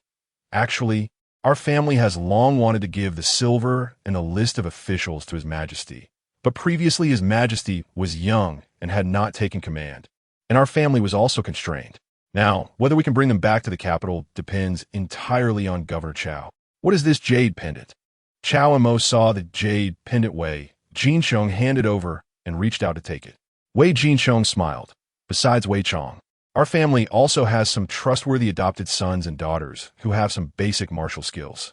If Governor Cao is willing, you can also incorporate them into the Western Depot to help you with your efforts. As long as they see this jade pendant in Governor Cao's hand, they will understand that our family has entrusted them to you. Where are they now? Cao Mo glanced at the jade pendant in his hand, becoming interested. His current Western Depot indeed lacks talent. The external personnel of the Western Depot can still rely on Lu Yichuan and others for the time being. But for internal personnel, there are only Xiao Duozai and a group of young eunuchs, which is still somewhat inadequate. If Wei Jincheng's adopted sons and daughters can join the Western Depot, a ready batch of eunuchs and women with decent skills would undoubtedly greatly enhance the strength of the internal personnel of the Western Depot. They're guarding our family's list of officials outside Anbei County at the Southern Mountain Villa. Wei Jincheng smiled. But whether they are willing to sincerely follow Governor Cao will depend on your abilities. As for these adopted sons and daughters, Wei Jincheng only asked them to guard the list of officials and did not force them to continue serving the court. Once the list of officials is handed over to the one holding the jade pendant, they can choose to stay or leave according to their own hearts. After all, if the Great Zhou Dynasty is truly on the verge of collapse and the young emperor is weak and incompetent, even if they continue to serve the court, it would just be a futile sacrifice. See my abilities? Cao Mo played with the jade pendant in his hand. Wei Gonggong, you're putting me in a difficult position.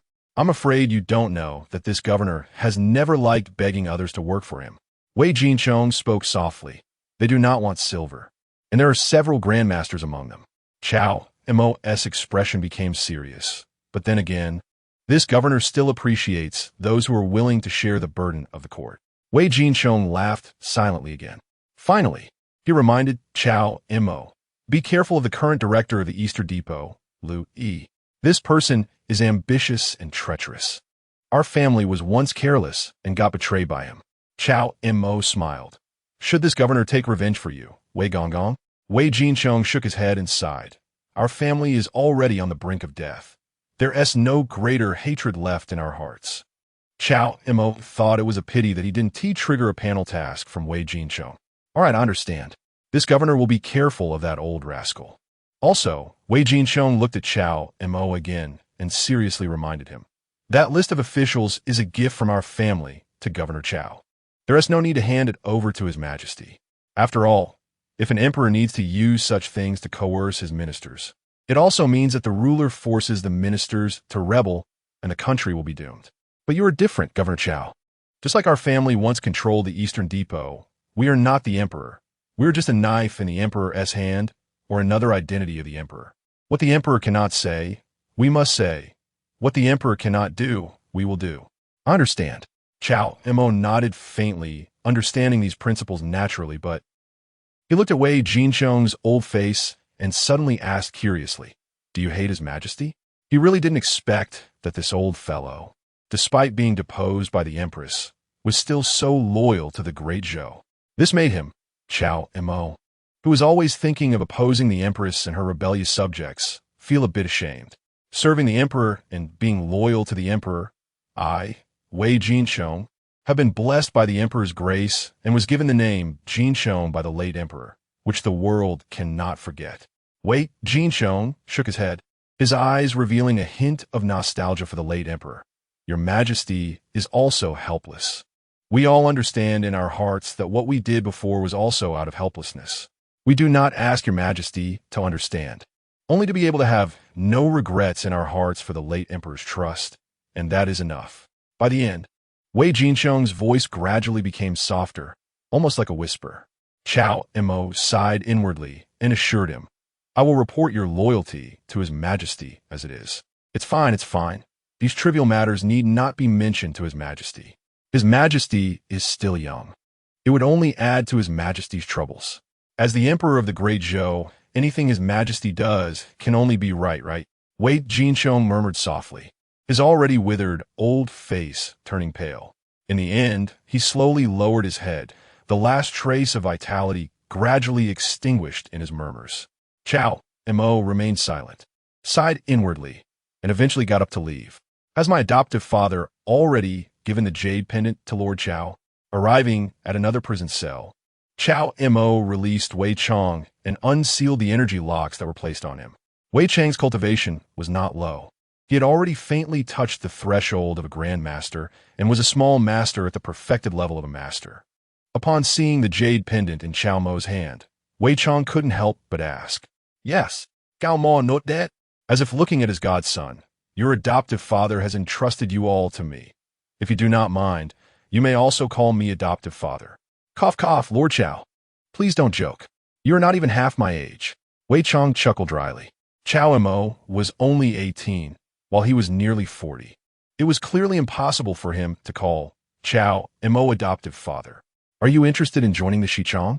After putting away the jade pendant, Cao Mo asked directly. Thank you for your kindness, Lord. I will definitely do my best for you. Wei Chong immediately bowed in response. Upon seeing the jade pendant in Cao Mo's hand, he had already understood his adoptive father's intentions. As the most favored adopted son, he would naturally not go against his adoptive father's arrangements. Agreed so readily? Cao Mo teased. Yesterday morning when I went to Anbei County and saw Eunuch Wei, he said you had a rebellious nature. Is that true? False. My adoptive father is just making fun of me. Wei Chong hurriedly denied. I'd just like to argue with him a bit. I really don't have any rebellious nature. If you don't believe me, Lord, you can see for yourself. Saying this, Wei Chong quickly turned his head to show Cao Mo clearly. Cao Mo took a look and indeed saw that there was no rebellious nature. Afterwards, Wei Chong also began to loosen his clothing. Cao Mo hurriedly stopped him. What are you doing? I'm not into that. No, Lord, please don't misunderstand. Wei Chong awkwardly smiled, loosening his clothes to reveal the 4 big characters tattooed on his back. Loyalty to the country. This was a tattoo given to him by his adoptive father since childhood, meant to remind him to always remember to be loyal to the country. Therefore, he had nothing else on him, only loyalty to the Great Zhou and to you, Lord. All right, I've seen it.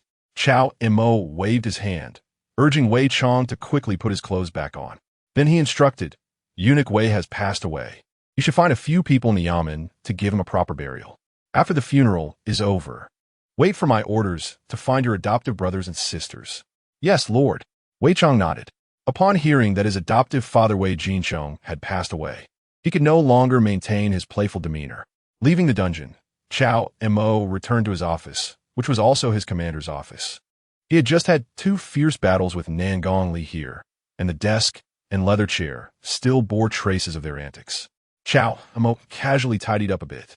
Then, with a thought, the interface panel immediately appeared. Task from Empress Xiao Rulong completed. Capture former Grand Commander Wei Jinchong and extract information about his background. Reward. Earth-ranked martial arts technique, 6 meridian sword, 20 years of martial arts cultivation. Another 20 years of martial arts cultivation. Cao Mo thought for a moment. After witnessing the power of martial arts last night, he decided to focus on the newly acquired martial arts technique, 6 meridian sword. After all, he had already heard of the great name of 6 meridian sword. Furthermore, since the profound ranked heavenly star sword technique was already so extraordinary, this 6 meridian sword, being earth-ranked, should be even more powerful, significantly enhancing his combat capabilities. As for cultivation, it's still the same. Who would be foolish enough to grind away when they could take medicine? In the first year, you successfully practiced the basics of 6 meridian sword, able to unleash the sword energy of the Shanyang meridian, killing invisibly with fingertip sword energy. In the 6th year, through continuous hard work, you finally succeeded in unleashing the 6 meridians sword energy, reaching a small success, but this sword energy still comes and goes. In the 12th year, after another 6 years of research, you can now use the 6 meridian sword with incredible proficiency, no longer experiencing the intermittent phenomenon. In the 15th year, you begin to master it, using the 6 meridian sword with great skill, achieving perfection, pointing and killing whoever you wish.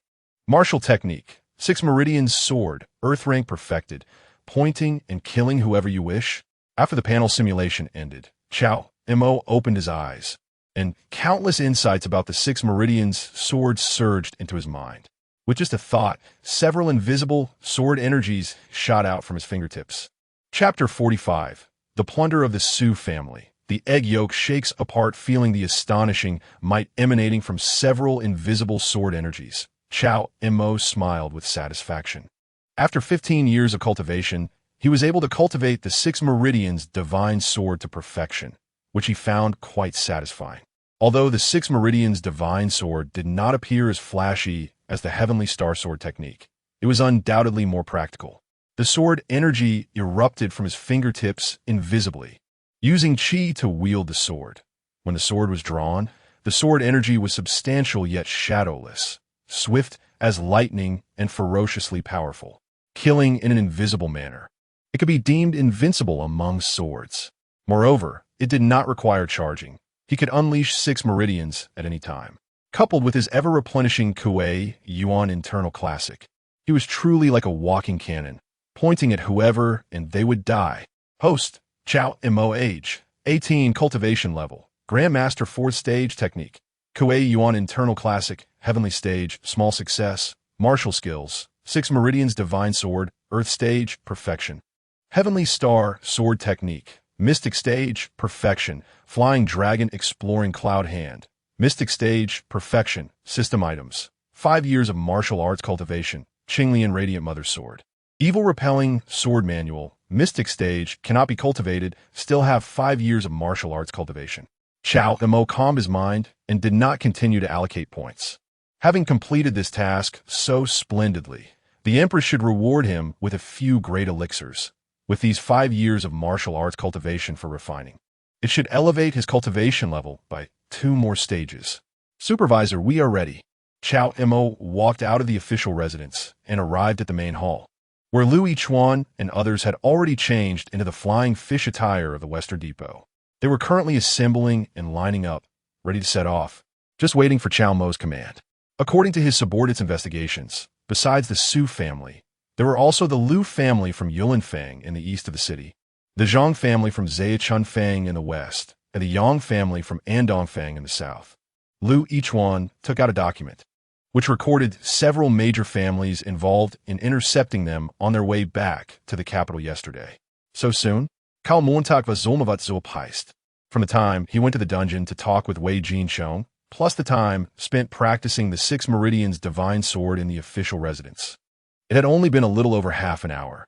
Reporting to the supervisor, this is a task I was particularly good at during my time in the Jinui. It was not difficult. Lu Yichuan smiled slightly. In the Jinui, they were considered the most basic cadres among the leaders, and they were truly capable of getting things done. Investigating which families had secretly left the capital yesterday was not a challenge. All right, indeed a talent valued by this supervisor. Cao Mo waved his hand, set off to plunder the Su family. I have no other requirements, but this journey must showcase the might of our Western Depot. The egg yolk must shake apart, and even the dogs passing by must receive 2 slaps. Yes, supervisor, including Lu Yichuan and others. The Western Depot personnel replied respectfully. North of the city, Zhongchunfang. In the main hall of the Su family, the second elder of the Su family was anxiously pacing. Ever since the family head and several elders, along with a number of guests and guards from the Su family, left the capital overnight 2 nights ago under the orders of the eldest princess to intercept Wei Jinsheng, they had not returned until now. He had just received news that the personnel from the Western Depot and the Jinui, as well as Supervisor Cao Mo, had gradually returned to the capital. It was easy to guess that the family head and the eldest elder must have encountered trouble. Someone quickly go report to the eldest princess. As his thoughts raced, the second elder of the Su family hurriedly summoned a servant. Yes, the servant received the order and hurriedly walked towards the courtyard gate. But at that moment, top, top, top, suddenly, a sound of horses' hooves echoed from outside the courtyard. The servant had just pushed open the main door when he saw a group of personnel in bright red flying fish attire from the Western Depot, with Jinui embroidered spring knives at their waists, had completely surrounded the Su family's residence. Leading them was a young man riding a red horse, wearing a white brocade python robe, a top hat of the Western Depot, and an exceptionally handsome face, yet with a soft demeanor and a serious expression in his eyes. Without thinking, the servant's expression changed as he attempted to close the door. Bang! 2 Jinui personnel suddenly rushed forward, kicking the door of the Su family wide open, sending the servant flying out as well. Who dares to cause trouble at my Su family? Hearing the commotion at the door, the second elder of the Su family leaped over.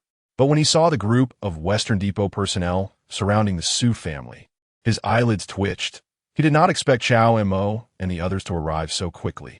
However, he still forced himself to appear calm and coldly asked Cao Mo, Supervisor Cao, what do you mean by this? By the Emperor's order, Cao Mo glanced at him indifferently and spoke loudly. This supervisor from the Western Depot is fully responsible for capturing Wei Jinsheng. Anyone who dares to obstruct us shall be killed without mercy. But what does this have to do with my Su family? The second elder of the Su family, with a pale face, still tried to maintain his composure. However, Cao Mo did not spare him another glance, and instead ordered the Western Depot personnel. The head of the Su family and numerous elders and guards were intercepted on my way back to the capital yesterday. The imperial sword is here, authorized by royal power, to behead first and report later. Now, the Su family is to be completely executed. Anyone who dares to resist shall be executed on the spot, not leaving a single one alive. Yes, the Western Depot personnel all drew their swords and rushed towards the main door of the Su family. Good courage. The second elder of the Su family became furious and struck towards the Western Depot personnel. Seeing this, Lu Yichuan, Shun Jinxing, and Jing Xiaodao quickly rushed in, surrounding the second elder of the Su family, 3 against 1. Soon, the second elder was knocked to the ground by the 3 of them working together. With the second elder of the Su family gone, and with the family's elders and guests already taken out of the city by the family head the previous night and killed outside, the Su family was quickly invaded by the Western Depot personnel. Anyone who dared to resist was directly executed on the spot. Old ancestor, the Su family is in trouble. Quickly come out. At this moment, a Su family disciple, who had been stabbed, spat out blood and shouted towards the rear courtyard of the Su family. As his voice fell, a cold shout suddenly echoed from the Su family's rear courtyard. Who dares to be reckless in my Su family?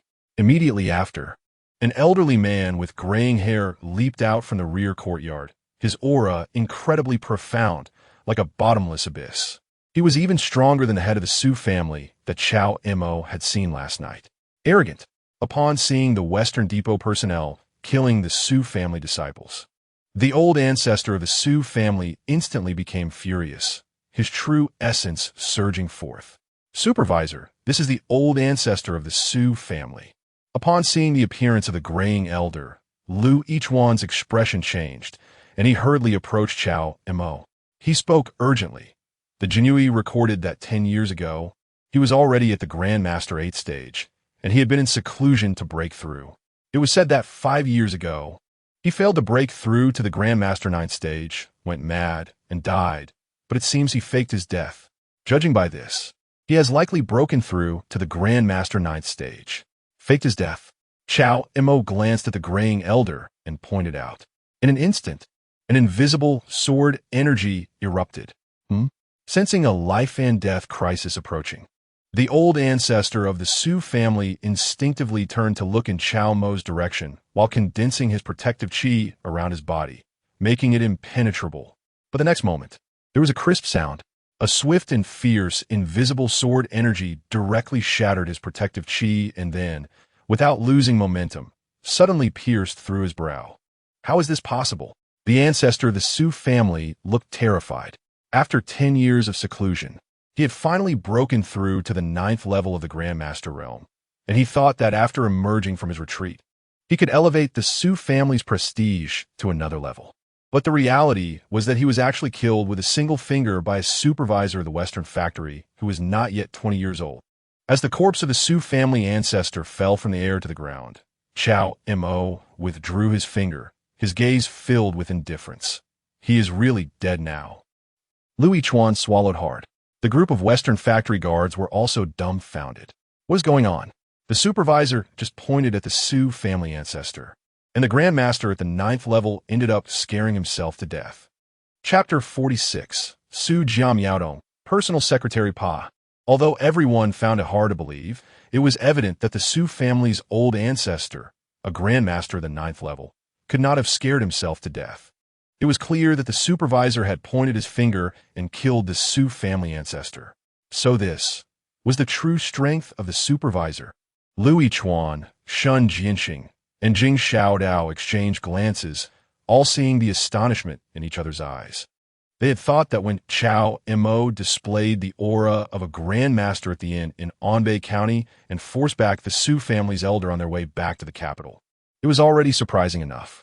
But they did not expect that this was merely the tip of the iceberg of Cao Mo's true power. Killing a grandmaster at the 9th level with just a finger, this strength was nearly otherworldly. Moreover, Cao Mo was only 18 years old, and, as fellow grandmasters, they knew all too well how terrifying the talent he was currently displaying was. This was an extraordinary genius, an incredibly rare prodigy. When the group of Western factory guards snapped back to their senses, Xiao Duozi's eyes were filled with admiration for Brother Cao, and he was the first to shout, "Supervisor is mighty." Thinking back to before their departure, Brother Cao had specifically instructed that they must not let the prestige of the Western factory fall. Yet they had almost been scared off by this old man just now. With this in mind, Xiao Duozi, feeling indignant, just happened to see a big yellow dog passing by outside the Su family's gate, swaggering with a bone in its mouth. Completely disregarding them, without saying a word, Xiao Duozi rushed up and slapped the big yellow dog twice. "Smack! Smack! Get lost!" Xiao Duozi shouted angrily. "Didn't you see the Western factory is conducting an investigation here?" "Oh, woo!" The big yellow dog howled in pain. Its head was knocked askew by Xiao Duozi's slap, and the bone it was carrying was knocked flying. But it didn't dare to retrieve it, hurriedly tucking its tail and running away. Everyone listened as the supervisor had instructed. During this raid on the Su family, eggs should be shaken, earthworms should be cut upright, and even passing dogs should get 2 slaps. Everyone had to follow the standard. Xiao Duozi looked at the crowd and spoke loudly. The others were once again dumbfounded, thinking the supervisor had just been exaggerating, but it turned out that Xiao Duozi, the second in command, really did give 2 slaps to the passing dog. "It has to be you. This trusted aide should be you." In an instant, everyone began to imitate him, and the entire Su family was almost turned upside down. Every bit of dirt that could dig out earthworms was turned over several times. Every dog passing near the Su family was rushed at by the Western factory guards, who then unceremoniously slapped them twice. "Get lost." Half an hour later, in the Su family's main hall, Cao Mo sat at the head, fiddling with the fine tea leaves he had found in the Su family head study. Unfortunately, he didn't know much about brewing tea and couldn't discern the aroma after fiddling for a while. At this moment in the vast Su family, apart from the Su family disciples and those guards and servants who were stubbornly resisting, everyone else had been killed on the spot by the Western factory forces. Only a group of powerless women and family members remained, anxiously awaiting their fate. Meanwhile, the Western factory guards were hurriedly searching and counting the Su family's assets. "Supervisor, there is a Su family woman who says she has important information and wants to report to you." At this moment, a Western factory guard approached Cao Mo respectfully. "Important information?" Cao Mo raised an eyebrow slightly. Not lifting his head, "Bring her in." "Yes." The Western factory guard bowed and stepped back. In a short while, he brought in a young woman. "This is our supervisor," the Western factory guard said respectfully. Hearing this, the young woman glanced at Cao Mo, who was still fiddling with the tea leaves, and gracefully bowed, her voice gentle like pearls spilling from a jade plate. "Su family illegitimate daughter, Su Miaodong. Greetings to Supervisor Cao. Do you know how to brew tea?" Cao Mo waved his hand, and upon seeing this, the Western factory guard immediately bowed and stepped back. Su Miaodong appeared slightly reserved but still answered respectfully, replying to Supervisor Cao, "This humble girl has some knowledge of tea art. Come here, brew a pot of tea for me first. I want to taste what your Su family's fine tea really tastes like." Upon hearing that she could brew tea, Cao Mo finally raised his gaze to look at the young woman standing in front of him. The young woman's appearance was quite remarkable, with delicate and refined features, a slender and graceful figure, and an air of elegance that was ethereal, like a celestial being. Although she was not as stunning as the Empress or the Queen or Nangongli, she could still be considered a rare beauty. "Yes, Su Miaodong note that," her lotus-like steps swaying lightly as she walked to Cao Mo. A faint, elegant fragrance wafted from her, and then she extended her delicate hands to take the tea set and leaves that Cao Mo had just fiddled with. With the tea art of this world, she began to carefully brew tea for Cao Mo. Before long, a cup of hot tea, fragrant with either tea aroma or the beauty-esque fragrance, was presented from her delicate hands. "Please taste, Supervisor Cao." Su Miaodong held up the teacup and handed it to Cao Mo, slightly bowing and speaking softly. Cao Mo took the cup of freshly brewed hot tea from her hands, took a gentle sip, and in an instant, the tea fragrance entered his throat, lingering and leaving a rich aftertaste. Not bad. Cao Mo gave a rather appreciative evaluation. It's just a basic tea art, as long as Supervisor Cao likes it. That's enough. Su Miaodong's voice was warm, and she bowed again, feeling a quiet sense of relief in her heart. According to the laws of the Great Zhou, the family members of these criminals who were raided were to be sent to the Ministry of Rights to become official courtesans, never to rise again, as a warning to others. The reason she came to find Cao Mo was to seek a glimmer of hope for herself before that, to avoid entering the dark and hopeless Ministry of Rights. Fortunately, judging by the current situation, her impression before this Western factory supervisor should not be too bad. Speak. What information do you want to report to me? Cao Mo set down the teacup and spoke.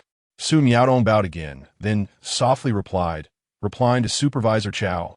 This humble girl knows who the mastermind behind the Su family's obstruction of the Western factory's actions is, and I want to use this information to exchange for my freedom.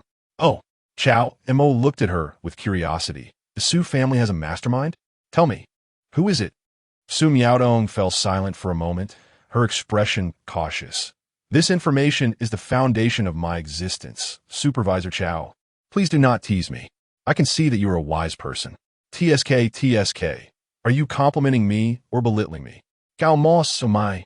Su Miaodong shook her head. This humble girl does not dare to speak recklessly about Supervisor Cao. Cao Mo chuckled lightly and teased. Since you know the mastermind behind the Su family, why should I choose to negotiate with you? I could just capture you and interrogate you in the Western factory dungeon. Su Miaodong gritted her teeth. If that were the case, I would rather bite my tongue and die than tell Supervisor Cao this information. Do you think I would allow you to bite your tongue and die in the Western factory dungeon? Cao Mo Vito. Su Miaodong's eyes showed determination as she spoke again. Then I can go on a hunger strike. So you mean you would rather die than submit? Cao Mo looked at Su Miaodong with interest, taking another glance at her before shaking his head lightly. It's a pity you won't have that opportunity. Once you enter the Western factory dungeon, you will only be unable to seek life or death. Su Miaodong bit her lip. I sincerely want to report clues to Supervisor Cao.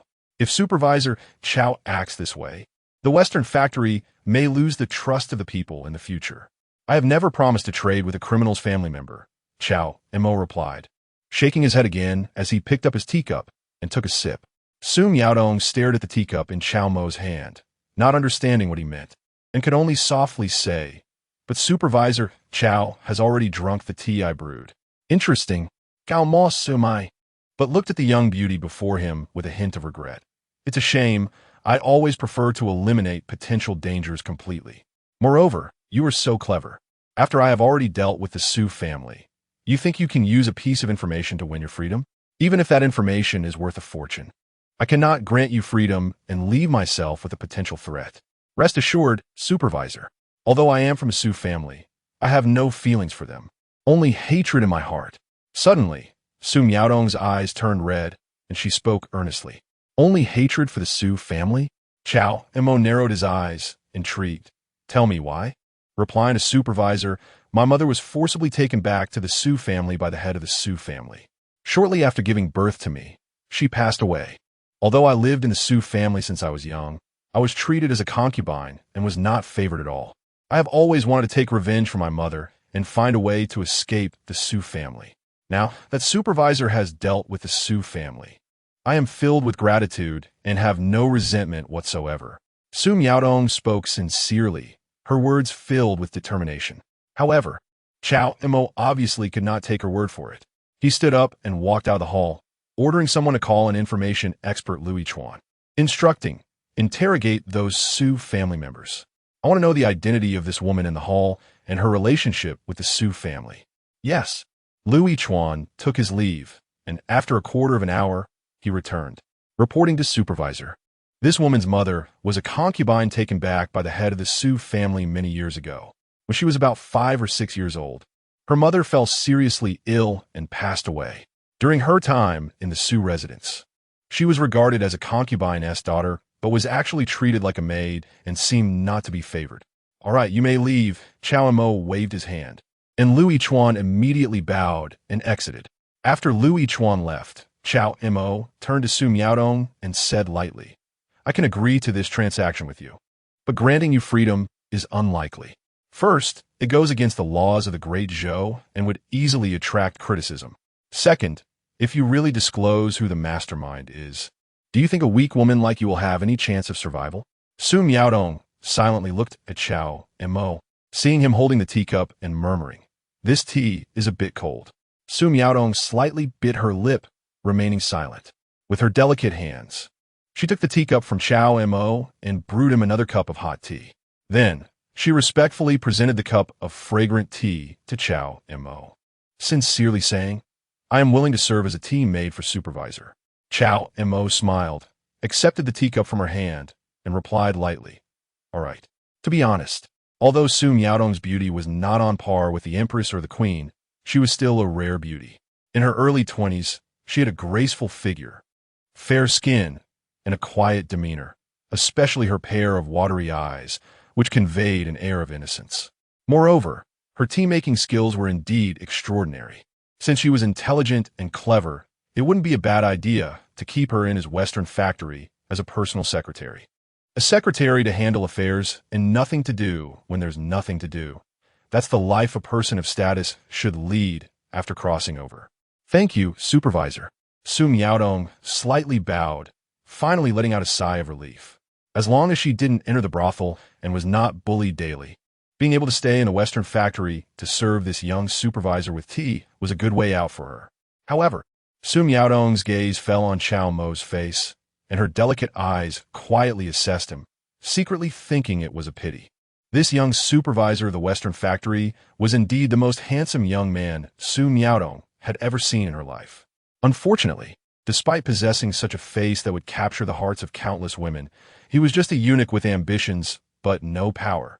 "Now you can tell me who the mastermind behind the Su family is," Cao Mo said, not paying attention to the strange color in Su Miaodong's eyes. After all, she would eventually know that being Cao Mo's female secretary would be a very fortunate thing.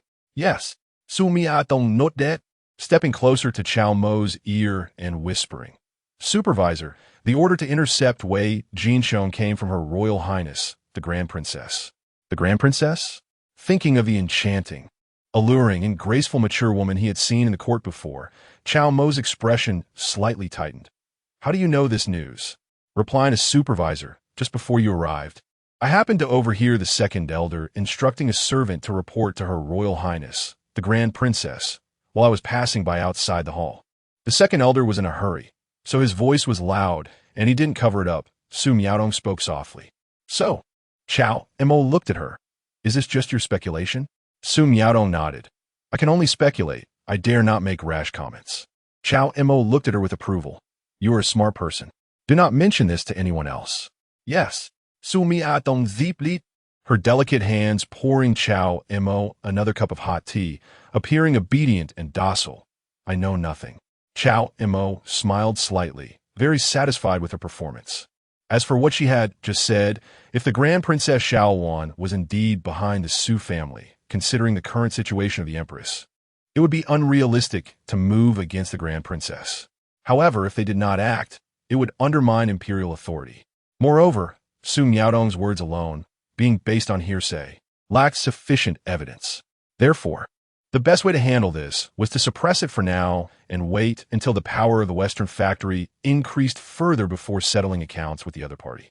Just like the Emperor said before, if you don't act, it's fine, but once you do, make sure your opponent is left in a place where they cannot recover. "Xiao Gu, the assets of the Su family have been accounted for." Soon after, Xiao Duozi rushed in, holding a detailed ledger. After preliminary calculations, the total assets of the Su family amounted to 1,350,000 taels, including 20,000 taels of gold, 300,000 taels in silver notes, 500,000 taels in cash silver, and about 350,000 taels worth of jewelry, antiques, and paintings. "So much?" Cao Mo took a sip of hot tea, somewhat surprised.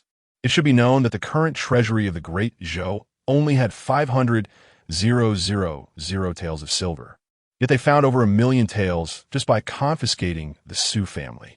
Wait, at this moment, Su Miaodong, who was pouring tea for Cao Mo, suddenly spoke. Supervisor, as far as I know, the Su family's assets should be more than this. Hey, what is your status? Xiao Duozi immediately became anxious, thinking she was accusing him of embezzlement. She's now my secretary, Cao Mo said lightly. Xiao Duozi quickly stopped, but upon hearing the word secretary, he couldn't help but become confused. Cao Gu, what is a secretary? Simply put, when there are tasks, she helps me, Cao Gu, organize various administrative documents for the Xichong. When there aren't, cough, I want to mention that. Cao Mo waved his hand and gave Xiao Duzi a look. Hand over the ledger in your hand for her to take a look. Yes, Cao Gu. Although Xiao Duzi was somewhat reluctant, he could only hand the ledger to Su Miaodong. Soon, Su Miaodong flipped through the ledger, quickly calculating in her mind, and then said to Cao Mo, Supervisor, the total assets of the Su family should be around 1.8 million taels, plus the shops owned by the Su family outside. The total should be around 2 million taels. 1.8 million taels? Xiao Duzi immediately became anxious. Where's the extra silver? Don't talk nonsense, I Xiao Duzi. I'm loyal to Cao Gu. Su Miaodong chuckled lightly. Don't be anxious, this officer, the silver is right here in the ledger. It's just that you were careless and miscalculated. Saying this, Su Miaodong pointed out the mistakes in his calculations right in front of Xiao Duzi. Look, this should be 200,000 taels, and your estimate of those jewelry and ornaments is also incorrect. After hearing her corrections, Xiao Duzi's face turned red, and he hurriedly rushed to Cao Mo's side. Cao Gu, you must believe Xiao Duzi. I really didn't mean to conceal anything. I understand. Cao Mo nodded. You just simply miscalculated. Xiao Duzi's face turned even redder. Don't worry. Cao Gu doesn't blame you. In the future, all these clerical tasks will be handled by this female secretary of mine. So you won't be put in a difficult position anymore. Cao Mo could understand. After all, Xiao Duzi had previously been a lowly eunuch with little education. It was indeed a bit difficult to ask him to do calculations, especially for such a large account as the Su family. As for handing it over to someone else, Cao Mo was not at ease either. With such a large sum, if someone embezzles even a little, it would be a loss for him, Cao. Just right. Now, with Su Miaodong as a personal secretary, not only is she capable, but her current performance shows that she is quite sharp and competent. This also fills a gap in the shortage of talents under him. Hangju, Gao Ge, I will definitely study more and not embarrass you again. Xiao Duzi rubbed his face and repeatedly assured. First, practice your exorcism sword manual well. Cao Mo shook his head, his gaze landing on Xiao Duzi, jokingly saying, studying is really not your forte. Xiao Duzi. He now felt that his position as the most trusted aide was probably in jeopardy. He couldn't help but secretly vow, Cao Gu, I will definitely work hard. So you will see me in a new light. Only I, Xiao Duzi, can be your most trusted aide. Convert all these jewels, silver notes, and gold into silver, and then bring them all back to the Xichong. Stepping out of the hall and seeing the Su family's assets already piled up in the courtyard, Cao Mo smiled slightly. This was his true purpose in confiscating the Su family. There was no helping it. Who made the Empress now lack silver the most? Although he had already interrogated the silver hidden by Wei Jinchong, the silver from Wei Jinchong was ultimately too far from the capital of the Great Zhou, and distant water cannot quench near thirst. Moreover, it was scattered across 3 locations, making it a hassle to bring back to the capital. Therefore, Cao Mo actually never thought of relying on Wei Jinchong's silver to solve the silver shortage crisis in the northwest and Liaodong. The national treasury is empty, but these noble families are rich. Collecting taxes is not as convenient as directly confiscating property. Just as Wei Jinchong said earlier, there are some things the Empress cannot conveniently say, but as her subject, he must be able to understand her intentions. After all, the Empress bestowed upon him a white brocade python robe, a special sword, and imperial authority to act first and report later. Wasn't he this to let him carry out these dealings? Yes, supervisor. The group of Xichang guards responded respectfully. And all these members of the Su family should be taken to the Jia Fangxi. Remember to let the Jia Fangxi take out their selling silver, exchanging money for people. Cao Mo instructed again. When the families of criminals are taken to the Jia Fangxi, the respective yamen will receive silver. After all, these families of criminals are going to help the Jia Fangxi earn silver. They cannot work for the Jia Fangxi for free. Yes, everyone responded respectfully again. As for her, Cao Mo looked at Su Miaodong, who stood beside him, dressed in simple clothing, with a beautiful appearance and a gentle demeanor, exuding a demure and obedient aura. In front of everyone in the Xichang, he solemnly announced, "After my investigation, she has no ties with the Su family. I hereby authorize her to be the exclusive secretary in my office from now on. Seeing her is like seeing me." Chapter 47. Under the Stars and Moon. Returning with abundance, we all have seen Su Wenmi. The group of Western factory guards all cast a deep glance at Su Miaodong, firmly imprinting her appearance in their minds. Regarding what Cao Mo said about directly promoting Su Miaodong to be the exclusive secretary of the chief, no one thought much of it, although this young woman was indeed very beautiful, with a quiet and charming demeanor that made her endearing. Who didn't he know that the chief was just a eunuch?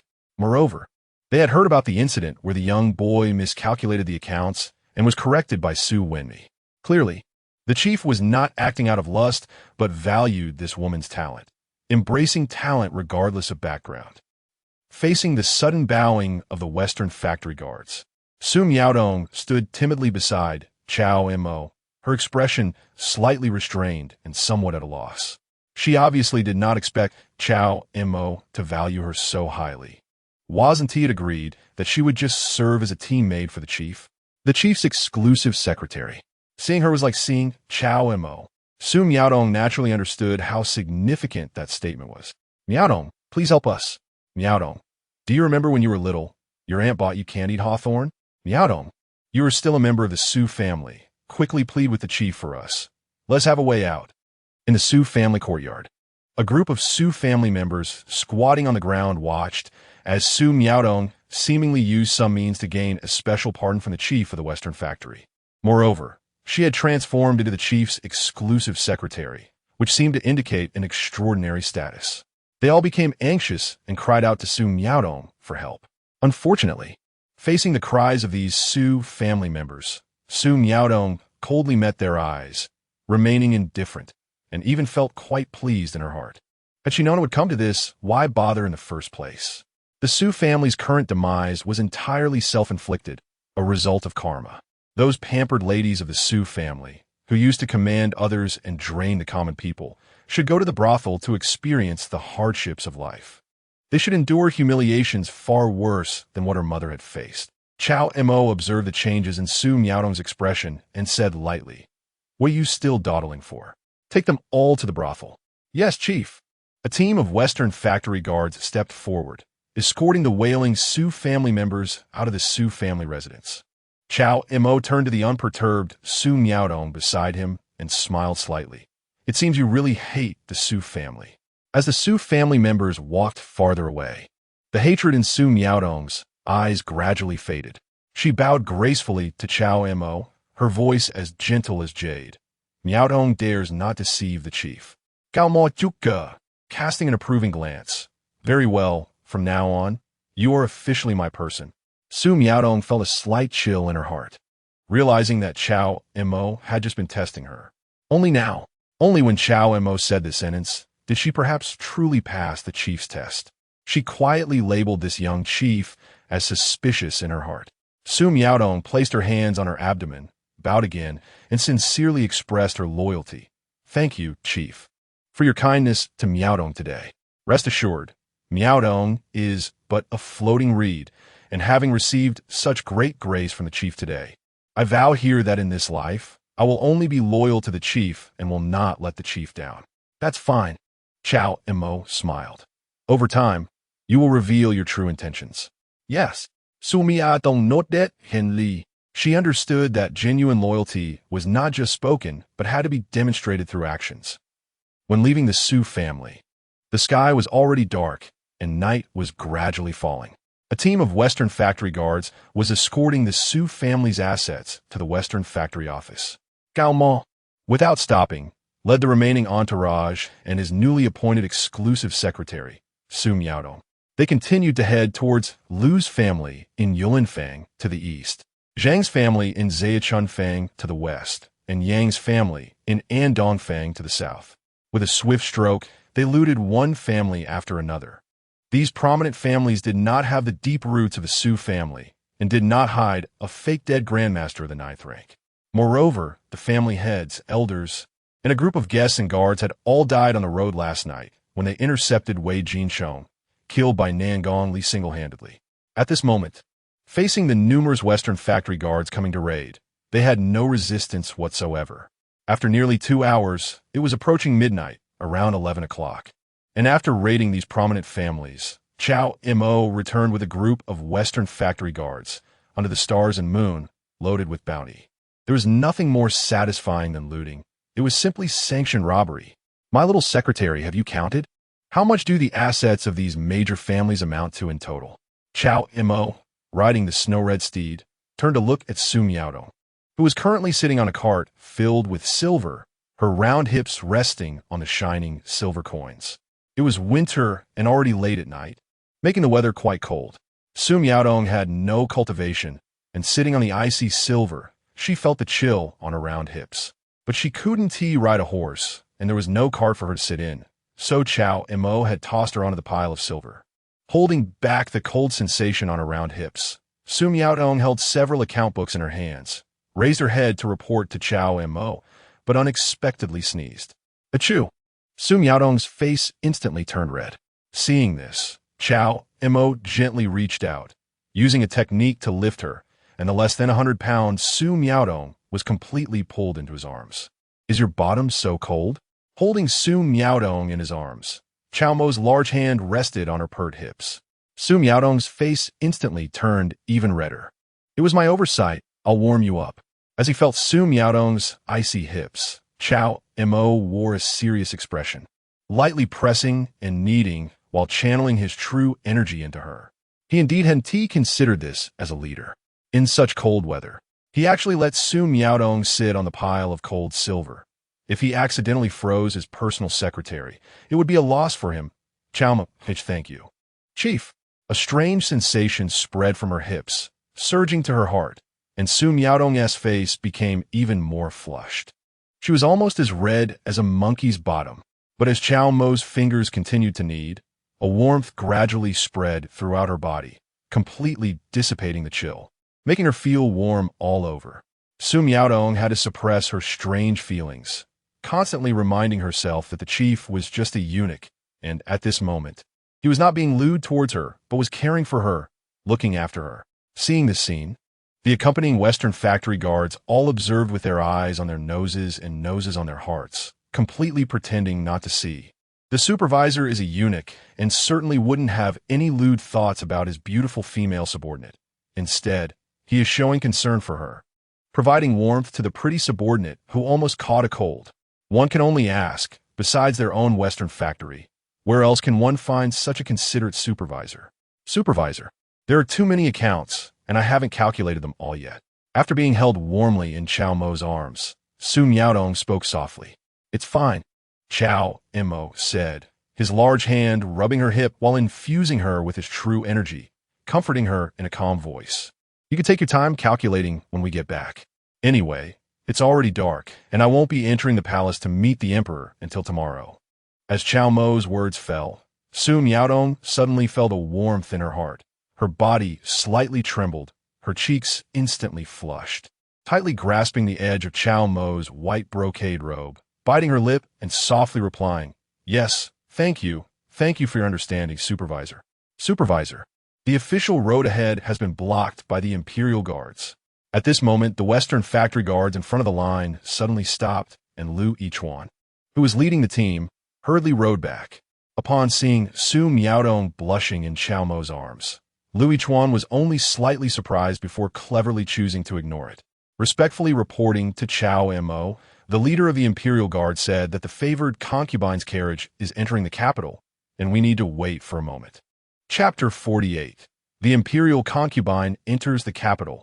An unmatched beauty from Jiangnan imperial concubine? Cao Mo raised an eyebrow slightly. As far as he knew, the Empress Xiao Rulong had only recently been married, and the matter of selecting concubines had only been brought up in court half a month ago. Where did this imperial concubine suddenly come from? I should go take a look. Cao Mo was about to put down Su Miaotong in his arms and ride ahead, but Su Miaotong tightly grasped the corner of his clothes, biting her lip. Her eyes shy, burying her head deeply. Cao Mo raised an eyebrow, feeling quite amused. Commander. Su Miaotong murmured softly, her head lowered deeply. She wished she could dig a hole and hide in it. She felt so embarrassed, especially since the commander had seen her make a fool of herself. Su Miaotong bit her lip and whispered, Miaotong is already warmed up. All right, let's go take a look together. Cao Mo smiled meaningfully and stopped channeling his true energy into her. He moved his hands up to wrap around her waist, gently nudged the horse's belly, and rode forward. Seeing this, Lu Yichuan followed closely behind them on horseback. In no time, the three of them on two horses arrived at the front of the crowd. Commando Cao. The leader of the guard stationed here quickly approached as he saw Cao Mo, who was dressed in a white brocade python robe, riding forward. The imperial concubine's carriage has entered the capital. Please wait here for a moment. Although he was surprised to see a woman in Cao Mo's arms, this was clearly not something he could question. Understood. Cao Mo replied lightly, riding his large red horse, taking advantage of the high position to look straight down the official road. At this moment, he saw that on both sides of the official road, there were guards in armor stationed every 3 steps, completely sealing off the road. Although it was nearing midnight, there was no curfew in the Great Zhou. On the contrary, due to the presence of the Academy of Music and various brothels, taverns, and boats, the nightlife in Great Zhou was quite vibrant. On both sides of the official road, many citizens who had just finished their night out were watching the scene.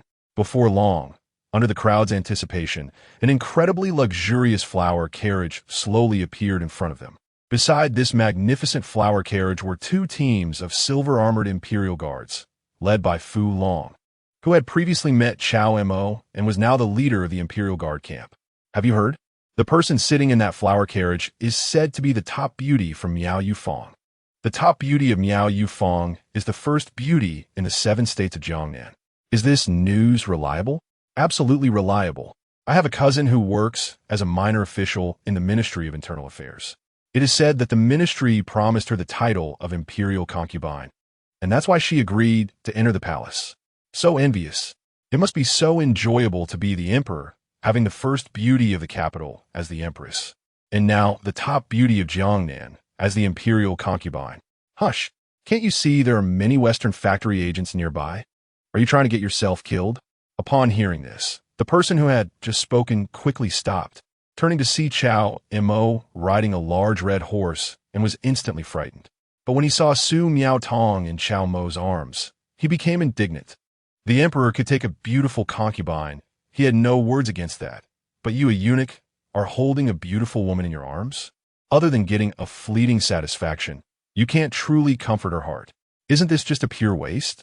Take that guy and throw him into the Western factory dungeon. How dare he speak ill of the emperor?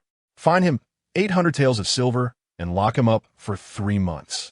Seeing the man's gaze, Cao Mo merely glanced at him and spoke lightly. After all, anyone who could come out at this time of night for pleasure must not lack money. Yes. The 2 Western factory agents behind him immediately took their orders and moved forward. In an instant, the man was so scared his legs went weak, pleading for mercy. But it was of no use. He regretted his words, realizing that trouble comes from the mouth. Look, what a beautiful person. Absolutely stunning. This is truly a beauty of the world. Isn't this the fairy from the Moon Palace come down to earth? Suddenly, a gust of night wind blew, lifting the curtains of the luxurious flower carriage. Inside, a woman in purple sat gracefully. Although this woman did not make any flirtatious movements, her figure was extremely alluring, making people imagine all sorts of things with just one glance. Her face was covered with a purple veil, and although her exact appearance could not be seen, the beauty she exuded was enough to leave people in awe. Beneath the veil, a pair of eyes appeared to be pure and flawless. As the curtain was lifted, the purple-clad woman's gaze accidentally swept over the crowd. In an instant, countless people who met her gaze lowered their heads, not daring to make eye contact with those holy eyes. Despite most of those present being seasoned patrons of brothels and taverns, at this moment, they couldn't help but feel a wave of embarrassment in their hearts. This purple-clad woman was so beautiful that it made them feel not a trace of lewdness. It was worth it. Even if they only got to see this purple-clad woman once, it would be more fulfilling than spending a night with the courtesans of the capital. This woman truly lived up to the title of the top beauty of Miao Yufeng, the first beauty of the 7 states of Jiangnan. However, the thought of such an exquisite beauty soon entering the palace to become the emperor's concubine made them feel a wave of indignation. But just moments ago, someone had been arrested by the Western factory agents for speaking ill of the emperor, fined 800 taels, and locked up for 3 months. They could only dare to be angry, but not speak out. Suddenly, as if sensing something, the purple-clad woman's gaze locked onto Cao Mo. Cao Mo met her gaze steadily, not dodging or flinching. Huh? The purple-clad woman's expression showed some surprise. She didn't expect that there would be someone unaffected by her charm. However, upon seeing Cao Mo's white brocade python robe and the Western factory supervisor's hat on his head, a smirk of derision appeared on her lips. So it's just a eunuch, then it's nothing. No, wait. This is still a lecherous eunuch. Noticing Su Miaotong in Cao Mo's arms, the purple-clad woman's eyes filled with disdain. Soon, the curtain fell again with the wind, blocking the line of sight between the two, and the incredibly luxurious flower carriage slowly moved away under the gaze of the crowd. Before long, the guards on both sides of the official road also began to withdraw. However, the crowd remained reluctant to leave, as the image of that beautiful, transcendent, and pure purple-clad woman lingered in their minds. Commander, that woman is truly beautiful. Su Miaotong couldn't help but speak up in Cao Mo's arms. Even as a woman herself, upon meeting the gaze of the purple-clad woman earlier, she felt a stir in her heart, difficult to control. Such an exquisite beauty could probably only be appreciated by a eunuch like the commander without feeling moved. Feeling Su Miaotong's genuine admiration for the purple-clad woman, Cao Mo felt speechless. It was undeniable that the purple-clad woman was indeed beautiful. Even with a veil covering her face, her displayed grace and demeanor were already on par with Empress Xiao Rulong. Just a glance can actually make a woman like Su Miaotong feel her heart flutter. This is too exaggerated. Cao Mo could tell that Su Miaotong's reaction was mainly due to the purple-clad woman who practiced a very unique seduction technique, captivating people's hearts at all times. The Internal Affairs Department directly brought this enchantress into the palace as a noble consort. It all seemed rather suspicious. Cao Mo murmured to himself. The most critical thing was that such a big matter, he, the deputy chief of the Internal Affairs Department, had no idea about it and only heard it from people on the road. Never mind. Gathering his thoughts, Cao Mo didn't dwell on it further. After all, once this enchantress entered the palace, it would be him, Cao Mo, who would be sharing a room with her noble consort, so he just needed to be extra careful. Back at the West Factory office, Su Miaotong was still curled up in Cao Mo's arms, tightly clutching the hem of his clothes. Her eyes glistening with spring, lightly biting her lip, she softly said, "Supervisor, can you put Miaotong down?" "Sure." Cao Mo smiled knowingly and held Su Miaotong in a princess carry. He dismounted and then loudly instructed the West Factory guards, "Put everything in the main hall. You all have worked hard today. Rest early. After counting tomorrow, everyone will receive a reward." "Yes, thank you, Supervisor." Hearing about the reward for tomorrow, everyone was overjoyed and immediately became energetic. "Supervisor, we don't need to rest. We can count it overnight." One of the West Factory guards eagerly spoke up. Cao Mo shot him an annoyed glance. "You don't need to rest, but my secretary soon needs to rest.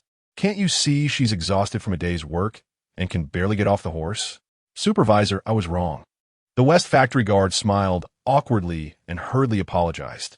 Hearing their conversation, Su Miaotong, nestled in Cao Mo's arms, felt extremely shy and buried her face deeply into his chest. As they walked into the courtyard of the office, Cao Mo continued to carry Su Miaotong all the way back to his luxurious suite before finally putting down the already shy and affectionate beauty in his arms. Looking at the deep blush on Su Miaodong's delicate face, clearly not a wife, yet possessing a charm that surpassed that of a wife, Cao Mo truly felt his fingers twitch. To be honest, this dish had been warmed up along the way, and at this moment, it seemed like it was time to start savoring it directly. Supervisor.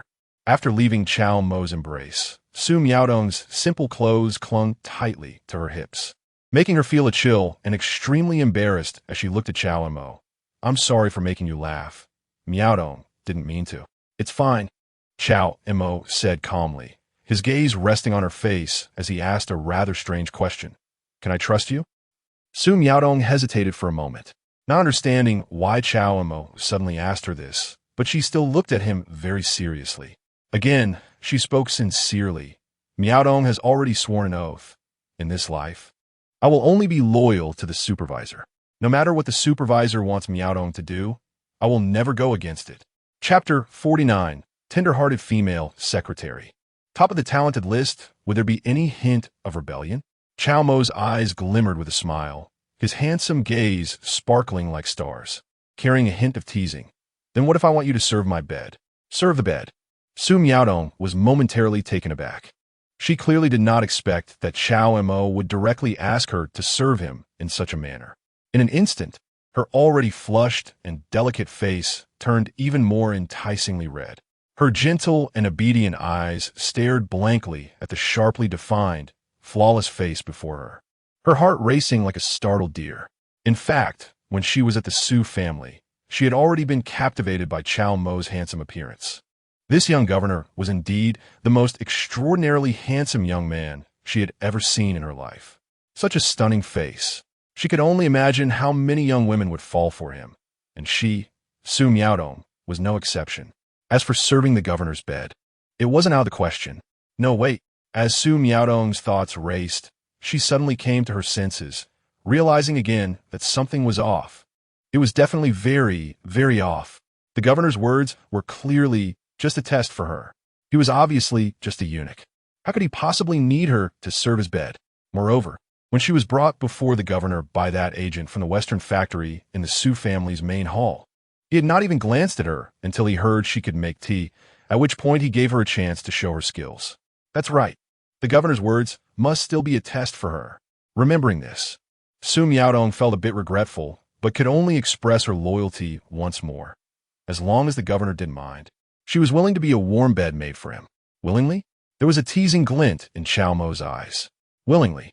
Su Miaodong nodded sincerely, although she knew that what the governor said was merely a test, if he truly did not mind.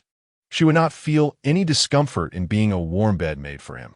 It was said that eunuchs in the palace would seek a maid to share their meals when they felt lonely. Such things were certainly beneath the governor's dignity. But if he quietly sought a little maid for warmth, it should still be acceptable. Cao Mo took in all of Su Miaodong's changing expressions. He spoke softly. I remember you said at the Su family that your mother was forcibly taken back to the Su family by the head of the Su family to become a concubine. Now that I have brought you back, if I also have you serve my bed, do you think I would be any different from that head of the Su family? Would you also bear resentment towards me? Miaodong would not dare. The head of the Su family was a filthy scoundrel. How could he be compared to the governor? Su Miaodong's heart tightened, and she quickly shook her head, further convinced that the governor was indeed testing her loyalty. She immediately explained gently.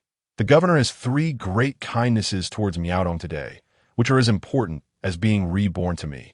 Miaodong should repay the governor's great kindness. How could I bear resentment towards the governor? 3 kindnesses? Cao Mo raised an eyebrow in surprise. What 3 kindnesses? Su Miaodong bowed gratefully, her voice as warm as jade. The governor confiscated the Su family's assets, relieving Miaodong of her resentment. This is the first kindness. The governor showed keen insight and granted mercy to Miaodong, allowing her to avoid suffering in the brothel. This is the second kindness. And the governor valued Miaodong, allowing her to be his exclusive secretary, giving her a place to settle down. This is the third kindness. With these 3 kindnesses, even if Miaodong were to be shattered into pieces, it would be hard to repay. In this life, I only wish to serve by the governor's side as a servant. with absolutely no complaints. No wonder she is a scholar. Her words are so pleasant to hear. Cao Mo chuka lai di. But then his expression became slightly serious. But according to what you say, the head of the Su family should be your father. Do you not have any feelings for him? Miaodong would not recognize a thief as her father. Su Miaodong's eyes reddened, her voice firm. What a bold statement of not recognizing a thief as a father. Truly pure and untainted, uncorrupted by the muddy waters. A hint of admiration shone in Cao Mo's eyes, and he looked at Su Miaodong with even more respect. This woman not only had a lovely appearance and a gentle demeanor, but she was also intelligent and wise, with courage and insight, and she could steadfastly hold onto her principles without being bound by outdated customs. Such a virtuous assistant must be brought under his command, pure and untainted, uncorrupted by the muddy waters. Su Miaodong's eyes brightened. Governor, your words are wonderful. Are you praising Miaodong? Otherwise, Cao Mo retorted. Is there anyone else here besides us? Su Miaodong's face turned red, her expression somewhat shy. Miaodong is merely a delicate willow. How could I deserve such high praise from the governor? Not high praise, merely a casual remark. Cao Mo shook his head with a light laugh. Su Miaodong's cheeks flushed, feeling speechless. She did not expect that the young governor, not only extraordinarily handsome, with profound cultivation and a position of power, but also possessed such impressive literary talent, leaving people in awe. However, judging by the situation, she should have passed the governor's test, right? Achoo!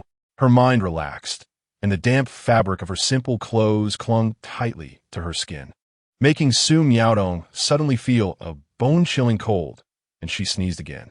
Is your bottom cold again? Cao Mo looked at her with amusement. Governor, Su Miaodong lowered her gaze, feeling extremely embarrassed. Her delicate face turned enchanting red, like a ripe peach, making one drool and wishing to take a bite. Come here. I'll rub your back. Cao Mo waved his hand. Su Miaodong's cheeks flushed even more, and she hurriedly shook her head. Miaodong just staying the governor's hand. I dare not let the governor laugh at me again. Come here. Cao Mo's voice was calm. Su Miaodong bit her lip, silently branding this young governor with a domineering label once more. Yet, she could only obediently step forward. Cao Mo remained expressionless as he turned Su Miaodong around, leaving only her slender back facing him. Governor, Su Miaodong exclaimed in surprise. Don't move. Cao Mo's expression was indifferent, his tone devoid of any emotion. You're so cold, and you still don't know to take it off. If you catch a cold, it would be a loss for me. Yes, Governor. Su Miaodong's cheeks were scarlet, and she answered softly, not daring to make any further movements. Do you remember the question I asked you at the beginning? Cao Mo reached out gently to remove something and asked softly. The question at the beginning. Su Miaodong pondered slightly, recalling when she first returned to the room, Cao Mo's initial question. Could he trust her? Miaodong certainly remembered. Su Miaodong did not know why Cao Mo asked her this again, but she quickly expressed her loyalty, her voice warm and sincere. Miaodong is wholeheartedly devoted to the governor. With no second thoughts. Very good. As the cold dish warmed up again, soft and tender, it made one long to take a bite. Cao Mo leaned closer to her ear, speaking earnestly. What I just said about serving my bed was not a test or a joke. The incredibly hot breath brushed against her ear, and Su Miaodong's ears instantly turned red, her eyes filled with confusion. But she still replied in a low voice, Lord Supervisor, what Miaodong just said about being willing to serve you at night is not flattery, but truly from her heart. However, Lord Supervisor, Su Miaodong was about to say, but Lord Supervisor, you are just a eunuch. Even if she is willing to dedicate herself to you, it is likely that you have the heart but no strength and would only end up humiliating yourself. But the next moment, a sudden wave of intense warmth interrupted her words. I have a secret that no one in the entire Western Bureau knows. And now I want to tell it to my most trusted personal secretary. The sudden voice pierced her ears, causing Su Miaodong's pupils to constrict, and she was utterly stunned, even her 10 toes curled up. At that moment, without needing Cao Mo to say anything further, she already knew Cao Mo's secret. The Lord Supervisor turned out to be a fake eunuch. Su Miaodong felt her whole body tremble, and it took her a while to digest this earth-shattering secret that the Lord Supervisor had just told her. Immediately after, her mind spun, and she remained in a state of fear, unable to speak. At this moment, she finally understood that the Lord Supervisor, as previous statement that time reveals a person's heart, was indeed a double entendre. At the same time, in the Grand Princess's residence, Xiao Wan heard the report from her maid and immediately sprayed out the hot tea she had just sipped. What did you say? The Su family was raided by the Western Bureau Supervisor, Cao Mo. The hot tea from Xiao Wan's mouth sprayed directly onto the maid's face. But the maid did not dare to wipe it off and still respectfully replied, Your Highness, it is absolutely true. It happened just 2 hours ago. Good. Good Western Bureau. Good Cao Mo. Xiao Wan's expression darkened. She had originally thought that this little eunuch was merely a front released by the emperor, but unexpectedly, he actually had some real skills. Your Highness.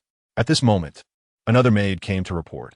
Our people have received news that Wei Jinzong was secretly brought back to the Western Bureau by someone from there under false pretenses at noon.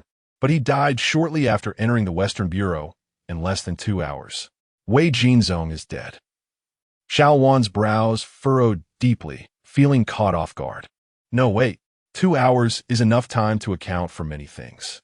The important document by Guanxing Lu was something Wei Jinzong would never take with him to the underworld. Even if it was a gift, he would have surely told Cao Mo about it before dying. Remembering this, Xiao Wan coldly instructed from now on, have all spies keep a close watch on every move Cao Mo makes. I want to know who he meets every day, where he goes, and what he does in detail. Yes, Your Highness. In the Tianjin, Zhaixing Lu. In the dim night, only a beam of moonlight was bright and clear, cascading down like the Milky Way, illuminating a beautiful Taoist nun clad in a Tai Chi robe. She appeared like an immortal descending to the mortal realm, exuding an ethereal demeanor. Yu Xuanji closed her eyes in meditation, drawing in strands of cold moonlight essence to suppress the internal fire. Suddenly, Yu Xuanji seemed to sense something, her willow brow furrowing slightly, and she opened her eyes, her clear and cold gaze fixed directly on the Western Bureau's office next door. That aura again, and it was much stronger. But how could such a rich Kuei Yuan aura be found on a eunuch? Yu Xuanji felt quite puzzled. With delicate fingers, she pinched her skin. Moments later, she suddenly spat out a mouthful of fresh blood. Yu Xuanji hurriedly stopped, but the internal fire had already begun to burn faintly within her. After a long time, she finally managed to suppress the internal fire. Yu Xuanji's forehead was sweating, her brows tightly knitted. Even though the heavenly mechanism is unpredictable, with her profound cultivation, she could at least glimpse a corner of it. But why could she not perceive a bit of this little eunuch's fate and instead suffered backlash from the internal fire? Master, what happened to you? At this moment, at the entrance of the top floor, a disciple dressed in white with black boots, holding a painting fan, approached with a spirited demeanor and a noble air about her. Although this disciple was dressed in men's clothing, her snow-white skin and moist pink lips revealed a beautiful face, especially with her slightly prominent chest. It was clear she was a stunning woman disguised as a man. Upon seeing the blood that Yu Xuanji spat on the ground, this beautiful disciple quickly put away her fan and stepped forward with concern. I am fine.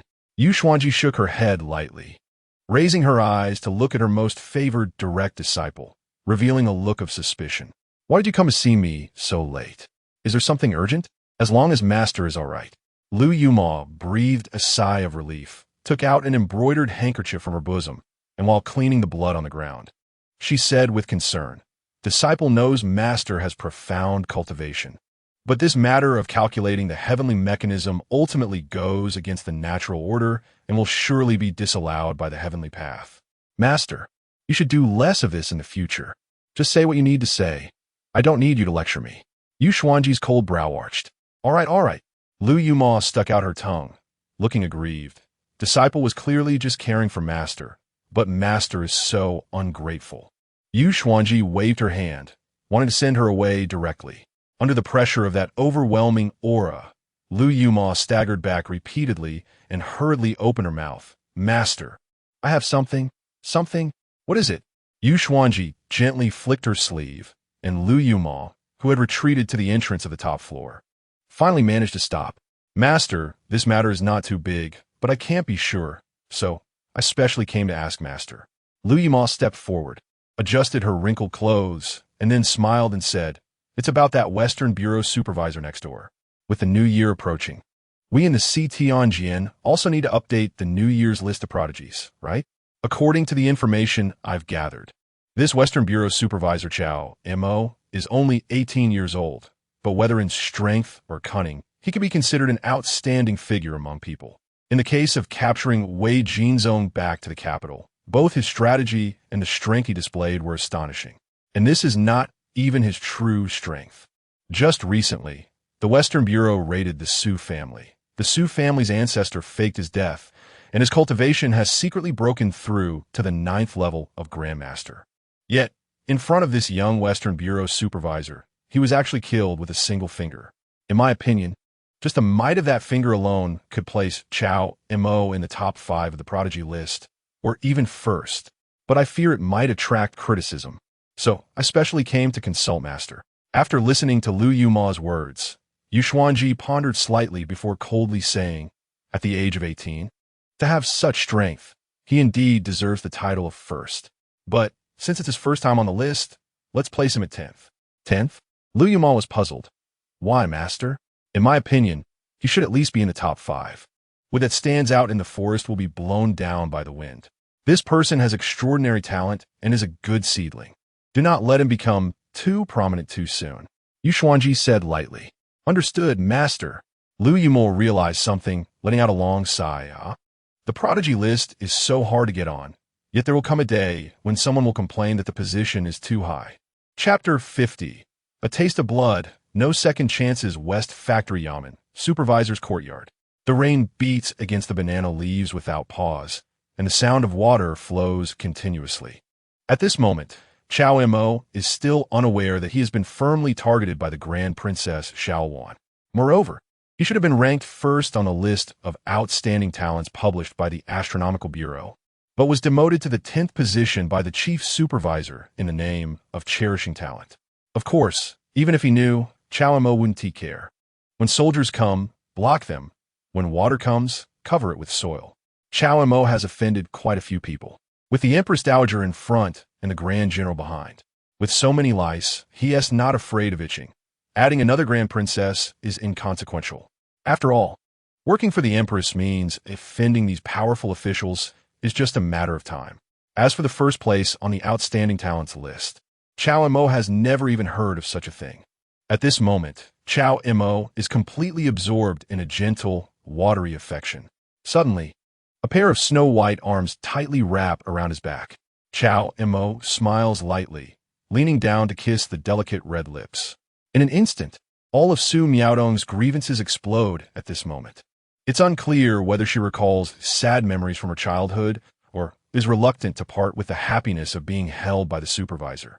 But tears flow down her face, soaking Cao Mo. She clings to him like an octopus, unwilling to let go. What a treasure of a girl. Seeing the scene, Cao Mo can't help but feel a bit emotional. Besides the qualities of a little whale, this Su Wenmi brings him unexpected surprises. He really feels he has stumbled upon a treasure. Supervisor, don't abandon Miaodong. Miaodong can do everything. As her emotions burst out, Su Miaodong is exhausted and falls into a deep sleep, mumbling in her dreams. After all, asking a normal girl with no cultivation to compare with Cao Mo, who has reached the 4th level of Grandmaster in the Kuiyuan Neijing, is clearly a bit unfair. Therefore, Cao Mo plans to put her down to let her sleep well. But unexpectedly, as Cao Mo loosens his hold, Su Miaodong clings even tighter. Her whole body hanging on him. Like a little kitten, she keeps nuzzling in his arms, her tightly closed eyes showing a hint of fear, as if dreaming of something bad, only wanting to nestle in his embrace. Seeing this, Cao Mo can only hold her again. Feeling the warmth in his arms and not being abandoned, the fear in Su Miaodong's eyes fades away. But she still carries a bit of unease that is both pitiful and endearing. Let us just hold her while she sleeps. Cao Mo sighs, a thought crosses his mind, and his true essence flows, quickly drying the damp clothing of Su Miaodong. The next morning, Su Miaodong, draped in simple clothing, is snuggled delicately in Cao Mo's arms. Cao Mo has already woken up, his hands wrapped around her, feeling the warmth and fragrance of her body, with a contented expression. His gaze falls on Su Miaodong's face. Her gentle and elegant features remain, but now they carry a beauty and charm nourished by the rain and dew.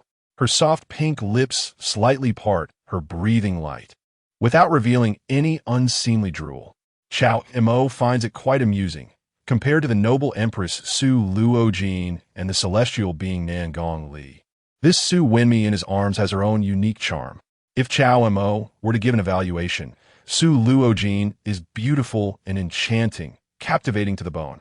Nan Gongli is proud and cool, yet full of contrasts, making her irresistible. And this Su Miaodong, while appearing gentle and elegant, is also clever and perceptive, with a watery tenderness. This watery tenderness refers to the literal sense of tenderness, not only her character, but also her unique constitution. Perhaps sensing Cao Mo's gaze upon her, Su Miaodong slightly parts her red lips, her eyes opening as she wakes up slowly. Supervisor. Her beautiful eyes land on Cao Mo's handsome face, and their gazes meet, causing Su Miaodong's cheeks to flush. Remembering what happened last night makes her feel even more embarrassed and unable to control herself. Everything that happened last night was real, not a dream. The supervisor is not a eunuch. Moreover, he had an intimate and heartfelt exchange with her, clearly treating her as a trusted confidant. She thought to herself, a person as handsome as the supervisor shouldn't he be a eunuch? Su Miaodong feels her heart filled with happiness. At this moment, everything she experienced yesterday feels dreamlike. If she were to write a biography about it, the title would definitely be The Overbearing Supervisor Fell in Love with Me. Awake? Cao Mo Mai Gen Li. Su Miaodong softly responds, realizing she is disrespectfully lying on Cao Mo's chest.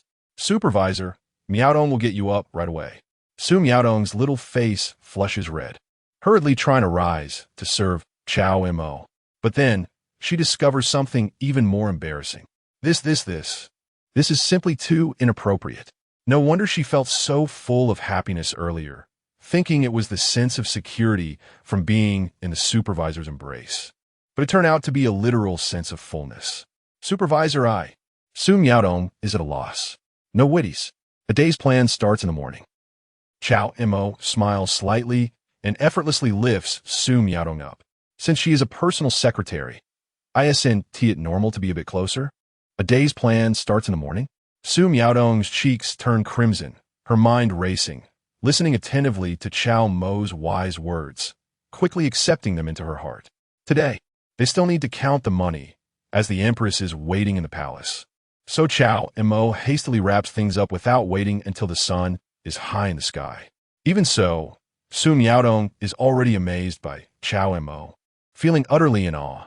The supervisor truly excels in every way. Su Miaodong looks at him with admiration, feeling an immense sense of respect for Cao Mo.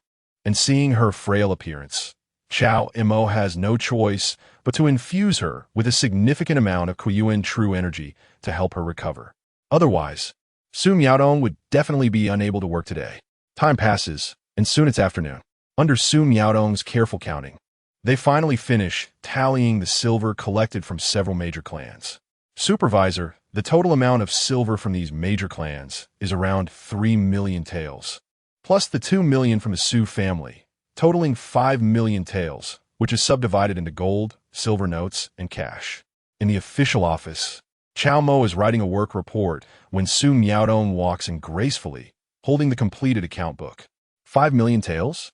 Cao Mo looks up and takes a glance at the account book in Su Miaodong's hand. He sees that it records approximately 3 million taels in gold, silver notes, and cash, along with other antiques, paintings, jewelry, shops, and rare medicinal materials totaling around 2 million taels. Not counting those that haven't been liquidated. 3 million taels in cash is enough to address the silver shortage crisis in Liaodong and the Northwest. Cao Mo feels a bit relieved, closes the account book, and casually instructs, from this silver, give each person a reward of 100 taels. Currently, the West Factory has over 200 staff members, and rewarding each one 100 taels is no small amount. Yes, supervisor. Su Miaodong nods, but hesitates to leave. Cao Mo raised his eyes and saw her affectionate gaze. Smiling sweetly. Supervisor, is it really only a reward of 100 taels for such a hard day for Miaodong? Looking at the flirtatious expression in her eyes, Cao Mo couldn't help but smile. The reason he directly took Su Miaodong last night was not only because he wanted a capable female secretary, but also because he intended to cultivate her as his helpmeet in the Xichong. After all, he was stretched thin and needed someone to help him manage the accounts of the Xichong. This person not only had to be able to calculate the accounts clearly, but also had to be someone he trusted deeply, absolutely loyal to him. It would be best if they had a close relationship, someone who would never betray him. Clearly, Su Miaodong fit this condition very well. As a person with a criminal record, after leaving him, the supervisor of the Xichong, she would be nameless and without standing. Furthermore, the in-depth communication between the two last night would deepen this relationship. However, this was only the first day, and this woman was already indulging in her newfound position, full of flirtation, which was not acceptable. How could someone like this manage the accounts? One must be serious at work. This supervisor does not like to engage in anything unrelated to work in the official office. Cao Mo reminded her coldly. Miaodong realized her mistake. Supervisor. Su Miaodong stuck out her tongue and obediently responded. She was just newly married and wanted Cao Mo to kiss her. Just as she was twisting her waist, intending to leave, she was called back by Cao Mo. Wait. Does the supervisor have any orders? Su Miaodong stopped gracefully, glancing back with her delicate and gentle eyes blinking. This time I'll let it go, but it won't happen again. Cao Mo, with a cold expression, stood up and pulled Su Miaodong's wrist, which was as white as jade. Supervisor, Miaodong didn't mean it. Su Miaodong et Golim. As she was pulled over by Cao Mo, her slender hands suddenly resting on the desk where Cao Mo had just written the performance report. Immediately after, her plain white long dress was lifted. Chapter 51. Open-hearted teaching. I want to see your legs, not that meaning. Cao Mo raised an eyebrow slightly. Su Miaodong was right earlier. Today, as Count of Silver, was primarily due to her efforts as Su Wensher. As the supervisor, he naturally couldn't be stingy. There were punishments for mistakes and rewards for merits. It would be fine to reward others with 100 taels of silver, but for Su Miaodong, his dear and caring female secretary, he would certainly be more generous. At this moment, using the Kuiyuan true energy to relieve her mental fatigue was also appropriate. However, if that wasn't what she meant, then he, Cao Mo, wouldn't force it. The supervisor still had to enter the palace to meet the emperor, and the work report wasn't finished yet. Since he just said it wasn't that meaning, then forget it. Supervisor. Su Miaodong gazed affectionately, speaking softly. Now that it had come to this, how could she dampen the supervisor's spirits? Her gaze fell on the work report in front of her. Miaodong will help you write. In fact, Cao Mo had already written most of it. The main content involved the capture of Wei Jinzong outside the capital, the obstacles encountered on the way back, and the detailed process of investigating the Su family and several other prominent families upon returning to the capital. Although Cao Mo had the privilege granted by the Empress to report after executing, now that the execution was complete, it needed to be submitted quickly. Currently, the only thing missing from the work report was the specific amount of silver obtained from several prominent families. Don't rush. Seeing Su Miaodong reach out with her delicate hand to hurriedly grab the brush in front of her, Cao Mo couldn't help but hold her wrist and asked lightly, "Do you know how much silver should be written here?" "Ah." Su Miaodong exclaimed in surprise, clearly not expecting there was knowledge involved. Biting her lip, she said in confusion, "Miaodong has already calculated it. ISNT at 500,000 taels? Although you are very smart, sometimes I still prefer those who appear foolish but are actually wise." Cao Mo held her slender wrist and asked again, "Do you remember what the assets of the Su family were that Xiao Duozai calculated yesterday?" "This." Su Miaodong frowned slightly, thinking for a moment. She murmured, "It was 135,000 taels, including 20,000 taels of gold, 300,000 taels in banknotes, 500,000 taels in cash silver, with the remaining jewelry and antiques totaling around 35,000 taels." However, Miaodong reviewed the accounts and found that he calculated incorrectly. And the valuation of the jewelry and antiques was also wrong. Your memory is quite good. Cao Mo smiled slightly, his tone leisurely. Now, think carefully. Did you miscalculate? Or did he miscalculate? This. Su Miaodong's pupils constricted, and then her eyes widened as she suddenly realized. No wonder that Xiao Duozai, whose cultivation was clearly not high and was just a little eunuch, could become the supervisor's trusted aide and serve as the deputy head of the West factory. It turned out it was because he was sufficiently smart. Su Miaodong's face gradually turned rosy, feeling embarrassed. Supervisor, it was Miaodong who miscalculated. What did you go wrong? Cao Mo asked without changing his expression. Su Miaodong lightly bit her red lips. Miaodong accidentally overcalculated the gold, banknotes, and cash silver, and also overvalued the jewelry, antiques, shops, and rare medicinal materials. Don't worry, Supervisor Miaodong. We'll recalculate later. Forget it next time. Cao Mo shook his head lightly. You've already calculated it this time. Many people in the West factory know about it. If you recalculate later, it will seem too deliberate. And if it reaches the Emperor's ears, it won't reflect well on me. Yes, Supervisor, Miaodong understands her mistake and will pay more attention in the future. Su Miaodong felt a bit ashamed. Clearly, she had caused the supervisor a significant loss, yet he bore no grudge against her. Woo, with such a considerate supervisor, what more could she ask for in this life? Cao Mo took a sip of tea from the cup on the table and immediately spat it out. This tea is cold. Miaodong will make you a new one. Su Miaodong spoke gently. Wait, I haven't finished speaking. Cao Mo pressed down on her delicate shoulder and continued, as my exclusive secretary, I will entrust you with managing the finances of the West factory.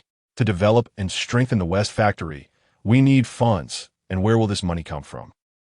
Su Miaodong bit her lip lightly, frowning slightly, and did not speak, quietly listening to Cao Mo's heartfelt teaching. If we only rely on the meager funds given by the Ministry of Internal Affairs, who would be willing to serve me? However, since the West factory was newly established, it was a blessing from the emperor, and if we openly engaged in embezzlement, it would clearly be a disgrace to the emperor's kindness.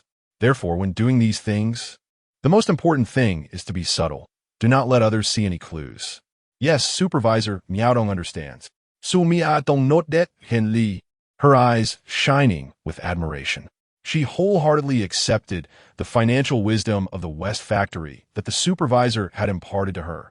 After giving Su Miaodong, his gentle and affectionate secretary, some guidance, Cao Mo organized and completed the last missing part of the work report and then directly left the official residence.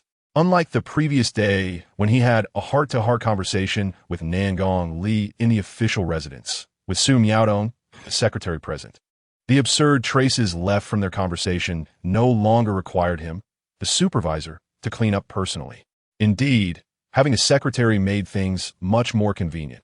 Cao Mo felt refreshed as he walked out of the West factory gate, heading straight toward the palace. In the palace, in the imperial study. After entering the palace, Cao Mo learned that the empress was reviewing memorials in the imperial study, so he made his way there. Upon entering the hall, he bowed and saluted. I, Cao Mo, have seen the emperor. Dismissed. On the golden dragon throne, the empress, clad in a bright yellow dragon robe, still dressed in a handsome male outfit, was reviewing the memorials, responding lightly. Not far from her, Nangong Li appeared calm, holding a sword in her arms. However, unlike her previous white attire, Nangong Li was now wearing the luxurious black and white outfit that Cao Mo had bought for her yesterday, paired with an elegant dark green long skirt. Upon seeing Cao Mo arrive, her originally cold and indifferent gaze slightly rippled. Clearly, this proud and aloof female sword guard, originally belonging to the empress, had now taken on a form that belonged to Cao Mo. Thank you, Your Majesty. Cao Mo raised his head, looking at the empress on the throne. As the saying goes, a day apart feels like 3 autumns. Not seeing the empress for 2 days felt like 6 autumns. Unfortunately, the empress was now dressed as a man, and under the bright dragon robe, there was no alluring sight to behold. Have you completed the task? Closing the memorial in her hand, the empress raised her gaze toward Cao Mo. Thanks to Your Majesty's great fortune, I have not failed in my mission. Cao Mo took out the already prepared work report and presented it with both hands. Seeing this, Nangongli stepped forward and took the work report from Cao Mo's hands. Noticing that this high-cold female sword fairy, now at the level of a celestial being, was still wearing the clothes he had bought for her yesterday, Cao Mo couldn't help but wink at her.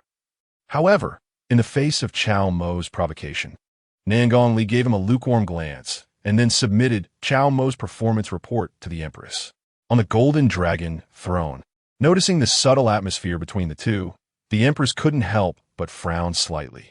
She felt something was off between them, but couldn't pinpoint exactly what it was. All she knew was that after Nangongli returned yesterday, she had changed into a new outfit. Her cultivation had also broken through to the celestial realm, and she informed her that Cao Mo and Wei Jinchong had returned to the capital. However, she was still unaware that Nangongli had quietly become Cao Mo's woman. This kind of thing, Nangongli would obviously not tell her, and the Empress wouldn't think in that direction either. After all, the Empress knew very well what kind of cultivation and temperament Nangongli had, and since Nangongli practiced the ruthless path of the Taishu sect, she would definitely not have any entanglements with any man. And now, the Empress still didn't believe that Cao Mo had the ability to win over Nangongli, so she didn't think much more about it. Retracting her gaze, she began to review the performance report submitted by Cao Mo. I originally planned to use Wei Jinchong's silver to fill the treasury's deficit, but unexpectedly, you managed to find another way and extracted so much silver. Seeing the amount of silver Cao Mo had obtained from the raids in this performance report, the Empress couldn't help but praise him. I am growing more fond of you. I also really like your Majesty. Cao Mo secretly murmured in his heart, but when the words reached his lips, they turned into, "It's all thanks to your Majesty's great fortune. With your Majesty's strategy in the capital, I was able to successfully complete my mission. I dare not take credit. You did a good job on this task, and I am very satisfied." The Empress closed the performance report. Rest assured, what should be your credit is your credit. As long as your Majesty is satisfied, that's enough. My small contributions are not worth mentioning. I only wish to repay your Majesty's grace and favor, and I seek nothing more. Cao Mo spoke with great respect, again flattering her. All right. I already know your loyalty." Hearing Cao Mo's words, the Empress remained calm, but inwardly she couldn't help but smile. If it were before, she wouldn't have liked Cao Mo's slick tongue, but now she found comfort in his words. Looking at the current Dazhou court, it seemed that only Cao Mo, this fake eunuch, would be so devoted to her. To be honest, she really didn't expect that not only did Cao Mo handle the task beautifully, but he also recorded every bit of the silver obtained from the raids in this performance report without missing a single coin. The amount matched perfectly with what the shadow guards had secretly investigated. If it had been someone else, they would have likely embezzled at least 30 to 50%, and some bold ones might even leave her with just a token amount. However, although the treasury's deficit had been partially filled, enough to resolve the silver crisis in Liaodong and the northwest, there still needed to be someone to bring back Wei Jinchong's silver to the capital. The Empress lowered her gaze towards Cao Mo and said lightly, "This matter will still be entrusted to you and the Western Depot. Once the storm passes, gather some capable hands from Mingwu Division to assist your Western Depot in transporting all this silver back to the capital." As soon as the Empress's words fell, Cao Mo's vision blurred, and a mission panel reappeared. The Empress Xiao Rulong has issued a mission to you. Transport Wei Jinchong's 3 batches of silver back to the capital. Upon completion of the mission, you will receive rewards. Celestial level technique, Jinyu Golden Body, 30 years of martial arts cultivation. Do you accept? Yes, Cao Mo replied respectfully. I will not disappoint your Majesty. By the way, have you found out who the families are working for behind the scenes? The Empress asked again. In response to your Majesty, the other families are still unknown, but I have granted amnesty to a criminal from the Su family. And according to her, the Su family might be backed by Her Royal Highness the Grand Princess. Cao Mo ziplit vet pet fun. The Grand Princess? My good aunt. The Empress frowned. Does anyone else know about this matter? No. Cao Mo shook his head. Then let's put this aside for now. My aunt is different from those families. With the current strength of your Western Depot, you cannot do anything about her. The Empress spoke lightly. Yes, Cao Mo nodded. He then added, Your Majesty, Before Wei Jinchong died, he told me that besides those batches of silver, he also had a record of the official secrets, the official conduct record, which Her Royal Highness the Grand Princess might be interested in. Although Wei Jinchong said that this official conduct record should not be given to the Empress, Cao Mo felt that such compromising material should be known to the Empress in advance. Otherwise, she might think he had ulterior motives. The official conduct record? The Empress raised an eyebrow slightly. Your Majesty, this matter is rather lengthy. Cao Mo then proceeded to tell the Empress everything about Wei Jinchong's entrustment to him in the dungeon. Because this official conduct record was of great importance and could not be made public, Cao Mo did not include it in the previous performance report. Soon, after listening to Cao Mo's account, the Empress frowned slightly and then looked at Cao Mo with great appreciation. Look, what is true loyalty? This is true loyalty. In contrast, although Wei Jinchong thought he was considering dowager and being loyal to the late emperor, as an emperor, what she wanted was not a minister who would overstep his bounds, but a loyal and obedient minister. I already know Wei Jinchong's intentions. He was right. I cannot accept this official conduct record. You can keep it yourself. And if his adopted sons and daughters are willing to join the Western Depot, I can grant them amnesty and no longer pursue their identities as castrated party members. The Empress spoke lightly. Thank you, Your Majesty. Cao Mo bowed respectfully. The reason he told the Empress about this was actually to let her clear Wei Chong and others of their names. After all, they were still under suspicion. If they rashly joined the Western Depot, it would inevitably raise the Empress's suspicion. Speak up. You handle this task so beautifully. I am very pleased. What kind of reward do you want? The Empress's gaze was calm. Cao Mo expressed his loyalty again. I'm doing all this according to Your Majesty's will, relying entirely on Your Majesty's wise guidance. I dare not take credit. I said I would reward you. A ruler's words are like a promise. The Empress looked at him coldly, but inwardly, she smiled with satisfaction again. Cao Mo not only could get things done, but also recognized his own position. This was the kind of person she wanted. The key point was that Cao Mo was a fake eunuch with a fatal handle in her hands. So she wasn't worried about him becoming too powerful. If Your Majesty insists on rewarding me, I wish for nothing more. Seeing the Empress's expression grow colder, as if she must reward him, Cao Mo appeared embarrassed. I wonder if I could take a look at Your Majesty's legs? Chapter 52.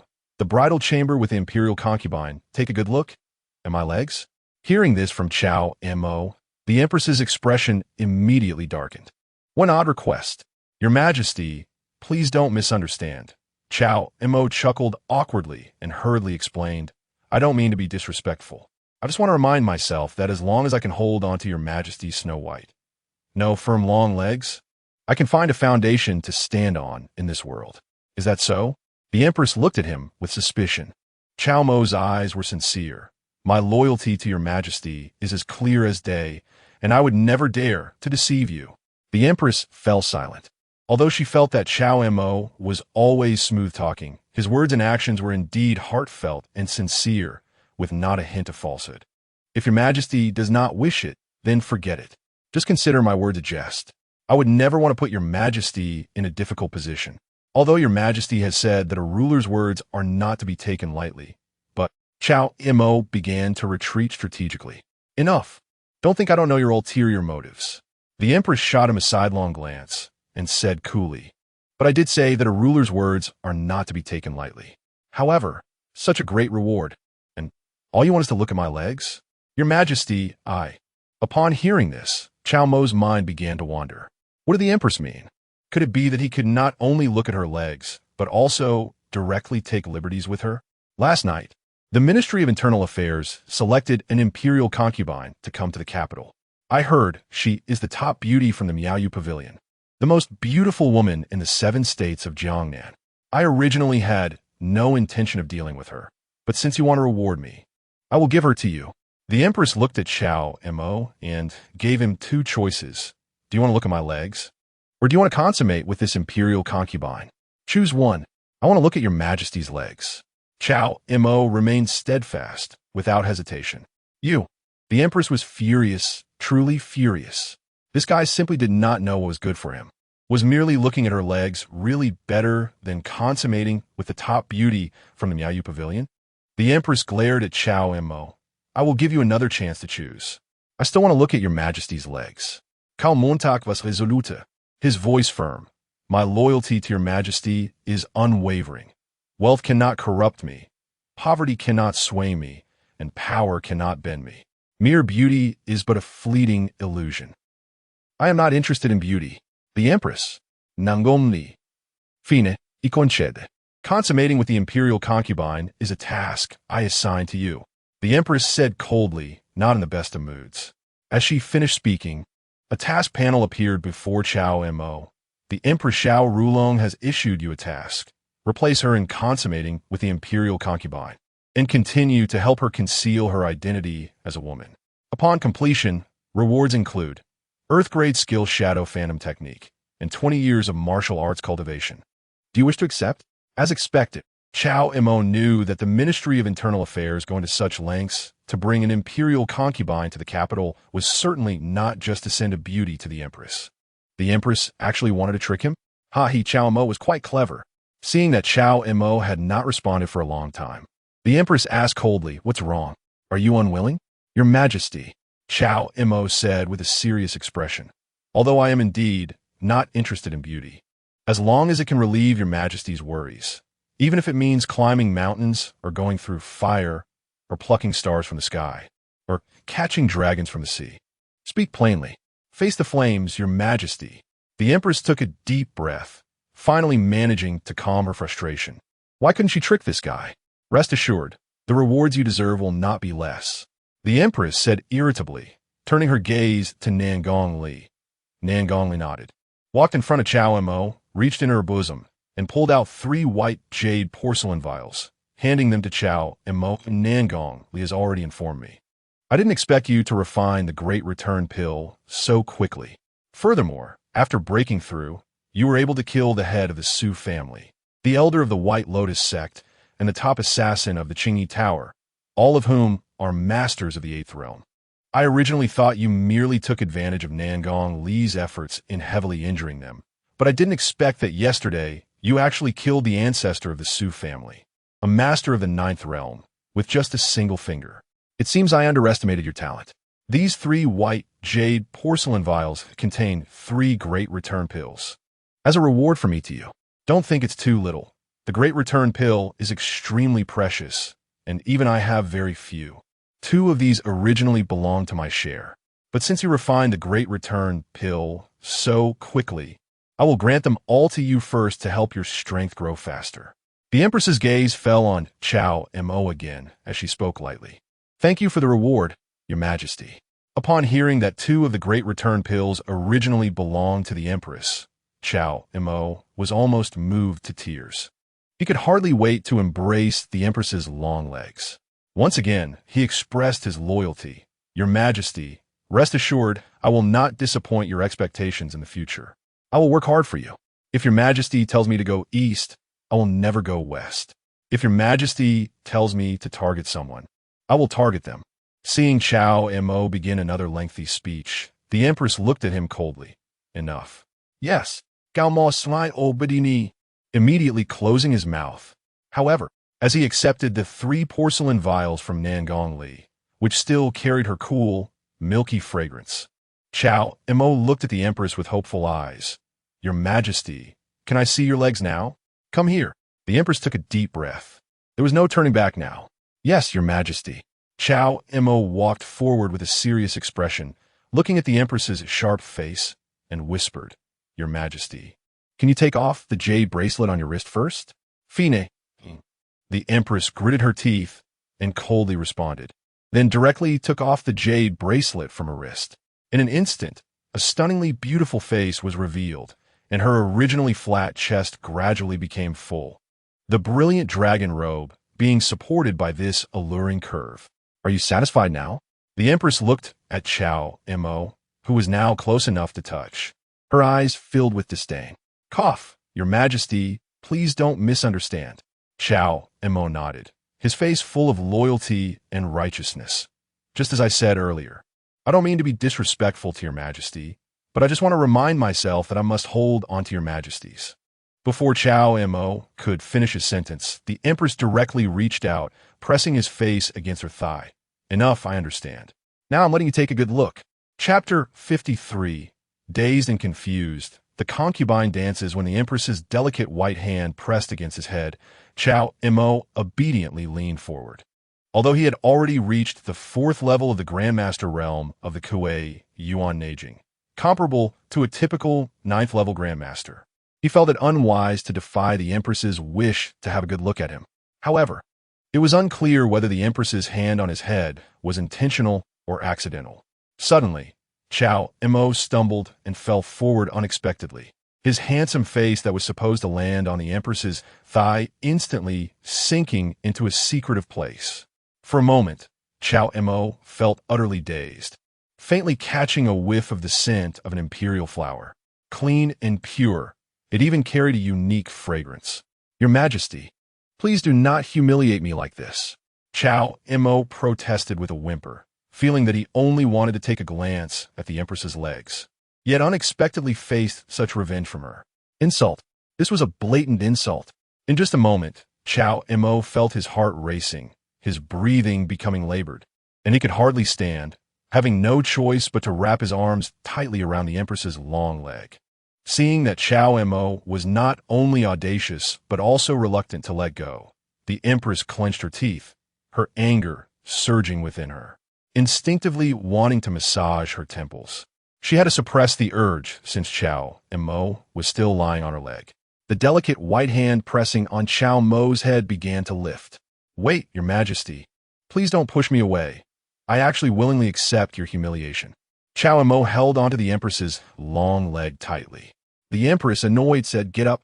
Cao Mo weakly replied, Your Majesty, I think I'm poisoned and can't stand up. The Empress took a deep breath, gritting her teeth. If you don't get up, I'll really poison you. Your Majesty, I suddenly feel better. Cao Mo whimpered as he slowly released his grip on her long leg, reluctantly lifting his head. Upon raising his gaze, he saw the Empress's stunning face, which remained captivating even when filled with anger. A look of loyalty, integrity, and an overwhelming sense of being trapped filled Cao Mo's expression. Your Majesty, please see clearly, I did not intend to offend you. It was you who pressed my head. I know.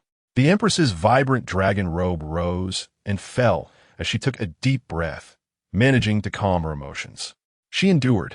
However, perhaps it was due to the warm breath that Cao Mo had blown towards her moments ago. The Empress felt a tingling sensation rising in her heart, her long legs subconsciously coming together, her cold gaze directed at Cao Mo, her expression filled with displeasure. You want to see my legs? I've shown them to you. Are you satisfied now? Your Majesty, I am terrified. I just remind myself that Your Majesty is my pillar of support. Cao Mo maintained a look of loyalty and integrity.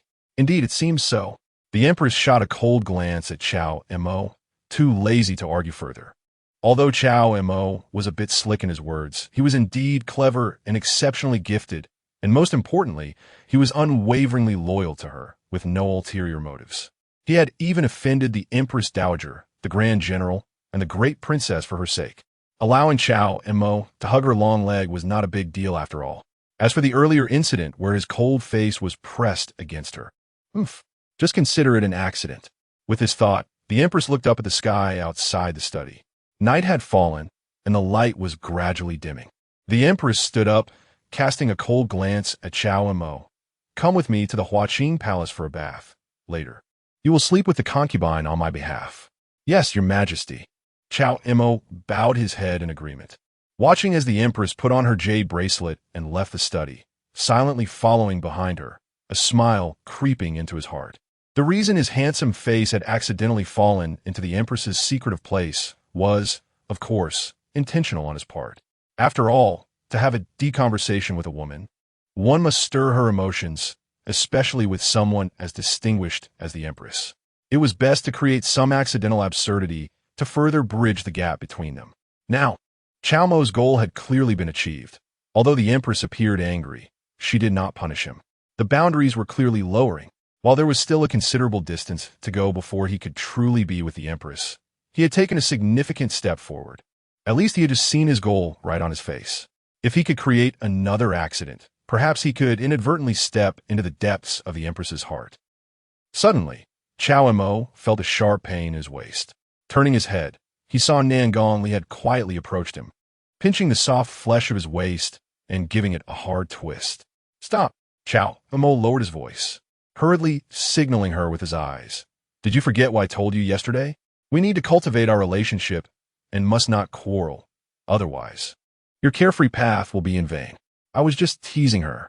Nan Gongli rolled her eyes at Cao Mo and finally released her grip on his waist. "Got it. It won't happen again." Cao Mo.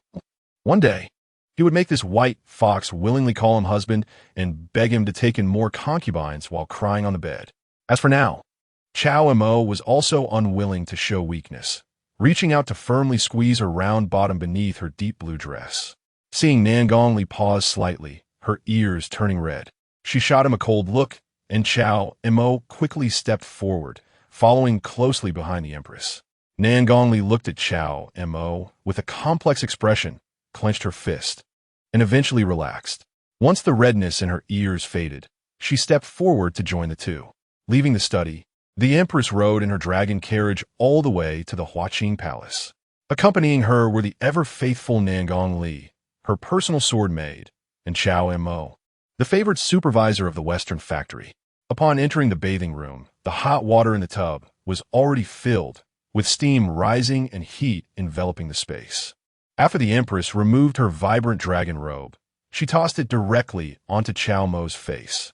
Covered by the Empress's robe, he took off his own white brocade python robe. "What's wrong?" Still not satisfied. Seeing that Cao Mo had taken off the robe from his face, but showed no intention of leaving, the Empress shot him a cold glance. "I didn't tea." Cao Mo shook his head vigorously, like a rattle, and immediately took the robe he was holding to a nearby partition to change his identity. Some things one must not overdo. He had just taken such great advantage of the Empress. If he immediately tried to push further, it would seem a bit hasty. And haste makes waste. At least, given his current relationship with the Empress, even if he shamelessly stayed, she would never allow him to enter the depths of her heart. Moreover, there was Nan Gongli watching him nearby. If he inadvertently shattered this celestial sword fairy's carefree path, he would truly be in deep trouble. As soon as Cao Mo left, the coldness in the Empress's eyes softened considerably. After removing all her inner garments, she lightly stepped with her jade feet, her long legs slowly immersing into the warm bath. With her delicate white arms raised, she bathed while gently kneading the snow-like softness in front of her. She could tolerate Cao Mo's insignificant acts of defiance once or twice, but if he became too presumptuous, she wouldn't indulge him forever. Fortunately, this guy had some self-awareness and understood the boundaries between them. About 15 minutes later, the Empress finished her bath and walked out wearing Cao Mo's white brocade python robe, while Cao Mo, dressed in her dragon robe, had been waiting at the bathhouse door. "Let's go." The Empress glanced at Cao Mo and consciously followed behind him. "Yes, Your Majesty." Cao Mo smiled slightly, stepping out of the Huaqing Palace in a fragrant dragon robe, striding towards the dragon carriage. "Lift the carriage. Proceed to Jingren Palace." In front of the dragon carriage, Nan Gongli held the green and white long sword in her arms and spoke coolly. As her words fell, a group of eunuchs lifted the dragon carriage carrying Cao Mo and headed towards Jingren Palace. Unlike when he married the Empress, although the Empress was also spending the first night with the favored concubine tonight, they were following the etiquette of taking a concubine, and there was no need to go to the Empress's Qianqing Palace to complete the rites. They only needed to go to the Jingren Palace where the favored concubine resided to bestow favor upon her.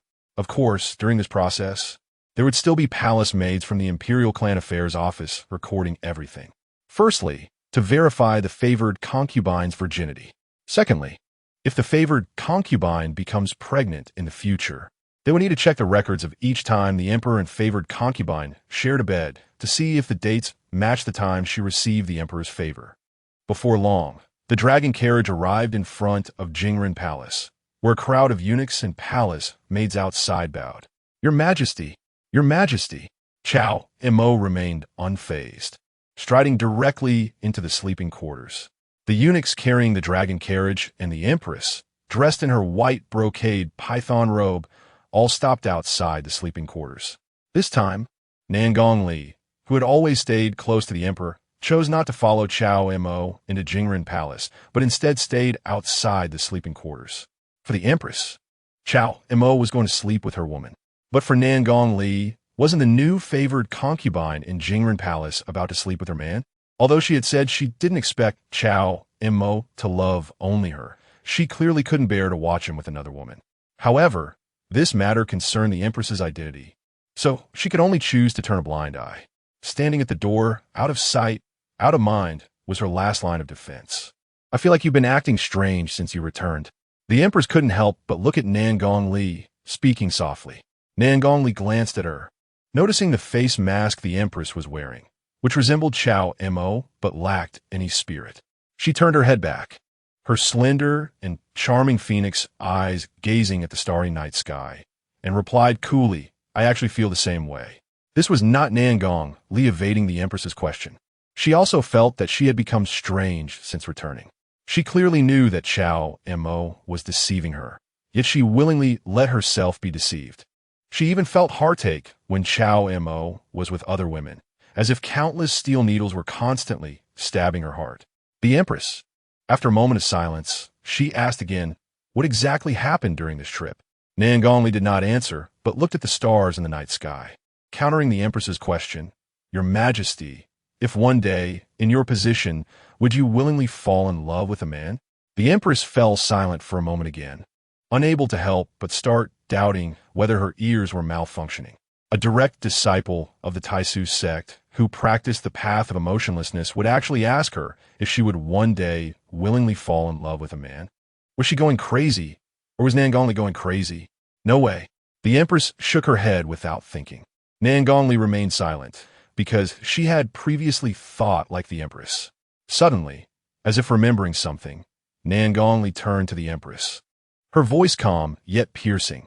What about the crown prince position of the Great Zhou? The empress. She really hadn't considered this issue. After all, she still hadn't stabilized her own throne. Inside Jingren Palace, after Cao Mo strode in, he saw a stunningly beautiful woman in purple sitting on the bed.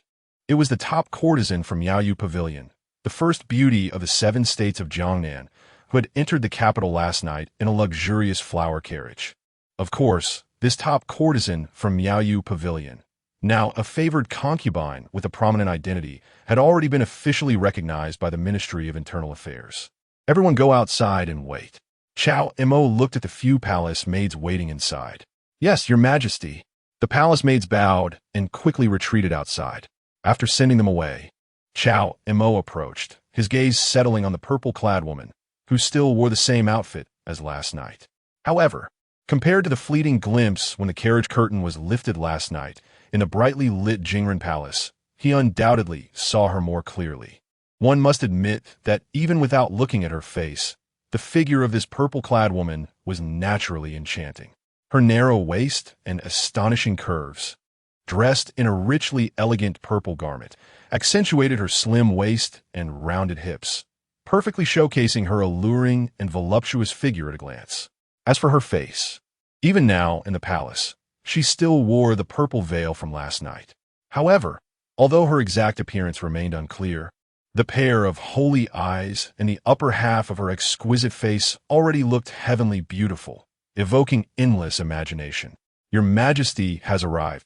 Seeing the emperor arrive, the purple-clad woman gracefully stood from the bed, her splendid attire enveloping her graceful figure as she approached, every movement exuding charm and seduction. As her soft and enchanting voice drifted into his ears, Cao Mo felt a slight unsteadiness in his heart. The true energy within him secretly circulated, and he quickly regained clarity. This woman's charm skills are quite formidable. Cao Mo felt a slight chill in his heart. He didn't know what the purpose of this purple-clad woman's entry into the palace was, so he had to keep his guard up. On the surface, he calmly stepped forward, pulling the favored concubine into his embrace, his hand unceremoniously resting on her curvaceous purple skirt. Sorry to keep you waiting. I will indulge you now. Cao Mo spoke indifferently, yet his eyes couldn't help but reveal a hint of astonishment. TSK. truly worthy of being the top courtesan of Miaoyu Pavilion. Indeed, as beautiful as a fine jade, this soft and delicate touch, combined with the fragrant scent of the alluring beauty wafting into his nose, made it hard to remain calm, wishing to immediately kneel before her purple robe. Your Majesty, don't be in such a hurry. I will always be yours.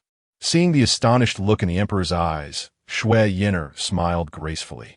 Although she felt the emperor's gaze was somewhat familiar, she was certain that they had not met before. And, for a moment, she didn't think much about it. She felt the emperor's big hands wantonly squeezing her firm and round buttocks, and her heart was filled with disgust. Huh, dog emperor.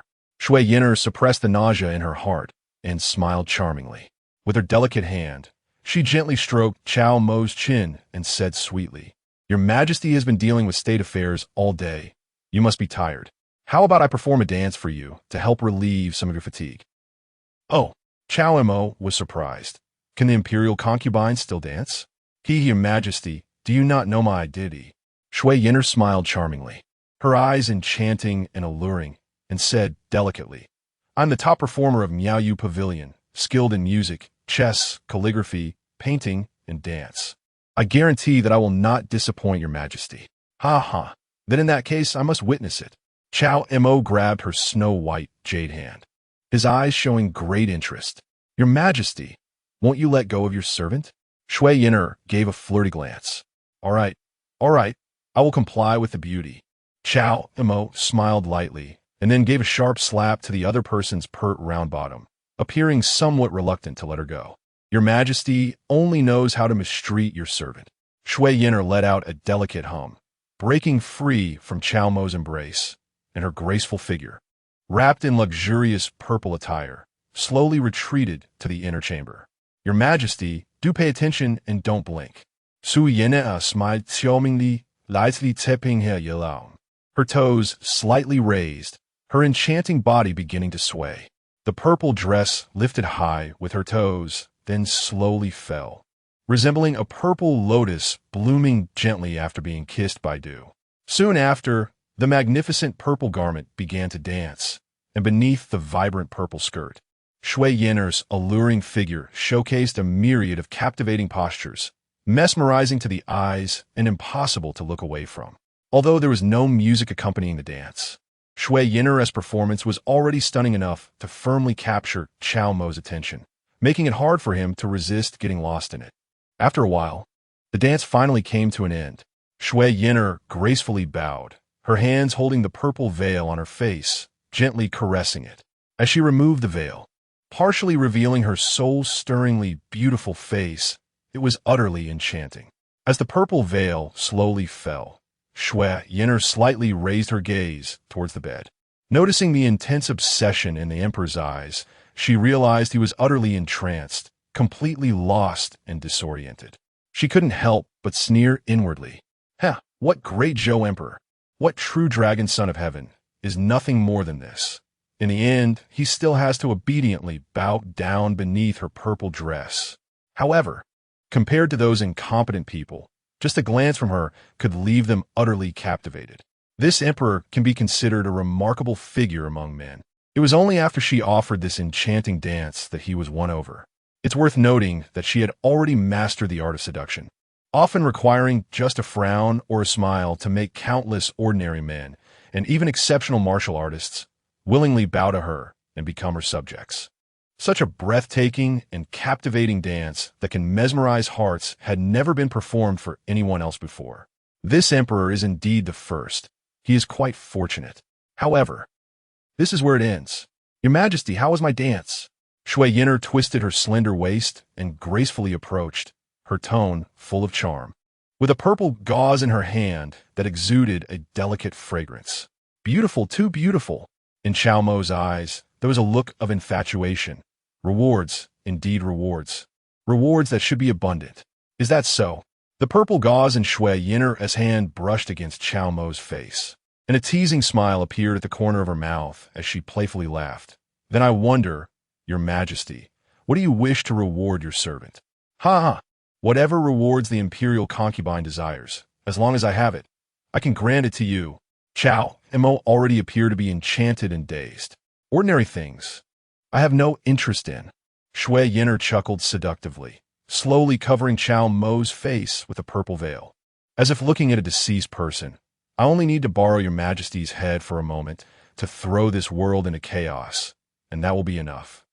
After removing the purple veil, Shui Yin'er's beauty was fully revealed. She was an extremely beautiful woman, with skin as white as sheep's fat jade, and a pair of exceptionally clear and enchanting eyes. Her entire demeanor was ethereal and otherworldly, pure and flawless, resembling a celestial maiden from the heavens. Yet paradoxically, such a pure and flawless woman was the most seductive, while harboring a hidden intent to kill. Originally, Cao Mo's voice suddenly became calm, and he gently reached out to grasp the snow-white wrist of Shui Yin'er. The imperial consort entered the palace. Is it really to kill me? Chapter 54. The Holy Maiden of the White Lotus. A reunion in the courtyard. As the plain words fell, Cao Mo merely exhaled lightly. The fragrant purple veil draped over his face slowly descended. He then slightly lowered his gaze, looking at the noble concubine who was so close, exuding a pure and flawless aura, while also displaying an alluring charm in every movement. His beautiful eyes were filled with playful intent. However, that dance just now was quite good. I really liked it. Seeing the infatuation in Cao Mo's eyes suddenly clear up, Shui Yin'er instead mocked herself. She was slightly taken aback, the vibrant charm on her face gradually fading. Her beautiful eyes, half smiling, said, I didn't expect to underestimate your Majesty. I even used my trump card, yet your Majesty wasn't enchanted by me. Seeing you so interested, it's just a little game to play with you. Cao Mo held her snow-white wrist, a smile in his eyes. Just a mere charm technique. After all, it's not worth much. Otherwise, how could the so-called Miaoyu Pavilion be just a place for amusement? The one who should ascend to the throne should be your pavilion master. Miaoyu Pavilion. A name that sounds nice. But in reality, it was just a high-end private club in the Jiangnan region. Every year, it ranks the young and beautiful women with fame in Jiangnan, which, to put it vulgarly, is just a beauty list. Upon hearing Cao Mo's words, the last trace of smile in Shui Yin'er's beautiful eyes completely vanished, leaving only a cold indifference. I initially wanted to let your Majesty die in endless pleasure, but since your Majesty does not appreciate my kindness, then I cannot be blamed. Kuiyuan Neijing, and a powerful aura of a grandmaster at the 9th level suddenly erupted from her. The snow-white wrist held by Cao Mo did not retreat, but advanced instead. With a gentle flip, she directly reached for Cao Mo's throat. At the same time, her other delicate hand also gathered strength, striking towards Cao Mo's chest. Originally, she did not want to expose her cultivation. If she could quietly kill the emperor, it would undoubtedly be the safest strategy. After all, the personal female sword guard beside the emperor was waiting outside the Jingren Palace. If she exposed her cultivation and directly killed the emperor, it would surely attract attention, and it would be hard for her to escape later. But now, she clearly couldn't care about so much anymore. She had to kill the dog emperor first. However, the next moment, what left Shui Yin'er stunned was that her wrist held by the emperor did not break free. The palm striking toward the emperor's chest was also caught by him. Bang! Two forces collided, and a violent wave of energy swept through, causing Shui Yin'er's figure to be blown back by the force. The snow-white wrist held by Cao Mo, although freed by the intense energy wave from the collision, was pained enough to nearly dislocate. You are not. Shui Yin'er's figure crashed into the palace wall of Jingren Palace, looking at Cao Mo in disbelief. According to her knowledge, the dog emperor, although he had martial arts cultivation, was only 18 years old and definitely could not be this strong. It should be noted that the reason she could possess the cultivation of a grandmaster at the 9th level in her 20s was due to her special status and her extraordinary talent.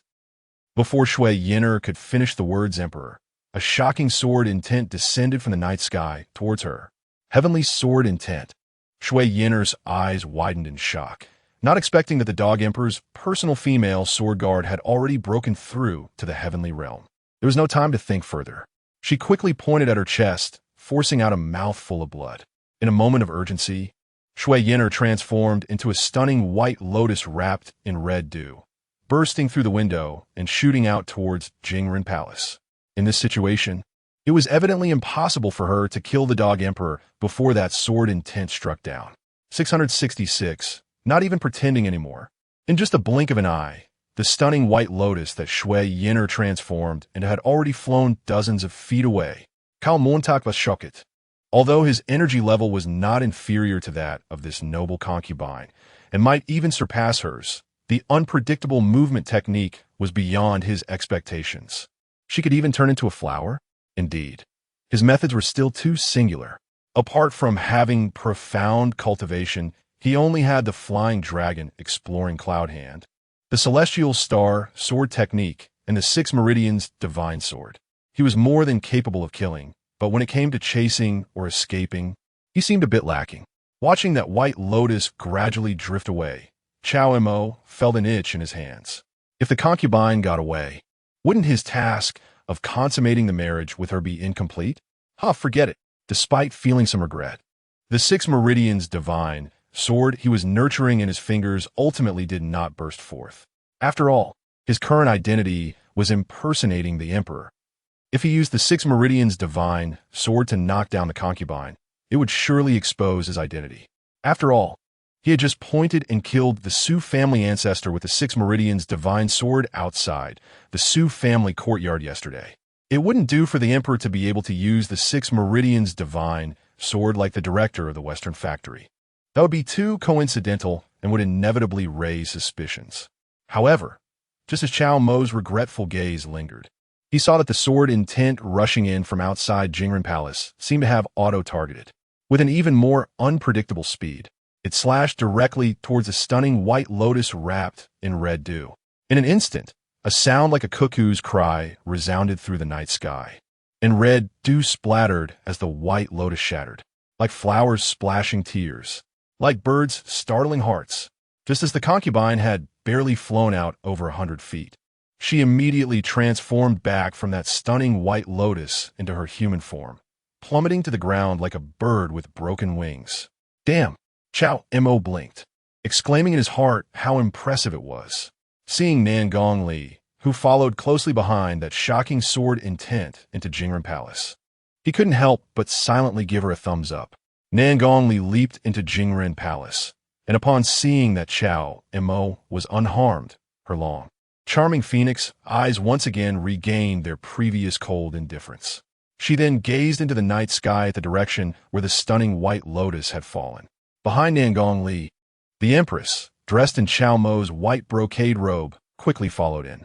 Your Majesty, that was a member of the White Lotus sect. To be able to transform into a White Lotus with secret techniques, she should be the current holy maiden of the White Lotus sect. Nan Gongli spoke softly. White Lotus sect. Upon hearing these 3 words again, the Empress was furious, not expecting that the internal affairs personnel had the audacity to choose a rebel holy maiden as a concubine for her. Suppressing her anger, the Empress's gaze turned to Cao Mo, standing nearby. Cao Mo immediately understood. After all, he was now the emperor. He angrily reprimanded, "It's that damned White Lotus sect again. Someone, capture that female rebel and bring her back to me." As his words fell, Cao Mo did not hear anyone respond, but he could feel several concealed auras fluctuating near Jingren Palace. Just over a dozen breaths later, a slender shadow guard, cloaked in black, approached Cao Mo and reported respectfully, "Your Majesty, there are only bloodstains left on the ground, and the imperial concubine is nowhere to be found." Nowhere to be found. Cao Mo was about to shout in anger. How could these guys not capture even a severely injured concubine? But the Empress beside him had already coldly ordered, "Let Fulong lead the imperial guards and seal off the entire imperial city. Not even a fly should escape." "Yes, Your Majesty." The slender shadow guard responded in a low voice and then quietly retreated. Cao Mo looked up at the sky, feeling a bit awkward. It seemed that the head of this secret guard also knew the Empress's secret about being a woman. The reason for bringing her in was merely for the maids and eunuchs outside Jingren Palace to see. However, as he watched the slender shadow guard leave, Cao Mo roughly assessed that her cultivation was likely not as good as his, but her movements were quite strange. What a pity. If he had consummated with the concubine, he would have been able to obtain a low-tier martial art, phantom shadow technique, to make up for his shortcomings in movement. Now that the concubine had turned into a white lotus and fled, what was the difference from a cooked duck flying away? Thinking of this, Cao Mo felt indignant, as if he had lost billions. No, he hadn't lost it yet. He was just really angry. Not long after, with the Empress's orders issued, the entire palace was under martial law. A group of silver-armored imperial guards, led by Fulong, sealed off the imperial city tightly, not allowing even a mosquito to escape. They began a thorough search from the place where the fugitive concubine had disappeared. Cao Mo then rode back to Yangxin Palace. Upon entering the hall, after both he and the Empress changed back to their identities, the Empress took off her jade bracelet, releasing her alluring and full curves once again. To be honest, the Empress's figure was also extremely graceful. Even though she wore a dragon robe that didn't highlight her figure, she was not inferior to the concubine at all. However, her peerless beauty lacked the slightest hint of the concubine's charm. Watching Cao Mo dressing, the Empress's expression was cold. I appointed you as the Deputy Chief Minister of the Internal Affairs Office, and this is how you perform? You chose a saintess of the White Lotus sect to be the imperial concubine? Your Majesty, I wasn't aware. Cao Mo hurriedly put on his white brocade robe and said with grievance, I didn't even know about the selection of the concubine. This has nothing to do with me. Nothing to do with you?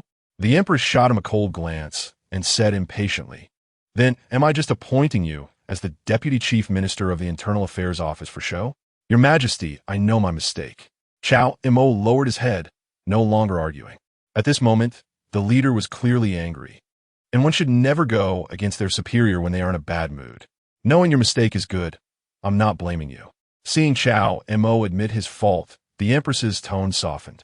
She actually knew that the matter of the concubine entering the capital couldn't be blamed on Cao Mo. In half a month, you managed to restore the Western Depot and accomplished a rather good task for me, which is already quite commendable. To expect you to take control of the Internal Affairs Office in such a short time is indeed a bit unreasonable. However, the Empress looked at Cao Mo and sincerely said, This incident is also an opportunity. I will let you take full responsibility for investigating the concubine's entry into the capital. You should know how to proceed without me teaching you step by step, right? As the Empress's words fell, another task panel was triggered. Empress Xiao Rulong has issued a task to you. Investigate the fugitive concubine's entry into the capital and take the opportunity to gain power over the Internal Affairs Office. Upon completion, you will receive the reward: low-tier martial arts shadowless divine finger, and 15 years of martial arts cultivation. Do you accept?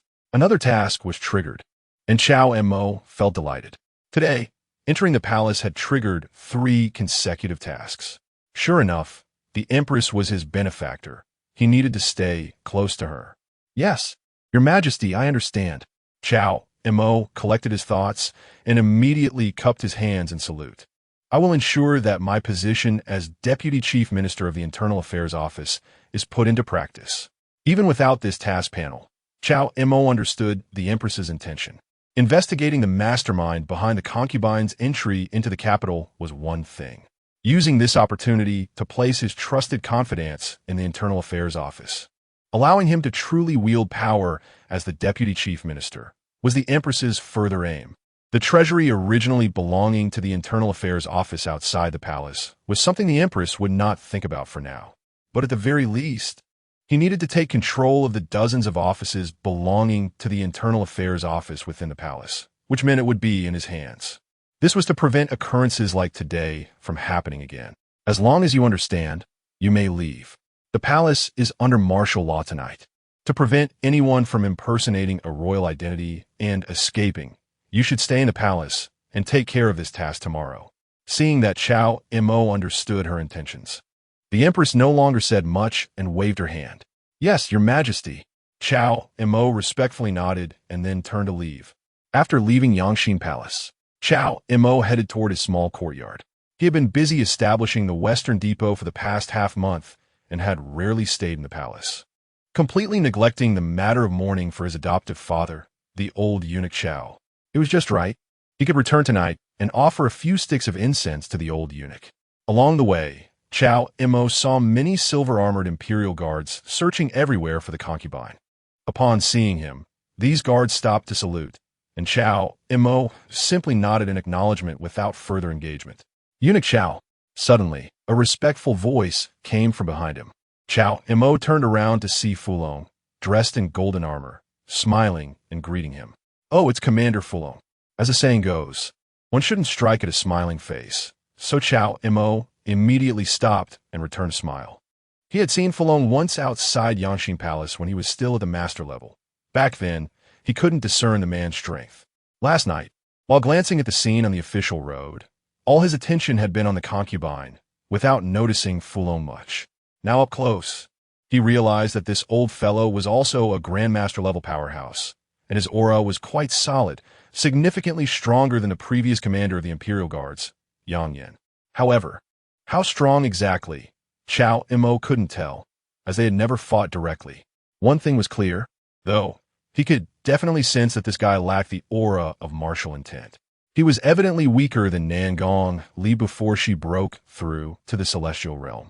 Of course, it couldn't be ruled out that this guy was like him, a cunning one who liked to hide his true cultivation. Eunuch Cao, are you staying in the palace tonight? Fulong looked at the direction Cao Mo was heading, asking with a smile. In fact, given his status, if Cao Mo were only the supervisor of the Western Depot, they would be of equal rank and wouldn't need to be so respectful. However, since Cao Mo also held the position of Deputy Chief Minister of the Internal Affairs Office, he outranked Fulong by half a rank and happened to oversee the weapons, armor, and provisions of their Imperial Guards. Thus, he was being particularly polite and respectful towards Cao Mo at this moment. It's also because of what just happened in Jingren Palace. Cao Mo let out a sarcastic remark, then looked at the other person with a puzzled expression. Captain Fu. His Majesty just ordered this eunuch to conduct a thorough investigation into this matter. If this eunuch remembers correctly, it seems that last night, you were the one who escorted the noble consort into the palace, right? It's a misunderstanding, Eunuch Xiao. Fulong's expression changed in a hurry, and he quickly replied, Eunuch Xiao, I am just a runner. When the noble consort arrived outside the capital, I was only ordered to go and welcome her. If I had known that the noble consort was an assassin, I would have killed her right outside the capital. How could I have let her have the chance to enter the palace and almost harm His Majesty's sacred body? Whose order are you following? Cao Mo looked at him suspiciously. Fulong glanced around and then whispered, replying to Eunuch Xiao, it's the order from Eunuch Zhang from the Ministry of Internal Affairs. All right, this eunuch understands. Tomorrow, I will investigate this matter. If what you said is true, this eunuch will clear your name. Cao Mo said lightly, having already understood the old fellow's purpose for seeking him out. Then thank you, Eunuch Xiao. I have always heard that Eunuch Xiao has sharp insight, and I believe you will certainly clear my name. Fulong smiled, subtly pulling out a banknote from his sleeve and handing it to Cao Mo. Eunuch Xiao. A small token of tea money, I hope you won't mind. Tea money? Cao Mo held the banknote in his hand and glanced at it. Oh, it's 1,000 taels. Captain Fu, don't you know my principles? Cao Mo stuffed the banknote into his sleeve and looked at him coldly. How can you expect me to handle the case fairly like this? Eunuch Xiao, please don't misunderstand. This tea money has nothing to do with this matter. It was a congratulatory gift I should have given when you were promoted, but you, a noble person, have been too busy, and I never had the chance to congratulate you. Today, I finally had the opportunity to meet you. Fulong said with a smile. I see.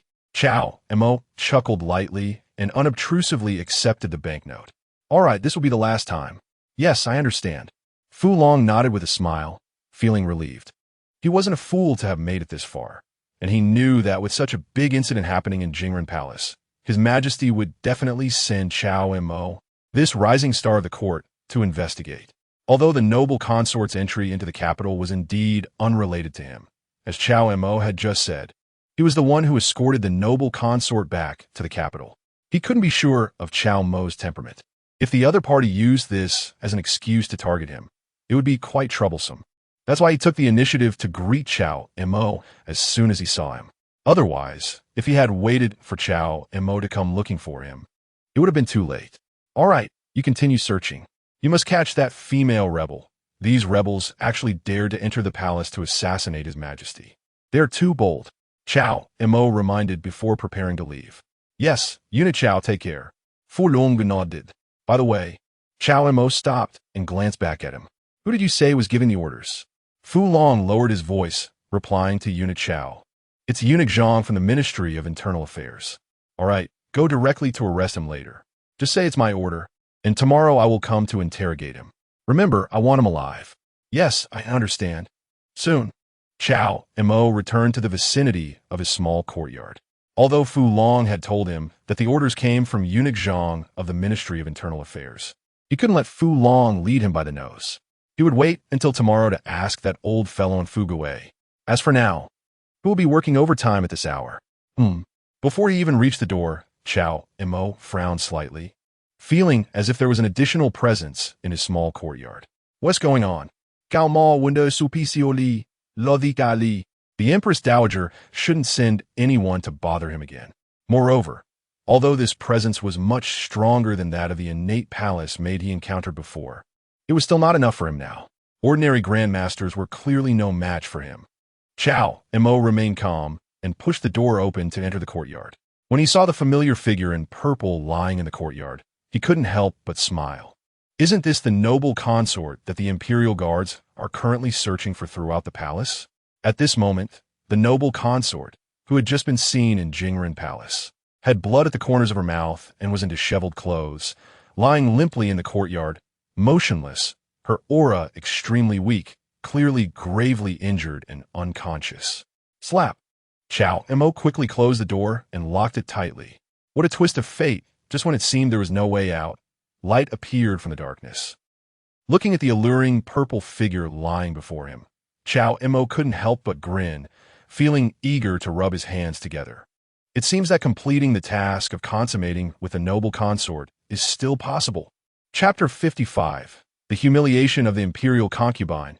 You are still young. Truly, heaven is favoring me. Cao Mo's heart was surging with excitement as he walked forward, quickly arriving in front of the imperial concubine. Gazing at her from such a close distance, he couldn't help but be amazed once again by her beauty. It must be said, this imperial concubine is truly stunning. Even with blood at the corners of her mouth, her clothes in disarray, and lying unconscious on the ground, the aura she exuded was still enchanting, making one's mind wander and unable to resist indulging in fantasies. Due to her lying sideways on the ground, the luxurious purple gown she wore was stretched tightly against her body, accentuating her contours. Beneath the magnificent purple dress, a pair of long, shapely legs were slightly bent and crossed. Coupled with her already slim waist and wide hips, her graceful figure and alluring curves were fully displayed before Cao Mo without reservation. Moreover, the imperial concubine's face was indeed very beautiful. Her features were exquisite, her full lips enticing, and her aura ethereal and pure. The simplest description would be that she had a body like a devil, but a face as pure as an angel. At this moment, without the purple veil covering her, Cao Mo noticed that there was a hint of exotic charm from the western regions on her face. It was somewhat similar to a character he had seen in the TV series Xian Yuan Sword, the descendant of Niuhua, Xiao Shui, almost identical. So pure and innocent. Of course, this was only limited to her face. After all, aside from her flawless visage, the imperial concubine's graceful figure and charming personality were far more seductive than that of the descendant of Niuhua, Xiao Shui. Although Cao Mo did not understand how this obviously exotic imperial concubine had become the top beauty of Miao Yufeng in Jiangnan, it was clear that his focus was not on that at the moment. Right now, looking at the captivating sleeping beauty lying before him, just like the descendant of Niuhua, Xiao Shui, who was quietly waiting to be kissed awake, Cao Mo couldn't help but feel a surge of desire. However, to be honest, Cao Mo was actually very reluctant to take advantage of someone in a vulnerable state. After all, he was the gentleman Cao Mengde, a reliable young lord. How could he commit such a disgraceful act? But there was no choice. The wedding night with the imperial concubine was a mission triggered by the empress, and Cao Mo was also compelled, simply wanting to become stronger. He chuckled softly. Imperial concubine, I have come. Cao Mo rubbed his hands together, preparing to grasp the imperial concubine's wrist and carry her back to the room. After all, it was the wedding night. He couldn't possibly do such things right here in the courtyard. That would be too unfair to such a beautiful woman. But just as Cao Mo reached out to grasp the imperial concubine's wrist, a flash of cold light suddenly appeared. The imperial concubine's eyes snapped open, and a dagger in her hand slashed towards Cao Mo's neck. The dagger was the same one left behind by the brown-clad palace maid who had attempted to assassinate Cao Mo. After he had killed that maid, he had thrown it into the flower bed of the courtyard, not expecting her to pick it up. This woman was pretending to be unconscious. Cao Mo's eyelid twitched as he easily caught the imperial concubine's wrist. Perhaps she did not want to make too much noise to avoid attracting the attention of the imperial guards searching for her. Or perhaps she did not expect that the intruder would be a martial arts master, thinking he was just a little eunuch. Therefore, she did not use much of her cultivation when she attacked. After all, the reason she chose to hide in this small courtyard was that it seemed secluded, looking like it hadn't been inhabited for at least 10 days or half a month. Moreover, the main hall of this courtyard was a mourning hall. So even if someone came, it would only be a little eunuch guarding the mourning. But she did not expect that the person who came was indeed a little eunuch. However, he effortlessly caught her wrist mid-attack. "It's you." Upon seeing that this little eunuch was actually the handsome Cao Mo, dressed in a white brocade python robe and wearing the hat of the Western Factory's chief, Shui Yin'er was taken aback. She naturally remembered this eunuch from the brief glance she had during her hurried entrance to the palace last night. Without time to think, Shui Yin'er attempted to muster the remaining true essence in her body to break free from Cao Mo's grip. Although he looked very young, anyone who could wear the clothes of the Western Factory's chief was certainly no ordinary person, especially since she was now heavily injured and her cultivation was nearly depleted. Even if the noise from their struggle could attract the attention of the imperial guards searching for her, she couldn't care less at the moment. However, before Shui Yin'er could mobilize her cultivation, several streams of energy from Cao Mo's fingers had already sealed her acupoints. Instantly, the acupoints on her body were blocked, and her already limited true essence could no longer be utilized. Kuiyuan Neijing was momentarily dumbfounded. She had thought that even if Cao Mo was not an ordinary person, with her strength, she could at least have a chance to fight back. But she did not expect to be utterly powerless in front of him. As a guest, why is the imperial concubine in such a hurry to leave? Cao Mo Juka Lai Di, taking the dagger from her hand and pulling the stunning imperial concubine directly into his embrace. But the difference was that just now in Jingren Palace, he was the emperor and she was the imperial concubine. Now, in this secluded little courtyard, he was the master of this place, while she was the failed assassin who had tried to kill the emperor and was now captured.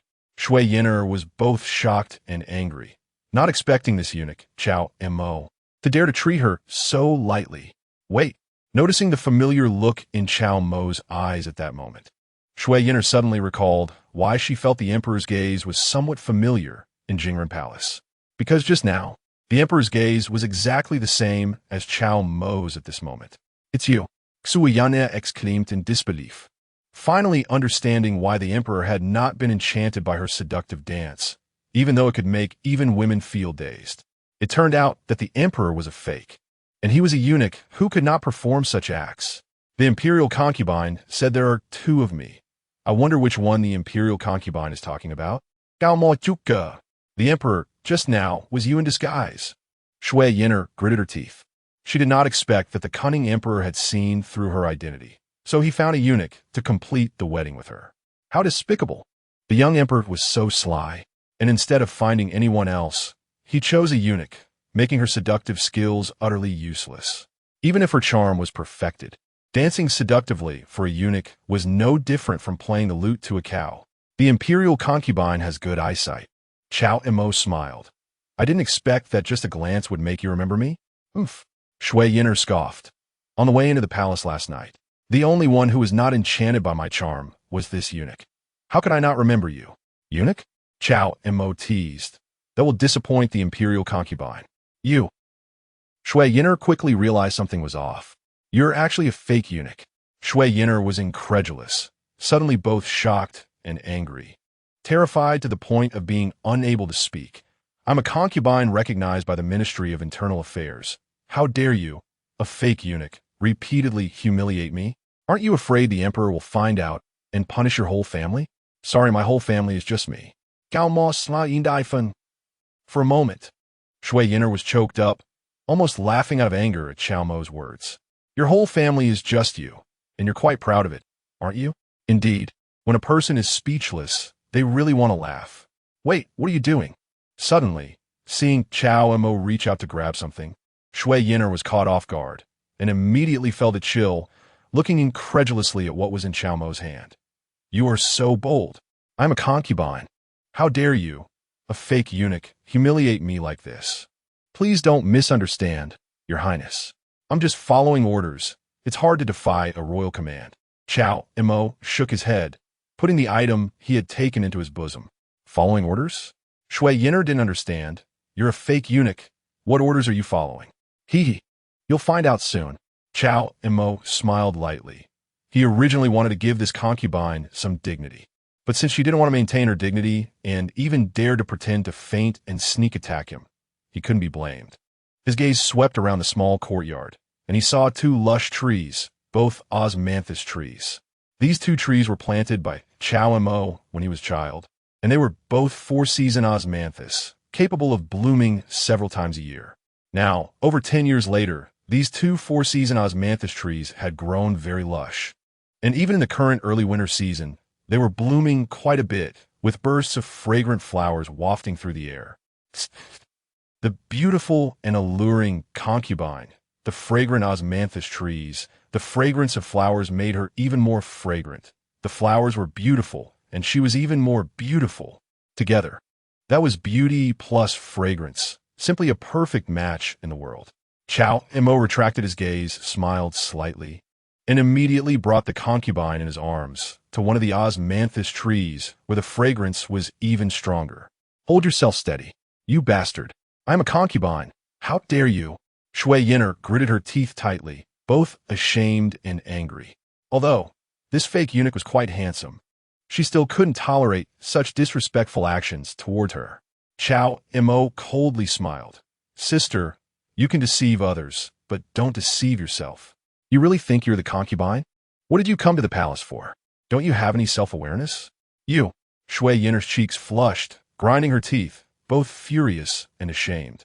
I am a saintess of the White Lotus sect, the pure White Lotus of the White Lotus sect, the faith of the White Lotus sect.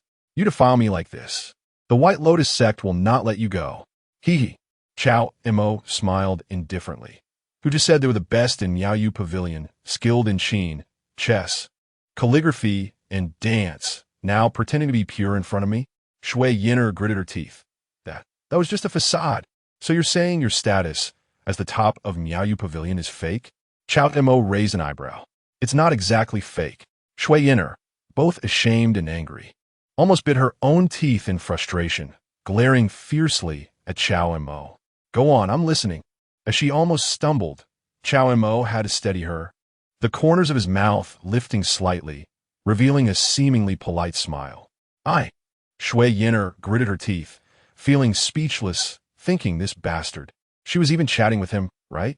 However, driven by a strong competitive spirit, especially concerning her own beauty, Shui Yin'er absolutely could not tolerate anyone defaming her. My status as the top of Miaoyu Pavilion is well-deserved. I earned it with my own abilities. It's not fake. I can see that. Cao Mo nodded, expressing agreement. At this moment, he was undoubtedly the most qualified person to make a judgment.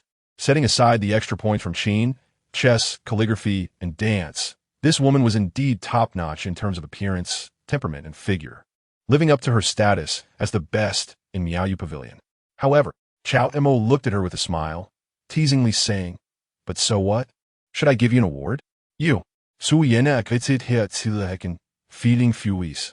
She had overshadowed countless beauties in the 7 states of Jiangnan, defeated numerous opponents to claim the title of the best in Miaoyu Pavilion. Yet in Cao Mo's mouth, it was treated so lightly. Shui Yin'er huffed. Do you think becoming the best in Miaoyu Pavilion is easy? Then tell me, how hard is it? Cao Mo didn't mind her little tantrum, only lightly laughed and asked. Although he really didn't know what the criteria for selecting the best in Miaoyu Pavilion were. But this kind of thing, when you think about it, is actually quite similar to the entertainment industry in his previous life. As long as someone is willing to spend money to promote, it shouldn't be hard to create a famous female star. You. Shui Yin'er suddenly raised her snow-white neck, angrily glaring at Cao Mo. You shameless fake eunuch. Why should I talk to you about this? If you don't want to talk, that's fine. I won't force you. Cao Mo said politely, smiling indifferently. Shui Yin'er gritted her teeth tightly again, feeling extremely angry. It was like chatting with someone else, getting excited and wanting to boast about her glorious history, only for the other party to suddenly stop asking. It made her furious. Wait, what was she doing? How did she end up chatting with this detestable bastard again? I warn you. Wanted to continue threatening him to back off and clean her up. But at that moment, a sudden sound of hurried footsteps came from outside the small courtyard. This area has been searched, and this courtyard is the only one left unsearched. Let us go in and check. The door is bolted. It can't be opened. There must be someone inside. Outside, a group of silver-armored Imperial Guards had arrived at the small courtyard. Hearing the voices of these Imperial Guards, Shui Yin'er, as pure and flawless beautiful eyes widened in shock. Her words abruptly halted. If she were caught by these Imperial Guards, especially in this current state, it would be absolutely unacceptable for her. Don't worry, no one dares to come in. Cao Mo leaned close to Shui Yin'er's ear and whispered. Upon hearing this, Shui Yin'er felt her ears flush red. Suddenly remembering that this guy behind her was the chief of the Western factory, and she immediately turned to look at him, her tone pleading. Please make them leave. Don't rush. Cao Mo lai di. Shui Yin'er was extremely angry, giving Cao Mo a big eye roll. How could he still have the mood to tease her at this time? Bang, bang, bang. A series of urgent knocking sounds came from outside the door. The leading Imperial Guard shouted. People inside, quickly open the door. We are here on the Emperor's orders to search for White Lotus sect rebels. Shui Yin'er gritted her teeth tightly, her heart almost leaping to her throat. Bang, bang, bang. Another round of urgent knocking sounded. Cao Mo couldn't help but voice his dissatisfaction as he faced the small courtyard. What are you knocking for? I just want to sleep. There are no White Lotus cult rebels here. Go search elsewhere. It turned out to be Eunuch Cao, the leading guard captain. Upon hearing the term, this supervisor immediately spoke apologetically. Eunuch Cao, we are also following the Emperor's orders to search. What do you think? Should we open the door to let us complete our task?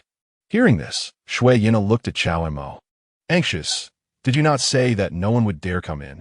However, before she could finish her sentence, she was directly interrupted by Cao Mo. Don't say anything. Cao Mo shot her a glare, annoyed. He was trying to prevent those Imperial Guards from coming in to search. And yet this woman was making things worse. The trouble was brought by her. It was enough that she couldn't help, but she was even here making sarcastic remarks. He wouldn't indulge her. It seems you all are determined to disturb my rest. Since it is the Emperor's order, I will cooperate with you to complete your task. However, it is easy to have my deputy chief manager come out to open the door, but once you come in and disturb my deputy chief manager's rest, it won't be so easy to close the door again. Cao Mo spoke. This, outside the door, the group of Imperial Guards suddenly found themselves in a dilemma. Besides being the head of the Western Depot, Cao Mo also held the position of Deputy Chief Minister of the Internal Affairs Office. Even their captain, Fu Long, had to treat him with respect, let alone these ordinary Imperial Guards. What are you all standing there for? At this moment, a cold shout suddenly came from not far away. Fu Long, dressed in golden armor, led several teams of Imperial Guards to search in this direction. Upon seeing the team of Imperial Guards surrounding the small courtyard entrance, he immediately shouted coldly. The leading Imperial Guard was a master at the Grandmaster level. Hearing the distant cold shout, Shui Yin'er couldn't care less about her humiliation and anger. She urgently said, with his cultivation, he can definitely sense our presence. Naturally, Shui Yin'er still remembered the captain of the Imperial Guards who escorted her back to the capital last night. The other's cultivation was undoubtedly higher than hers. For such a master, it was easy to distinguish whether there was one or two people's presence in the courtyard, even with just a door separating them. I know. Cao Mo tightened his brows and shot her a glare, annoyed. This woman was dragging him down again. However, Cao Mo understood what Shui Yin'er was saying. After all, when he was still at the master level, he could sense an additional presence in the courtyard, let alone for a grandmaster level expert. But he was actually more alert than Shui Yin'er. Before Fu Long had spoken, he had already sensed that solid presence approaching. So Shui Yin'er was furious and embarrassed. Since this guy knew, why was he still remaining indifferent? Did he want to wait until those imperial guards barged in? At that point, she, the rebel concubine, would naturally be doomed, and this guy, as a fake eunuch, would not fare much better. In the next moment, Kuiyuan finally understood Cao Mo's intention. This bastard wanted to merge their auras to deceive Fu Long's perception outside the door. But this despicable bastard couldn't have told her in advance to prepare her mentally. Cao Mo couldn't help but smile. It seemed this woman was quite clever, understanding his meaning, and actually started to cooperate with him. Captain, outside the door, upon seeing Fu Long in golden armor arrive, the leading imperial guard immediately saluted. Then he whispered, "We are searching for that female rebel of the White Lotus cult. We just arrived here, and this courtyard is the only place we haven't searched, but this courtyard belongs to Eunuch Cao." Eunuch Cao? Fu Long frowned. But upon sensing that there was only one aura in the courtyard, and indeed it was the aura of Cao Mo that he had just seen, he immediately kicked the leading imperial guard angrily. "Do you not know what status Eunuch Cao holds, that you need to search his courtyard? Apologize to Eunuch Cao immediately, and then get lost." Fu Long shouted angrily. He had just been humble and even spent 1,000 taels of silver to build a good relationship with Cao Mo. Yet this bunch of blind fools almost ruined it for him. Receiving only a few taels of silver a month, they didn't even know their own status. It was no wonder these guys couldn't become the leaders of the Imperial Guard camp.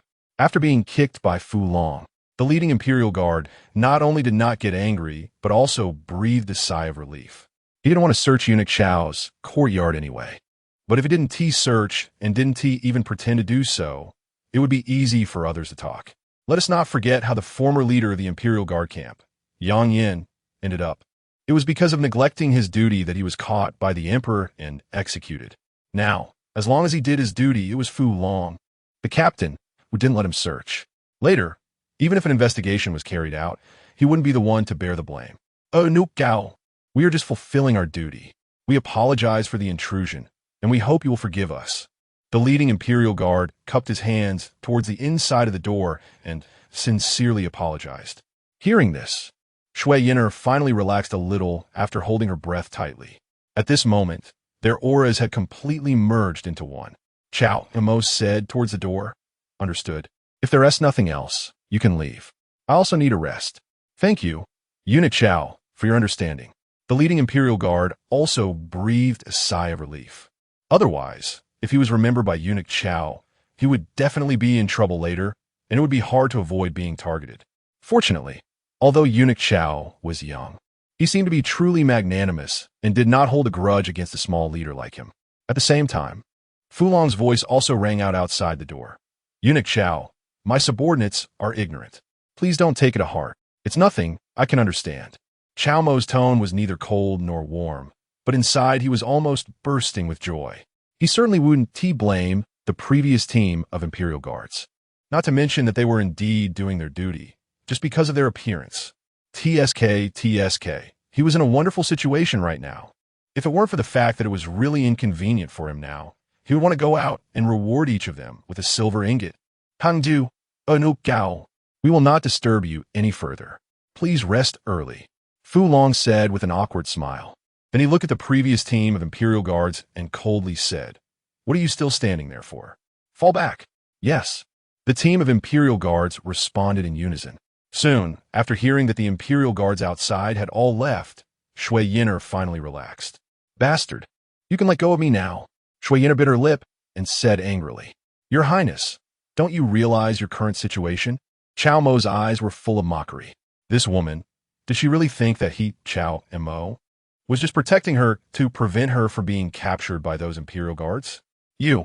Shui Yin'er's face turned red with anger and embarrassment as she realized that the bastard behind her, who was pinning her against the osmanthus tree, was no good person either. Before she could scold him in anger, her vision went white. Half an hour later, Cao Mo's mind stirred, and a panel interface appeared. Completed the task entrusted by Empress Xiao Rulong. Replace her and consummate with the imperial concubine, continuing to help her conceal her identity as a daughter. Reward: Earth-level skill shadow phantom technique, 20 years of martial arts cultivation. With another 20 years of martial arts cultivation, plus the previous 5 years remaining, that made 25 years. Cao Mo felt a slight joy. It was obtained without effort. He thought for a moment and decided to invest in Kuiyuan Interclassic to enhance his cultivation. After all, the Empress had just given him 3 great rejuvenation pills, and even if he refined all 3, he would still have a significant amount of cultivation left to invest in Shadow Phantom technique. With this in mind, Cao Mo immediately took out a white jade porcelain bottle from his bosom. Using his true essence, he popped the cork. With a soft bang, at that moment, Shui Yin'er weakly turned her head back and widened her eyes. You bastard, you actually want to take medicine. Cao Mo Wen. Annoyed, what are you thinking? This commander needs to take medicine? Then what are you holding in your hand? Shui Yin'er's beautiful eyes turned red with anger. This bastard. It had been half an hour already, and it was still not enough. He actually wanted to take medicine. This is a great rejuvenation pill. Not the kind of thing you think. Cao Mo glanced at her sideways. Regarding his reputation as a true man, he felt it necessary to explain to her. Great rejuvenation pill? Shui Yin'er frowned. Meanwhile, a unique herbal fragrance gradually wafted out from the white jade porcelain bottle in Cao Mo's hand.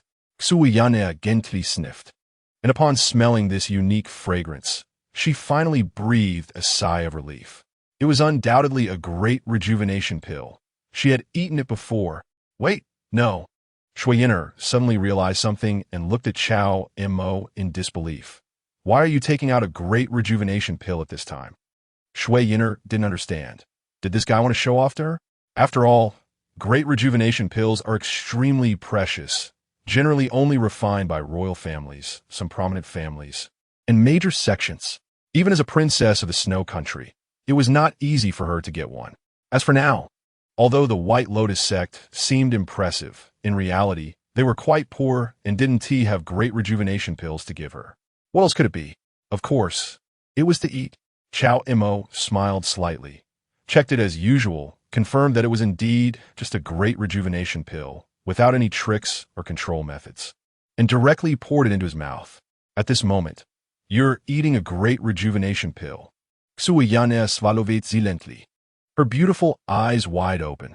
Even with her extraordinary talent, it would take at least 10 days to refine a great rejuvenation pill, and that was under focus conditions. But now, this guy, whom she hated to the bone, was actually refining a great rejuvenation pill right in front of her, not respecting her at all. Shui Yin'er didn't understand. Shui Yin'er was baffled. Shui Yin'er wanted to curse. What's the big deal? It's just a casual thing.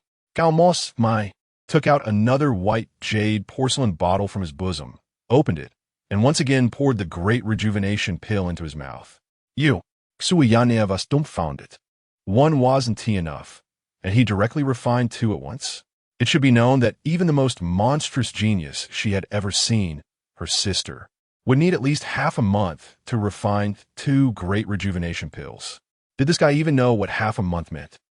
However, Cao Mo ignored her and took out another white jade porcelain bottle from his bosom. Upon opening it, another familiar herbal fragrance wafted out. You. Please don't do anything reckless. Seeing that Cao Mo was going to take another great rejuvenation pill, Shui Yin'er was genuinely anxious, saying urgently, "It's just sleeping with the Emperor's imperial concubine. It's not a big deal. As long as you don't say it, I want to say it. No one will know. You're still young. Please don't demean yourself like this, and besides, you're already my man. I want to allow you to demean yourself like this." Chapter 56. Shadowy Divine Skill.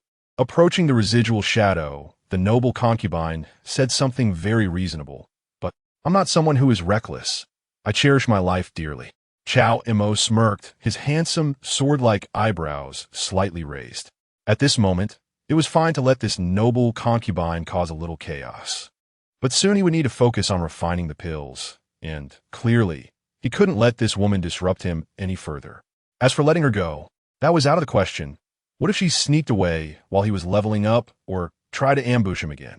With this in mind, before starting the refining process, Cao Mo used his finger to seal off all the major acupoints on Shui Er's body, rendering her unable to move.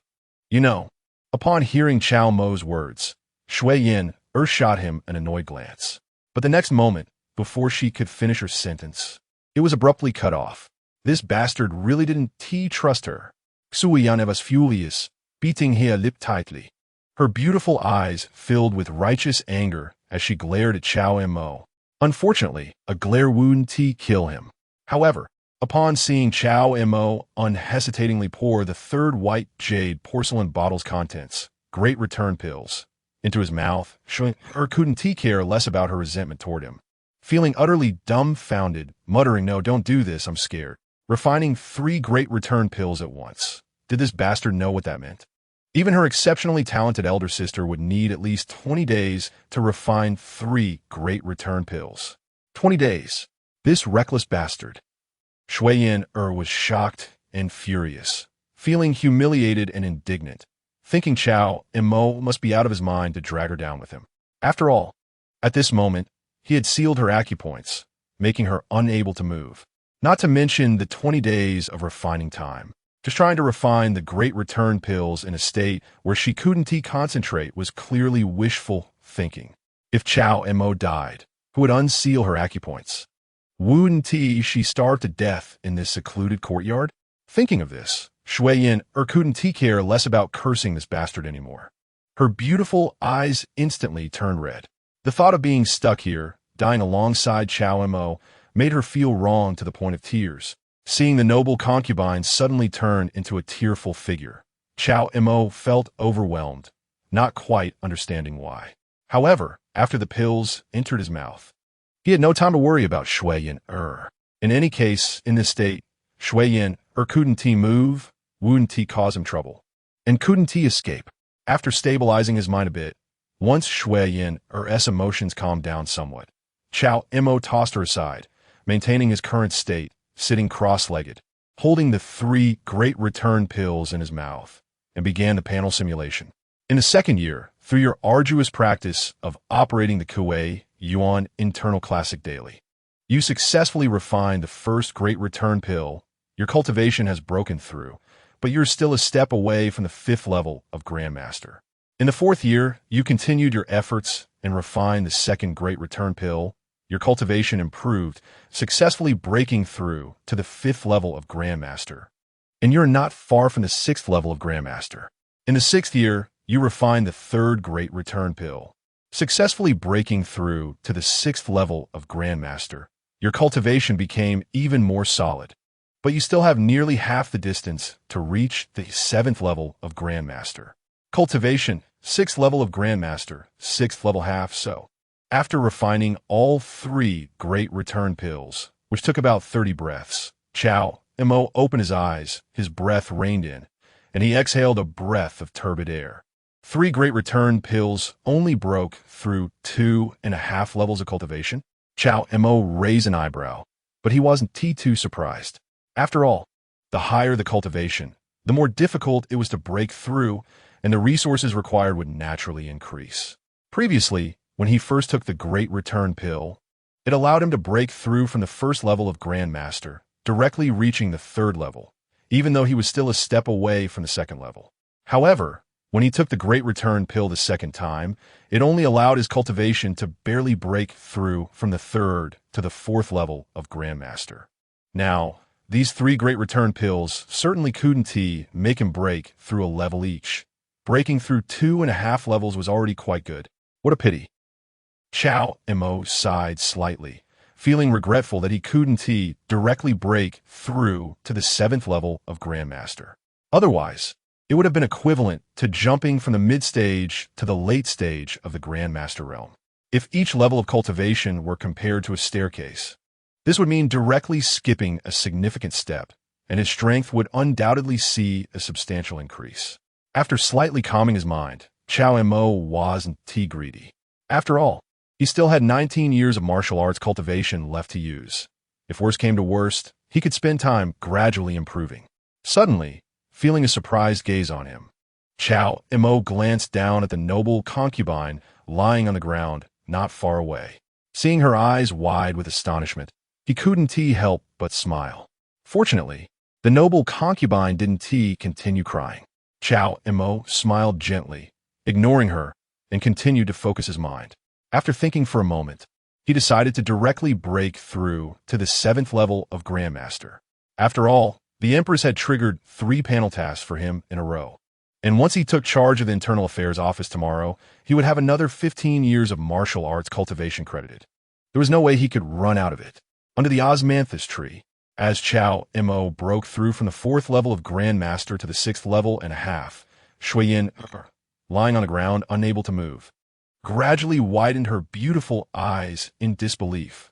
Because she was very close to Cao Mo right now, even though he had reined in his breath during the breakthrough, she could still vividly feel that his cultivation had suddenly surged significantly. How is this possible? At this moment, feeling Cao Mo's continuous breakthroughs, Shuiyin was utterly terrified, her pupils constricted, and her mouth agape, as if a chicken egg could fit in it. She was completely dumbfounded. Originally, the gap between her and Cao Mo's cultivation wasn't too large. His true essence strength was only slightly stronger than hers. But now, she could clearly feel that Cao Mo's cultivation had far surpassed hers. This bastard. Shuiyin suppressed her feeling of grievance, replaced by sheer astonishment. At this moment, feeling Cao Mo's power increase so vividly, she wondered if she was hallucinating, her mind wandering off. It had only been less than 30 breaths of time. This bastard actually refined the Great Return pills, and he did it by refining 3 at once, and he managed to do it while needing to guard against her. Right in front of her, he broke through directly. He didn't even consider her at all. What kind of monstrous talent is this? Shuiyin bit her red lips, feeling it was absurd, something she had never heard of, not to mention a once-in-a-millennium genius. She had never heard of such an astonishing talent, even if it were a million-year genius. Moreover, after Cao Mo refined those 3 Great Return pills and significantly increased his cultivation, Shuiyin could clearly sense that, in terms of true essence strength, Cao Mo's cultivation was likely already stronger than that of her elder sister. It was worth noting that her elder sister was a fully realized Grandmaster and had comprehended the true meaning of martial arts. Even compared to the previous personal female sword guard, Nangong Li, who was by the Dog Emperor's side, she was not to be underestimated. Of course, that female sword guard has now broken through to the celestial realm, which her sister cannot compare to at the moment. Originally, she was hoping that her elder sister could take revenge for her. If she couldn't defeat that female sword guard, could she not deal with this eunuch? But now, wait a minute. Before Shuiyin could process the shock in her heart, her beautiful eyes widened again, feeling the aura emanating from Cao Mo suddenly surge again. What is happening? A look of terror filled Shuiyin's pure and flawless beautiful eyes. This guy, is he still human? After 9 years of diligent cultivation, you have finally honed your true essence, successfully completing half of the remaining journey to the Grandmaster's 7th level. Cultivation level, Grandmaster 7th level. Cao Mo opened his eyes again, his breath calming, heavily exhaling a mouthful of turbid air, a satisfied smile appearing at the corner of his mouth. After breaking through to the Grandmaster's 7th level, he could clearly feel that his strength had qualitatively improved. If not counting the martial arts' true meaning, he felt that his current true essence strength was probably not much inferior to Nangong Li of the Celestial Realm. TSK. This Kuiyuan Neijing is indeed domineering. It truly deserves to be a top-grade inner power technique of the heavenly rank. So refreshing. Although it took 9 years to break through half a level of cultivation, this talent is still far inferior to the ancestral master of the Su family. But it doesn't matter who told him that Cao has achieved. With 10 years of martial arts cultivation remaining, Cao Mo did not hold back, continuing to allocate points, all focusing on Shadow Phantom technique. After all, according to the Empress, she had no extra great returning pills left. Even if he kept these cultivation levels, they obviously wouldn't be useful in the short term. It was better to raise his strength as much as possible first. In the second year, you successfully practiced the introductory level of the Shadow Phantom technique. In the sixth year, through your continuous research, your body technique became increasingly exquisite, and the Shadow Phantom technique reached minor success. In the 10th year, after 4 more years of careful comprehension, you gradually understood the true profundity of the Shadow Phantom technique, making your body technique ethereal and elusive, moving so quickly that only illusory afterimages remained, making it difficult for enemies to grasp. Martial skill, Shadow Phantom technique, Earth rank major success. After the panel simulation ended, Cao Mo opened his eyes, and countless insights about the Shadow Phantom technique surged into his mind. Although it was somewhat regrettable that the proficiency of the Shadow Phantom technique had only reached major success. A major success at the Earth rank for a body technique was more than enough. Moreover, what surprised Cao Mo was that this Shadow Phantom technique seemed to be more than just a superior body technique. After reaching major success, it surprisingly had high defensive capabilities, easily deflecting opponents' attacks and causing their true essence to vanish without a trace. It can be said that on the basis of maximum evasion, it also maximized his defense. Coupled with his now fully offensive 6 Meridians Divine Sword and the endlessly sustaining Kuiyuan Neijing, his endurance was also maximized, comparable to the Celestial Realm. Cao Mo felt that he was now incredibly powerful, simply a hexagonal battle god, capable of offense and defense. Not only could he chase others, but he could also escape. So exhilarating. Cao Mo was filled with excitement. With his Shadow Phantom technique, he now had no weaknesses. And all of this was thanks to the noble consort in front of him.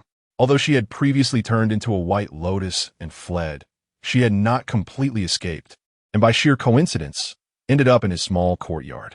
With this in mind, Cao Mo could not help but fix his gaze on Shui Yin'er in front of him. No matter what, he had to properly thank this noble consort. However, not looking was one thing, but seeing it was shocking. He could visibly sense the overwhelming fear emanating directly from this noble consort. Upon seeing this scene, Cao Mo raised his eyebrows slightly, seemingly having gone a bit too far. No, what is happening? One moment of inattention, and this noble consort was almost done for. Chapter 57. Interrogating the Imperial Concubine. Rebellion together, Cao Mo quickly understood why Shui Yin'er was on the verge of collapse. After all, his current cultivation level, although only at the 7th level of the Grand Master in the Kuiyuan Neijing, was not far off in terms of true essence strength compared to Nangong Li, who had already entered the Celestial Realm. Even a portion of the aura released during his breakthrough was something that Shui Yin'er, who had just barely stepped in the 9th level of the Grand Master and was severely injured, could not withstand. Considering this, Cao Mo helped Shui Yin'er up, placing his hands on her shoulders and channeling true energy from his palms. With the characteristics of his Kuiyuan true energy, he could not only help nourish Shui Yin'er's body and speed up her recovery from injuries, but also assist her in solidifying her foundation and enhancing her cultivation. It was just like when he used Kuiyuan true energy to help Nangong Li detoxify back in the capital, which unexpectedly helped her break through to the Celestial Realm. This was an opportunity that others could only wish for. At this moment, it could be considered Cao Mo's way of repaying the favor, thanking this returning imperial concubine for helping him complete the panel task triggered by the Empress. Soon, with the continuous nourishment of Cao Mo's Kuiyuan true energy, Shui Yin'er felt much better. Her previously listless spirit gradually recovered. Her once vacant eyes regained their pure and flawless luster. Her waist no longer felt sore, and her legs no longer trembled. Moreover, she could feel that the injury she had sustained from Nangong Li's sword strike had significantly healed under the constant replenishment of Cao Mo's true energy. A wave of intense warmth enveloped her, making her feel hot all over even in this extremely cold winter night. However, despite this, she had no good feelings towards Cao Mo's current act of kindness. Let's not forget how this guy had just bullied her, practically rubbing her against the osmanthus tree. She certainly would not accept his goodwill. You despicable bastard, evil thief, vile, shameless, lewd, a beast in human clothing. Shui Yinner's pure and flawless eyes fell on Cao Mo's handsome and feminine face, and her small mouth could not help but spit out words of insult. Thank you for the compliment, imperial concubine. Hearing the almost harmless insults coming from Shui Yinner's mouth, Cao Mo revealed a smile, his handsome eyebrows slightly raised. He felt that perhaps he really was sick, as he was actually excited by what the imperial concubine had just said. Shui Yinner bit her lip tightly, her beautiful eyes suddenly widening, her whole person filled with rage. Excuse me, was I complimenting you? I was clearly cursing you. You bastard, big bastard.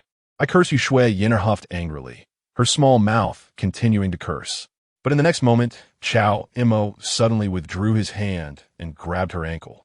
What are you doing? Kuiyuan panicked instantly. Cao Mo did not speak, simply taking off Shui Yinner's embroidered shoes and stockings, his fingers pressing against the sole of her foot.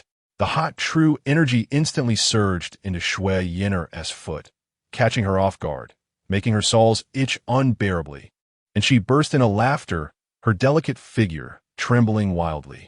In an instant, her beautiful eyes turned red, and even tears of laughter flowed out. You despicable bastard, Shui Yinner was furious. But the next moment, the true energy pressing against her foot became even more intense, making her laugh uncontrollably.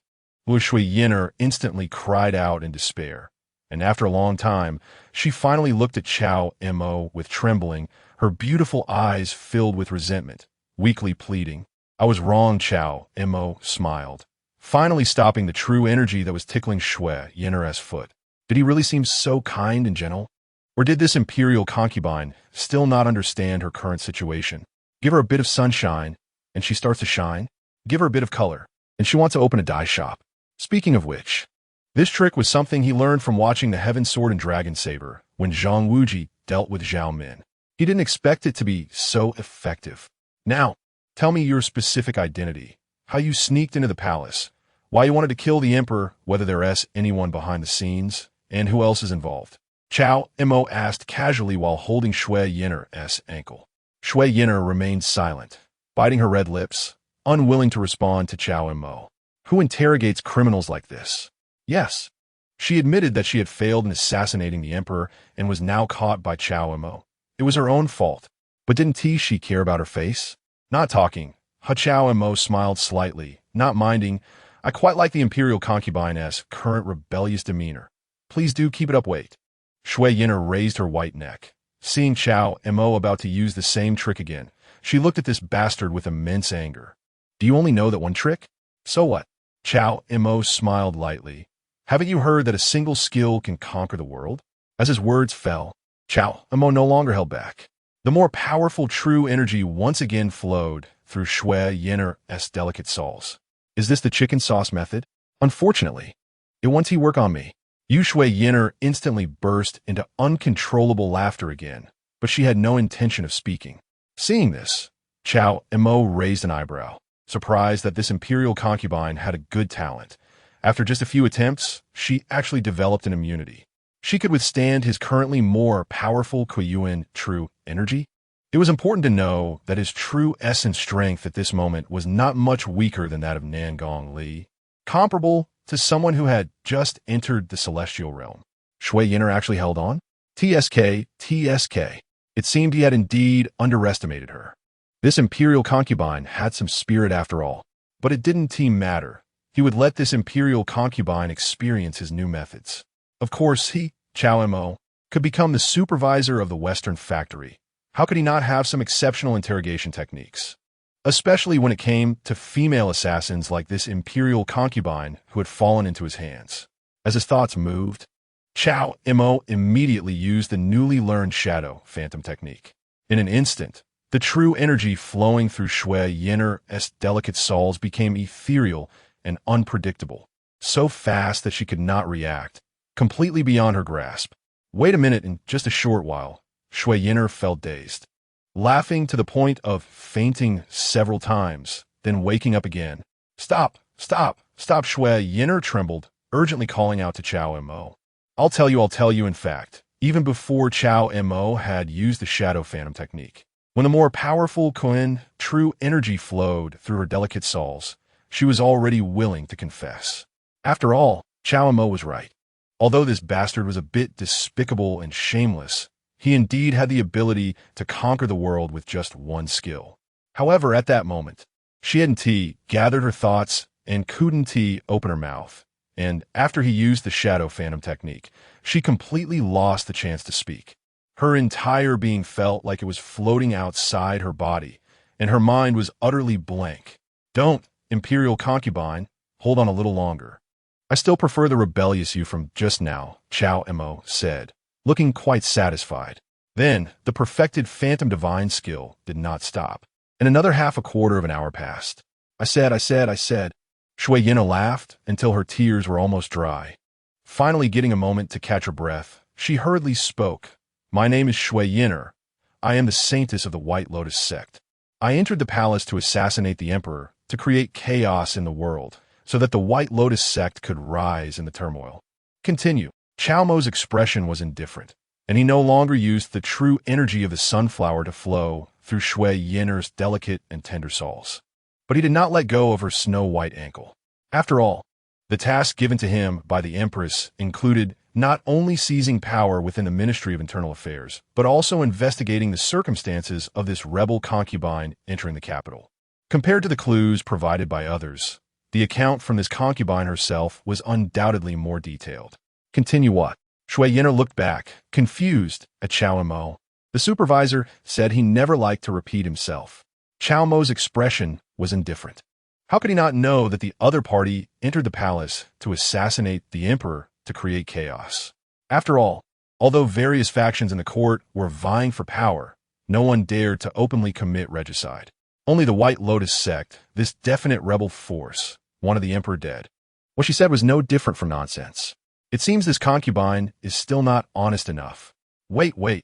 Seeing the true energy flowing through her tender soles again, Shui Yina, with red eyes and tears streaming down her face, hurriedly said, Let me think about what you just said. My mind is a bit confused, you know. Cao Mo's expression was calm as he quietly watched Shui Yina until she finally stopped her tears. I remembered, you asked me how I got into the palace. Shui Yina rubbed her red-rimmed eyes and said pitifully, There's a person in charge of the Ministry of Internal Affairs who was bribed by someone from Miaoyu Pavilion, and he suggested to the court to summon me, the top of Miaoyu Pavilion, into the palace to become the emperor's concubine. This matter only involves our White Lotus sect. There are no other behind-the-scenes manipulators. Is it really that simple? Cao Mo raised an eyebrow. A person in charge of the Ministry of Internal Affairs could accomplish this? Well, I really didn't lie to you, you know. Don't look at our White Lotus sect as if we're impressive. In reality, it's just like that. Shui Yina felt extremely wronged. Even if Cao Mo was not bullying her at this moment, the tears could not stop flowing. Originally, we thought we might not succeed. But who knew that the Ministry of Internal Affairs actually listened to this person's suggestion? Not only summoned me into the palace, but also was willing to give me a position as a concubine. And then I entered the palace, and then... At this point, Shui Yina was sobbing uncontrollably. Then she failed to assassinate him and fell into Cao Mo's hands. Cao Montak was zolmavat speechless. But he could see that what Shui Yina said at this moment was likely her truth. Or rather, it was the truth that Shui Yina had learned. As for whether there were other dark hands pushing things behind the scenes, perhaps even Shui Yina herself was unaware. What is that person's name? In which department of the Ministry of Internal Affairs? Cao Mo asked again. Shui Yina shook her head in confusion. I really don't know. Cao Mo was speechless again, but seeing Shui Yina's expression, it was likely she truly didn't know. After all, a person in charge of the Ministry of Internal Affairs was not an important figure. At this moment, even their saintess of the White Lotus sect had fallen into a trap. It was unlikely that in such a situation, where she was struggling to protect herself, she would still want to cover up such a small role. Forget it. Then it's only to wait until tomorrow to find that Zhang's supervisor who issued the order for questioning, since he was the one who handled this matter. He should not forget who suggested it to him. Do you have anything else to ask? I will definitely tell you everything. Shui Yina weakly spoke. She was now completely unable to control her emotions, and her beautiful eyes would occasionally let tears fall. The only person in the world who was tickled on the soles of her feet and laughed until she cried was probably her alone. Let's leave it at that for now. Cao Mo shook his head, smiled slightly. There is plenty of time in the future. It doesn't matter if it's a little longer. If I think of something later, I will ask you. Later? Shui Yin'er looked weakly at Cao Mo. I've said everything. Don't you plan to let me go? Let you go? Cao Mo looked at her, as if she were an idiot. Should I say the concubine is naive, or should I say the concubine is foolish? Do you think this is a game? Just admit defeat and surrender, and I'll let you go? I. Shui Yin'er bit her teeth. Her pristine and flawless beautiful eyes filled with shame and anger, especially with Cao Mo's earlier words about having plenty of time in the future. She understood that this despicable scoundrel behind her wanted to possess her forever. You detestable fake eunuch. Shui Yin'er felt extremely wronged. Just thinking about being bullied by this guy every day in the future made her want to bite her lip until it bled, glaring at Cao Mo. If the emperor knew your identity, he would definitely chop off your head. Chop off my head. Cao Mo's eyes were teasing as he continued to nourish Shui Yin'er's meridians. It seems the concubine really is a bit naive. Guess who asked me to share a room with you? Hearing Cao Mo's words, Shui Yin'er was suddenly stunned. She originally thought the cunning dog emperor might have guessed her identity, which was why he had Cao Mo impersonate the emperor to test her. But now, based on Cao Mo's words and the identity of the fake eunuch, she felt that she might have been too naive. The emperor actually did not guess her identity. The reason he had Cao Mo was because that rumor was true. The emperor was a woman. Only in this way could the emperor allow a fake eunuch like Cao Mo to. Upon realizing this, Shui Yin'er felt a rush of joy, as if she had discovered a tremendous secret. As long as she spread this news, even if she couldn't kill that female emperor, it would be enough to create chaos in the world. I, Shui Yin'er, am truly clever. My sister always says I'm stupid, but actually, most of the time, I'm quite smart. But before Shui Yin'er could be happy, the Cao Mo in front of her suddenly pulled her back to reality. Cao Mo let go of her ankle, but then pulled her up again. This is infuriating. Shui Yin'er's face turned red, feeling both shame and humiliation. But more than that, she felt a deep sense of powerlessness. Even though she knew the shocking secret that the emperor was a woman, given her current situation, she could not escape the control of this great demon, Cao Mo, and thus could not spread this news. Unless this despicable scoundrel Cao Mo could let her go, or Shui Yin'er's eyes lit up as she slightly propped herself up, speaking haltingly. How about we make a deal? Oh, what deal? Let us hear it. Cao Mo looked at the pristine and flawless beautiful face in front of him with a smile. This woman truly did not understand her current situation. She was already a prisoner, but still thought about making a deal with him. Cao Mo, help me leave the palace. I willingly want to be your woman. Shui Yin'er bit her red lips, her pair of pure and flawless beautiful eyes gazing affectionately at Cao Mo. I'm the saintess of the White Lotus sect, and I can suggest to the leader and the leader's wife to make you the holy son of the sect. Don't worry, the leader's wife is my sister. She will definitely support you. At this moment, Shui Yin'er was not speaking falsehoods. After all, Cao Mo was still young, but had already shown remarkable cultivation. And just now, he had demonstrated extraordinary talent right before her eyes. This was even more impressive than the legendary prodigies. Moreover, the most crucial point was that, although Shui Yin'er was reluctant to admit it, this annoying guy was indeed handsome, beautiful like jade, just her type. If she could pull him into the White Lotus sect, sacrificing her beauty to serve him wouldn't be out of the question.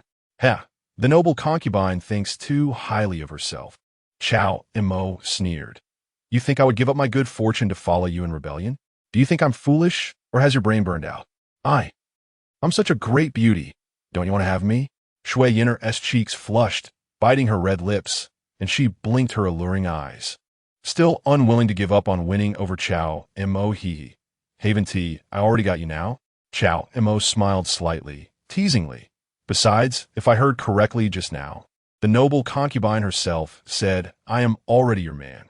Shui Yin'er was so embarrassed she could hardly stand it. She had only said that to make Cao Mo not take so many pills.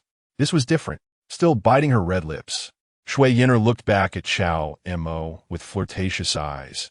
If I willingly become your woman, you will experience the most wonderful pleasure in this world. Don't forget, I am the top of the Miaoyu Pavilion. Oh, Cao Mo raised an eyebrow slightly, looking at the hint of red on her purple dress, with a teasing glint in his eyes. Clearly, just a novice female driver. Yet she wanted to act like an experienced one in front of him. Did she think he was easy to fool? However, Cao Mo thought for a moment. The world is vast and full of wonders. What if? Then you let me experience it first, so I can make a decision. No way. Shui Yin'er bit her lip, looking pitiful. You have to agree to me first. Then forget it. Cao Mo directly shook his head. Indifferent. Who knows if you're just fooling me? Once you trick me into your White Lotus sect, whether I live or die, whether I'm beaten or rounded, ISNT all up to you? If you don't let me experience it first, how can I feel your sincerity and know if what you say is true or false?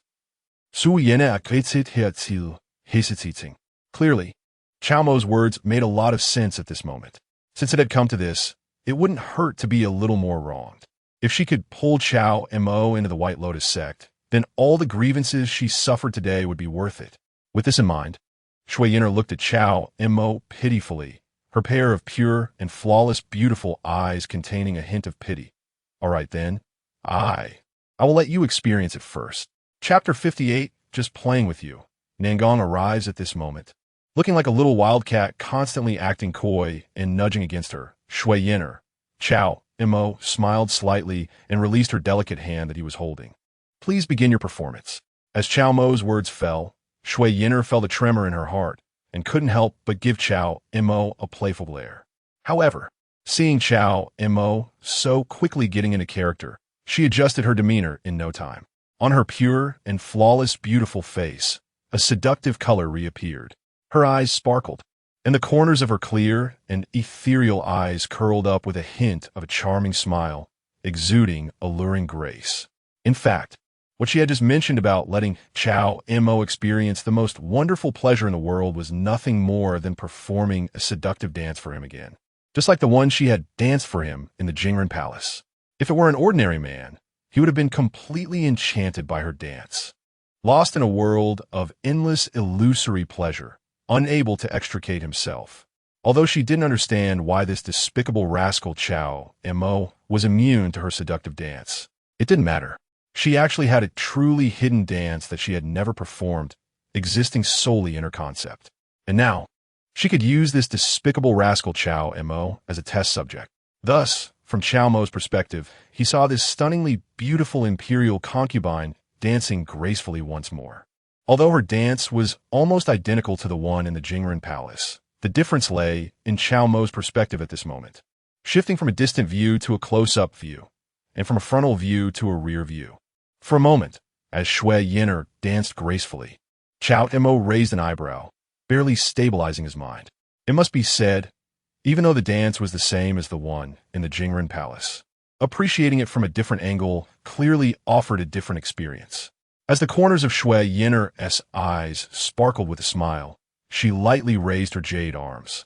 Her toes slightly pointed, and her alluring figure began to sway. A half-covered purple dress fluttered as her toes lifted, rising gently and then slowly falling under the bright moonlight, resembling a lovely purple lotus slowly blooming. Her long, black hair, like a waterfall, cascaded down her slender back, dancing along with the luxurious purple attire. Beneath the slowly blooming skirt that resembled a purple lotus, Shui Yin'er's enchanting figure was full of charm and grace. Even without the accompaniment of music, Shui Yin'er's dance at this moment was far more stunning than the one she had performed in the Jingren Palace. It left Cao Mo dazzled, unable to take his eyes off her, completely entranced. What further amazed Cao Mo was Shui Yin'er's breathtaking face that turned toward him unintentionally while dancing. At this moment, without the purple veil to obscure her, this seductive dance, although lacking some mystery, had gained more appeal. Such a beautifully delicate, pure, and innocent face, with luscious red lips and an abundance of enchanting charm in her eyes, was simply captivating, making it hard to look away, especially those pure and holy eyes, which seemed to hold galaxies and oceans, swirling like constellations in the night sky, nearly drawing Cao Mo's soul away. Indeed, Cao Mo smiled, unable to hide his astonishment. He had indeed underestimated this imperial concubine. It could only be said, she truly deserved the title of the top beauty in Miaoyu workshop. Cao Mo exhaled a breath of turbid air. Such a stunning dance clearly could not be left for the imperial concubine to perform alone. It was better to enjoy together than to enjoy alone. Dancing alone was not as interesting as dancing together. He had just been a spectator in the Jingren Palace, allowing this imperial concubine to dance alone. Now, in any case, Cao Mo had to support her and join the dance for some fun. Shui Yin'er shot Cao Mo a sulky glance, but upon realizing that he wanted to dance with her for the remainder of the performance, she had no choice but to start a duet with him. Cao Mo could not help but feel a new appreciation for this alluring imperial concubine. She truly was a rare and extraordinary woman. It could only be said that her title as the top beauty in Miaoyu workshop was well-deserved. What further impressed Cao Mo was the imperial concubine's attitude. Clearly interrupted while dancing alone, she was not angry at all. Instead, she smiled and cooperated with him, dancing together. At the same time, she looked back at him with her enchanting eyes that could captivate hearts, both coldly beautiful and alluringly graceful. Within those pure and flawless eyes, there was a comforting affection. It was a kind of affection that would belong solely to Cao Mo in this life. Cao Mo had already been entranced by her earlier dance, and now, meeting Shui Yin'er's affectionate gaze, he couldn't help but fall deeper into her charm, unable to extricate himself. He didn't know how long had passed. This duet of harmonious melodies finally came to an end. The feelings between the two had completely warmed up along with the dance. Kuiyuan Neijing profusely. And after a while, she looked back, her pure and flawless eyes filled with affection and hope as she gazed at Cao Mo. How was my dance just now? Was it beautiful? Very beautiful. Cao Mo gave a very satisfied compliment. Shui Yin'er's eyes lit up with joy, and in a soft voice, she murmured, "So, does that mean you agree to join the White Lotus sect with me?" "No." Cao Mo shook his head decisively. "You." Shui Yin'er's beautiful eyes widened, nearly choked by Cao Mo's two words. She glared at him in extreme anger, her beautiful eyes reddening, tears flowing uncontrollably. I've already done this. How can you?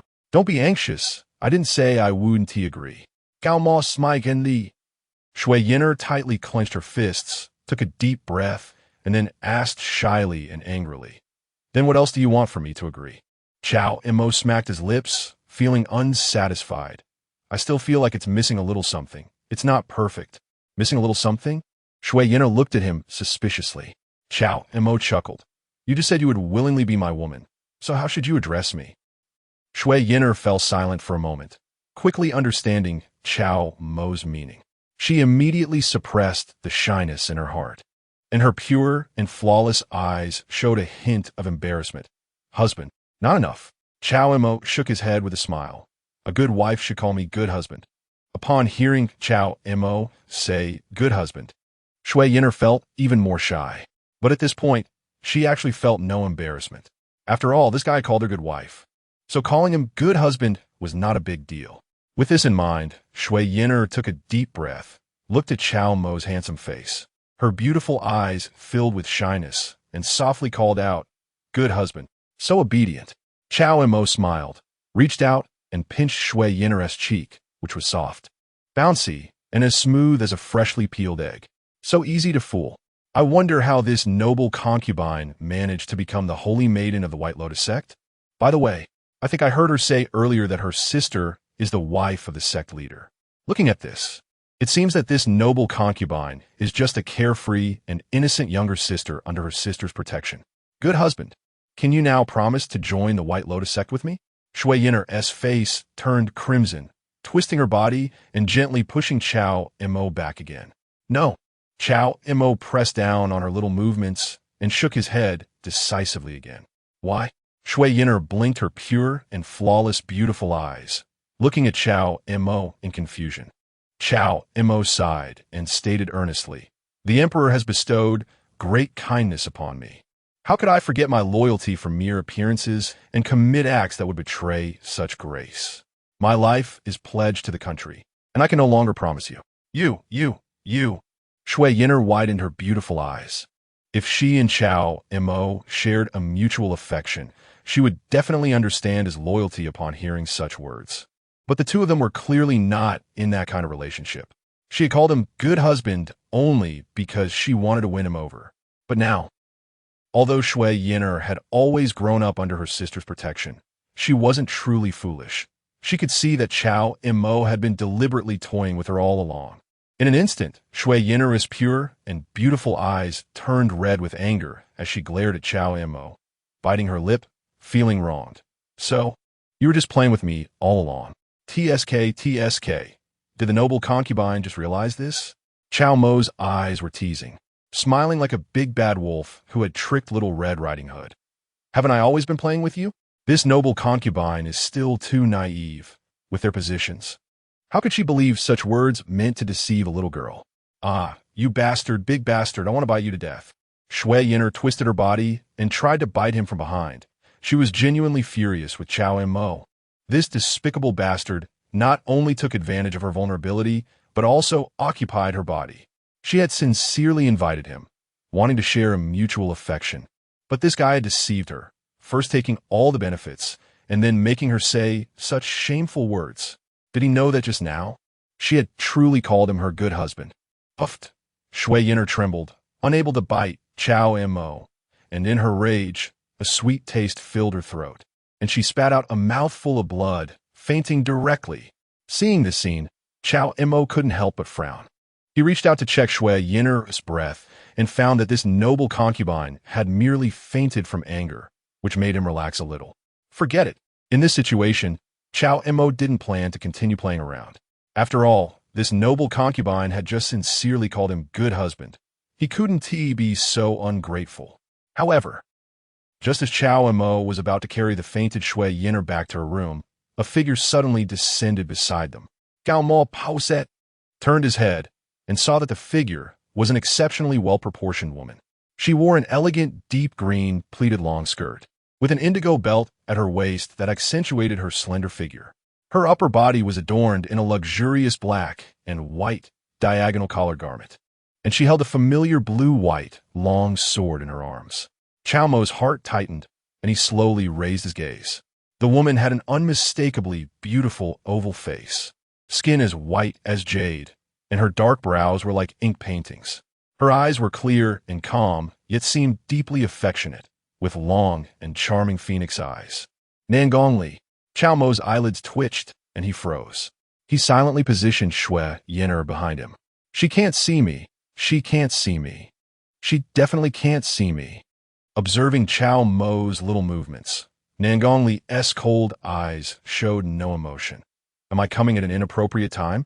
No.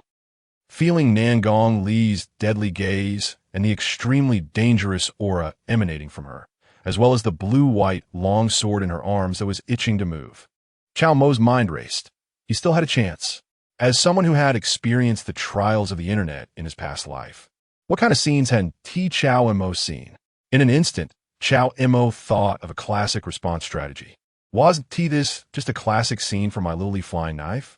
Immediately, Cao Mo looked at Nangongli, extended a hand towards her, and said with a serious expression, "You came at just the right time." Chapter 59, Reconstructing Freedom, Keeping Her Useful. Nangongli's eyes darkened, and in the next moment, a sound of a sword echoed as the blue and white long sword in her arms instantly unsheathed. Wait. Cao Mo's quick reflexes allowed him to hurriedly put down the unconscious Shui Yin'er in front of him. With the mastery of the shadow god technique, he swiftly appeared in front of Nangongli, pressing her blue and white long sword back into its sheath. Heroine, listen to my explanation. Things are not as you think. You say, I'm listening. Nangongli quietly looked at Cao Mo, her long and charming Danfeng eyes calm and unruffled like an ancient well. Cao Mo sighed in relief. As long as this woman was still willing to listen to his excuses, to listen to his explanation, there was still hope. The thing is, I came back from the Anshin Palace, and just as I walked into the courtyard, this rebel woman was hiding in my yard, and I almost got ambushed by her. Luckily, I was more skilled, and plus she was heavily injured by you. After a bit of a scuffle, I've successfully subdued this rebel woman. At this point, Cao Mo's expression turned serious. Speaking with righteous indignation, I was just about to tie this rebel woman up and go find His Majesty tomorrow, but unexpectedly, you came first. This is how you subdued her? Nangong Li's cold eyes remained unfazed as she glanced at Shui Yin'er, who lay unconscious under the osmanthus tree, her purple dress half-covered. Ahem. Cao Mo chuckled awkwardly, following Nangong Li's gaze and stepping forward to cover Shui Yin'er's purple dress, which was half-exposed. It's late at night, and the weather is so cold, she might catch a cold. After all, she called me good husband once, so I should care a bit more about her. Don't worry about how I subdued her. The fact is that I successfully restrained her after our encounter, and she has already confessed everything. Cao Mo smiled slightly and approached Nangong Li, wrapping his arms around her slim waist, pressing his body against her back. It was late at night, and Nangong Li came to his courtyard alone. Cao Mo naturally understood her intentions.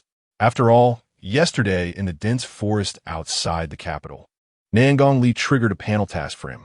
He needed to assist her in cultivating the Tao of freedom until she fully comprehended its true meaning. According to Nangong Li at that time, he needed to help her cultivate the Tao of freedom every day. After their parting yesterday at the official office, they hadn't had a chance to be alone together. Plus, Cao Mo had been busy today and hadn't found an appropriate opportunity to seek out Nangong Li unexpectedly. Nangong Li came looking for him. We agreed yesterday that we would cultivate our feelings well and must not quarrel. Otherwise, all our previous efforts would be in vain.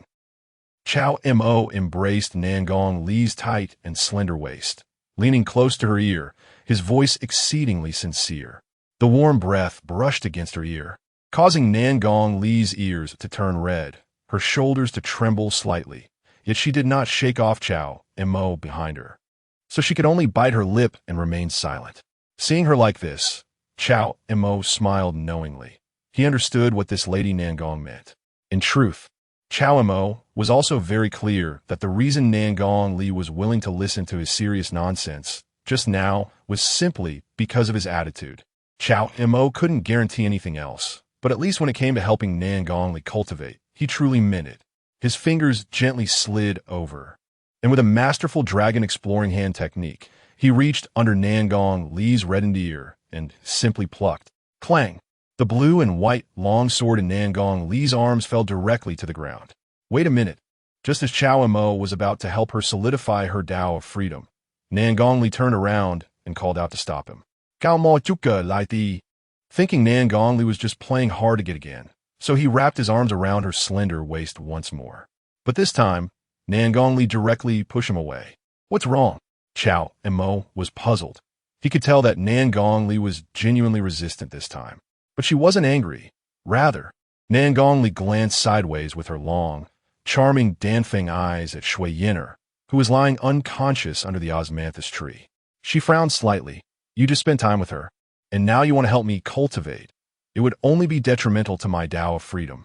You should go take a bath first. This. Cao Mo was speechless with laughter, so it was over this matter. He spread his hands helplessly and looked at her. It's late at night, and the servants are off duty. They aren't heating water for the bath. Nangong Li fell silent, not speaking, but with her cold and calm, yet charming Danfeng eyes, she gave Cao Mo a subtle glare. It was already late at night, nearing midnight. If she waited for Cao Mo to heat the water for a bath, she would easily miss the time. If that happened, she wouldn't be able to cultivate the Tao of freedom with Cao Mo today, which would not only waste her previous efforts, but also risk her cultivation dropping, making it difficult to recover later. Thus, after glancing at Cao Mo, Nangong Li could only bite her lip. There won't be a next time. Saying this, she slowly crouched down. This isn't right, is it? This proud and aloof, celestial realm female, sword immortal, has always been so contrasting. Before long, Nangong Li stood up. All right. Her words were still succinct, but her cold, unruffled face showed no hint of embarrassment. Cao Mo's eyes twinkled with amusement, feeling refreshed. They were all children of the rivers and lakes, and just now, it was he who had appeared shy and momentarily lost control. Without further ado, Cao Mo's true energy flowed endlessly, and under the operation of the sunflower essence. It showed no signs of weakening, but rather grew even more vigorous. He picked up Nangong Li and prepared to head to the room, but Nangong Li pressed him down. Looking at Shui Yin'er lying under the osmanthus tree, her voice cold. Right here. Cao Mo smiled, understanding her meaning.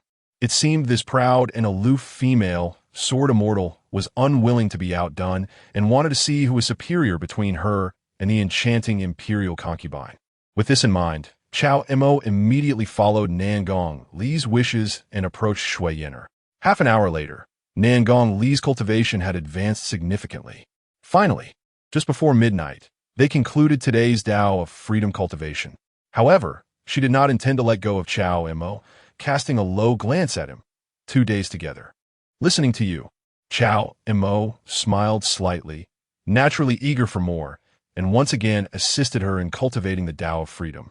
In fact, while helping Nangong Li solidify her Tao of Freedom, his own cultivation also experienced considerable growth. After all, cultivating the Tao of Freedom together meant that it wasn't just this celestial realm cold female, sword immortal, who could gain from it. He, Cao Mo, could also benefit greatly. Though he hadn't entered the celestial realm yet, it was better than being in the celestial realm. Another half an hour later, Nangong Li's cultivation advanced again, and while tying her indigo belt, she extended her slender white fingers to tuck a few stray strands of hair behind her ear. Taking a glance at the unconscious Shui Yin'er under the osmanthus tree, I asked indifferently, "Between her and me, who do you like a bit more?" Hearing her words, Cao Mo was somewhat caught off guard. He looked at the alluring figure lying at his feet, wrapped in a flowing purple dress. Without any hesitation, he smiled lightly and stepped forward, wrapping his arms around Nangong Li's slender waist. "Don't ask such questions. What kind of relationship do we have? What is her identity? How can she be compared to you? I want to hear you say it." Nangong Li looked at him quietly. Cao Mo felt a sense of emotion. It seemed that no matter how cold the woman was, she could not escape jealousy. "Of course it's you," Cao Mo answered without hesitation, tightening his embrace around Nangong Li's waist. He could feel that her question was not without reason. Her current state was quite delicate, and if he broke her calm, it would definitely be dangerous for her cultivation. Of course, what Cao Mo said was not a lie to deceive Nangong Li. Both Nangong Li and Shui Yin'er had their own merits in terms of beauty, temperament, and figure. It was hard to say who was stronger. At the level of such outstanding beauties, it was only a matter of personal preference. As an adult and a person who had crossed over, Cao Mo naturally liked both. But if he had to choose, he would prefer Nangong Li, who had deeper feelings for him and had shared life and death experiences together. As for Shui Yin'er, at least for now, this alluring concubine was just a captured female rebel to him. The two of them had not developed any deeper feelings beyond some physical contact. As Cao Mo's words fell, Nangong Li pursed her lips, although there was no trace of smile on her face. Cao Mo could feel it through his hand around her waist. This proud and cold female swordsman seemed to be somewhat pleased or even proud at this moment. "Well then, I want to kill her with a single sword." Nangong Li's long, narrow phoenix eyes slightly raised, and with a flick of her hand, the greenish-white, long sword that had fallen to the ground flew into her grasp. Wait. Seeing Nangong Li draw the sword, Cao Mo hurriedly pressed it back down.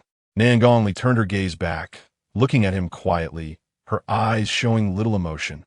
"Reluctant?" "No, she is just a female rebel. What do I have to be reluctant about?" Cao Mo shook his head, firmly holding down the greenish-white long sword in her hand. "You heard it just now in the Yangxin Palace. The Emperor asked me to investigate this female rebel's entry into the palace. If you kill her now, how am I supposed to investigate?" "But you just said she already confessed." Nangong Li's expression was calm. "What if she was lying? I still need to interrogate her carefully." "Cao Mo et lie. Moreover, her identity is special. As you said, she is the holy maiden of the White Lotus sect. It's better to keep her for now. I have great use for her." "Great use?" Nangong Li looked at him quietly.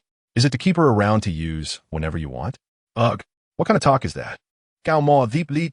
"You can rest assured, in my heart, she doesn't even compare to a single hair of yours." He gently kissed Nangong Li's tender pink lips, sweetly coaxing her. "Let us not let such a female rebel cause a rift between us. It's not worth it." nor is it a good deal.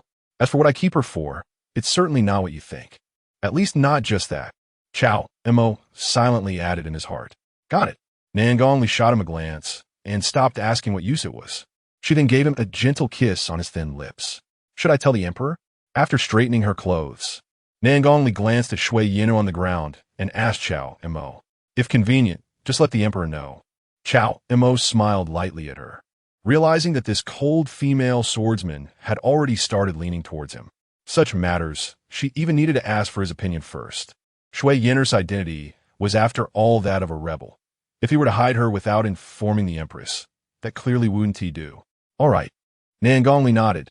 You can let go of me now. Cao Mo still held onto her waist. How about you stay tonight? Nan Gongli was silent for a moment before shaking her head. I told the emperor I was out to capture this female rebel. If I don't return tonight, she'll become suspicious. Okay. Cao Mo reluctantly understood that Nan Gongli had not yet told the empress about their relationship. As the empress's trusted aides, if their relationship were exposed, the empress would surely be uneasy. Office romances often cannot be seen in the light. So, Cao Mo leaned down and gave Nan Gongli a deep kiss, only releasing her after a long while. Call me husband. Next time, Nan Gongli's ears turned red, and with a leap, she quickly disappeared from Cao Mo's sight within a few breaths. Cao Mo sighed, not in a hurry. At least aside from the matter of Nan Gongli wanting him to help her cultivate, this cold female swordsman already had his figure in her heart. His gaze fell back on Shui Yin'er, still lying on the ground under the osmanthus tree, and he finally felt relieved. Luckily, he was clever and energetic, otherwise, it would have turned into a scene of chaos. Of course, it was also fortunate that Nan Gongli, despite her cold demeanor, was actually warm inside. Although there was a contrast, she was not a Yandera. Otherwise, even if he spoke the truth, Nan Gongli would insist on killing Shui Yin'er, and he wouldn't be able to stop her. Concubine, stop pretending. The person has already left. Cao Mo gently pusik Kuiyuan Neijing. In fact, she had already woken up when Nan Gongli asked him that question earlier. The atmosphere had been awkward, and since he didn't point it out, Nan Gongli didn't either. Thus, this concubine could only continue to pretend to be unconscious. Not to say, Nan Gongli's white fox face actually has a bit of cunning to it. Bastard, go die. Shui Yin'er got up from the ground, picked up the dagger that Cao Mo had thrown down, and lunged at him. Her pure and flawless beautiful eyes were already red, tears streaming uncontrollably. This bastard not only called her a female rebel, but also said she didn't even compare to a single hair of that woman. Woo-woo. A man can be killed, but cannot be humiliated. How could she, the top beauty of Miaoyu Pavilion, recognized as the most beautiful woman in the 7 states of Jiangnan, not even compare to a single hair of that woman? This woman, is it not over yet? Cao Mo was also getting angry. He had just compromised to save her life. Yet this woman was trying to sneak attack him. The night was already deep, and Cao Mo didn't plan to continue playing, especially since he had important matters to attend to the next day. But now, as the only true man in the harem, he couldn't let this concubine cry and sing about conquest. Smack! Cao Mo grippet Kuiyuan Neijing. His true essence surged, and he crushed her attacking dagger into a metal ball, throwing it to the ground. Then he turned her around and pressed her against another osmanthus tree. Chapter 60. Wanting to escape, sincerely repentant Shui Yin'er turned back weakly, looking pitiful and evoking sympathy. Good husband, I was wrong. It's too late. In the Yangxin Hall, Nan Gongli quickly adjusted her mood after returning. On the surface, she still appeared calm and cold, with no ripples in her eyes. Did you not capture that female rebel? The empress was sitting cross-legged on the bed, her internal circulation of the Great Zhou heavenly cycle operating. Hearing Nan Gongli's return, she slightly opened her stunningly beautiful eyes. She was captured by Cao Mo by mistake. However, he said he has use for her, so I didn't kill her, Nan Gongli said coolly. Use? The empress frowned slightly, but she didn't think of it the way Nan Gongli did. Remembering the report Cao Mo submitted to her today, which detailed how he brought Wei Jinzong back to the capital, the empress quickly understood. Cao Mo was quite a thoughtful person. He didn't do things in a rigid manner. And perhaps he really had some other use for her. Then let him keep her for now. With this in mind, the empress spoke lightly, instructing into the dark night. Tell Fu Long that the concubine has been captured, and they don't need to search any further. Yes. In the dark night, a graceful shadow guard responded respectfully before quietly leaving. Not long after, the imperial guards were tirelessly searching for Shui Yin'er in the palace were finally able to rest, receiving orders to retreat outside the inner palace. However, while these imperial guards searching for Shui Yin'er were given a break, Cao Mo was busy until dawn. It wasn't until Shui Yin'er sincerely called him good husband that Cao Mo ended his nurturing of her with his true energy. Fortunately, hard work paid off. After a night, under the continuous nurturing of his true energy, Shui Yin'er's injuries had clearly healed a lot. A few more nights, and she would be almost completely recovered. Cao Mo took a deep breath, exhaling a breath of turbid air. The warm winter sun shone down, making it feel as if it was dawn. Even after a whole night of labor, he felt no fatigue at all. It could only be said that the Kuiyuan internal cannon he had cultivated to the 7th level of Grandmaster was truly powerful. Not to mention one night, Cao Mo felt that even if he continued to nourish Shui Yin'er for 10 nights, it would be no pressure for him. Of course, while Cao Mo felt no pressure, Shui Yin'er was clearly unable to bear it anymore. This beautiful and alluring concubine was evidently a bit exhausted. Having fallen into a deep sleep, looking at the gradually brightening sky, Cao Mo felt quite pleased. Just the night before, he had picked up a gentle female secretary, and the night before that, he had picked up a captivating wife. Indeed, surviving a great disaster must bring later blessings, while Nangongli broke through to the celestial realm. He, Cao Mo, was having a good run of luck. After adjusting his white brocade python robe, Cao Mo carried the already deeply sleeping Shui Yin'er back to the room. However, he was somewhat uneasy about leaving her alone in the room. After all, this alluring concubine, although somewhat innocent, was not very honest. After some thought, Cao Mo found a few ropes in the room, then bound Shui Yin'er his hands and feet behind her back. In a way that resembled a horse tied in a corner, he tied her up, presenting a posture that was difficult for her to escape from.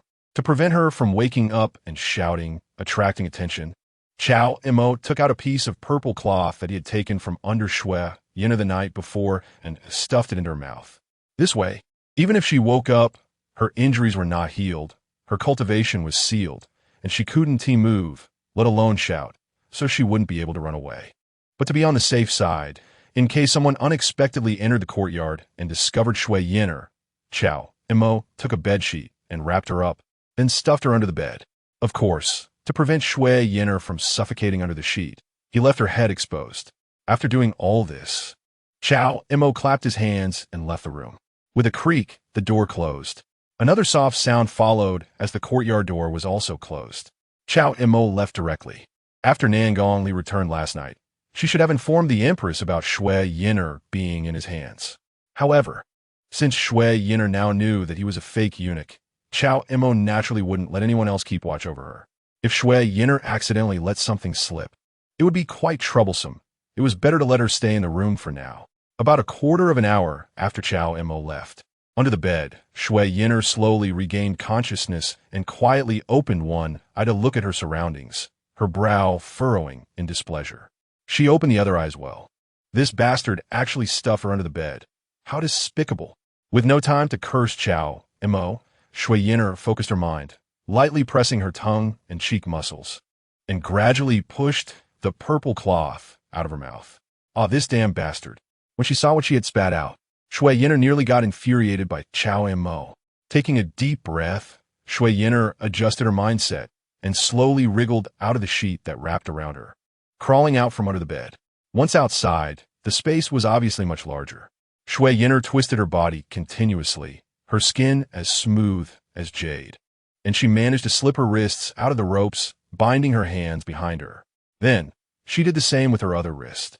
As if mere simple nodding could bind me, the holy maiden, Shui Yin'er felt proud in her heart, crawling up like a caterpillar, breaking a teacup on the table and picking up a sharp shard of porcelain to cut the ropes around her ankles. Soon, the ropes around her ankles were completely severed. However, just as Shui Yin'er stood up and pushed open the door, she happened to see the courtyard door being pushed open, and Cao Mo, dressed in a white brocade python robe and wearing an ancient hat, walked in. In his hands, He carried 2 portions of breakfast packed from the kitchen, one which he was eating, while the other was in his hand. In an instant, Shui Yin'er stood at the door of the room, while Cao Mo stood at the entrance of the courtyard, the two staring at each other.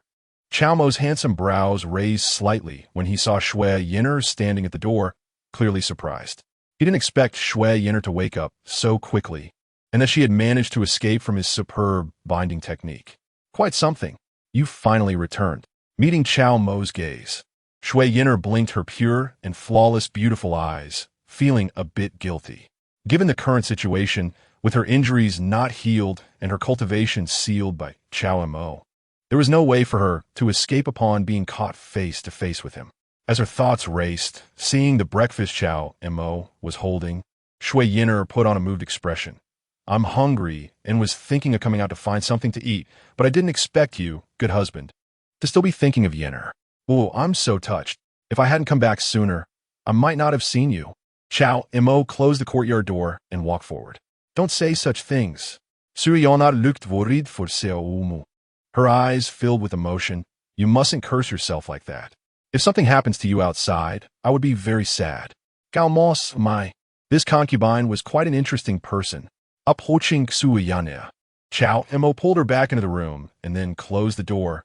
Let me think about how to punish the fleeing imperial concubine. I'm sorry, good husband. I was wrong. Shui Yin'er readily admitted her mistake, actively extending her hands. Please tie me up again.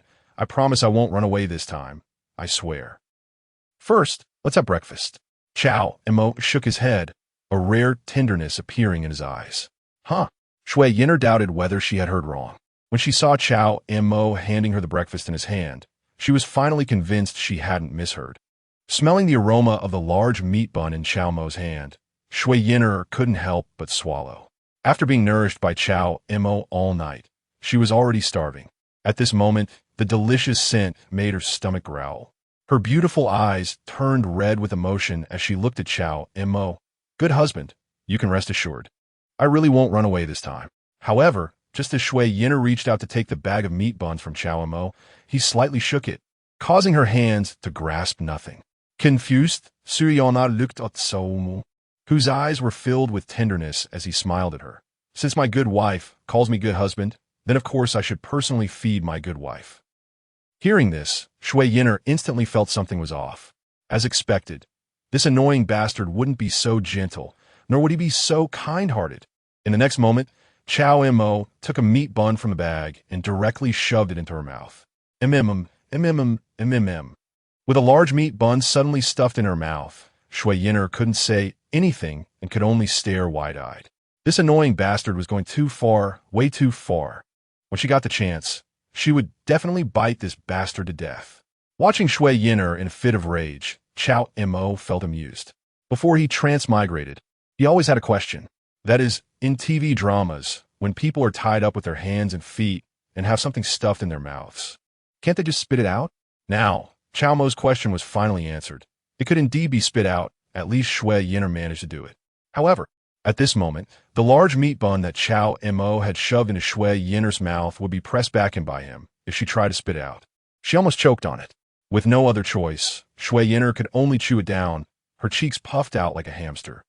The stark contrast between her pure, flawless, yet stunningly beautiful demeanor and her current state caught Cao Mo's interest. Indeed, people who are beautiful look good even when eating. So, after Shui Yin'er finally managed to swallow one bun, before she could catch her breath, in the next moment, Cao Mo shoved another large meat bun into her mouth. Shui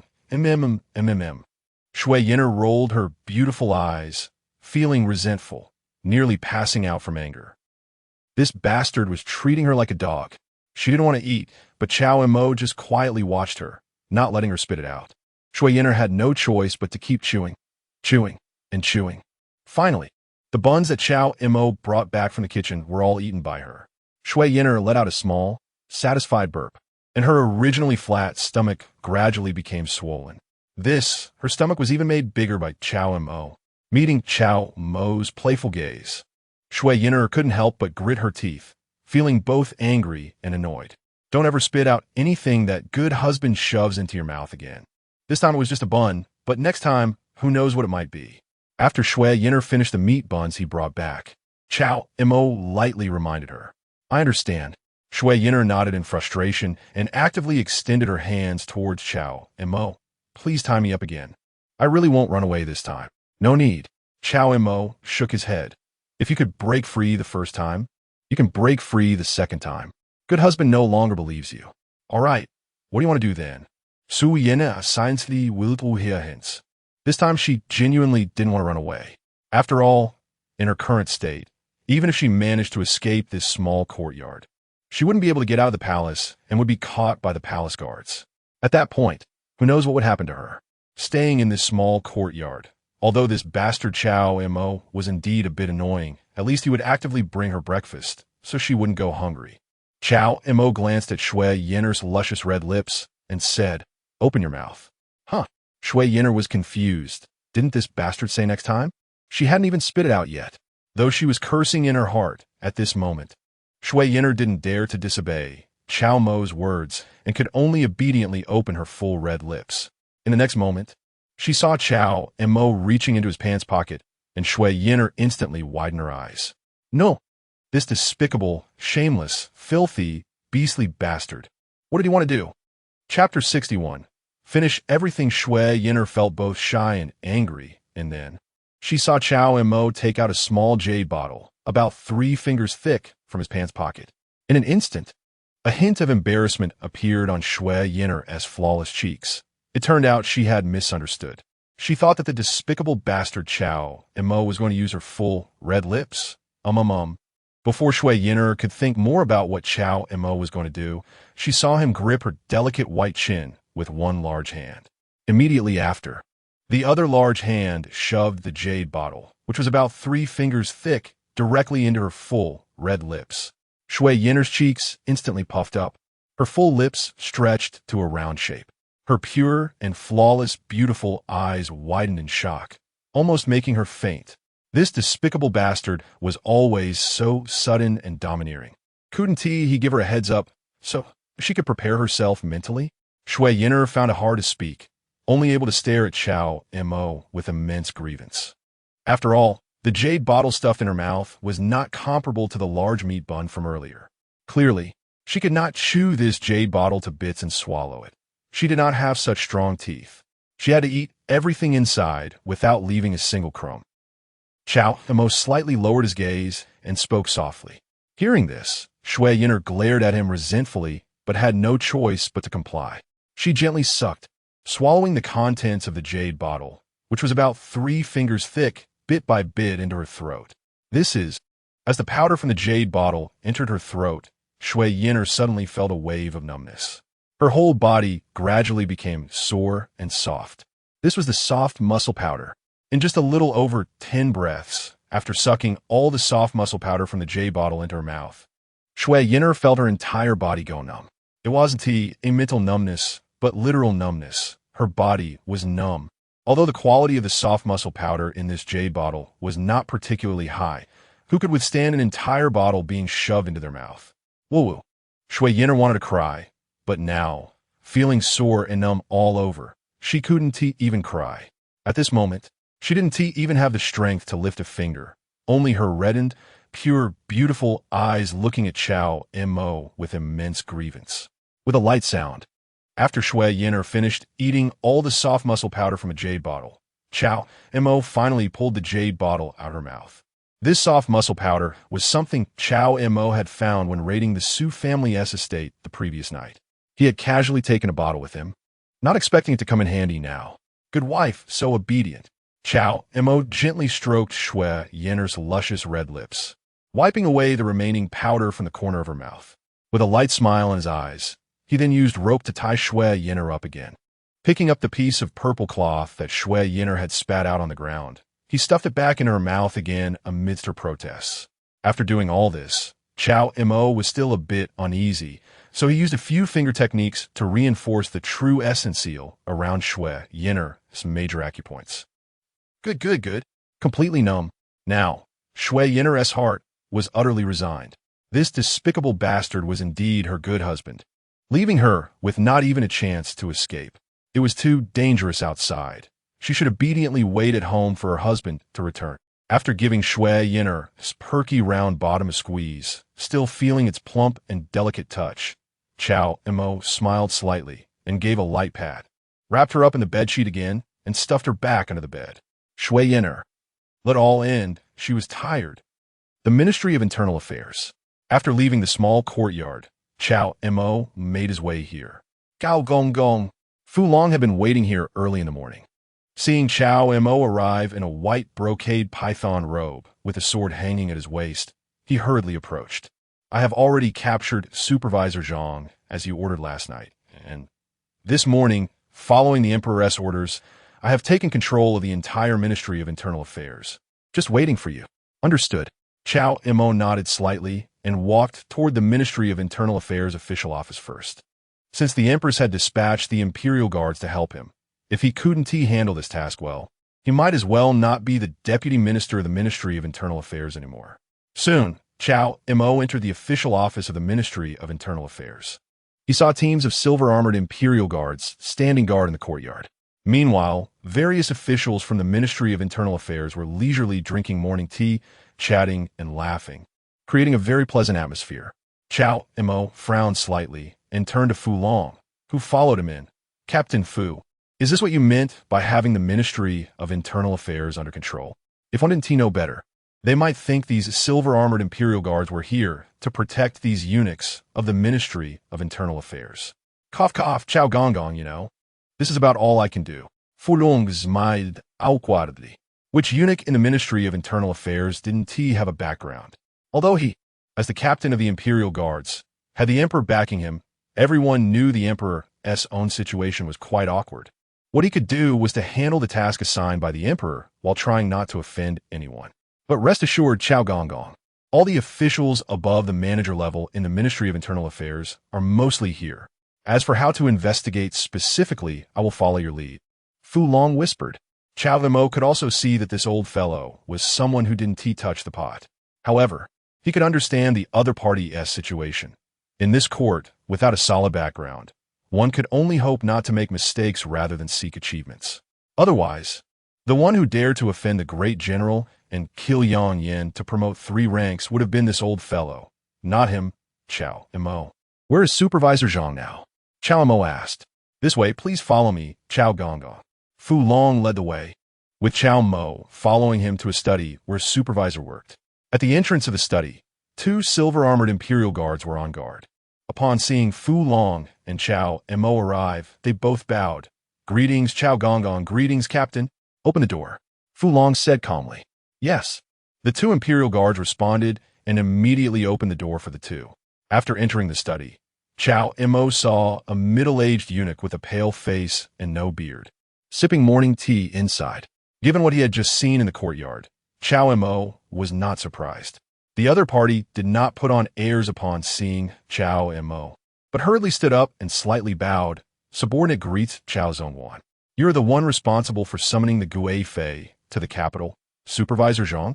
Cao Mo asked straightforwardly. Not to hide from Chief Steward Cao, the matter of the imperial concubine entering the capital is indeed handled by my subordinate. Zhang, the deputy director, slightly cupped his hands and then exclaimed in grievance.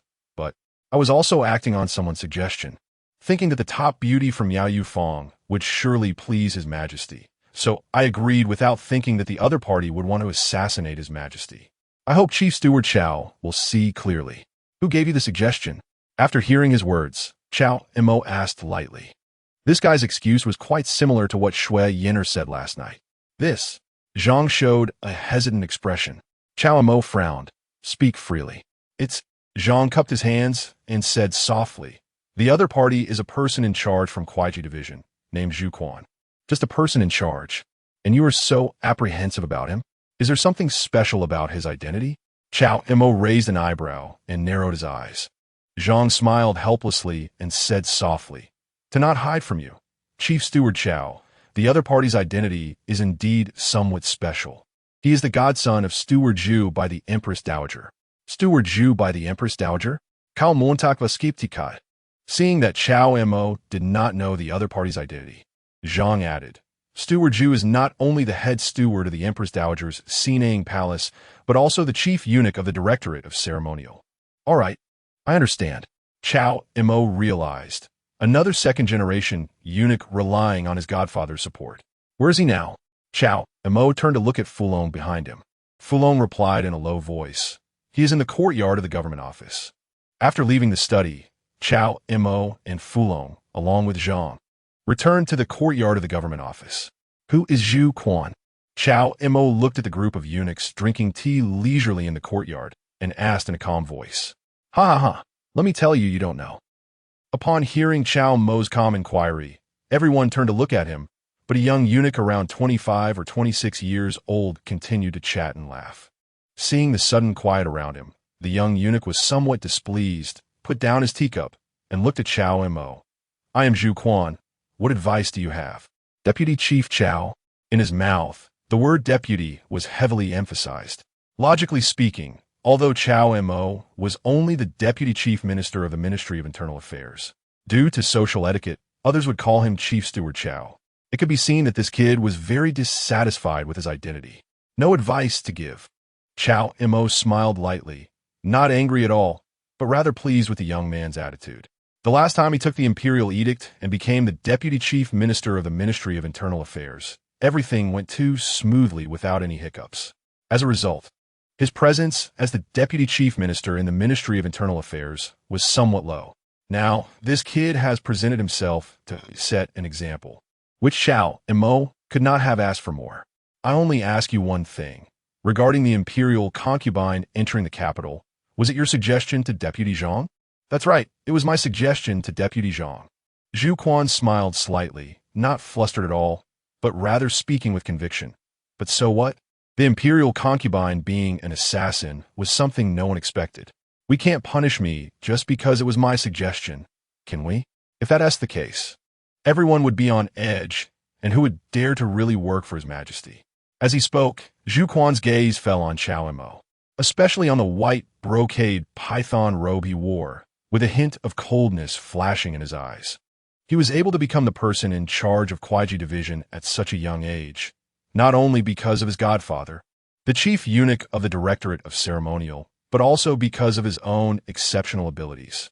Before Cao Mo appeared, he was the new talent in the palace in everyone's eyes. But this guy, Cao Mo, was only favored by His Majesty because of his good looks while serving during bathing.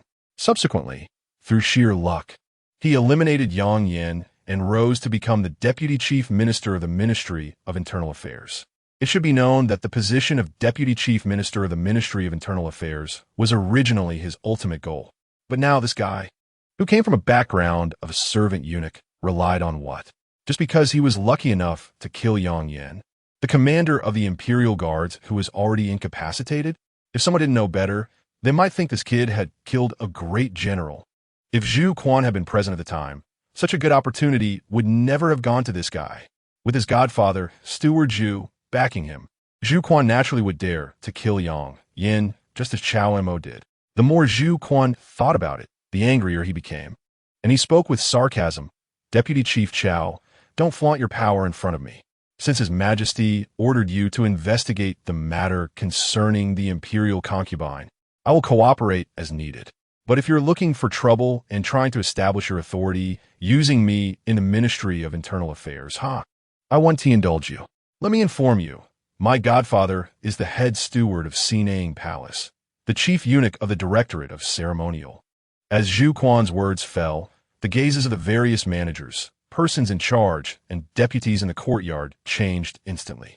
Although they did not openly say it, they were somewhat dissatisfied with Cao Mo, who had been parachuted into the position. Zhu Quan at least relied on his godfather's connections, and he was merely a person in charge of the Ministry of Internal Affairs. But Cao Mo, a young servant eunuch, was just relying on his good looks. Why should he be able to rise above them? Little Steward Zhu is great. Little Steward Zhu hasn't lost face. Little Steward Zhu is right. Let us see how Cao will deal with this. The crowd whispered and couldn't help but give Zhu Quan a thumbs up. As long as they worked together to undermine this so-called Deputy Chief Minister Cao, it would be easy. Seeing this scene, Fulong observed silently, stepping back a couple of paces to lower his presence. He had done everything he could do, and if Cao Mo couldn't suppress these eunuchs of the Ministry of Internal Affairs, he would be even less capable. You do have a point. Cao Mo smiled slightly, his eyes full of amusement. However, I ask you before you suggested a Deputy Zhang, did you receive any silver from Yao Yufeng? As soon as Cao Mo said this, the look of pride in Zhu Quan's eyes, which had appeared after hearing the crowd's support, suddenly became somewhat obscure. Making a mistake in official duties and receiving money to act improperly were clearly not the same concept. After hearing Cao Mo's words, the eyes of the various managers, persons in charge, and deputy eunuchs who had just been whispering beside Zhu Quan changed again. This kid actually received silver from Yao Yufeng? Especially at this moment, Zhang, who was standing next to Cao Mo, was even more furious. This kid received silver, but he didn't tea. Fortunately, Chief Cao could see through it and didn't directly implicate him, or he would truly be wronged.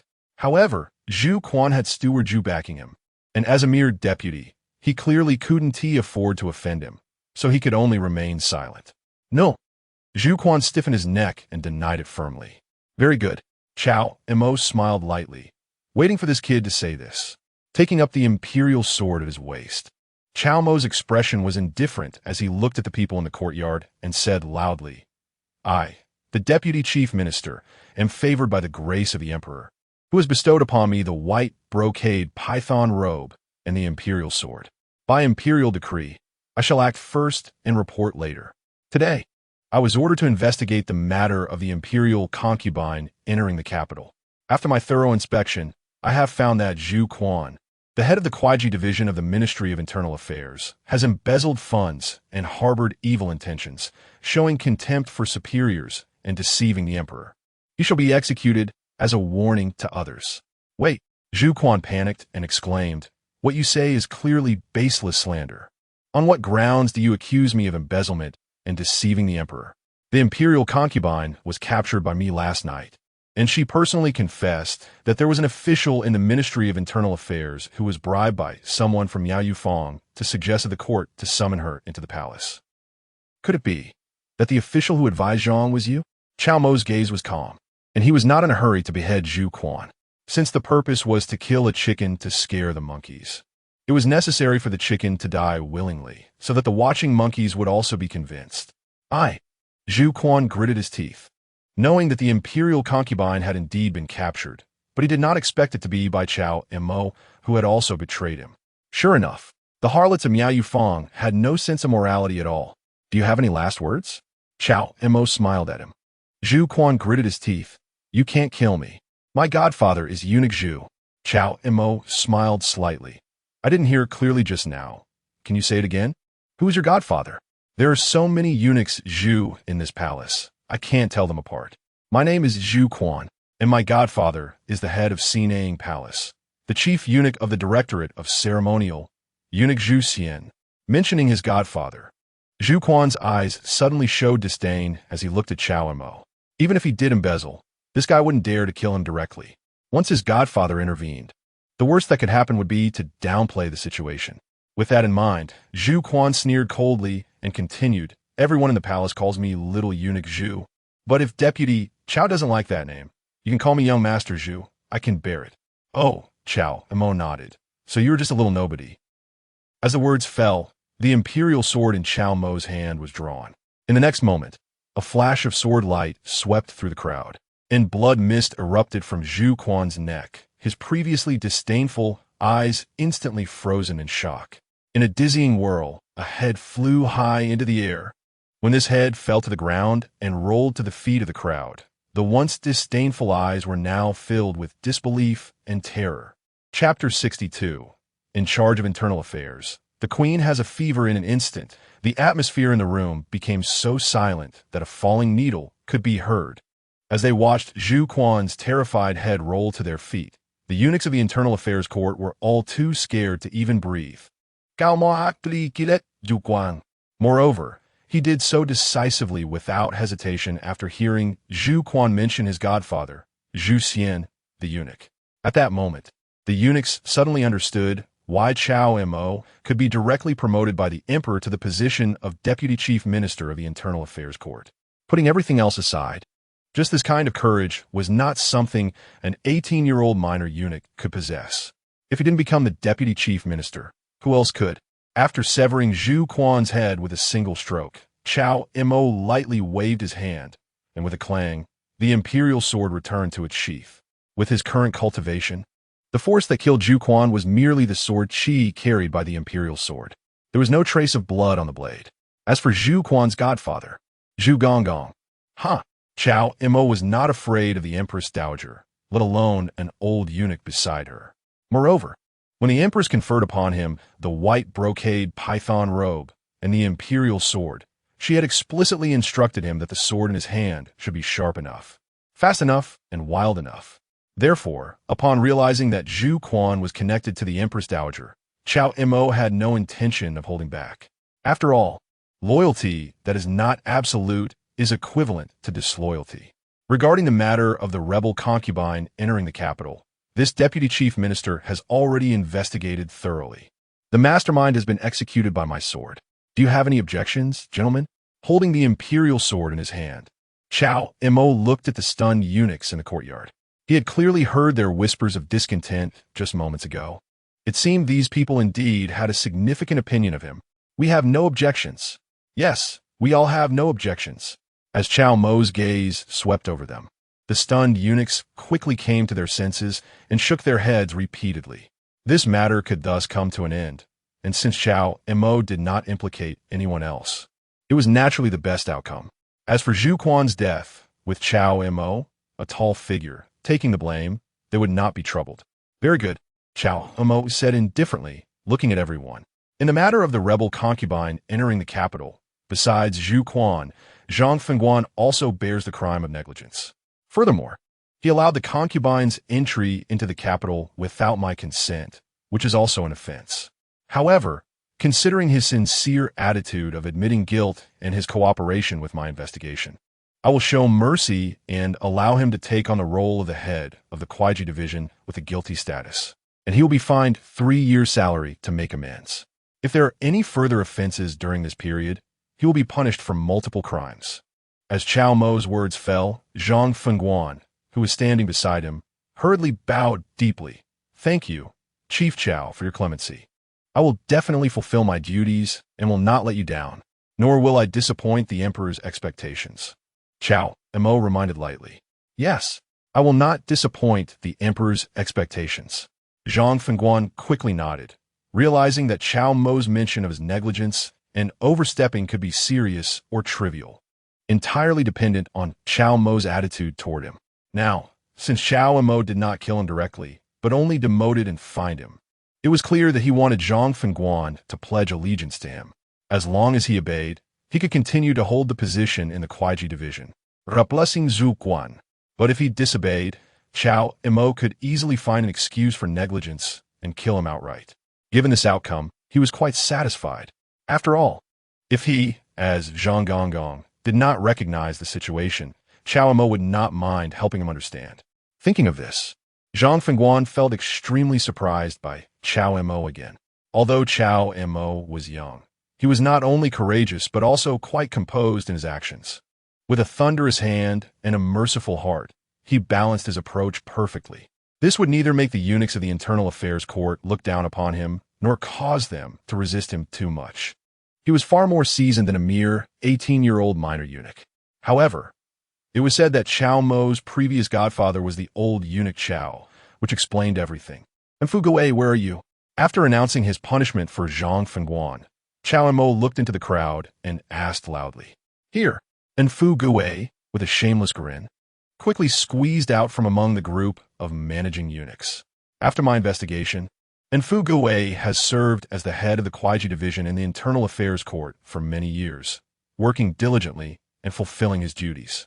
Now that the position of Deputy Chief Minister is vacant, I hereby promote him to one of the Deputy Chief Ministers of the Internal Affairs Court, succeeding the position of the former Zhang Fengguan. Cao Mo clasped his hands behind his back and said indifferently, I have finished speaking. Who agrees and who disagrees? I disagree. An older deputy eunuch spoke out in dissatisfaction, and Fu Gui is merely a manager in the Kuiji division. Deputy Chief Cao. You are directly promoting him to Deputy Chief Minister, bypassing the head position. This may not be in accordance with the rules, and may not be accepted by the public. Smack! As soon as the older deputy eunuch's words fell, Cao Mo unleashed his true energy and directly sent him flying. He spun in the air for 2.5 circles before crashing to the ground dazed. Deputy Chief Cao, what do you mean by this? The older deputy eunuch, having fallen to the ground, covered his swollen face, feeling both humiliated and angry. Are you saying that promoting an Fu Gui, a mere manager, to deputy chief minister, bypassing the head position, is against the rules and difficult to accept? Cao Mo glanced at him and asked indifferently. Yes. The older deputy eunuch replied stubbornly, his face pale with anger. The Internal Affairs Court has over 20 agencies under its jurisdiction and only 3 deputy eunuchs. As the senior most, he ranked just below Cao Mo in official status. And in terms of real power, a newly appointed deputy chief minister like Cao Mo could not compare to him. Now that Cao Mo had already allied with Zhang Fengguan, he could not accept that Cao Mo would boldly promote his own person directly to deputy chief minister, taking power from them. Then, if I were just a minor eunuch, but the emperor directly promoted me to deputy chief minister of the Internal Affairs Court, wouldn't that also be against the rules and difficult to accept? Cao Mo coldly looked at him. I. The older deputy eunuch opened his mouth, but did not dare to respond. The emperor directly promoted Cao Mo to deputy chief minister of the Internal Affairs Court, which indeed was against the rules and difficult to accept. But who would dare to say that? Questioning the emperor in front of so many people could cost one's head. Oh, you really think so? Cao Mo looked surprised and drew the imperial sword again, coldly gazing at him. As an inner court eunuch, you dare to publicly disrespect the emperor? According to the law, this is a grave disrespect and should be punished with death. No, I didn't. The older deputy eunuch spoke in panic, but Cao Mo's imperial sword had already been unsheathed. The sword chi swept past, and a line of blood appeared on his neck. Heh! This supervising old eunuch covered his neck, looking at Cao Mo with a face full of terror. It should be known that he was also a high-level grandmaster. Otherwise, he wouldn't have been able to take Cao Mo's slap head-on and remain unharmed. This was also the reason he dared to stand up and question Cao Mo just now. But he didn't expect that with his cultivation at the 9th level of Grandmaster, which was comparable to the old ancestor of the Su family, he would be utterly insignificant before Cao Mo's sword energy at this moment. With fear and unwillingness in his old eyes, in just a moment, this supervising old eunuch perished from anger. With a clang, Cao Mo sheathed his sword and looked at everyone in the internal affairs. Is there anyone who opposes what this deputy chief just said? I agree. Besai Cao Mo, Zhang, the supervising official. No, now he should be called Zhang, the head official, was the first to agree loudly. I agree too. Me too, I agree. Many officials and heads of the internal affairs expressed their agreement, fearing that if they were a step too slow, they would be accused by Cao Mo of disrespecting his majesty again. Finally, Cao Mo's gaze fell on the only remaining supervising eunuch in the hall. I agree too. This supervising eunuch forced a smile and weakly raised his hand. There were 3 supervising officials in the internal affairs, and now one had been demoted and allied with Cao Mo. One had just been killed by Cao Mo, leaving only him. It was evidently difficult to resist Cao Mo, the deputy chief minister. Thank you all for giving me this face. From now on, everyone should call him supervisor. This deputy chief minister hopes that you will not be two-faced. Otherwise, the imperial sword in my hand will specifically slay those who neglect their duties and disrespect. Cao Mo spoke like the, we dare not. We have seen supervisor. The crowd hurriedly shook their heads and then bowed to Fu Gui. Thank you, Chief Cao, for your great kindness. We will definitely not disappoint your high hopes and will serve you faithfully from now on. At this moment, Fu Gui was trembling with excitement, tears streaming down his face, hurriedly expressing loyalty to Cao Mo. Initially, he thought that Cao Mo's words about being a supervising official were just a joke. The reason he was so eager to help Cao Mo at that time was just hoping that Cao Mo would value him and make an exception to let him become a head official of a department. He was already satisfied and dared not have excessive expectations. But unexpectedly, just over half a month had passed, and Cao Mo was truly not speaking falsely, directly promoting him to a supervising official with a thunderous method. Sure enough, his initial decision was correct. At his age, it was time to fight for something. Although he had faced difficulties from Zhu Quan, the head official of the Kuiyuan department, due to giving cash notes to Cao Mo and urgently making a white brocade python robe for him, and had been wearing small shoes for a while now, all his efforts were rewarded. Zhu Quan was dead, and he had stepped into the sky, becoming one of the supervising officials of the internal affairs. Moreover, among the original 3 supervising officials, 1 was demoted, 1 was killed, and 1 surrendered. He, as a supervising official backed by Cao Mo, would be one holding absolute power, to serve His Majesty loyally. Cao Mo glanced at him indifferently. Yes, to serve His Majesty loyally. And Fu Guwei immediately understood and hurriedly changed his words. After all, there was still Fu Long, the leader of the Imperial Guard, watching nearby. At least on the surface, everyone was serving His Majesty loyally. Leader Fu, you also saw that the matter of the concubine entering the capital has been thoroughly investigated. Thank you for your assistance. After completing the task assigned by the Empress, Cao Mo looked at Fu Long beside him and smiled slightly. Chief Cao is being polite. Since Chief Cao has already investigated the matter clearly, I will take my leave first. Fu Long also smiled back, slightly cupping his hands, then softly instructed the group of silver-armored Imperial Guards. Dismiss. Yes. The Imperial Guards responded and soon left the Internal Affairs Office courtyard under Fu Long's lead. You can go back to your work now. Cao Mo looked at everyone in the courtyard. Yes.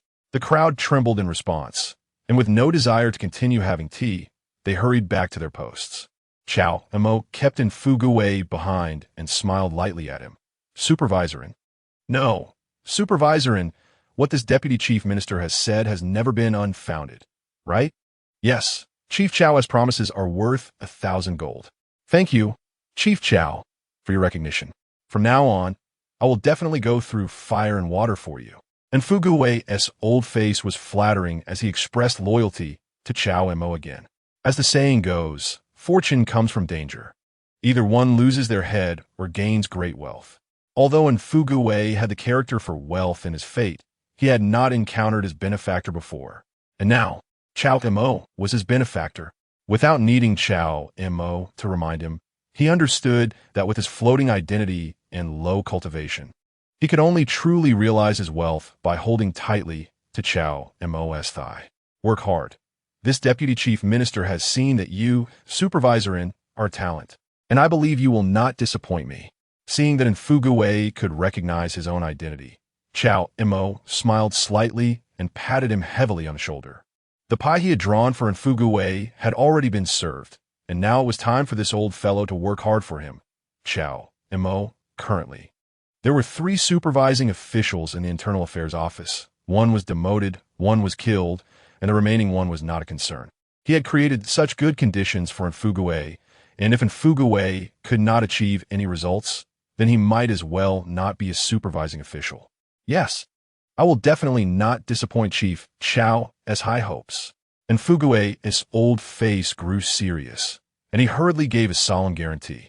Having worked in the internal affairs for so many years, he had seen it all. Being a supervising official, especially with Cao Mo backing him up, was not a difficulty for him. After sending Fu Guwei away, Cao Mo's mind moved, and the interface popped up. Task assigned by Empress Xiao Rulong completed. Investigated the matter of the rebel concubine entering the capital and took control of the internal affairs. Reward: Earth-level skill, Shadowless Divine Finger. 15 years of martial arts cultivation. Seeing the task completed easily, Cao Mo was in a good mood. Within Fu Guwei, the newly appointed supervising eunuch in the open, and Zhang, the former supervising eunuch, in the dark, both mutually restraining each other, controlling the internal affairs was not too difficult. Calming his mind, Cao Mo was about to head to his office for the Deputy Chief Minister to continue leveling up. At that moment, a little eunuch on duty at the Internal Affairs Gate hurried over to report. Chief Cao, A personal maid from beside the Empress is here to see you. A personal maid from the Empress? Cao Mo raised an eyebrow slightly, then walked out of the office door and saw a beautiful palace maid standing outside the internal affairs gate, dressed in a red long dress, with fragrant skin, elegant demeanor, and a graceful figure. She was indeed the Empress's personal maid, Hong Yu. I have met Chief Cao. Seeing Cao Mo in a white brocade python robe walking out, Hong Yu slightly bowed and then spoke softly. Chief Cao, I am the head maid beside the Empress. The Empress has a fever and would like to ask you to get her some medicine. The Empress has a fever? Cao Mo frowned and immediately replied, I understand. I will call the imperial doctor from the internal affairs pharmacy and go over together shortly. No. Hong Yu shook her head and whispered to Cao Mo. The Empress said that you should go over now, and that you only need to go alone to bring some medicine for treating the fever. Go over now and still alone? Cao Mo raised an eyebrow slightly. Could it be that Cao Mo, misunderstood? The Empress wasn't really running a fever, but rather feeling frisky. Chapter 63. The charming Hong Yu, like sisters all right, this servant understands. Cao Mo note that, knowing that the Empress must have realized his identity as the deputy minister of the Internal Affairs Court. Therefore, sending Hong Yu to find him at this moment must mean she missed him. As the saying goes, one day apart feels like 3 seasons. And now that 3 days have passed, it feels like 9 seasons. He actually missed the Empress very much. Considering this, Cao Mo said to Hong Yu, Miss Hong Yu, please wait a moment. I will go fetch some medicine for the Empress's typhoid fever. It was still broad daylight, and the Empress had summoned only him to her palace. He had to maintain a proper appearance. All right, please be quick, Master Cao, so the Empress doesn't have to wait long, Hong Yu replied with a brisk tone, nodding her head. Of course, Miss Hong Yu, you might as well go into the official residence and rest for a moment. I'll be back shortly, Cao Mo said politely, extending his hand towards Hong Yu. Thank you, Master Cao, Hong Yu softly replied, although the Empress urged him to hurry. It was clear that fetching the medicine would take some time. Seeing the beautiful palace made with fragrant skin and a graceful figure respond, Cao Mo didn't say more and turned to walk into the courtyard of the Internal Affairs Court. Hong Yu followed closely behind him. As they walked into the courtyard of the Internal Affairs Court, Hong Yu occasionally looked up, her gaze fixed on the tall figure in the white brocade python robe ahead of her. She felt that Cao Mo's gaze had a hint of familiarity, but she couldn't quite recall where she had seen it before. Although this Master Cao accompanied the Emperor every time His Majesty visited the Kuiyuan Neijing Palace to be with the Empress, she had never interacted with him at all. Logically, she shouldn't feel so familiar with him. Hong Yu frowned, lightly tapped her head with her hand, and then her pupils suddenly contracted. She suddenly remembered why Cao Mo's gaze seemed familiar. It was the same gaze the Emperor had every time he looked at her. But Hong Yu was filled with terror and quickly dismissed the thought. How could Master Cao possibly be the Emperor? It must be her illusion. Yes, an illusion. Hong Yu waited anxiously in the courtyard of the Internal Affairs Court for about 15 minutes before finally seeing Cao Mo return from the Imperial Pharmacy with several prescriptions for treating typhoid fever. Let's go, Miss Hong Yu. Cao Mo looked at the beautiful palace maid dressed in a red skirt. Okay. Meeting Cao Mo's handsome gaze made Hong Yu feel a bit dazed. Undeniably, Master Cao was exceptionally handsome, like a jade tree standing in the wind. Any woman who saw such a figure would be captivated. However, what left her feeling more dazed and confused was the almost identical gaze Cao Mo had when looking at her, which mirrored the Emperor's every time he looked at her.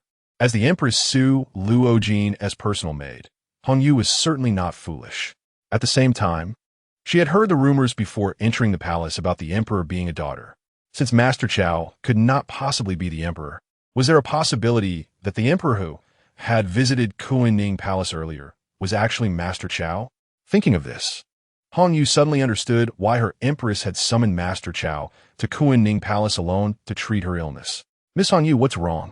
Seeing the changing expressions in Hong Yu's doe-like eyes, from dazed to confused, and then to fear, Cao Mo couldn't help but frown. His disguise of swapping identities with the Empress consisted of only a face mask, which was not particularly sophisticated. However, within the inner palace, where everyone bowed their heads and dared not look directly at the Emperor's might, it was enough to fool them. But Hong Yu was a bit different. As the Empress's personal maid, she had always been present every time he went to see the Empress. In fact, during the last 2 visits, she had been watching him intently. At that time, he was playing the role of the emperor and had to selectively ignore her gaze. But now, Cao Mo narrowed his eyes slightly. Since the Empress could recognize his identity through his gaze, it was natural that Hong Yu could too. Thinking of this, Cao Mo's heart sank, and his gaze towards Hong Yu subtly changed. In nothing, Hong Yu hurriedly shook her head, trying to calm herself down and make her expression appear normal. She forced a smile at Cao Mo. Since Master Cao has already fetched the medicine, let's go together. The Empress has been waiting anxiously. All right. Cao Mo remained composed and did not say much more. Following Hong Yu, the two left the courtyard of the Internal Affairs Court and headed straight for Kuiyuan Palace. Along the way, Cao Mo's gaze remained fixed on Hong Yu. This beautiful palace maid, clad in a long red dress, was exceptional in both appearance and figure. With fragrant skin and a graceful demeanor, as beautiful as a flower and charming like the moon. Strictly speaking, Hong Yu's figure could be considered relatively slim, but she was well-proportioned in all the right places, a slim waist, long legs, and a round backside, although her figure was not as voluptuous and alluring as Shui Yan's. Her delicate waist and swaying hips had their own unique charm. Of course, at this moment, Cao Mo was not focused on Hong Yu's beauty or figure, but rather on her emotions. He noticed that Hong Yu seemed quite afraid of him. Although she tried to maintain her composure while walking, her slender legs still trembled slightly, as if she had discovered some great secret of his and wanted to escape his gaze. Miss Hong Yu? Cao Mo suddenly called her with a smile that was not quite a smile. Hong Yu was startled by Cao Mo's sudden voice. Stopping in her tracks and turning to look at him. Although it was a cold winter day, her palms were sweating. Master Cao, what's wrong? Hong Yu bit her lip, visibly nervous. This should be a question for me to ask you, right? Cao Mo took out a silk handkerchief from his pocket and wiped the beads of sweat that kept appearing on Hong Yu's fair forehead. With a smile, he said, on a cold winter day, Miss Hong Yu is sweating so much. Could it be that the one who caught a cold and has a fever is not the Empress, but you? And no. Hong Yu clutched her clothes nervously, her toes curling tightly in anxiety, quickly shaking her head. Not? Cao Mo raised an eyebrow, a teasing look in his eyes. Then why is Miss Hong Yu sweating so much? Meeting Cao Mo's gaze, especially the amusement in his eyes, made Hong Yu's heart race. She hurriedly continued from where she left off. It's not that the Empress has a fever. It's that I caught a cold. Since it's Miss Hong Yu who has caught a cold, why did you falsely convey the Empress's decree, saying it was the Empress who had a fever